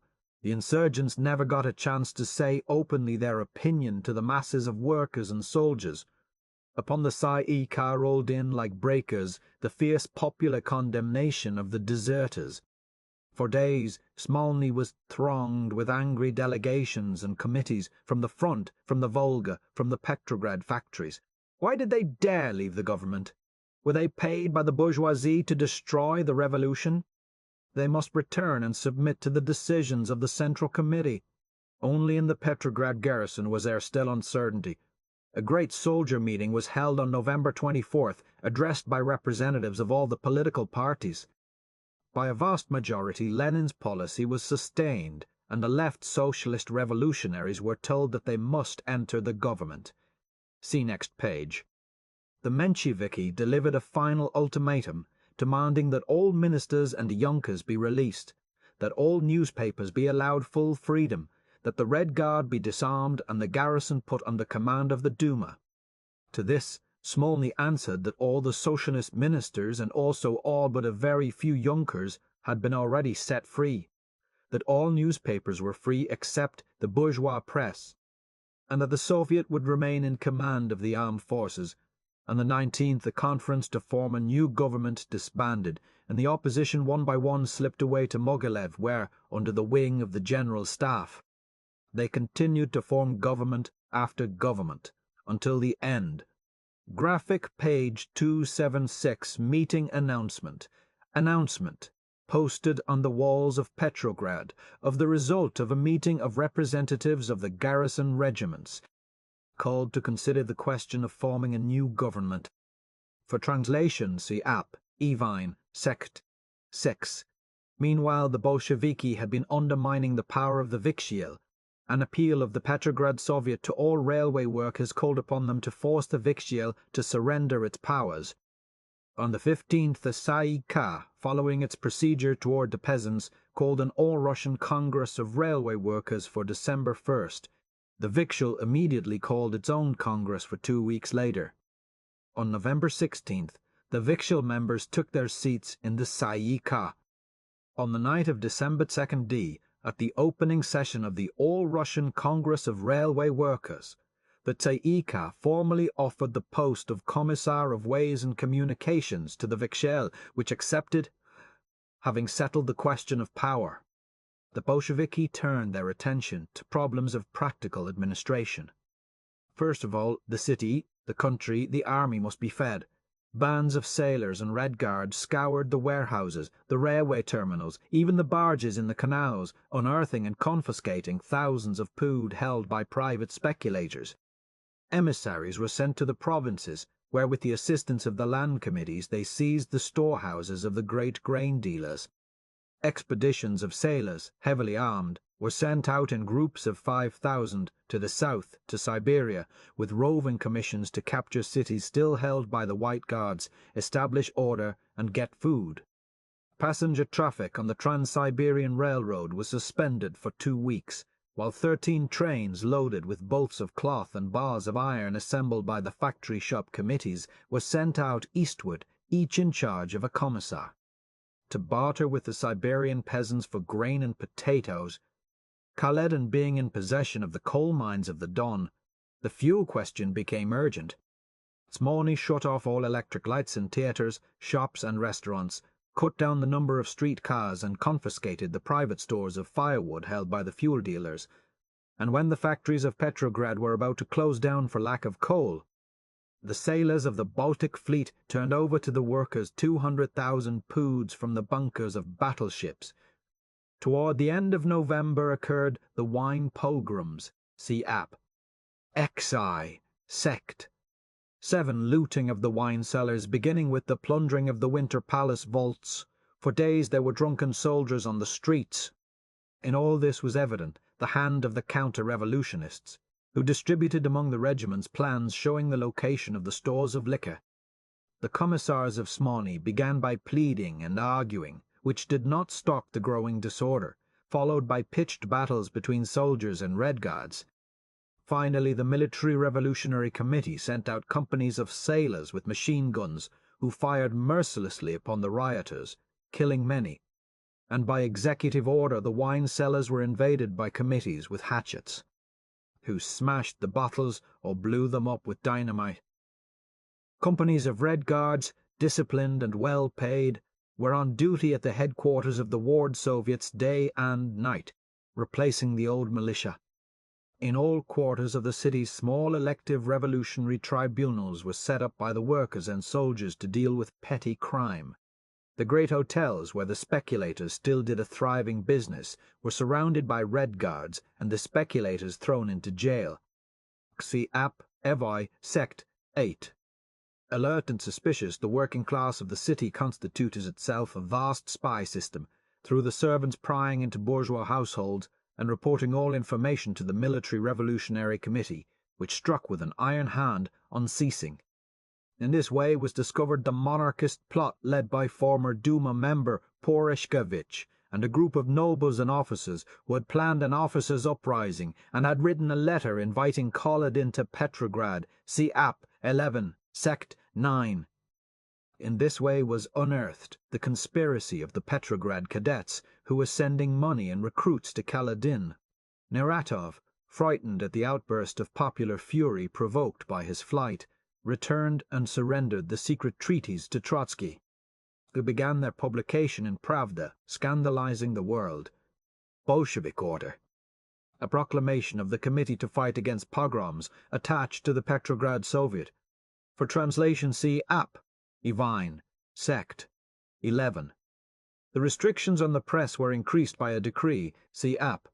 Evine. Sect. 10. Making advertisements a monopoly of the official government newspaper. At this, all the other papers suspended publication as a protest or disobeyed the law and were closed. Only 3 weeks later did they finally submit. Still the strike of the ministries went on, still the sabotage of the old officials, the stoppage of normal economic life. Behind Smolny was only the will of the vast, unorganized popular masses, and with them the Council of People's Commissars dealt, directing revolutionary mass action against its enemies. In eloquent proclamations, see App. 11, Sect. 12, couched in simple words and spread over Russia, Lenin explained the revolution, urged the people to take the power into their own hands, by force to break down the resistance of the propertied classes, by force to take over the institutions of government. Revolutionary order, revolutionary discipline, strict accounting and control, no strikes, no loafing. Appeal of the Petrograd Soviet, the Petrograd Council of Professional Unions, and the Petrograd Council of Factory Shop Committees to the workers of Petrograd, urging them to work hard and not to strike. For translation, see App. Evine. Sect. 13. On the 20th of November, the Military Revolutionary Committee issued a warning. The rich classes opposed the power of the Soviets, the government of workers, soldiers, and peasants. Their sympathizers halt the work of the employees of the government and the Duma, incite strikes in the banks, try to interrupt communication by the railways, the post, and the telegraph. We warn them that they are playing with fire. The country and the army are threatened with famine. To fight against it, the regular functioning of all services is indispensable. The workers' and peasants' government is taking every measure to assure the country and the army all that is necessary. Opposition to these measures is a crime against the people. We warn the rich classes and their sympathizers that, if they do not cease their sabotage and their provocation in halting the transportation of food, they will be the first to suffer. They will be deprived of the right of receiving food. All the reserves which they possess will be requisitioned. The property of the principal criminals will be confiscated. We have done our duty in warning those who play with fire. We are convinced that in case decisive measures become necessary, we shall be solidly supported by all workers, soldiers, and peasants. On the 22nd of November, the walls of the city were placarded with a sheet-headed extraordinary communication. The Council of People's Commissars has received an urgent telegram from the staff of the Northern Front. There must be no further delay. Do not let the army die of hunger. The armies of the Northern Front have not received a crust of bread now for several days, and in 2 or 3 days they will not have any more biscuits which are being doled out to them from reserve supplies, until now never touched. Already delegates from all parts of the front are talking of a necessary removal of part of the army to the rear, foreseeing that in a few days there will be headlong flight of the soldiers, dying from hunger, ravaged by the 3 years' war in the trenches, sick. insufficiently clothed, barefooted, driven mad by superhuman misery. The Military Revolutionary Committee brings this to the notice of the Petrograd garrison and the workers of Petrograd. The situation at the front demands the most urgent and decisive measures. Meanwhile, the higher functionaries of the government institutions, banks, railroads, post and telegraph, are on strike and impeding the work of the government in supplying the front with provisions. Each hour of delay may cost the life of thousands of soldiers. The counter-revolutionary functionaries are the most dishonest criminals toward their hungry and dying brethren on the front. The Military Revolutionary Committee gives these criminals a last warning, in event of the least resistance or opposition on their part. The harshness of the measures which will be adopted against them will correspond to the seriousness of their crime. Anbud. Pless. The masses of workers and soldiers responded by a savage tremor of rage, which swept all Russia. In the capital, the government and bank employees got out hundreds of proclamations and appeals, see Ap. Even. Sec. 14, protesting, defending themselves, such as this one, to the attention of all citizens. The state bank is closed, because the violence exercised by the Bolsheviki against the state bank has made it impossible for us to work. The first act of the People's Commissars was to démantèlement Molian, Oblast, and on November 27th they démonted 25 millions without any indication as to where this money was to go. We functionaries cannot take part in plundering the people's property. We stopped work. We functionaries cannot take part in plundering the people's property. We stopped work. Citizens, the money in the state bank is yours, the people's money, acquired by your labor, your sweat and blood. Citizens, save the people's property from robbery and us from violence, and we shall immediately resume work. Employees of the state bank. From the Ministry of Supplies, the Ministry of Finance, from the Special Supply Committee, declarations that the Military Revolutionary Committee made it impossible for the employees to work. Appeals to the population to support them against Smolny. But the dominant worker and soldier did not believe them. It was firmly fixed in the popular mind that the employees were sabotaging, starving the army, starving the people. In the long bread lines, which has formerly stood in the iron winter streets, it was not the government which was blamed, as it had been under Kerensky, but the chinovniki, the sabotageurs, for the government was their government. Their Soviets and the functionaries of the ministries were against it. At the center of all this opposition was the Duma and its militant organ, the Committee for Salvation, protesting against all the decrees of the Council of People's Commissars, voting again and again not to recognize the Soviet government, openly cooperating with the new counter-revolutionary governments set up at Mogilev. On the 17th of November, for example, the Committee for Salvation addressed all municipal governments, Zemstos, and all democratic and revolutionary organizations of peasants, workers, soldiers, and other citizens, in these words, do not recognize the government of the Bolsheviki and struggle against it.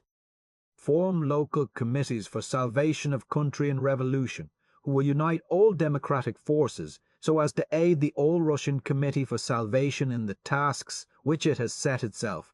Meanwhile, the elections for the Constituent Assembly in Petrograd, see Ap. Evan Tribe, Constituent Assembly in Petrograd, see Ap. VFF 15, gave an enormous plurality to the Bolsheviki, so that even the Mensheviki internationalists pointed out that the Duma ought to be re-elected, as it no longer represented the political composition of the Petrograd population. At the same time, floods of resolutions from workers' organizations, from military units, even from the peasants in the surrounding country, poured in upon the Duma, calling it counter-revolutionary Kornilovitz, and demanding that it resign. The last days of the Duma were stormy, with the bitter demands of the municipal workers for decent living wages and the threat of strikes. On the 23rd, a formal decree of the Military Revolutionary Committee dissolved the Committee for Salvation. On the 29th, the Council of People's Commissars ordered the dissolution and re-election of the Petrograd City Duma, in view of the fact that the Central Duma of Petrograd, elected September 2nd, has definitely lost the right to represent the population of Petrograd. being in complete disaccord with its state of mind and its aspirations, and in view of the fact that the personnel of the Duma majority, although having lost all political following, continues to make use of its prerogatives to resist in a counter-revolutionary manner the will of the workers, soldiers, and peasants. To sabotage and obstruct the normal work of the government, the Council of People's Commissars considers it its duty to invite the population of the capital to pronounce judgment on the policy of the organ of municipal autonomy. To this end, the Council of People's Commissars resolves 1. To dissolve the Municipal Duma, the dissolution to take effect November 30th, 1917. 2. All functionaries elected or appointed by the present Duma shall remain at their posts and fulfill the duties confided to them until their places shall be filled by representatives of the new Duma. 3. All municipal employees shall continue to fulfill their duties. Those who leave the service of their own accord shall be considered discharged. But the new elections for the Municipal Duma of Petrograd are fixed for December 9th, 1917. 5. The Municipal Duma of Petrograd shall meet December 11th, 1917 at 2 o'clock. 6. Those who disobey this decree, as well as those who intentionally harm or destroy the property of the municipality, shall be immediately arrested and brought before the revolutionary tribunals. The Duma met defiantly, passing resolutions to the effect that it would defend its position to the last drop of its blood, and appealing desperately to the population to save their own elected city government. But the population remained indifferent or hostile. On the 31st, Mayor Schreider and several members were arrested, interrogated, and released. That day and the next, the Duma continued to meet, interrupted frequently by Red Guards and sailors who politely requested the assembly to disperse. At the meeting of December 2nd, an officer and some sailors entered the Nikolai Hall while a member was speaking and ordered the members to leave, or force would be used. They did so, protesting to the last, but finally ceding to violence. The new Duma, which was elected 10 days later, and for which the moderate socialists refused to vote, was almost entirely Bolshevik. There remain several centers of dangerous opposition, such as the republics of Ukraine and Finland, which were showing definitely anti-Soviet tendencies. Both at Helsingfors and at Kiev, the government were gathering troops which could be depended upon, and entering upon campaigns of crushing Bolshevism and of disarming and expelling Russian troops. The Ukrainian Rada had taken command of all southern Russia, and was furnishing Kaledin reinforcements and supplies. Both Finland and Ukraine were beginning secret negotiations with the Germans, and were promptly recognized by the Allied governments, which loaned them huge sums of money, joining with the propertied classes to create counter-revolutionary centers of attack upon Soviet Russia. In the end, when Bolshevism had conquered in both these countries, the defeated bourgeoisie called in the Germans to restore them to power. But the most formidable menace to the Soviet government was internal and two-headed, the Kaledin movement, and the staff at Mogilev, where General Dukhonin had assumed command. Proclamation of the Commission of Public Education attached to the City Duma, concerning the strike of school teachers just before the Christmas holidays. The Duma had been re-elected and was composed almost entirely of Bolsheviki. For translation, see app. Ibaiz, Sect 17. The ubiquitous Muravov was appointed commander of the war against the Cossacks, and a Red Army was recruited from among the factory workers. Hundreds of propagandists were sent to the Don.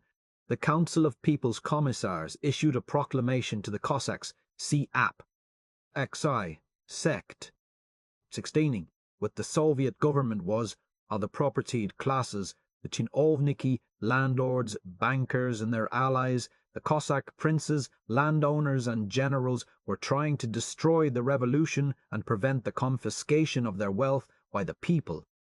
On November 27th, a committee of Cossacks came to Smolny to see Trotsky and Lenin. They demanded if it were true that the Soviet government did not intend to divide the Cossack lands among the peasants of Great Russia. No, answered Trotsky. The Cossacks deliberated for a while. Well, they asked, does the Soviet government intend to confiscate the estates of our great Cossack landowners and divide them among the working Cossacks? To this, Lenin replied. "That," he said, "is for you to do. We shall support the working Cossacks in all their actions. The best way to begin is to form Cossack Soviets. You will be given representation in the Sayaka, and then it will be your government too." The Cossacks departed, thinking hard. 2 weeks later, General Kaledin received a deputation from his troops. "Will you," they asked, "promise to divide the great estates of the Cossack landlords among the working Cossacks?" "Only over my dead body," responded Kaledin. A month later, seeing his army melt away before his eyes, Kaledin blew out his brains, and the Cossack movement was no more. Meanwhile at Mogilev were gathered the old Sayaka, the moderate socialist leaders, from Avsentiev to Chernov, the active chiefs of the old army committees, and the reactionary officers. The staff steadily refused to recognize the Council of People's Commissars.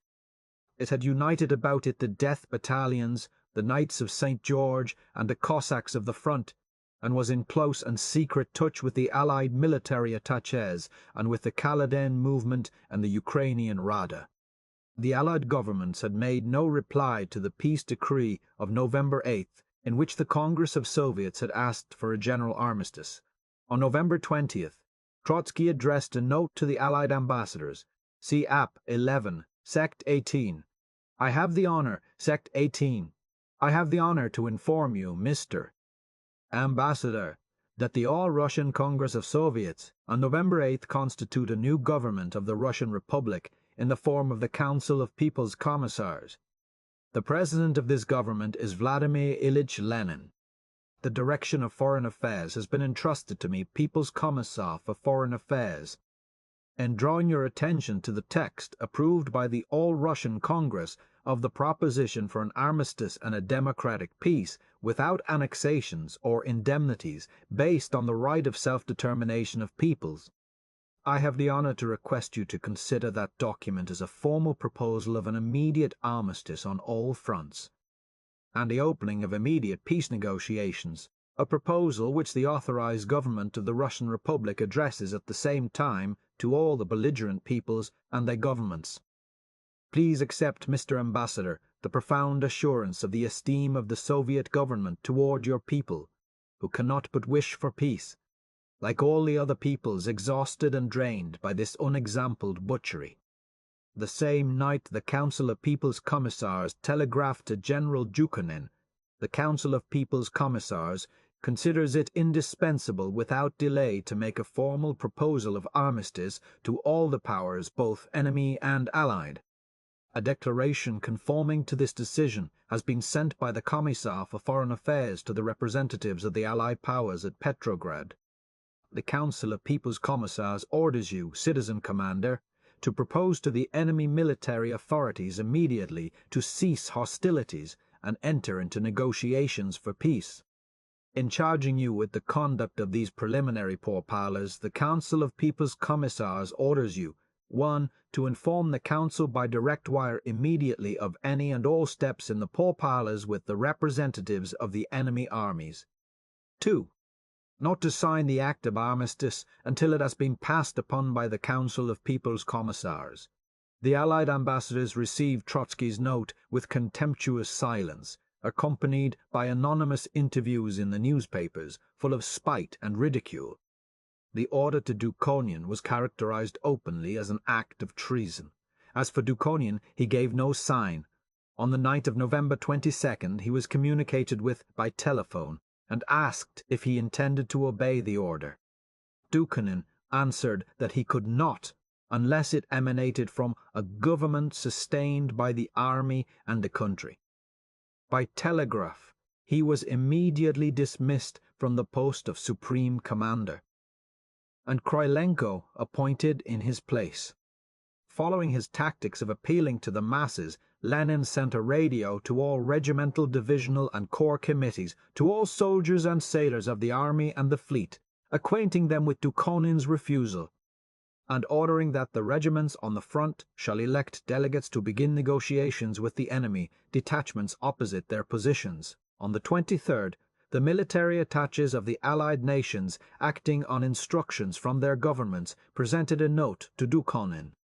in which he was solemnly warned not to violate the conditions of the treaties concluded between the powers of the Entente.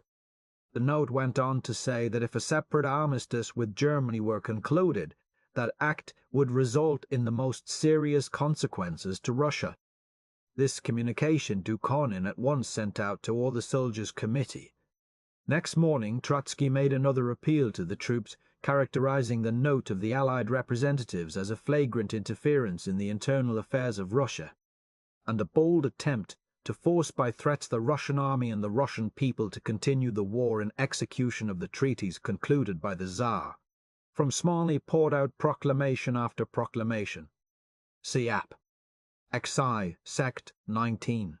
Denouncing Dukhonin and the counter-revolutionary officers about him, denouncing the reactionary politicians gathered at Mogilev, rousing from one end of the 1,000-mile front to the other millions of angry, suspicious soldiers, and at the same time Krylenko, accompanied by 3 detachments of fanatical sailors, set out for the Stavka, breathing threats of vengeance. See app.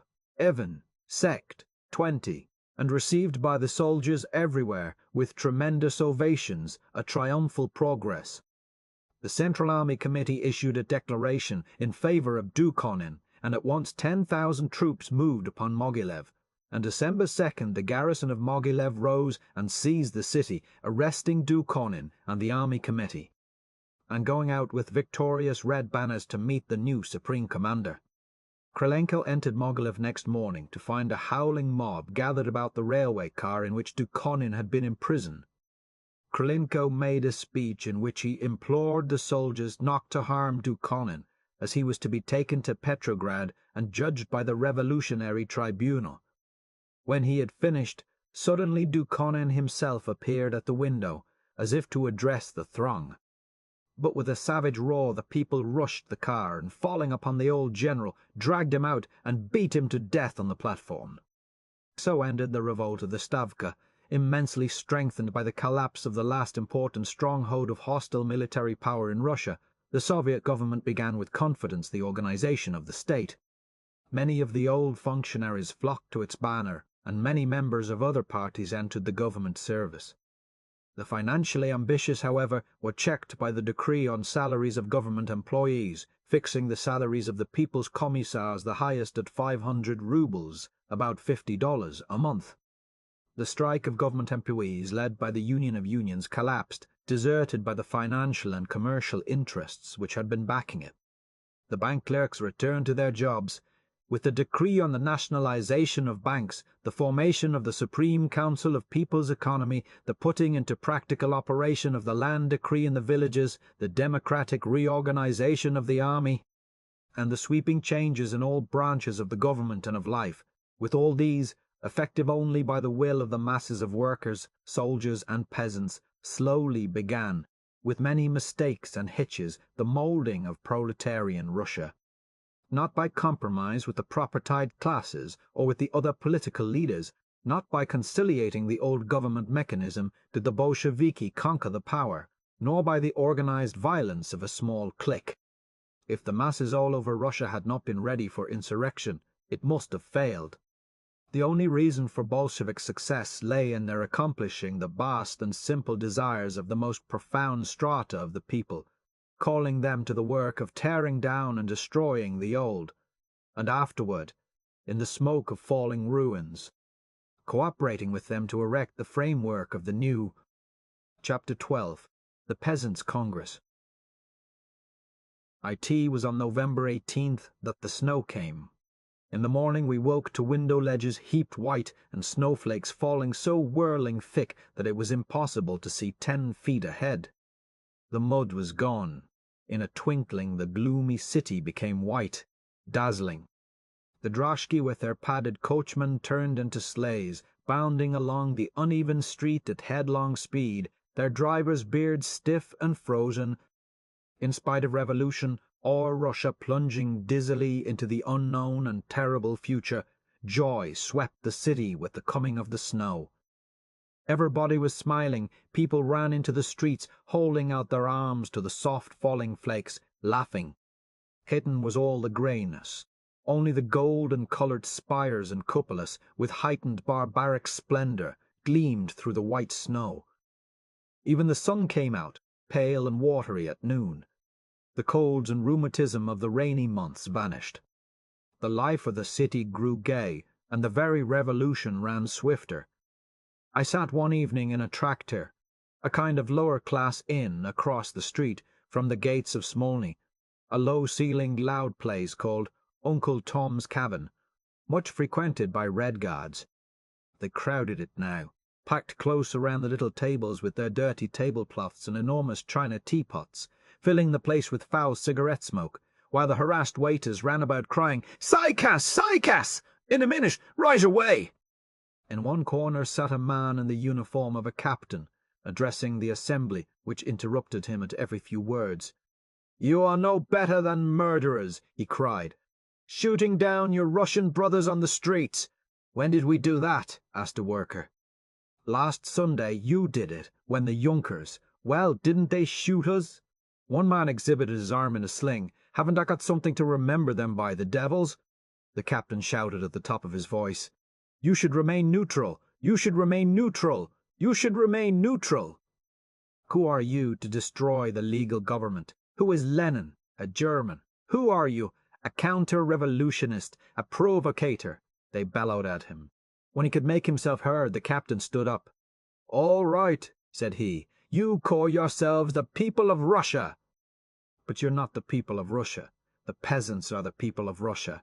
Wait until the peasants—" "Yes," they cried, "wait until the peasants speak. We know what the peasants will say. Aren't they working men like ourselves?"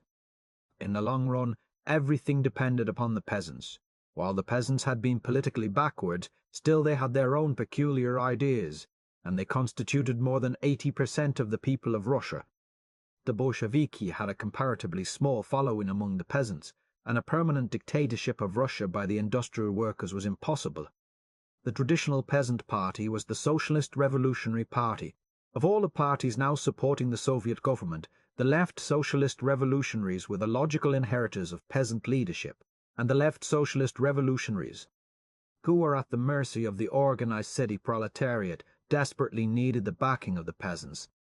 Meanwhile, Smolny had not neglected the peasants.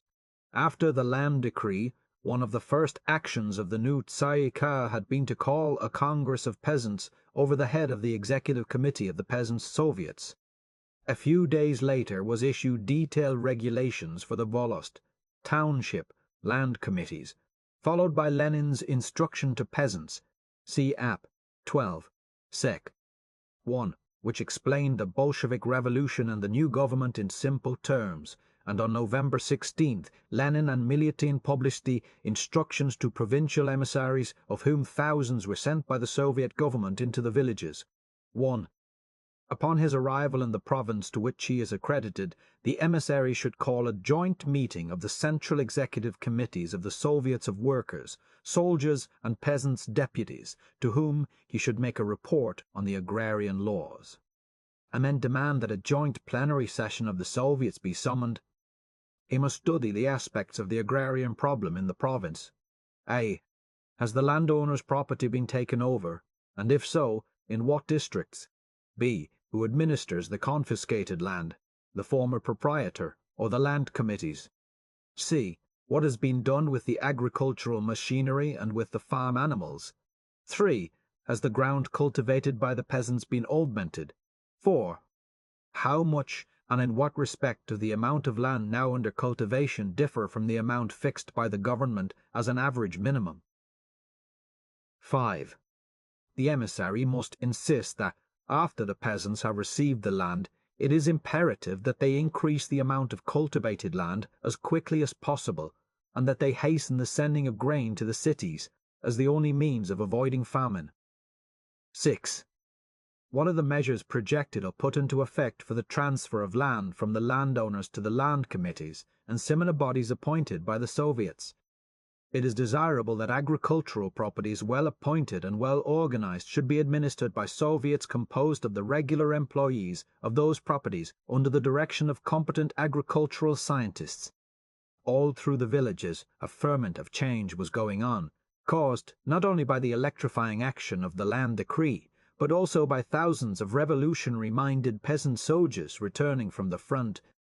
These men especially welcomed the call to a Congress of Peasants.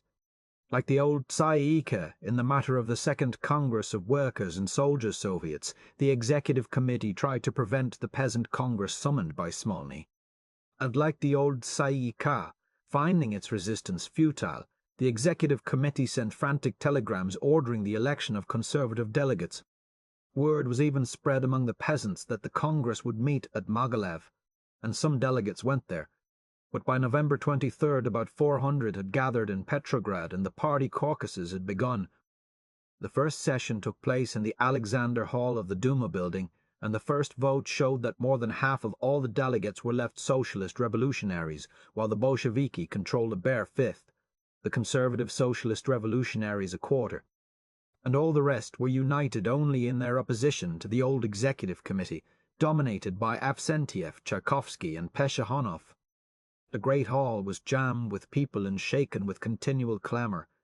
Deep, stubborn bitterness divided the delegates into angry groups. To the right was a sprinkling of officers' epaulettes, and the patriarchal, bearded faces of the older, more substantial peasants. In the centre were a few peasants, non-commissioned officers, and some soldiers, and on the left almost all the delegates wore the uniforms of common soldiers. These last were the young generation who had been serving in the army. The galleries were thronged with workers who, in Russia, still remember their peasant origin. Unlike the old Tsay, the Executive Committee, in opening the session, did not recognize the Congress as official. The official Congress was called for December 13th, amid a hurricane of applause and angry cries. The Speaker declared that this gathering was merely extraordinary conference. But the extraordinary conference soon showed its attitude toward the Executive Committee by electing as presiding officer Maria Spiridonova, leader of the Left Socialist Revolution Aries. Most of the first day was taken up by a violent debate as to whether the representatives of the lost Soviets should be seated or only delegates from the provincial bodies, and just as in the Workers' and Soldiers' Congress, an overwhelming majority declared in favor of the widest possible representation. Whereupon the old Executive Committee left the hall. Almost immediately it was evident that most of the delegates were hostile to the government of the People's Commissars. Zinoviev, attempting to speak for the Bolsheviki, was hooted down, and as he left the platform amid laughter, there were cries. "There's how a People's Commissar sits in a mud puddle." "We left socialist revolutionaries refuse," cried Nazariev, a delegate from the provinces, "to recognize this so-called workers' and peasants' government until the peasants are represented in it. At present it is nothing but a dictatorship of the workers. We insist upon the formation of a new government which will represent the entire democracy." The reactionary delegates shrewdly fostered this feeling, declaring, in the face of protests from the Bolshevik benches, that the Council of People's Commissars intended either to control the Congress or dissolve it by force of arms, an announcement which was received by the peasants with bursts of fury. On the third day, Lenin suddenly mounted the tribune. For 10 minutes the room went mad. "Down with him!" they shrieked. "We will not listen to any of your People's Commissars. We don't recognize your government." Lenin stood there quite calmly, ripping the desk with both hands, his little eyes thoughtfully surveying the tumult beneath. Finally, except for the right side of the hall, the demonstration wore itself out somewhat. "I do not come here as a member of the Council of People's Commissars," said Lenin, and waited again for the noise to subside, "but as a member of the Bolshevik faction, duly elected to this Congress." And he held his credentials up to that. All might see them. "However," he went on, in an unmoved voice, "nobody will deny that the present government of Russia has been formed by the Bolshevik party. He had to wait a moment, so that for all purposes it is the same thing." Here the Reich benches broke into deafening clamour. But the centre and left were curious, and compelled silence. Lenin's argument was simple. "Tell me frankly, you peasants to whom we have given the lands of the Pomeshtiki, do you want now to prevent the workers from getting control of industry? This is class war." The pomeshchiki, of course, opposed the peasants, and the manufacturers opposed the workers. Are you going to allow the ranks of the proletariat to be divided? Which side will you be on? We, the Bolsheviki, are the party of the proletariat, of the peasant proletariat, as well as the industrial proletariat. We, the Bolsheviki, are the protectors of the Soviets of the peasants, Soviets as well as those of the workers and soldiers. The present government is a government of Soviets. We have not only invited the peasant Soviets to join that government, but we have also invited representatives of the left socialist revolutionaries to enter the Council of People's Commissars. The Soviets are the most perfect representatives of the people, of the workers in the factories and mines, of the workers in the fields. Anybody who attempts to destroy the Soviets is guilty of an anti-democratic and counter-revolutionary act. And I serve notice here on you, comrades, right socialist revolutionaries, and on you, messers, cadets, that if the Constituent Assembly attempts to destroy the Soviets, we shall not permit the Constituent Assembly to do this thing. On the afternoon of November 25th, Chernov arrived in hot haste from Mogilev, summoned by the Executive Committee. Only 2 months before considered an extreme revolutionist and very popular with the peasants, he was now called to check the dangerous drift of the Congress toward the left. Upon his arrival, Chernov was arrested and taken to Smolny, where, after a short conversation, he was released. His first act was to bitterly rebuke the Executive Committee for leaving the Congress.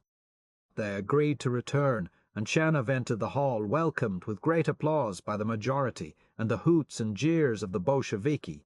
"Comrades, I have been away. I participated in the conference of the 12th Army on the question of calling a congress of all the peasant delegates of the armies of the Western Front, and I know very little about the insurrection which occurred here." Zinoviev rose in his seat and shouted, "Yes." You were away for a few minutes. Fearful tumult. Cries, "Down with the Bolsheviki!" Chernov continued.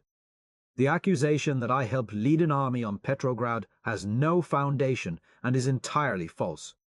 Where does such an accusation come from? Show me the source." Zinoviev, Izviestia and Dielo Naroda, your own paper, that's where it comes from. Cheramov's white face, with the small eyes, waving hair and greyish beard, became red with wrath, but he controlled himself and went on.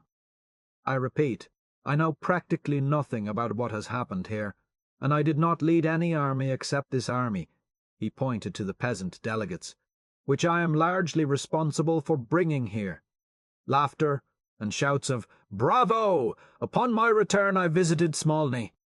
No such accusation was made against me there. After a brief conversation I left, and that's all. Let anyone present make such an accusation. An uproar followed, in which the Bolsheviki and some of the left socialist revolutionaries were on their feet all at once, shaking their fists and yelling, and the rest of the assembly tried to yell them down. "This is an outrage, not a session!" cried Chedemov, and he left the hall.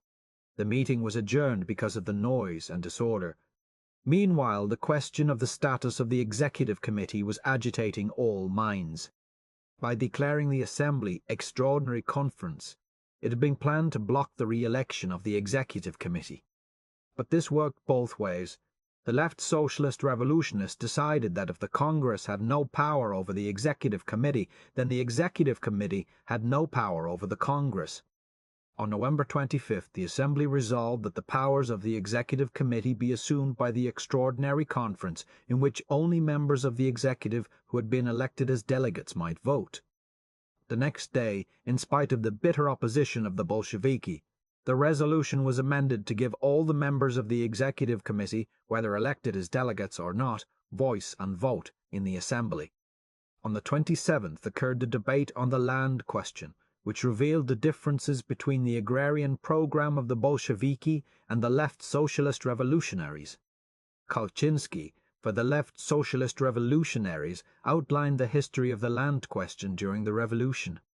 The first Congress of Peasant Soviets, he said, had voted a precise and formal resolution in favor of putting the landed estates immediately into the hands of the land committees. But the directors of the revolution and the bourgeois in the government had insisted that the question could not be solved until the Constituent Assembly met. The second period of the revolution, the period of compromise, was signaled by the entrance of Chenov into the cabinet. The peasants were convinced that now the practical solution of the land question would begin, but in spite of the imperative decision of the First Peasant Congress, the reactionaries and conciliators in the Executive Committee had prevented any action. This policy provoked a series of agrarian disorders, which appeared as the natural expression of impatience and thwarted energy on the part of the peasants.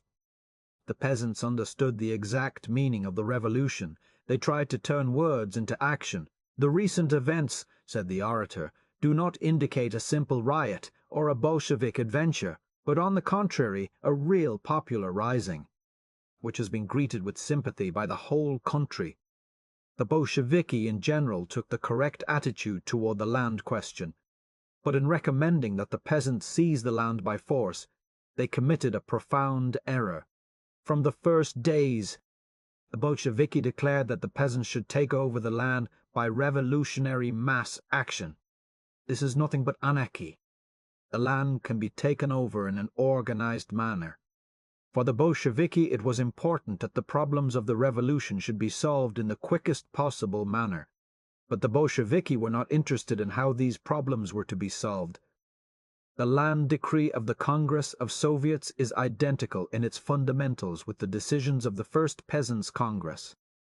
Why, then, did not the new government follow the tactics outlined by that Congress? Because the Council of People's Commissars wanted to hasten the settlement of the land question, so that the Constituent Assembly would have nothing to do, but also the government saw that it was necessary to adopt practical measures, so without further reflection, it adopted the regulations for land committees, thus creating a strange situation. For the Council of People's Commissars abolished private property in land, but the regulations drawn up by the land committees are based on private property. However, no harm has been done by that, for the land committees are paying no attention to the Soviet decrees, but are putting into operation their own practical decisions based on the will of the vast majority of the peasants. These land committees are not attempting the legislative solution of the land question, which belongs to the Constituent Assembly alone. But will the Constituent Assembly desire to do the will of the Russian peasants? Of that we cannot be sure. All we can be sure of is that the revolutionary determination of the peasants is now aroused, and that the Constituent will be forced to settle the land question the way the peasants want it settled. The Constituent Assembly will not dare to break with the will of the people. Followed him Lenin, listened to now with absorbing intensity. At this moment, we are not only trying to solve the land question, but the question of social revolution, not only here in Russia, but all over the world. The land question cannot be solved independently of the other problems of the social revolution. For example, the confiscation of the landed estates will provoke the resistance not only of Russian landowners, but also of foreign capital with whom the great landed properties are connected through the intermediary of the banks.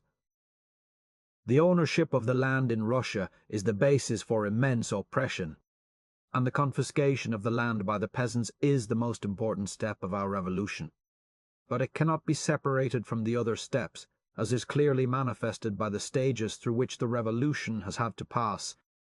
The first stage was the crushing of autocracy and the crushing of the power of the industrial capitalists and landowners, whose interests are closely related. The second stage was the strengthening of the Soviets and the political compromise with the bourgeoisie. The mistake of the left socialist revolutionaries lies in the fact that at that time they did not oppose the policy of compromise, because they held the theory that the consciousness of the masses was not yet fully developed. If socialism can only be realized when the intellectual development of all the people permits it, then we shall not see socialism for at least 500 years. The Socialist Political Party, this is the vanguard of the working class. It must not allow itself to be halted by the lack of education of the mass average, but it must lead the masses, using the Soviets as organs of revolutionary initiative. But in order to lead the wavering, the comrades left socialist revolutionaries themselves must stop hesitating. In July last, a series of open breaks began between the popular masses and the compromisers. But now, in November, The left socialist revolutionaries are still holding out their hand to Absentiev, who is pulling the people with his little finger. If compromise continues, the revolution disappears. No compromise with the bourgeoisie is possible. Its power must be absolutely crushed. We Bolsheviki have not changed our land program. We have not given up the abolition of private property in the land, and we do not intend to do so. We adopted the regulations for land committees, which are not based on private property at all, because we want to accomplish the popular will in the way the people have themselves decided to do it, so as to draw closer the coalition of all the elements who are fighting for the social revolution. We invite the left socialist revolutionaries to enter that coalition, insisting, however, that they cease looking backward, and that they break with the conciliators of their party. As far as the Constituent Assembly is concerned, it is true, as the preceding speaker has said, that the work of the Constituent will depend on the revolutionary determination of the masses. I say, count on that revolutionary determination, but don't forget your gun. Lenin then read the Bolshevik resolution, the Peasants' Congress, fully supporting the land decree of November 8th, approves of the Provisional Workers' and Peasants' Government of the Russian Republic, established by the Second All-Russian Congress of Soviets of Workers' and Soldiers' Deputies. The Peasants' Congress invites all peasants unanimously to sustain that law and to apply it immediately themselves, and at the same time invites the peasants to appoint to posts and positions of responsibility only persons who have proved, not by words but by acts, their entire devotion to the interests of the exploited peasant workers, their desire and their ability to defend these interests against all resistance on the part of the great landowners, the capitalists, their partisans and accomplices. The Peasants' Congress at the same time expresses its conviction that the complete realization of all the measures which make up the land decree can only be successful through the triumph of the workers' social revolution, which began November 7th, 1917. For only the social revolution can accomplish the definite transfer, without possibility of return, of the land to the peasant workers, the confiscation of model farms and their surrender to the peasant communes, the confiscation of agricultural machinery belonging to the great landowners, the safeguarding of the interests of the agricultural workers by the complete abolition of wage slavery, the regular and methodical distribution among all regions of Russia of the products of agriculture and industry, and the seizure of the banks, without which the possession of land by the whole people would be impossible after the abolition of private property, and all sorts of assistance by the state to the workers. For these reasons the Peasants' Congress sustains entirely the revolution of November 7th as a social revolution, and expresses its unalterable will to put into operation, with whatever modifications are necessary, but without any hesitation, the social transformation of the Russian Republic, the indispensable conditions of the victory of the social revolution, which alone will secure the lasting success and the complete realization of the land decree, is the close union of the peasant workers with the industrial working class, with the proletariat of all advanced countries. From now on, in the Russian Republic, all the organization and administration of the state, from top to bottom, must rest on that union. That union, crushing all attempts, direct or indirect, open or dissimulated, to return to the policy of conciliation with the bourgeoisie, conciliation, damned by experience, with the chiefs of bourgeois politics, can alone ensure the victory of socialism throughout the world. The reactionaries of the Executive Committee no longer dared openly to appear. Chernov, however, spoke several times with a modest and winning impartiality. He was invited to sit on the platform. On the second night of the Congress an anonymous note was handed up to the chairman requesting that Chernov be made honorary president. Ustinov read the note aloud, and immediately Zinoviev was on his feet, screaming that this was a trick of the old Executive Committee to capture the convention. In a moment the hall was one bellowing mass of waving arms and angry faces on both sides. Nevertheless, Chernov remained very popular. In the stormy debates on the land question and the Lenin resolution, the Bolsheviki were twice on the point of quitting the assembly, both times restrained by their leaders. It seemed to me as if the Congress were hopelessly deadlocked. but none of us knew that a series of secret conferences were already going on between the left socialist revolutionaries and the Bolsheviki at Smolny. At first, the left socialist revolutionaries had demanded that there be a government composed of all the socialist parties in and out of the Soviets, to be responsible to a People's Council composed of an equal number of delegates from the workers' and soldiers' organization, and that of the peasants, and completed by representatives of the City Duma and the Zemstvos. Lenin and Trotsky were to be eliminated, and the Military Revolutionary Committee and other repressive organs dissolved. Wednesday morning, November 28th, after a terrible all-night struggle, an agreement was reached. The Tsay Ee-kah, composed of 108 members, was to be augmented by 108 members elected proportionally from the Peasants' Congress, by 100 delegates elected directly from the army and the fleet, and by 50 representatives of the trade unions, 35 from the general unions, 10 railway workers, and 5 from the post and telegraph workers. The Dumas and Zemstvos were dropped. Lenin and Trotsky remained in the government, and the Military Revolutionary Committee continued to function. The sessions of the Congress had now been removed to the Imperial Law School building, Fontanka 6, headquarters of the Peasants' Soviets. There in the great meeting hall the delegates gathered on Wednesday afternoon. The old executive committee had withdrawn, and was holding a rump convention of its own in another room of the same building, made up of bolting delegates and representatives of the army committees. Chernov went from one meeting to the other, keeping a watchful eye on the proceedings. He knew that an agreement with the Bolsheviki was being discussed, but he did not know that it had been concluded. He spoke to the Rump Convention. At present, when everybody is in favor of forming an all-socialist government, many people forget the First Ministry, which was not a coalition government, and in which there was only one socialist Kerensky, a government which, in its time, was very popular. Now people accuse Kerensky. They forget that he was raised to power not only by the Soviets but also by the popular masses. Why did public opinion change toward Kerensky? The savages set up gods to which they pray and which they punish if one of their prayers is not answered. That is what is happening at this moment.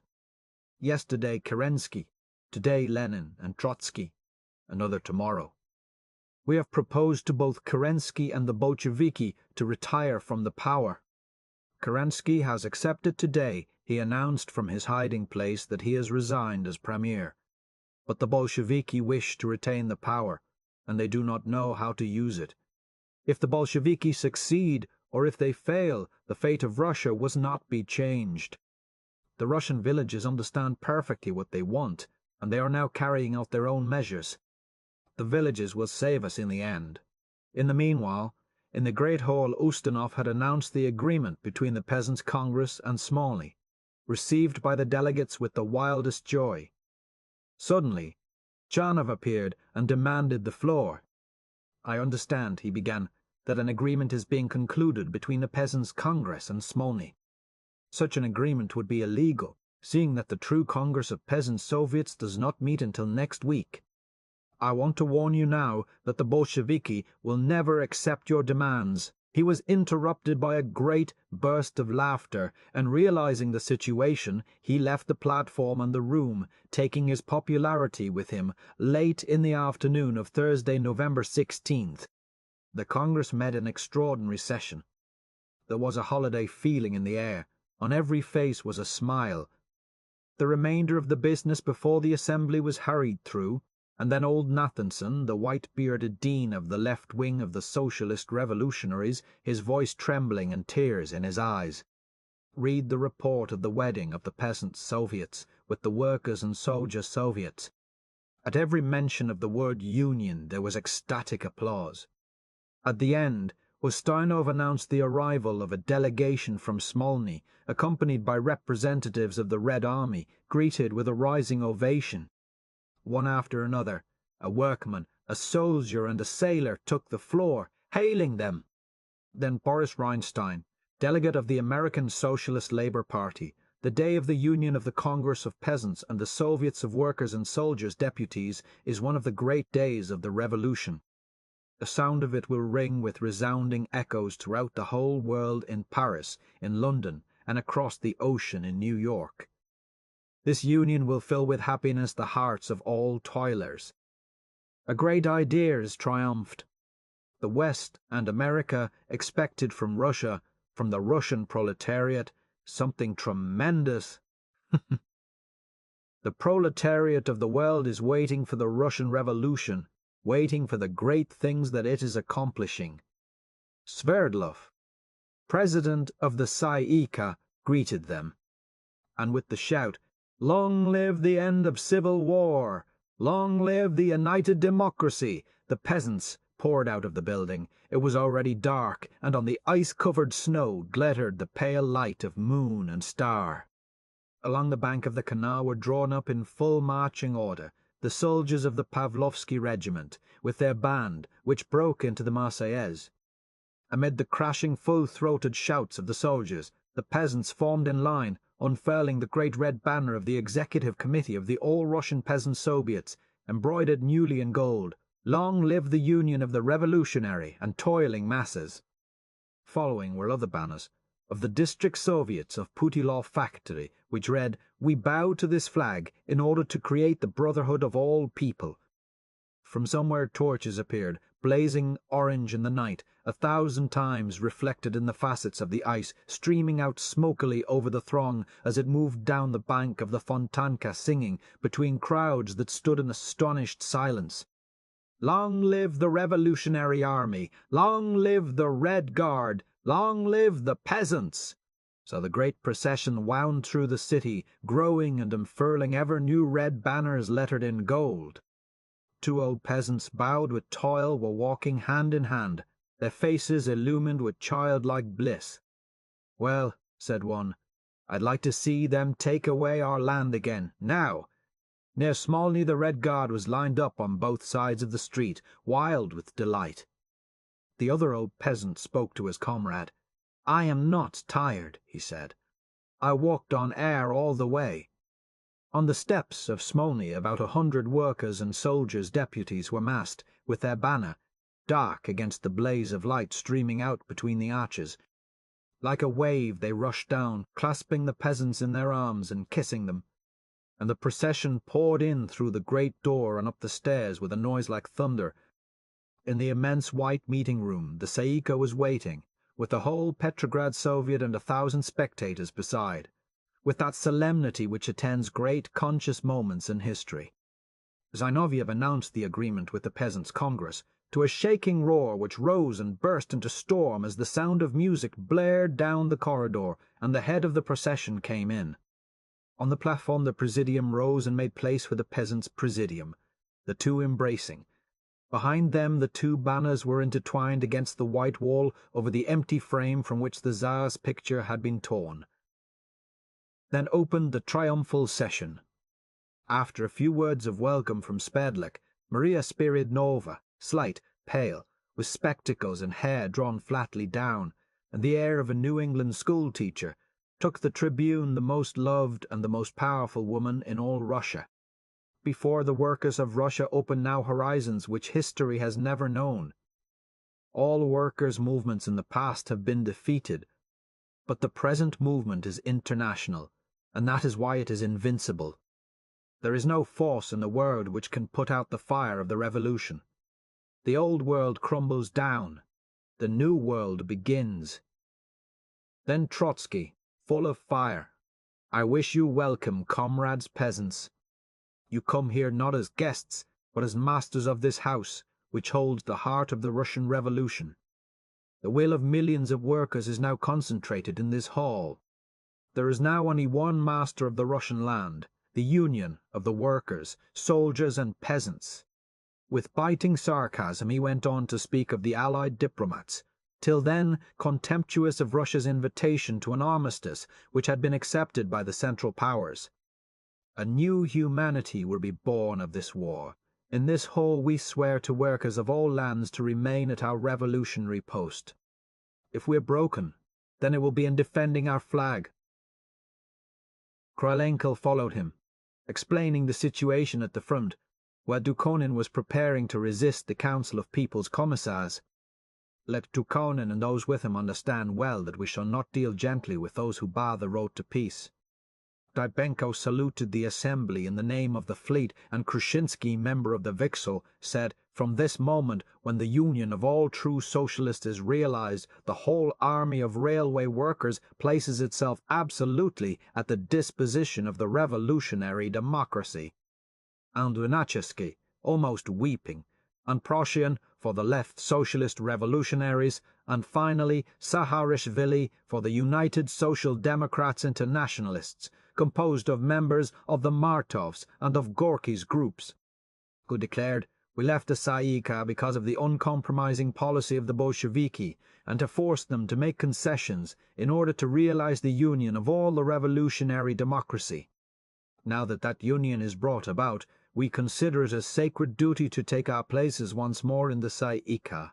We declare that all those who have withdrawn from the Tsay ee kah should now return."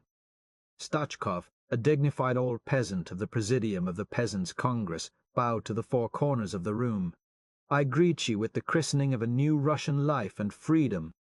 Gronsky, in the name of the Polish Social Democracy. Skripnik, for the factory shop committees. Tifonov, for the Russian soldiers at Salonika. And others, interminably, speaking out of full hearts with the happy eloquence of hopes fulfilled. It was late in the night when the following resolution was put and passed unanimously. "The Tsay ee kah, united in extraordinary session with the Petrograd Soviet and the Peasants' Congress, confirms the Land and Peace decrees adopted by the Second Congress of Soviets of Workers' and Soldiers' Deputies, and also the decree on workers' control adopted by the Tsay ee kah. The joint session of the Tsay ee kah and the Peasants' Congress expresses its firm conviction that the union of workers, soldiers, and peasants, this fraternal union of all the workers and all exploited, will consolidate the power conquered by them, that it will take all revolutionary measures to hasten the passing of the power into the hands of the working class in other countries, and that it will assure in this manner the lasting accomplishment of a just peace and the victory of socialism. See App. Evai Sect 2.